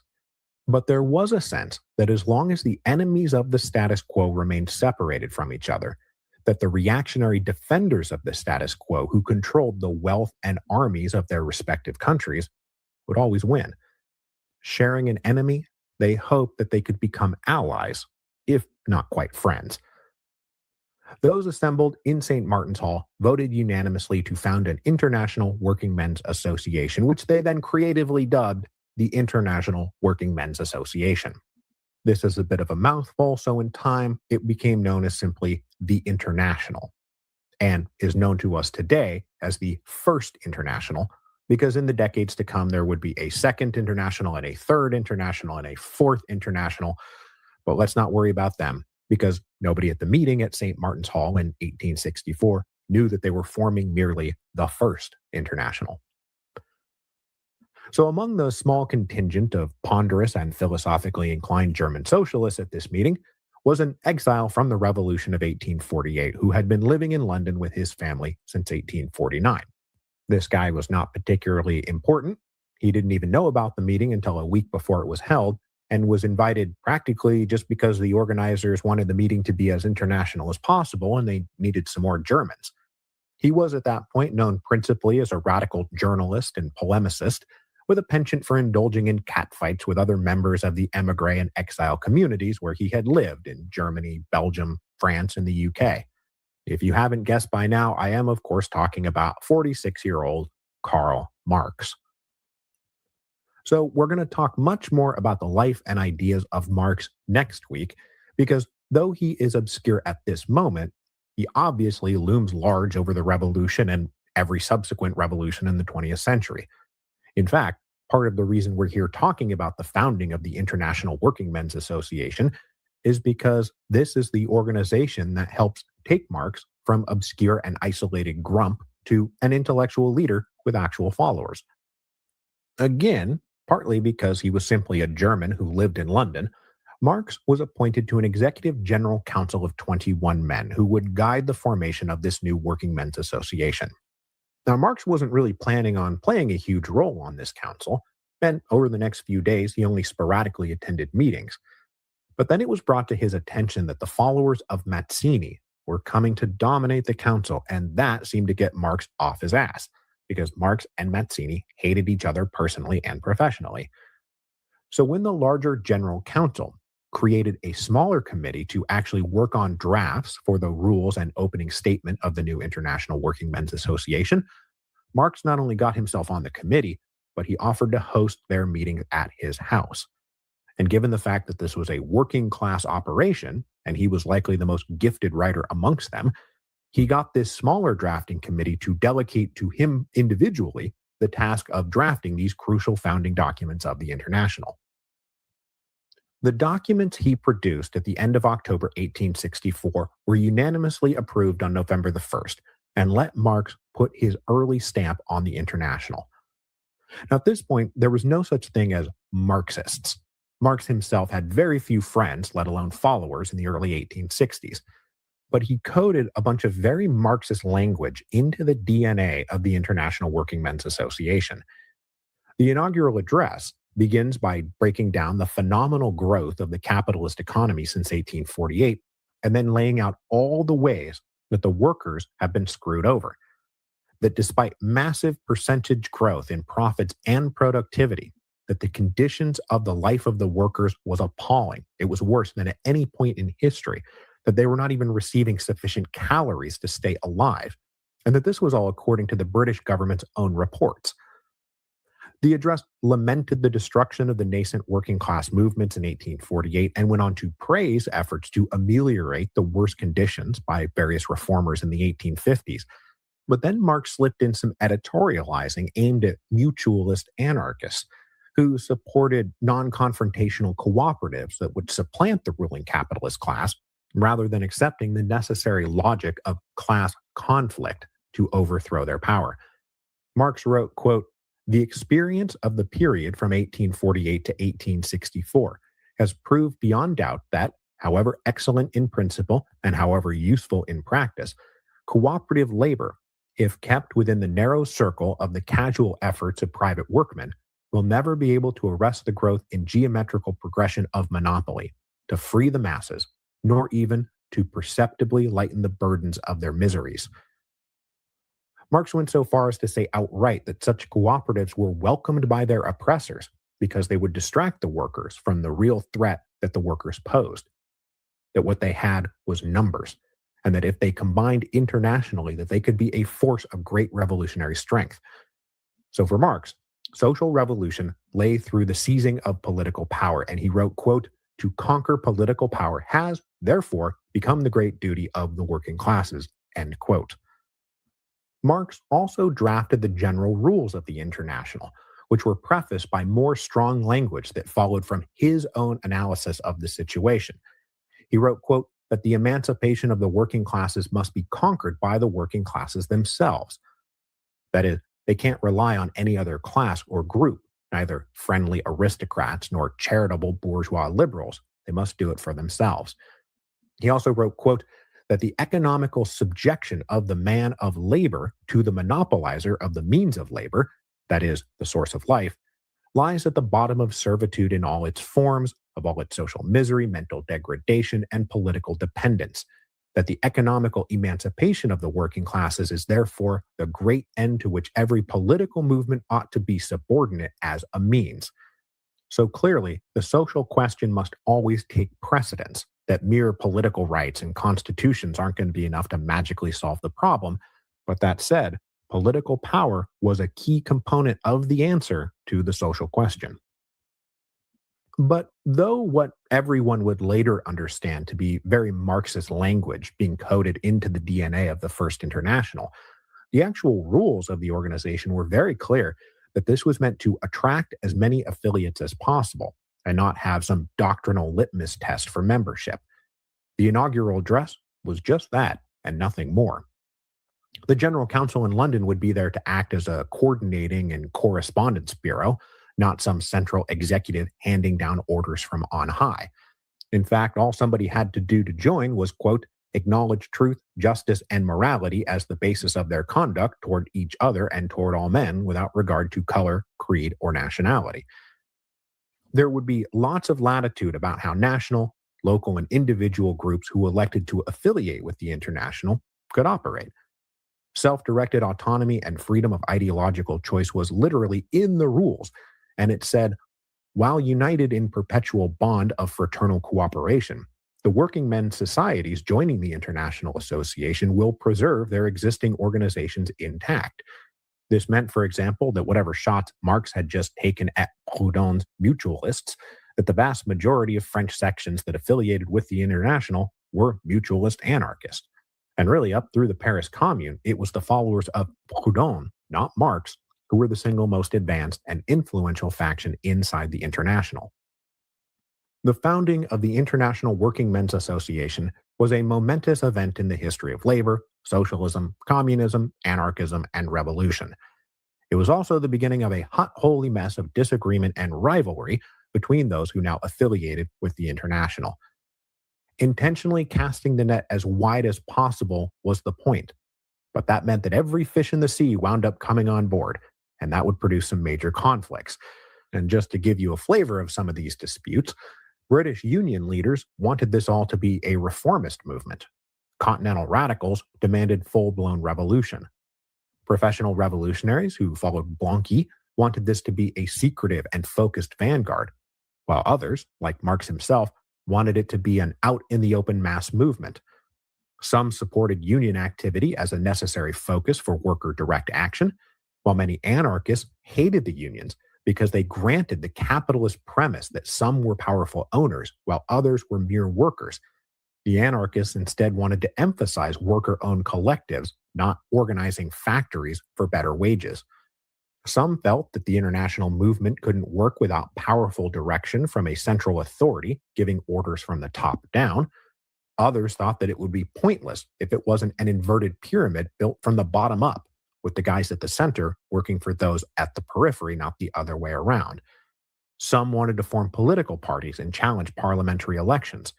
Others thought that politics was the whole problem, and they needed to decisively turn their backs on the entire game of politics and build up their own alternative structures. Some believed in capturing the power of the state, others in ignoring its very existence until, like a forgotten god, it simply disappeared. But for the moment, all these disagreements were papered over, and it was with a great deal of hope and optimism that the International Working Men's Association was founded in 1864. The International would soon be tested by all those internal disputes, and then really tested by the explosion of the Franco-Prussian War, the siege of Paris, and the creation of the Paris Commune. As the years went by, Marx's influence would continue to grow as he kept a close, if behind-the-scenes eye on how the International presented and directed itself, eventually bringing him into conflict with the collectivist anarchists who started joining in the later 1860s under the auspices of the Russian revolutionary Mikhail Bakunin. The personal and ideological conflict between Marx and Bakunin would define the remaining history of the First International, as well as the future of revolutionary politics, as the schism between communists and anarchists would have profound implications for the course of the Russian revolutions of 1905 and 1917 and beyond. So, over the next few episodes, we will talk about the life of Marx and his theories of economics, politics, history, and revolution, and then talk about Bakunin and his theories of economics, politics, history, and revolution. And thus armed, we can go forth and aim ourselves at the institution that both believed more than any other stood for tyrannical, reactionary oppression, the Russian Tsar.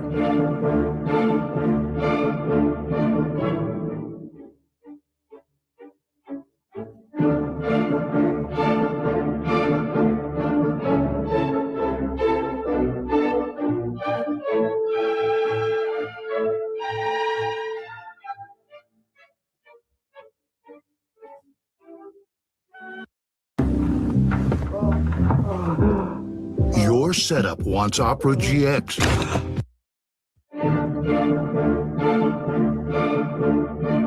Hello, and welcome to Revolutions.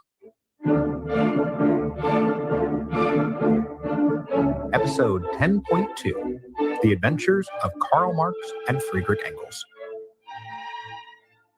We launched this series last week by launching the International Working Men's Association in 1864. Mostly, I did this because the International tried to bring all left-wing political groups together under a single tent. And since I'm trying to avoid making the Russian Revolution the narrow story of the Bolsheviks, it seemed like a good way to establish that the Bolsheviks are going to emerge as one faction that represented one variant of Russian Marxism.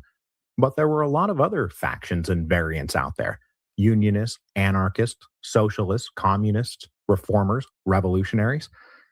But all that said, the Bolsheviks are ultimately the victorious faction from the victorious variant of Marxism, so it's going to be important to understand where they came from. So as the title of this episode suggests, today will be an intertwined biographical sketch of the lives of Karl Marx and Friedrich Engels that will take us through to the foundation of the International. And then next week, we will go through the critical concepts to understand the philosophy and revolutionary program that became known as Marxism. Then we'll go on to do the same for Bakunin and the anarchists so that we understand what core revolutionary principles were out there that opposed what some people saw as the authoritarian tendencies implicit in that Marxism. Karl Marx was born in 1818 in the city of Trier, a middle-sized city in the Rhineland. Little Karl was born just 3 years after the final fall of Napoleon. Now, Trier had been under French administration going back to the 1790s, but at the very recent Congress of Vienna, it was handed to the Prussian monarchy, whose backward-looking feudal conservatism clashed with the more progressive and forward-looking Rhinelanders. Both of Karl's parents had ethnic Jewish lineage, but to maintain his budding legal practice, Marx's father converted to Protestantism when the Prussians took over and instituted more carefully draconian restrictions on what Jews could and could not do. Not that this conversion was anything but nominal. Marx's father was into Kant and Voltaire and the Enlightenment, and though his children were baptized Lutheran, they were hardly a religious bunch. Karl then got a good enough secondary education where he was sent to the University of Bonn in 1835 to study law. But Karl's first year at university was mostly filled with drinking beer and reckless brawling, and so his dad shipped him off to the University of Berlin, which was located in the capital of the kingdom. Before Karl departed, he proposed marriage to Jenny von Westphalen, the daughter of a minor noble civil servant. And though the couple were only together in person once over the next 5 years, and that one time they got together almost wrecked their relationship, their engagement held. And when they finally got married, they remained together through the occasionally thick and very often thin rest of their lives. Arriving in Berlin in 1836, Karl did something even worse than drinking and brawling. He became enamored with philosophy. In Germany, in the mid-1830s, getting into philosophy meant getting into the just recently deceased Hegel, whose philosophy cast an all-encompassing shadow over German intellectual life, especially here in the first half of the 19th century. We'll talk a little bit more next week about what concepts Marx pulled out of Hegel, but for now, the crowd Marx fell in with was the more radical and iconoclastic group called the Young Hegelians.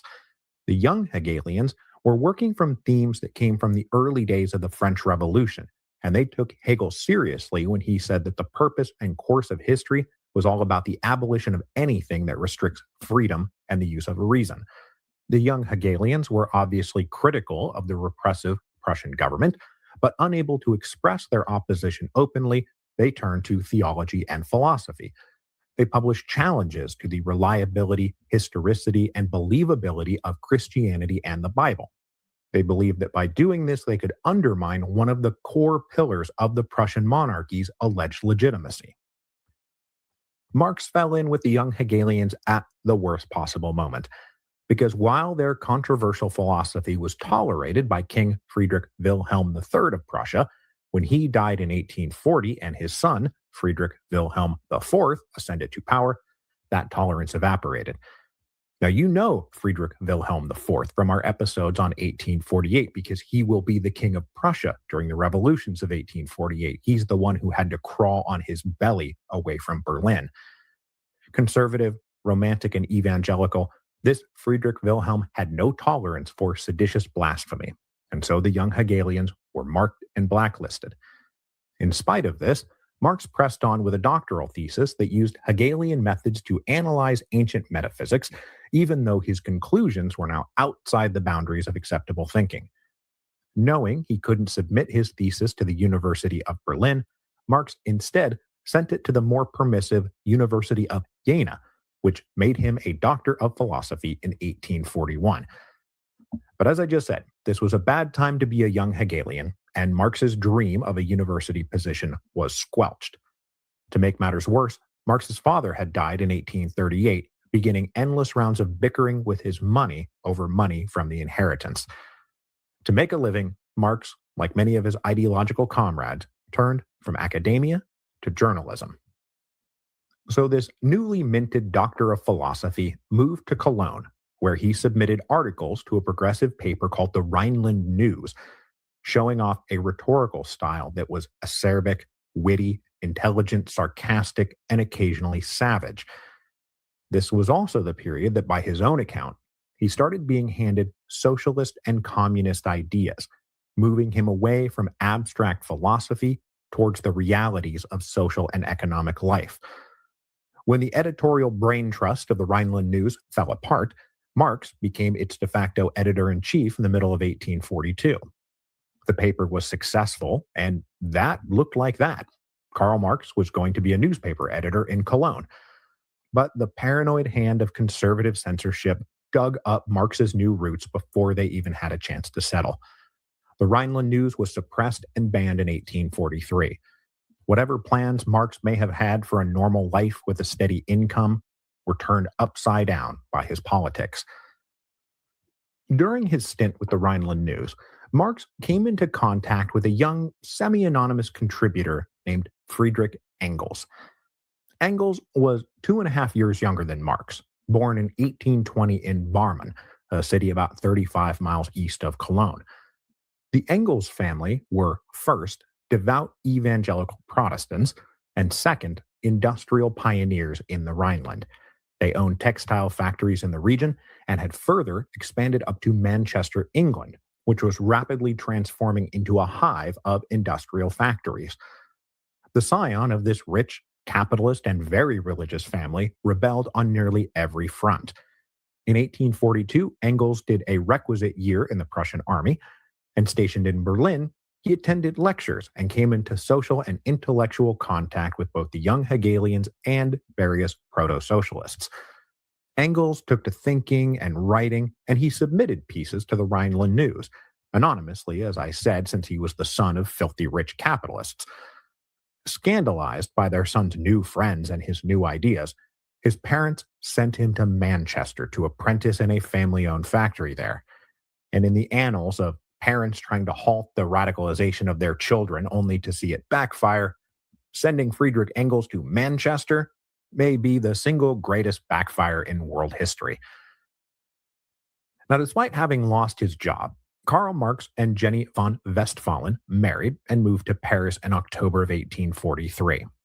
Under the semi-liberal auspices of the July Monarchy, Paris was a haven for émigré radicals from across Europe.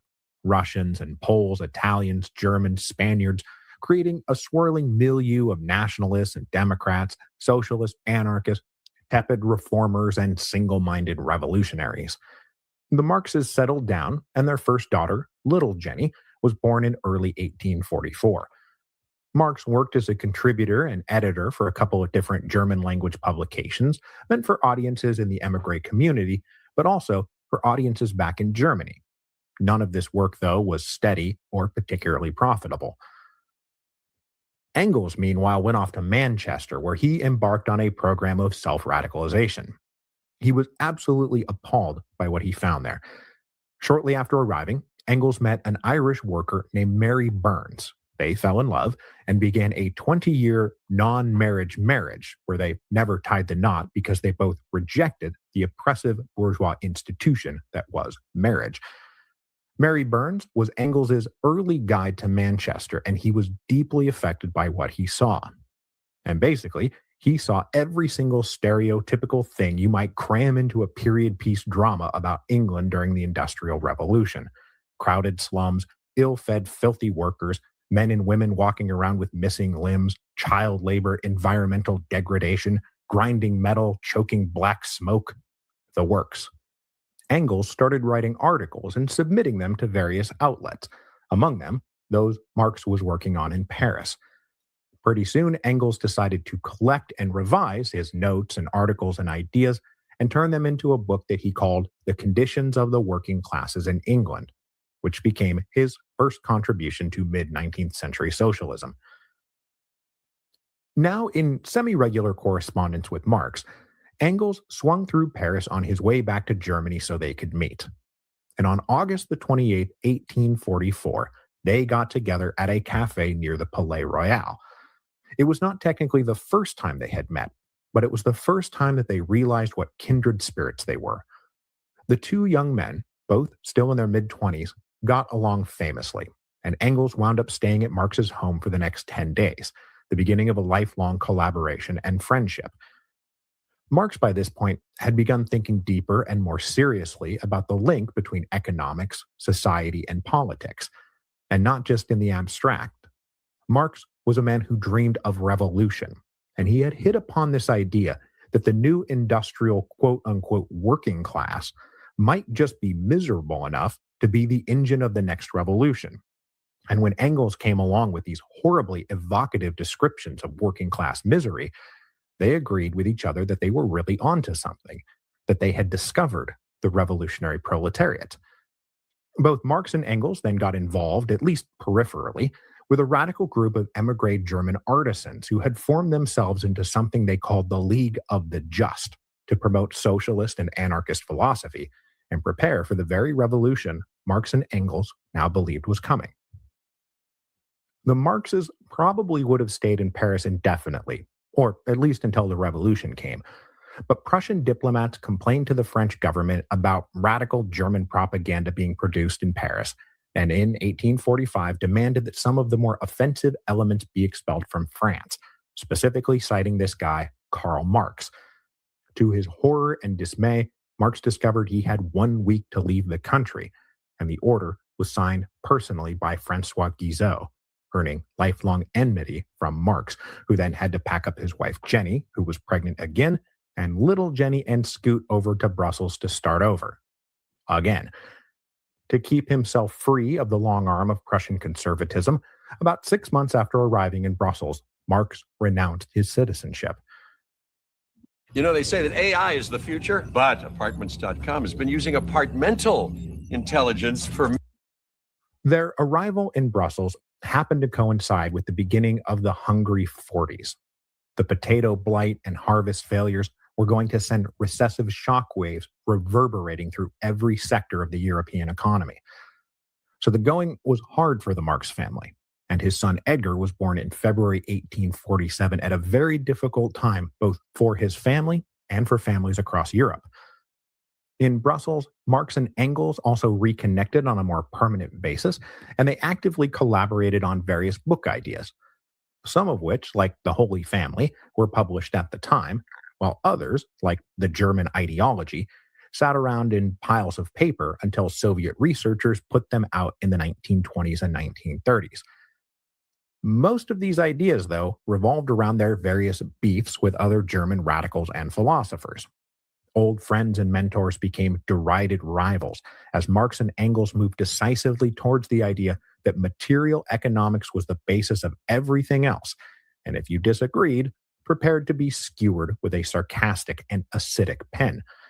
They broke with the young Hegelians, they attacked other socialist theorists as Philistines and heretics and reactionary pawns, who all either had things upside down, or, if they had things right side up, they advocated different means to the same ends.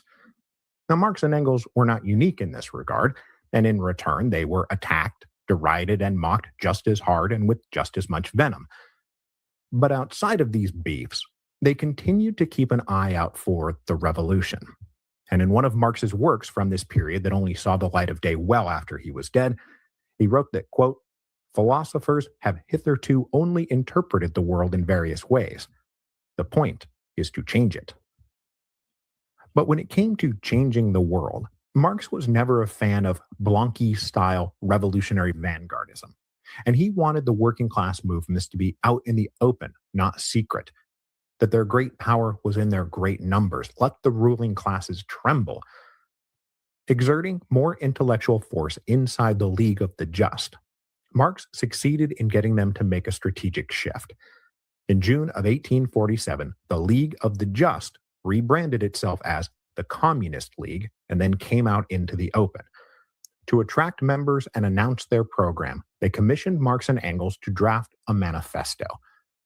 Marx got to work using as his foundation a pamphlet Engels had written called Principles of Communism, which Marx then redrafted and reworked into what has gone down in history as the Communist Manifesto. Now, as I said in episode 8.1, the Communist Manifesto was...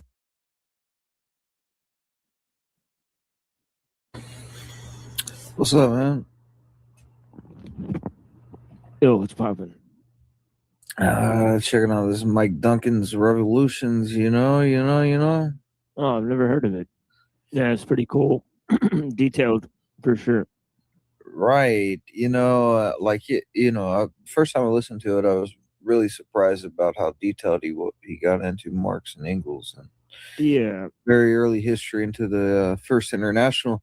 But, why I thought it was important, because I wanted to cover this and then show, like, how this First International later developed into, like, kind of workers' parties being used by the oligarchs to overthrow countries. You know what I'm saying? Like how did it develop to the Bolshevik Revolution? You know what I mean? I think he kind of breaks that down well.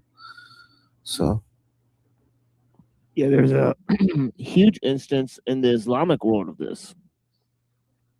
Right? You'll see like they'll use a lot of communist revolutions to take over. Mhm.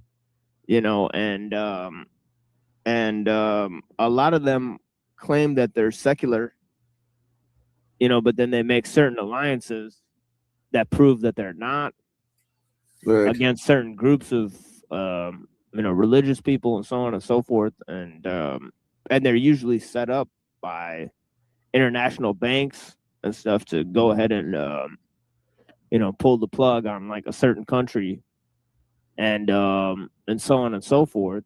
But what's really interesting is that he was talking about how the critique of Marxism is an anarchism, because they saw how authoritarian you know, Marxism is, and that's why I mean, Ellul gives such a you know, sort of elegant critique of Marxism, right? Because he's looking at how the same thing that, you know, Hegel was trying to maximize, which is freedom and reason, actually becomes you know, sort of destroyed by the Marxists, right? Who take this idea of the pseudo eschatology of progress, right, and sort of push it into the sort of transhumanist Right. direction, like, you know, like way beyond you know, so they take science and progress and they make it the head of the state, you know, but that sort of is leading nowhere.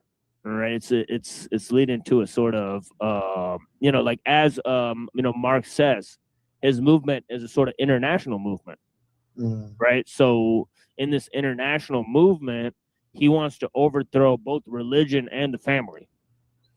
You know, so it's pretty interesting how he, you know. Well, you know, this is something like I think that people aren't. What they're going to break down at least is that these people went into this like as professional revolutionaries. Like they jumped into this situation knowing that they were going to be paid by the oligarchs and set up by the oligarchs, just like we watched with Jerry Lina of like Trotsky being like set up by the Schiffs in New York and all this stuff. Like these guys have been training and studying the French Revolution, and it's even going back to Marx. You're reading it, like he, you know, he kind of discovered it too. Is like Marx was studying the French Revolution. Like these people were studying revolutions and how to go about that, how to overthrow the monarchy, you know, and even the way that they describe it, it's like the repressive czar. You know, that's the framework of you know, Marx. But Marx is really, if you read into it, and he's about to go into it too, is like, you know, there's death of children. He's like, you know, he's almost delusional how genius he sees himself, and he's starving out there, and he feels like he deserves, you know, all the wealth in the world and all this stuff. And of course, it's like it's selling it to the people is like, yeah, we're this workers' party, it's going to help everybody and create this utopia. But when it's actually in practice, it's like, no, this is just a revolutionary that's going to, you know, take as much resources as possible, and the oligarch wins in the end, and the people suffer because you just, you know, you're just draining the system by selling them a dream. You know, that's really what it's all about. And he came up with the perfect way to sell that dream, and which is the economic theory. But it's like based on a lie anyways. You know what I'm saying? It's like based on like twisting. I don't know. It's snake-like, and he knows it. Yeah, it said that, or it says here in 1814, upon Napoleon's, it says Heinrich Marx qualified as a lawyer in 1814, but upon Napoleon's 1815 defeat at Waterloo, the Rhineland came into conservative control of the Kingdom of Prussia.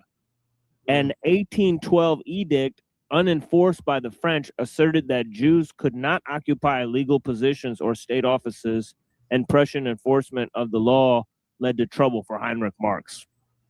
So this is basically Marx's father, right? Who they're saying he was a Protestant Christian, but there's good reasons why he would be a Protestant Christian in public, right? Is because he couldn't get a job otherwise, basically. Yeah, Right, it just covered it that they were Jews and that they had to mask themselves as Protestant Christians, and that his father was extremely obsessed with ideas from the Enlightenment and Voltaire. So right. Mike Duncan.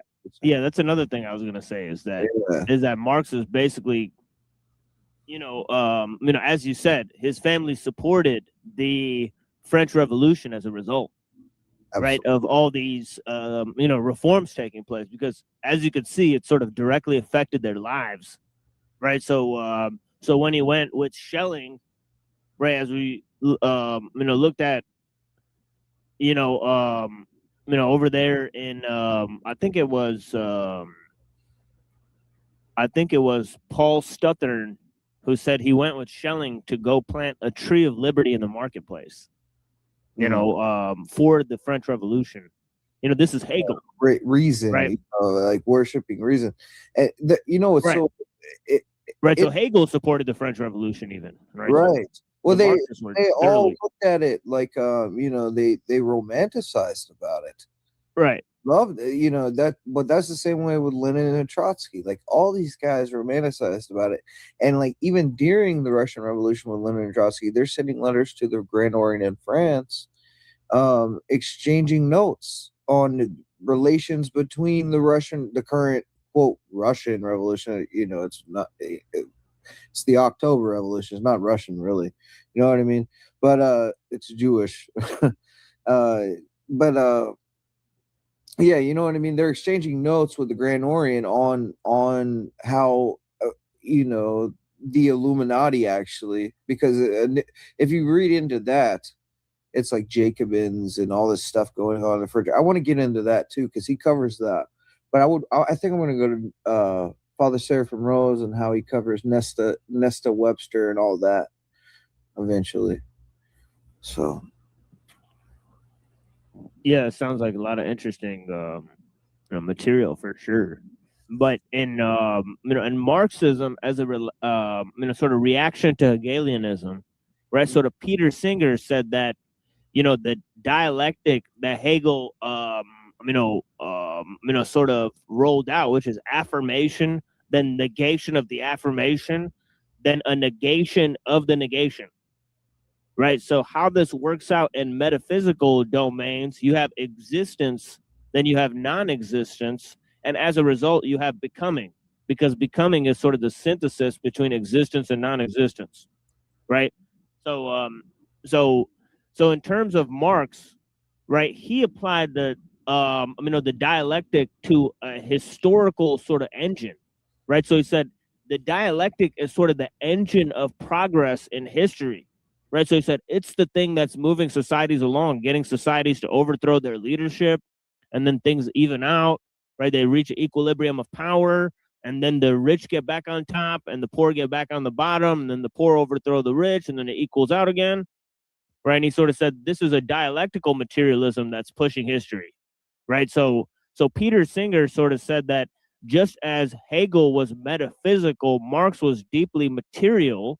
And that Marx's sort of dialectical response to Hegel was a completion of the dialectic itself, because the dialect was an abstract principle that was then brought into a material, existence. And then you have Adorno, right, who goes batshit crazy and says, actually, it's negation that's driving the entire thing. That there is no affirmation of anything. The negation and then the negation of the negation are the true part of the dialectic. So there is no existence. There's no such thing that exists. So they go totally crazy. They go off the bridge with this Hegelian dialectic. Right. When you go to, people like Peter Singer and Adorno, yeah. Well, it's a kind of insanity, first and foremost, and that's kind of pointed out in the Orthodox Survival Course, because at its root, it's these Enlightenment ideas sort of developing, as we were just talking about. It's like, it's coming from Voltaire. It's coming from kind of these sick people that are like, it's paganism gets its revenge on Christianity in the Renaissance, or this in the so-called Enlightenment, this period, and then it develops into Marx, and then it just goes up to like straight absurdism, and there is no truth, and there's only material, and then we have to obtain, utopia by technical means, and then this leads into transhumanism, because man sees no other, from a Christian worldview, like I think I've told you this before, it's like, progress ends at the cross. Really, there is no more progress from that point on in the Orthodox worldview. That's why it's like, the church doesn't change with the time. Whereas with these people that are obsessed with this, this so-called progress, they think they're developing into something. Well, I think that's what, Marx was so obsessed with, because he had been at the bottom so long, right? So, and he's rejecting God. So there's what do you get? He's talking about changing the world, but what does he really mean by changing the world? I don't know. And then you have this looming idea that sort of comes in, that the ascension up the hierarchy of being, is really a movement, which is really the refinement of the spirit, and is sort of the goal of history, right? So you get this sort of, once you combine Hegel with the sort of millenarianist outlook, you get a sort of sort of utopian. Right, because they're looking for this this 1,000-year reign. Yeah, you get the theistic evolution, exactly. Right, exactly. Yeah. And what's interesting, I found a quote from Hitler, man, the other day, and he was basically saying that that they were the true Marxists, the Nazis were the true Marxists, and that and I thought that was really funny. Like, well, it's never pure enough. Right? Yeah, well, that was something they were denying. They were like, well, H-Man wasn't a Marxist at all, blah blah blah blah blah. And then I find this long quote, in his own words, him calling himself like a pure descendant of Marx. I was like, wow. Well, I mean, but that's really what it is, And Eustace Mullins says, which I really think is interesting. It's like he said, National Socialism, communism, and something else all came out of Frankfurt, Germany, and well, I mean, if that's true, and there's some connection between Marx and the Rothschild family. I don't know. Have you seen that? Oh yeah, I think he was related to Lionel de Rothschild, who was like MP of Britain. I think it was like the son or related to N.M. Rothschild or something like that. Right. So they're pretty prominent. And also, I read a quote by Bakunin, right? Bakunin sort of complained that, Marx was funded by the Rothschilds. So whether this is true or not, it is interesting to hear him, state this. I believe that. I absolutely believe that. Right. But in my research recently, I'm going to show you something real quick. Let me see it. I think this has a big major thing to do with what's going on with all this, So we got the revolutions here, but I'm about to present something else here. All right.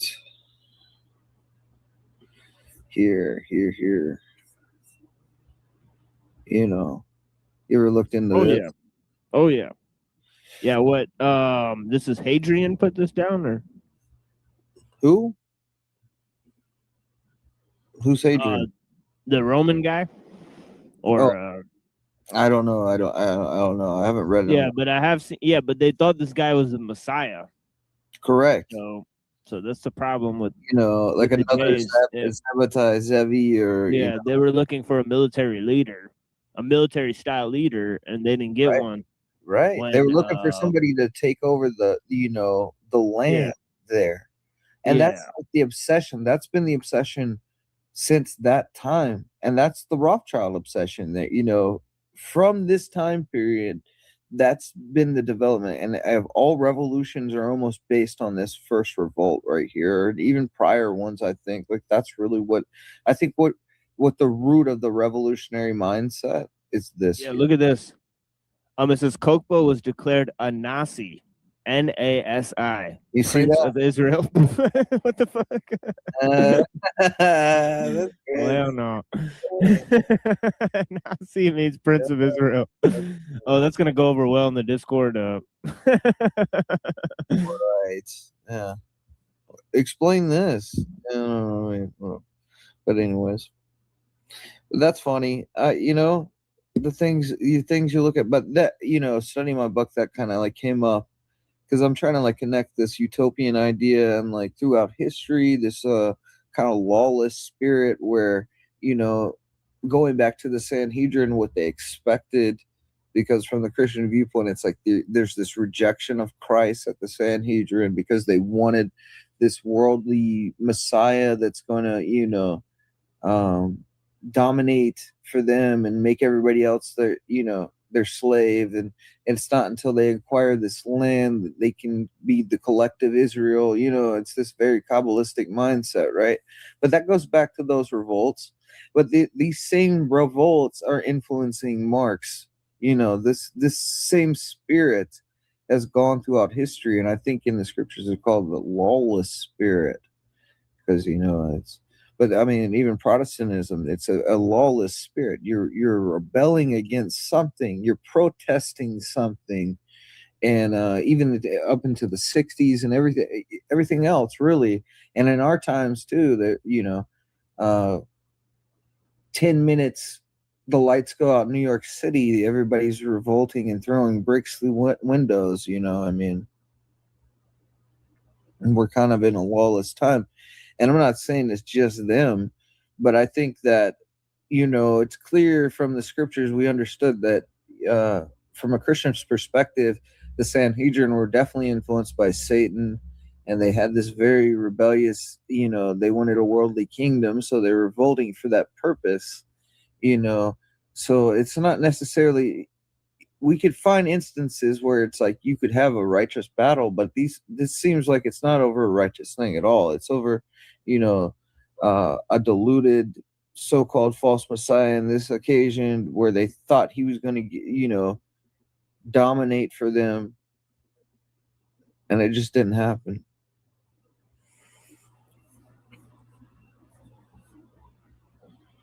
Oh, look at Eusebius, a 4th century bishop and historian from Caesarea, offers a Christian interpretation of the rope, framing the Christian suffering as divine punishment for the crucifixion of Jesus.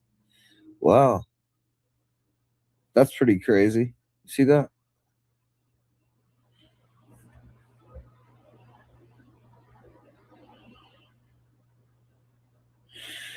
Oh, look, he says, Yeah, it's tripped out. Eusebius provides key details missing from Dio, where he likely neither knew used as a source, such as Tinius Rufus as the Roman emperor of Judea, and identifying Bar Kokhba as the revolt leader and sitting Vitar at the site of the final siege. Perspectives, geographical proximity, across the lost materials, making this right important, albeit ideological filters such as the revolt. It's to the revolt.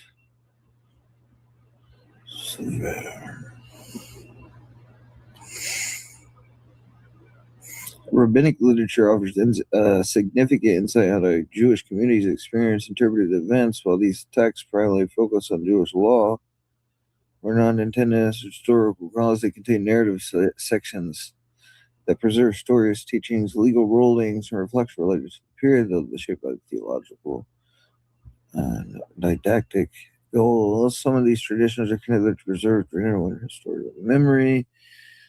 They say revolt, and those regarding the fall of Batar appear in Agadic material, particularly in the Babylonian Talmud.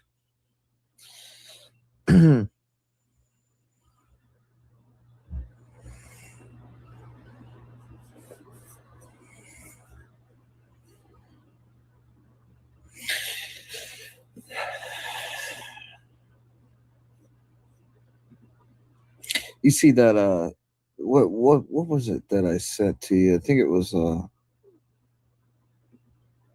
you know what I'm about to go to?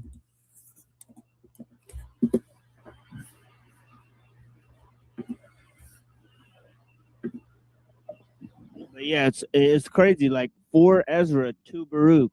Like they just keep writing parts of the Bible. So how long were they doing that for?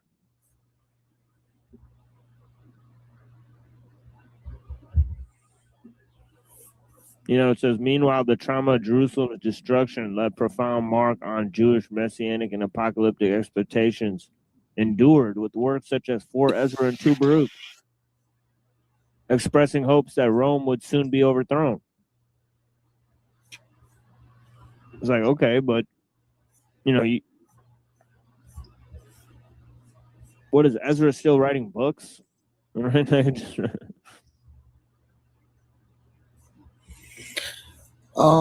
Wait, so where are you reading that at? Are you reading that on this right here? Yeah, the last sentence. On the page. Oh, okay. Meanwhile, the trauma of Jerusalem's destruction left a profound mark on Jewish thought. Messianic and apocalyptic expectation endured with works such as 4 Ezra and 2 Baruch expressed hopes that Rome would soon be overthrown by divine action. Wait. So now let's read 4 Ezra. Chapters 3 through 14 of the Great Book of 2 Ezra is Jewish Apocalypse, also sometimes known as 4 Ezra, or the Jewish Apocalypse of Ezra, and it should not be confused with a later work called the Greek Apocalypse of Ezra. For it to be canonical, written during the Babylonian captivity, and calls it Isru Sotwell. It was often cited by the fathers of the church.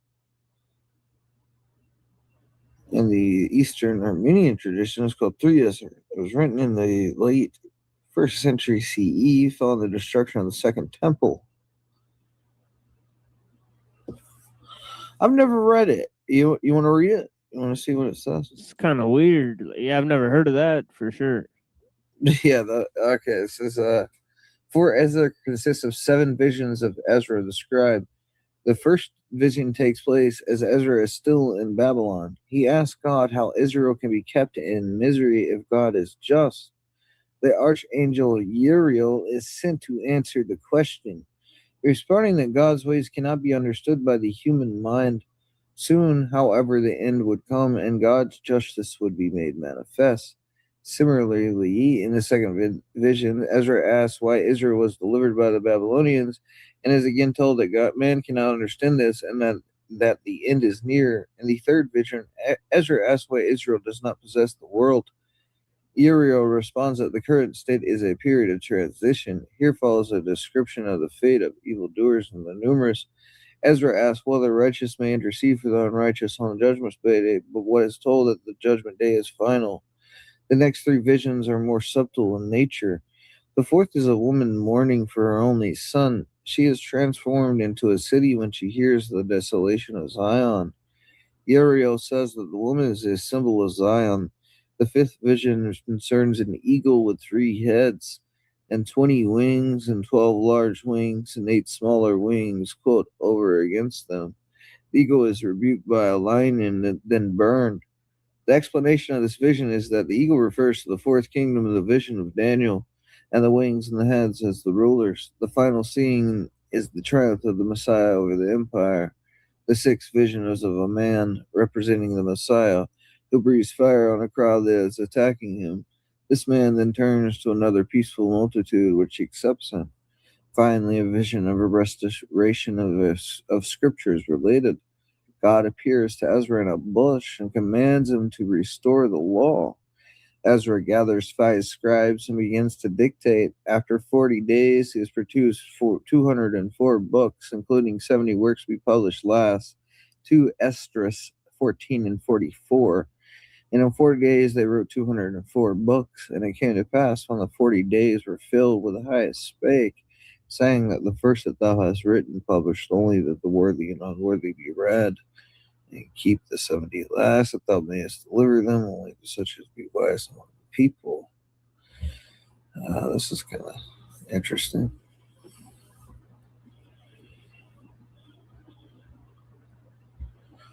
The 70 might refer to the Septuagint, most of the Apocrypha, and the lost books that are scribed on the Bible, but it's more probable that the number is just symbolic. Almost all the Latin editions of the text are largely kana, 70 verses, and this can trace their common origin. One are the manuscript Codex Saint Germanus or something like that. I don't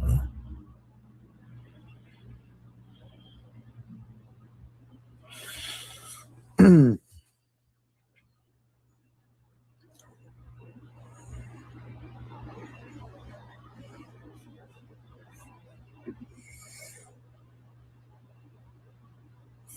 See if I can present this. Really, no.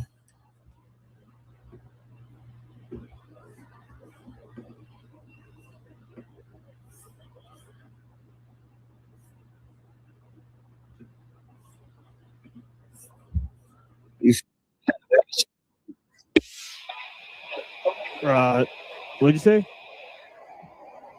Proved he was the Messiah or converted to Islam. So he converted to Islam and they became known as the Donma, which means to turn, but they didn't turn.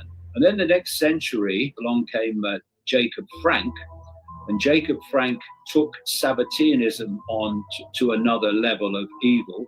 He claimed that he was a reincarnation of Zevi, and he moved forward with this whole concept of the Donma, where you appear to be something like a Judaism or Roman Catholicism or whatever.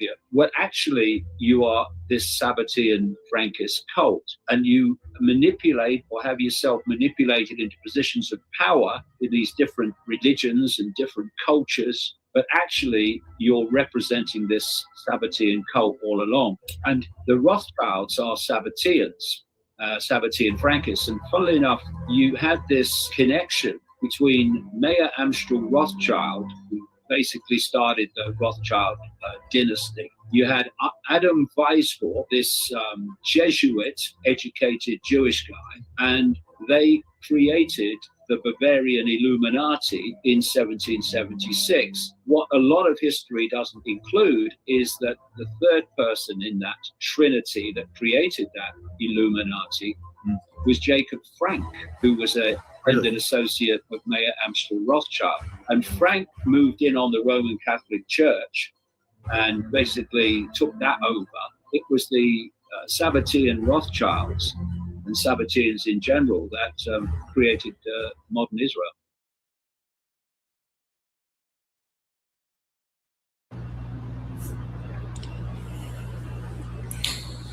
Them Sabbateans are out there, man.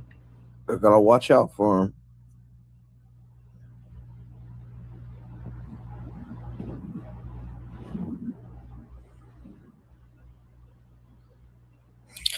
You know any Sabbateans?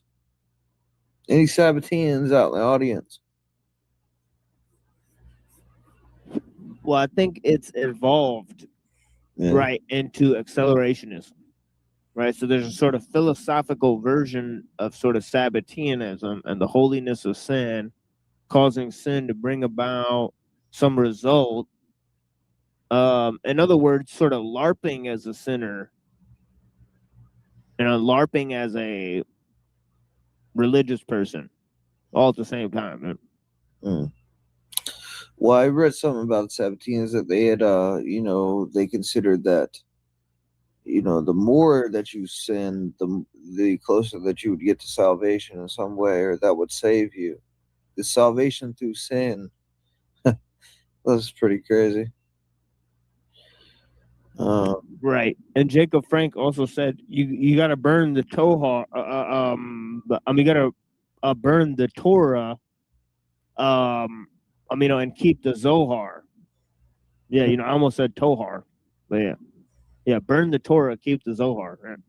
Crazy stuff. Yeah, they're very secretive about it because externally they'll tell you we're all about peace and but then every now and then you'll find little strange things that they'll teach, and then they'll talk about Lucifer kind of in a positive light, and then in behind closed doors these types, because I've been around Templars that were involved with Frankism, supposedly, you know, something. But they're very secret about it. They don't want their cult members, that are closely aligned with them, to know that they're as evil as they actually are. Well, that's the thing, is that certain Sethians and certain like Albigensians and stuff, they all had a similar sort of protocol, right? They had this idea that when you have sacred rites, you should like sort of, invert them, right? So that's why when you do the Sethian worship or whatever, you do all the things you're not supposed to do, right? Yeah, it's a trip, man.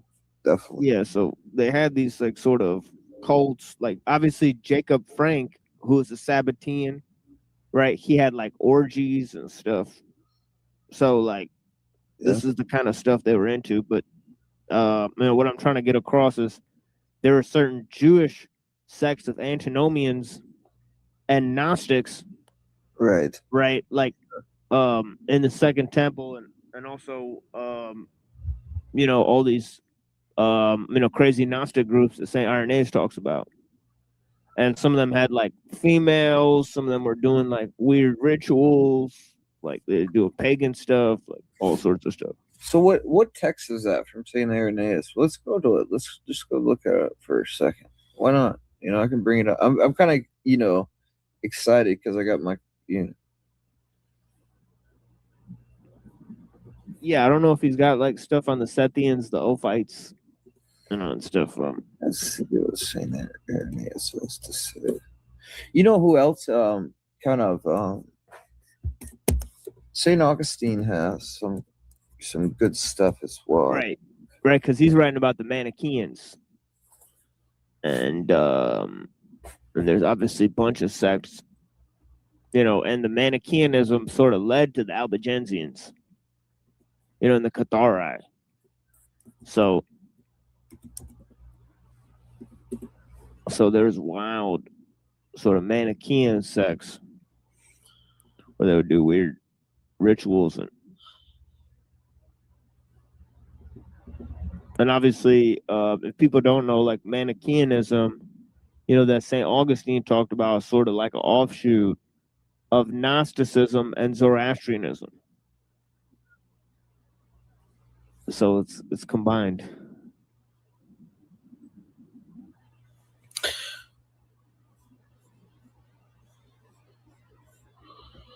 Hold up. I got something. Hold up. There we go. Here we go.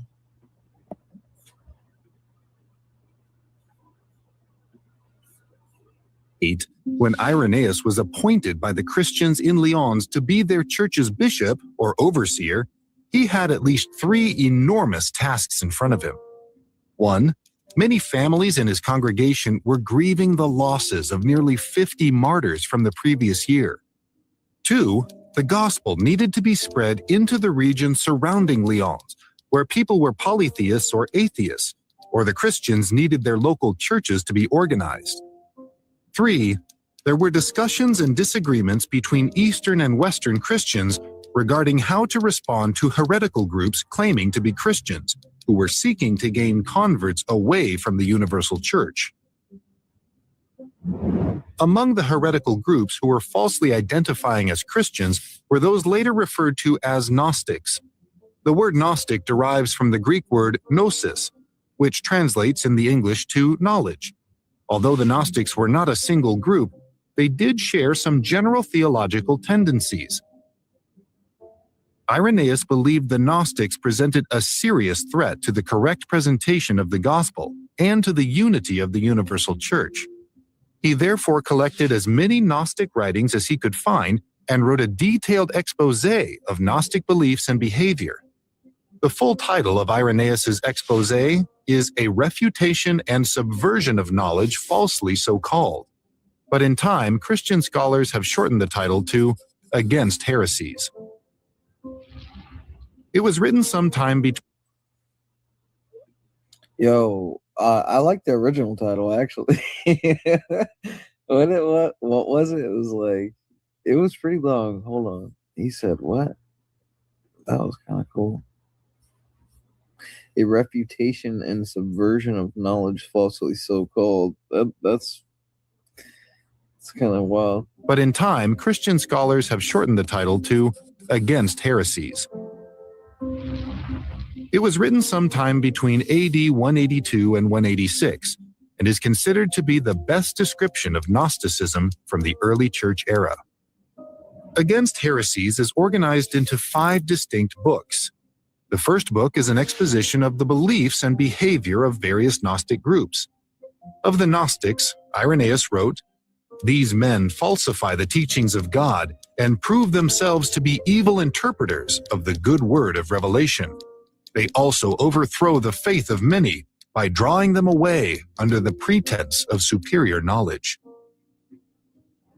Modern literary scholars would classify ancient Gnostic literature as fantasies. Gnostic teachers created very elaborate explanations of divine beings known as eons, and how the eons brought into being all non-physical and physical reality in the universe. Gnostics taught that the eons wished to know their origin from their original eon, variously named Proarche, Propator, and Bythus, who had a female counterpart named Enea, also known as Charis or Sige. The main branch of Gnostics Irenaeus exposed were the Valentinians. The Valentinians taught that there were 30 eons existing in pairs who reproduced successive pairs of male and female eons. The last of them was Sophia, or knowledge, who broke with tradition of ignorance and passionately desired to know the original eon. Eventually, a being known as the Demiurge, who emanated from Sophia, erred greatly by creating the physical universe. Gnostics identified this foolish Demiurge as the creator god of the Old Testament. A common Christianization of Gnosticism was to portray the God of the Old Testament as evil, and Jesus and his Father as good and wise beings who were trying to rescue the people from the world of their physical natures. Salvation, according to the Gnostics, was the enlightenment one gains by learning the elaborate names and stories behind their beliefs. The Enlightenment would allow people to escape the physical world and join a purely spiritual.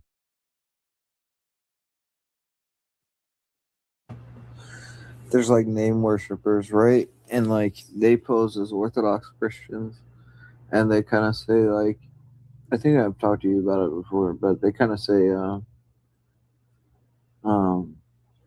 the names of God are God himself, right? And it like the name of God is God himself, and it's like names are created letters, right? Like language is a created thing. Yeah, like to Valentinus, right, and his students, right, and also in the Haggadah, they have a sort of divine revelation of language in the form of the letters. Right. So they say like the letters, like were like with God, they're like sort of spoke to God pretty much, you know, or like God speaks through them. Too? So what was that? The Sefer Yetzirah, it's like I think it's right, that too. right, So I said, right. It's like the divine name, the divine language, and it's sort of like pretty much like Pythagorean in the sense that like there's these divine laws or these divine like math or something like that. right, letters correspond to numbers, and then these sequences somehow like can be related to how these divine sparks kind of or right came down from God, like his footstool or something. I don't remember how. Like I've heard it before, but in a few different ways, because there's modernized versions of it as well, right? Like this kind of same type of story, But it's interesting. It's interesting that I'm always surprised, how early this stuff is in the history of the church, like with Irenaeus, like how early he was writing like 5 books on this. You know what I mean? It's wild.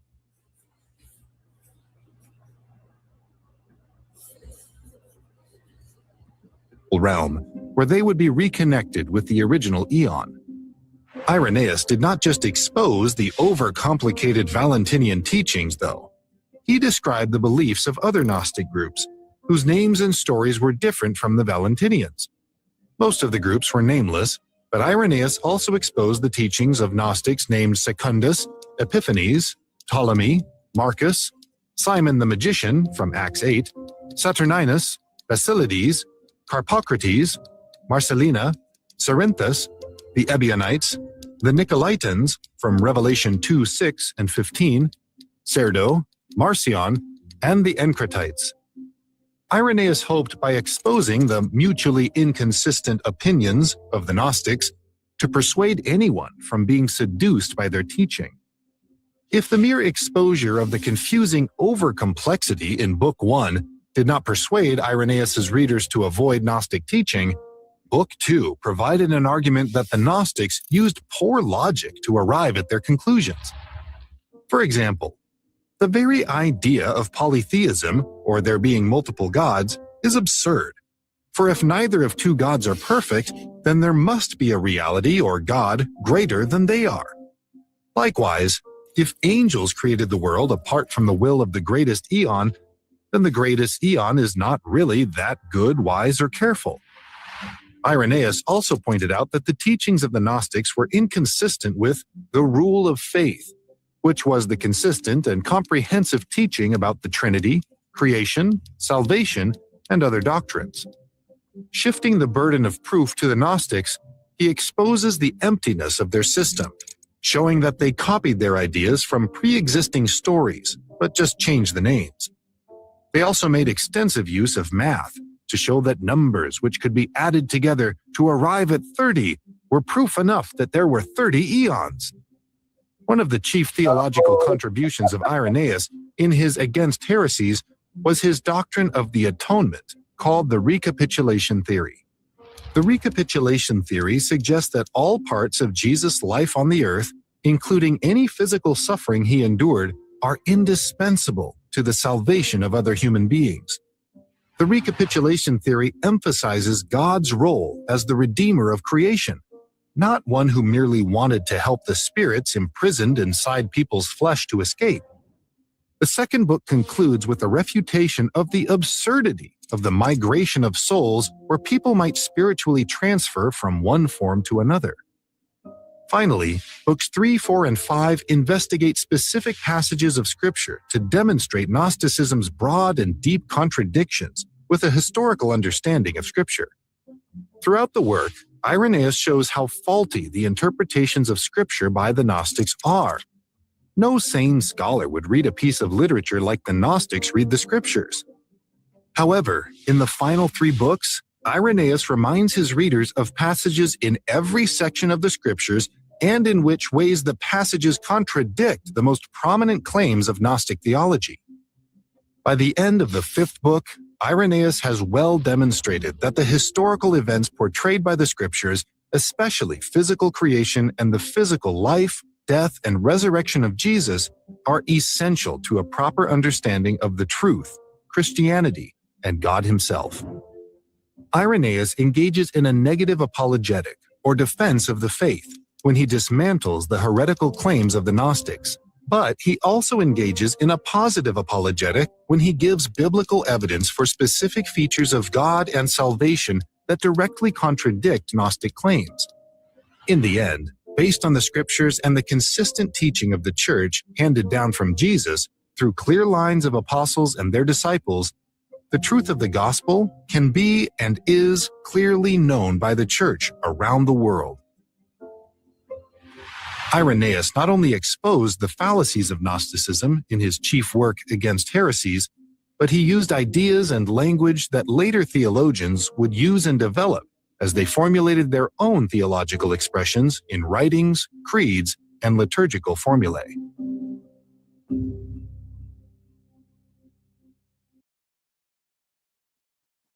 Okay, yeah.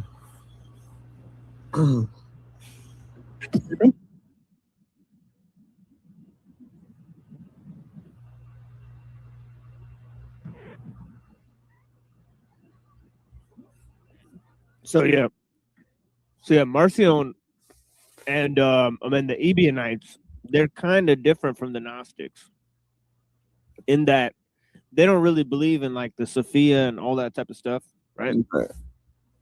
But Marcion did sort of believe that like basically like Paul and the New Testament is good and the Old Testament is bad. Right. And he Yeah, thought so- he felt like that wasn't the same God, right? That the Old Right, so- Testament wasn't yeah. the same God.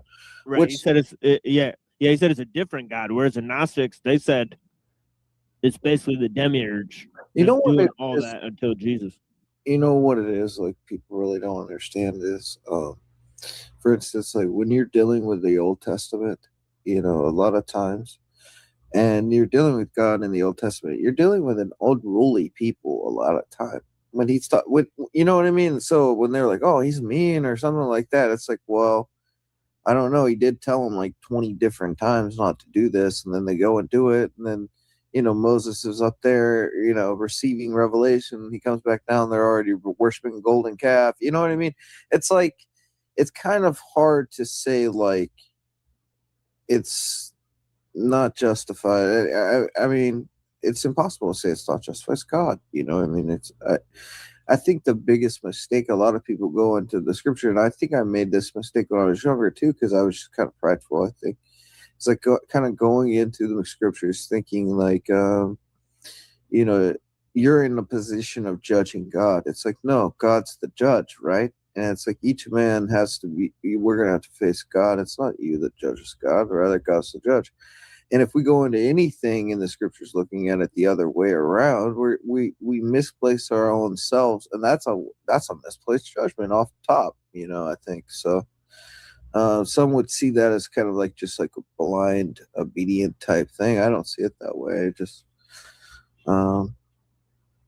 because anytime I feel like, especially in the scriptures, that God is telling the people to do something, it's not like, you know, he's trying to be this dictator with it or something. It's for their own good. And every time they don't do it, that's when, you know, disaster strikes, you know. And sometimes it's just because we're in a fallen world and, you know, disaster happens in a fallen world, you know. It's not necessarily a judgment.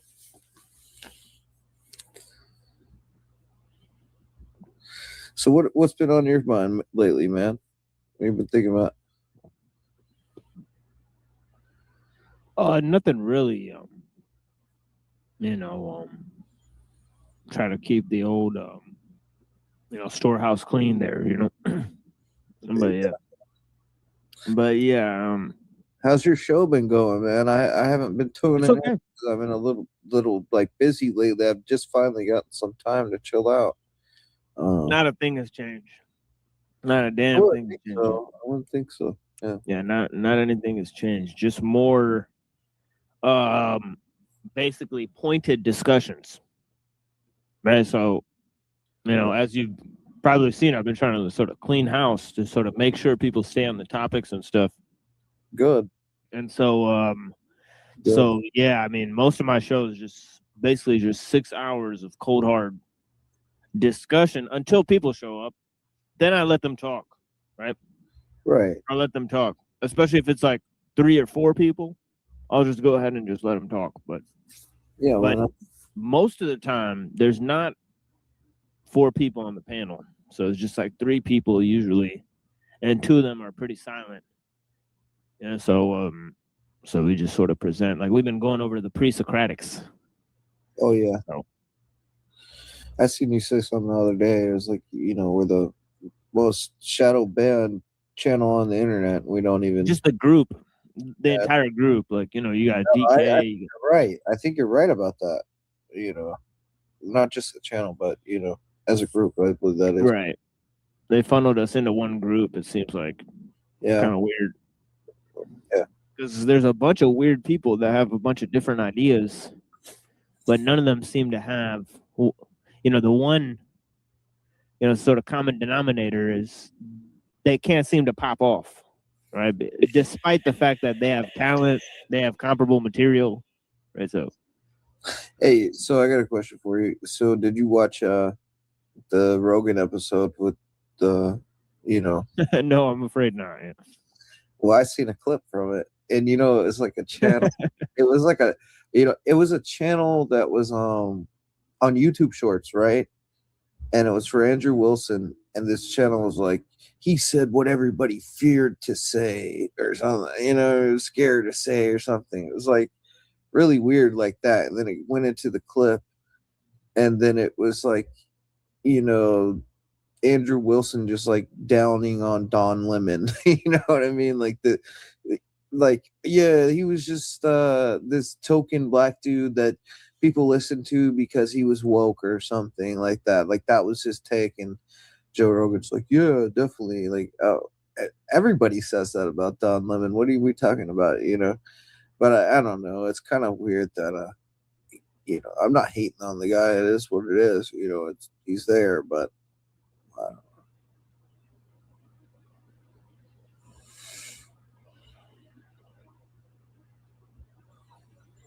Yeah, it's kind of sad, like how like Jim Bob, like Andrew, like all these people, like they sort of just toe the line, like Jay Dyers of the world. You sort of expect a lot from them. Granted that they have sort of, opinions about conservatism, and now they're sort of just support the status quo. So it's really sad when, there's almost no opposition, that the lowest of the low are the people that they have us encircle and attack, and even they get, really get put on. Well, what I don't understand is like, you have all these episodes about the New Age movement. You have, you're talking about the New World Order, and you're talking about Blavatsky, and you talk about all these topics. But then when it comes down to it, how could you in one breath talk about the Bolshevik Revolution, for instance, right? And then turn around and be in communion with people with a church established by Stalin? Like, it doesn't make sense at its root, right? And in the same sense that, you can cover something like the New Age movement, but then be associated with people that are like heading towards a more New Age modernist, turning Orthodoxy into a New Age movement. And, Freemasonry's having such an influence with the magazines titled the New Age movement, and, churches getting paid by UNESCO, and, how,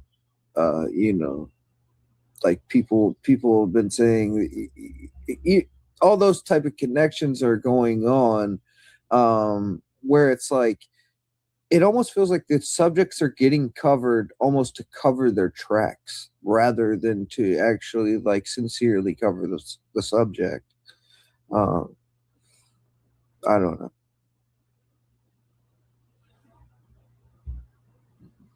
Yeah, I don't know if you saw the recent thing where they had sort of 5 million subscriber YouTube channel do an attack video on them, and they went back and forth with this guy. So I think it's gay ops. I think these people are being promoted by the media, most likely. Because how would they get gay ops with like the top, 5 million subscriber channel, and then just like 2 days after, Jim Bob was doing a celebration video for 30K subscribers. So it's like when you get attacked or mentioned by these huge channels, it's part of a media sort of game where they're sort of ushering you in. And right, just like Nick Fuentes, right? So absolutely, and all it is drama. Like they sell drama, and they sell fights, and they sell, that's what sells in that realm. Rat beef, you know what I mean? Really, if you think about it, it's like selling rat beef. And they understand that well. That's why there's so many, like there's so much crossover between I guess political commentators and celebrity, right? That's just what it is. It's a fake world, really. And none of those, I mean, and granted with Wilson in the clip, he's making the point that all these media personalities have nothing to say. Well, I think Wilson knows just as well as anybody else once you get inside the company, you have no choice but to push the agenda that the company wants. And Tucker's a good example of that. He says, when he was working with these people, they had to push him all kinds of things. Now he's pushing these other things. But that sketches me out, because anytime you got a guy that was willingly pushing like these false narratives, and now he's pushing all these narratives that seemingly to expose the conspiracy, it's very Jones-esque. It's very controlled opposition. It has a controlled opposition feeling towards it. You know what I mean? As far as the conservative movement is concerned, it's like it's getting directed towards Zionism. And if it's not, it's neo-Trotskyite or both. It's like something weird's going on there in the conservative movement in the United States. It's being obfuscated. But,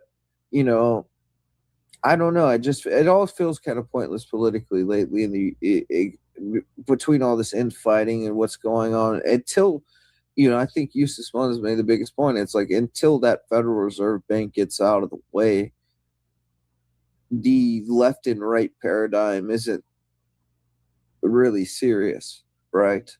And it's only to like manipulate you so you don't focus on the fact that you have these kind of like,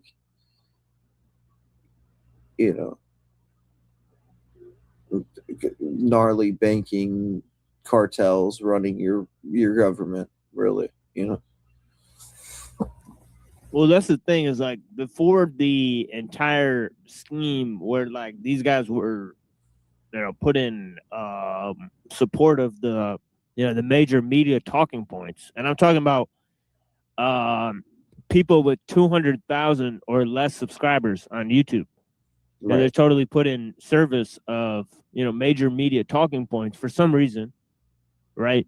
So then you're forced to think, did they get talking points from the media, or then are they just so psyoped, that they'll just repeat the talking points from the media, either to get on the main channel or goal, isn't it? It's the goal is to like convert everybody to the hive mind, right?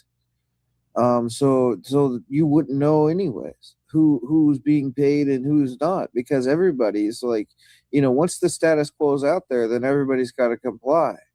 And if you don't comply, then you're ostracized in that world. And, you pick a side, and they want everything very black and white. So you fall into the dialectic, right? But that's always been the plan. And they've gotten it down so well now, People don't realize this. Like the whole idea of political parties comes out of the Masonic Lodge. It's like once a left-wing Mason, is finished, a right-wing Mason takes over. That's really what's going on here. And unfortunately, people are so naive they don't see it. That these people, just like the Bolsheviks, they were more worried about the oligarchs. They didn't care about a communist workers' party for the rights of the people. Like they weren't freeing anybody. In the same way that the Republican Party really doesn't care about, the middle class or just like the, maybe there's a couple people there that are idealistic enough to really hold. But I mean, those people are rooted out, attacked, and, punished for those type of things. I think the majority of people are in it for donorship, and that's why so many people are getting paid from, for what is it, the Israeli foreign whatever, you know what I mean, those donors and stuff. I don't know.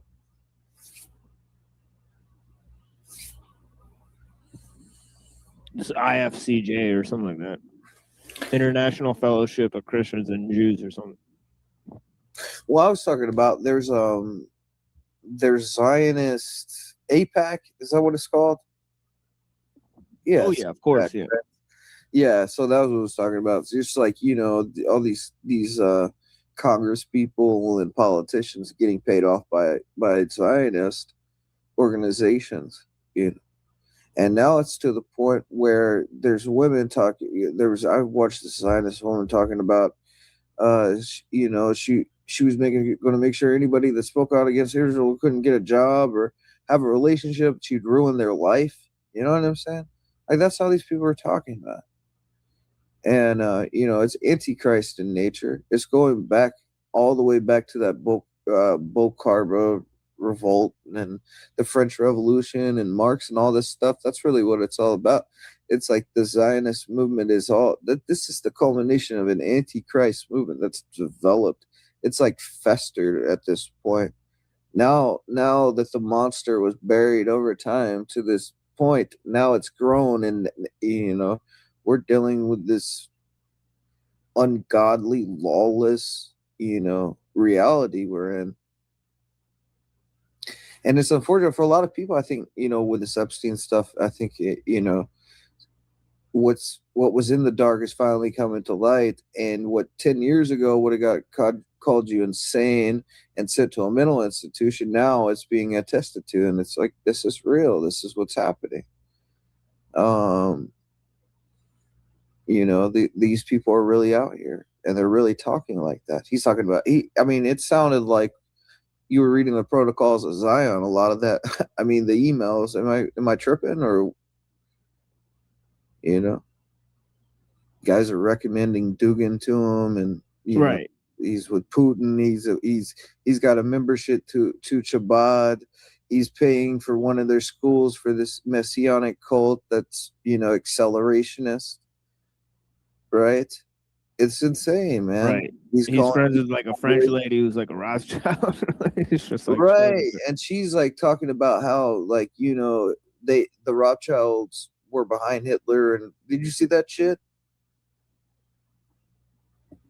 Yeah, it's weird. Man, it's psycho, man. I was arguing with them in the Discord about that. Oh, I'm sure that really pissed them off. That's pretty funny. I'm sure that made somebody mad. Well, it should, man. Come on. Well, they added you. They said, when is Unseen Warfare going to address this? What am I supposed to address? They're the ones who address it. They're supposed to address that one, man. We got it out of the horse's mouth. One of the Rothschilds is out here admitting to, backing Hitler, man. So what do you want me to say? I told you so. That now they need to address it. But what are they? Come on. Now I know what they're going to say. A Jew said it. That's that's like the default, And that's the big confusion. I don't think people get it. Like, a Christian perspective is like, we don't hate Jews. We don't hate communists. We want them to come towards the truth. We don't like their actions. You don't have to like a person's actions. You can hate a person's actions and not necessarily hate them and the ideology.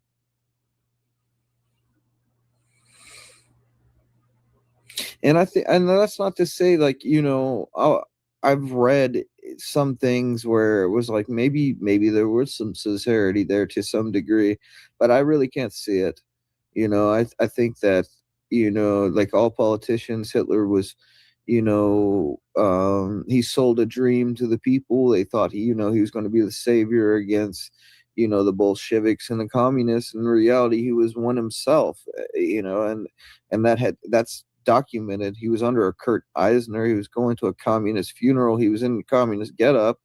He admitted to, being largely influenced by Marx. With National Socialism, it's just, it's supplanting the economic aspect that the Bolsheviks focus on with the race, really. And it's just two sides to the same coin. And when he died, he gave over, his blessing to the Soviets and said, the other part of the Eastern power should win, because he hated the United States and he hated Europe, and he thought they were weak and feminine, and he was embarrassed that he was beat by them. That's what he said, So he thought that, of course, Stalin should win or should take over the world in some way.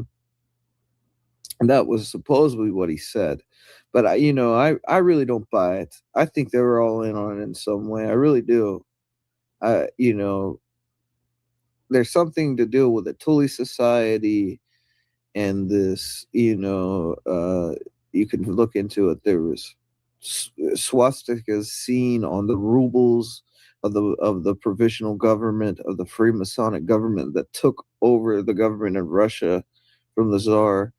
There's a Sisson document that talks about a unity between the Germans and the Bolsheviks, and the Germans were helping the Bolsheviks. Lindendorf admitted to it. Then there was the Stalin Nazi pact. You know what I mean? Like all throughout that time, they had pacts with these people. If you really hated these people, why are you in communion with the Zionists? You know what I mean? But the reality was they wanted to kill as many non-Zionists because they had the same goal. And the Zionists were looking for a scapegoat anyways, because you could be perpetually the victim, right? And to this day, but Muse Mullen said something really funny, and people might get scandalized, but they said, maybe they should build a statue to Hitler in Israel. And the reason they said that is because the reason he said that is because without him, there wouldn't have been this taking over from the Palestinians, this whole Balfour, this whole thing. It would have never happened to fruition in the full capacity that it did.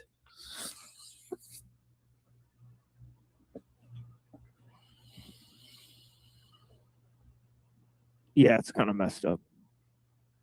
But if you look at like a lot of the sort of ideas that like Hitler and Stalin had, I think ideologically they're very similar.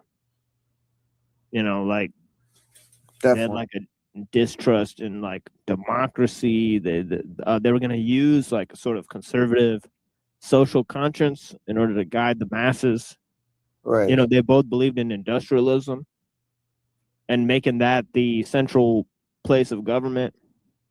So I mean, just in the style of government that they had, it was like vastly similar. Right. I mean, between them, between the styles of government that they implemented, there's not really that much difference in the power that's being expressed. So, right. And I think the reality of it is, and this is something that Mullen said, is that, like the Soldier Commandos, they were Zionists. Nobody wants to talk about that. There was what's really interesting, and I'm not saying that I could prove this or not, but there's stories of, in Russia's catacomb saints of men getting like gold poured down their throats, right?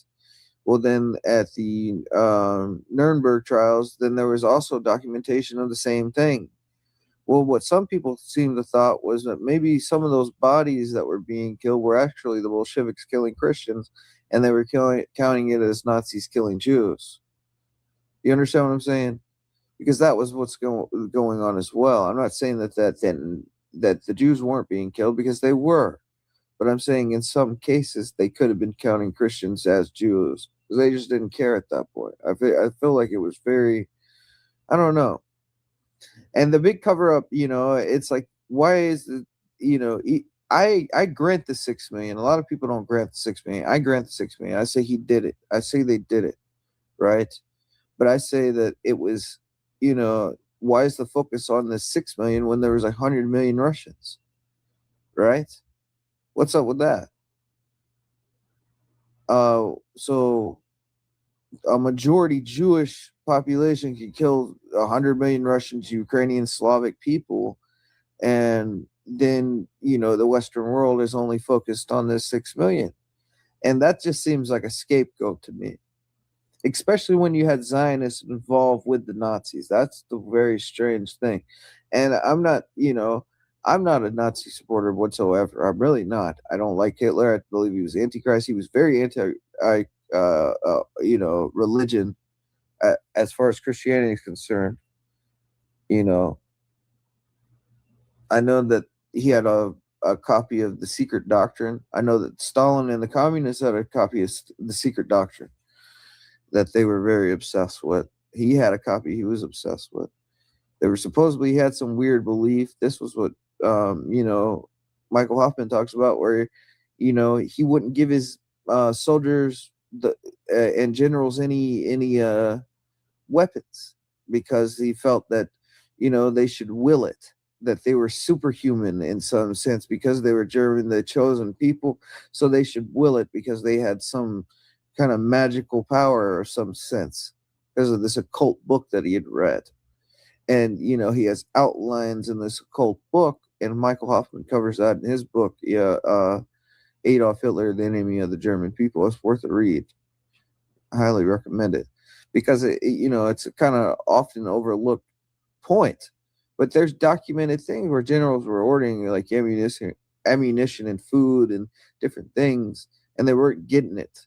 The men just weren't getting it because they were being told that they had to will it because there was some mystical thought going on. And I think that developed out of the Thule Society, right? And a lot of people don't understand this. It's like, well, why did the Nazis get rid of Freemasonry? It's because, first of all, the Thule Society was its own version of Freemasonry. It was closely aligned with like Memphis Misrium, which isn't normally, it's like Egyptian based rather than Jewish, I believe, in some sense, where they view the Kabbalah coming from Egypt. That's what the Thule Society kind of was about. And, I feel like, once the Nazis get into the position, just like, kind of like Alice Bailey or something like this, there's the externalization of the hierarchy, or Blavatsky's the same way. So there's no more need of the liberal lodges of Freemasonry if you're worried about those people, like, overtaking you in some way. Prior to this, Freemasonry, if we're looking at it from in the sense of like with the Bolsheviks or with the, the French Revolution, if the monarch's in power, then the Freemason wants to overthrow because they're perpetually in revolution. They're revolutionaries, really. That's what Freemasonry is all about. That's why they were behind the French Revolution and the Russian. But anyways, but once they get into power, of course they don't want other secret societies around because they know that they're going to try to, if they piss those people off, they're going to revolt. But this was what was interesting with the Bolsheviks. I found out the Bolsheviks pretended to persecute the Masons in Russia and bring them to court and said that they killed the Tsar. They said this in the newspapers.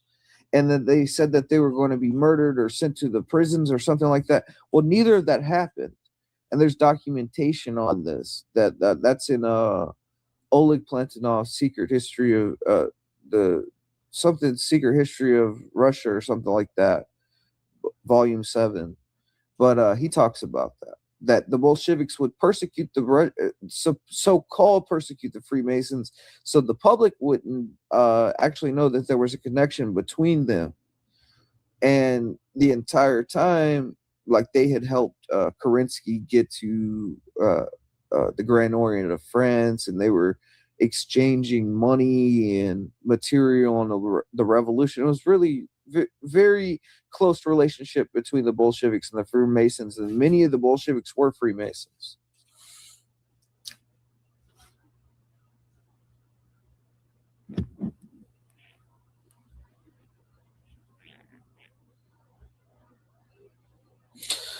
Yeah, it makes sense. I mean, Marx was a Freemason. We were talking about Marx earlier. It seemed like he was part of a Masonic organization called League of the Just, and their whole goal was the creation of the New Jerusalem. They openly said that. They said we got to bring the kingdom of God on earth and so on and so forth, which is basically like that was the Nazi belief too. But then they combined it with the Chiliastic belief. Right. And that's something that people don't get about. Like, they weren't just trying to make it for the German people. They wanted a new world order just as much as the Marxists did. Yeah. Right? So that's the problem. It's like yeah, you could, because people don't understand what Reich actually means. Right. It means that you're empire. Right. That's like a sort of a world stage empire. Absolutely. Right. So like the entire idea is embedded within this, Rome and, being an empire and, What Marquis said, I know this guy, I read this guy, Don Marquis, he kind of covers like New World Order stuff, that what he said was that why was the question was asked, why would America fund the Germans all this money? Like these Jewish bankers fund Germany all this money, and then it would fall in within this short time period. And the response from Don Marquis is because they were training for a globalist or a one world order, dictatorship. Like this was like a practice run, right? And the same with Stalin, and the same we see today with Putin, and the same we see even today in the United States in a lot of ways. We have this shadow kind of government going on, and I don't know. It's so true. Yeah, I kind of put it in like there's two different modes, right? There's individualism and collectivism, but there's also like internationalism and nationalism. But what they want is the same thing, right? Because the goal of internationalism is basically to bring, right, all countries into the same order, right? And then the goal of nationalism is to bring all countries under the order of one nation, right? So then it's like, so nationalism is basically internationalism, because what they want is a sort of archaic return, right? Like Mussolini wanted to be Rome, right? Like, Hitler wanted to bring back the Reich, right? And so on and so forth. So they wanted to bring back this, kingdom, just like the Jews did, where the Jews have a sort of philosophy and a theology of national restoration as well. Absolutely. Where their country was an international force. Right. Right. And even now, what they see it is they're building the Solomon's temple, right? It's like that's the goal of the Mason, that's the goal of the Jew, because they have a common goal. And I believe like Benaiah Barith sits at the top of that goal, and that's why you have these accelerationists, even with the with Shabbat. I think it's like they're pursuing their Messiah, and that Messiah, from my worldview, that's Antichrist, and that's going to be set up in Jerusalem. They're going to rebuild this temple, and the world's going to come to bow at this temple. And there's going to be Orthodox people. People were told maybe that will even, think that they can bow to Antichrist and just keep their orthodoxy. That's what he'll offer. He'll offer people that you could keep your religion as long as you bow to me. I think that's the whole of it all. Yeah, I predict 99% of Jews, Muslims, Christians are going to fall into it for sure. Right. And see, one of the catacomb saints said something really interesting about the mark of the beast. He said, the mark on the right hand represents the actions, because the man's hands are his actions, right? So the actions will be aligned with Antichrist, right? But the mind won't. So the mind will think that you can be a Christian, but by your actions, you'll be following and bowing to Antichrist. And he related that with Sergius bowing to the communist government, that you can keep your church as long as you bow to us, the communists, the Bolsheviks. You can bow to these people and keep your church as long as you follow them and their joys and your sorrows. This was Sergianism. So this is taking the mark on the hand. Now, taking it on the forehead is accepting it full on, the theology of Antichrist, the belief, the dogmas of Antichrist. You're accepting them mentally. That's taking the mark. In a lot of ways, I think. Oh yeah, dude. Most people, they're basically say, I can't live without my Nibiru app. Right. And I just made up an app, but they're gonna make an app called Nibiru. I thought about this. So imagine this. I think this is really interesting. So in the case of a catacomb saint, right, and viewing the Soviet, okay, so let's say you had a KGB priest, right, and the KGB priest baptizes you, and then at the end of the baptism, the KGB priest takes holy oil and he marks your head with it. You're telling me that's not an unholy mark? I think that's a type of the mark as well. It's like accepting charismation from an unholy KGB agent or a Freemason in a cassock, or bowing to a patriarch in this way. That's in essence accepting the mark. I think there's many ways man accepts types of the mark.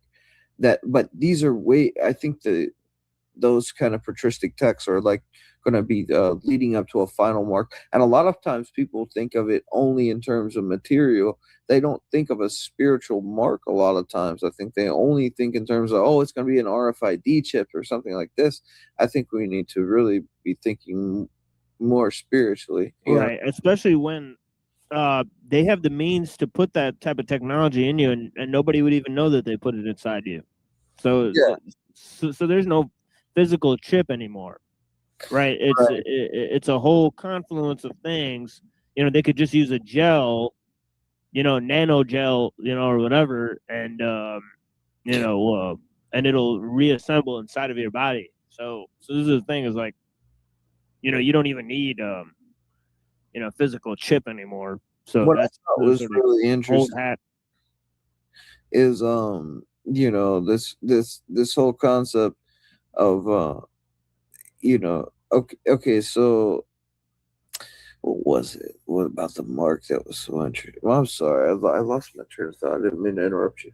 No, it's all good.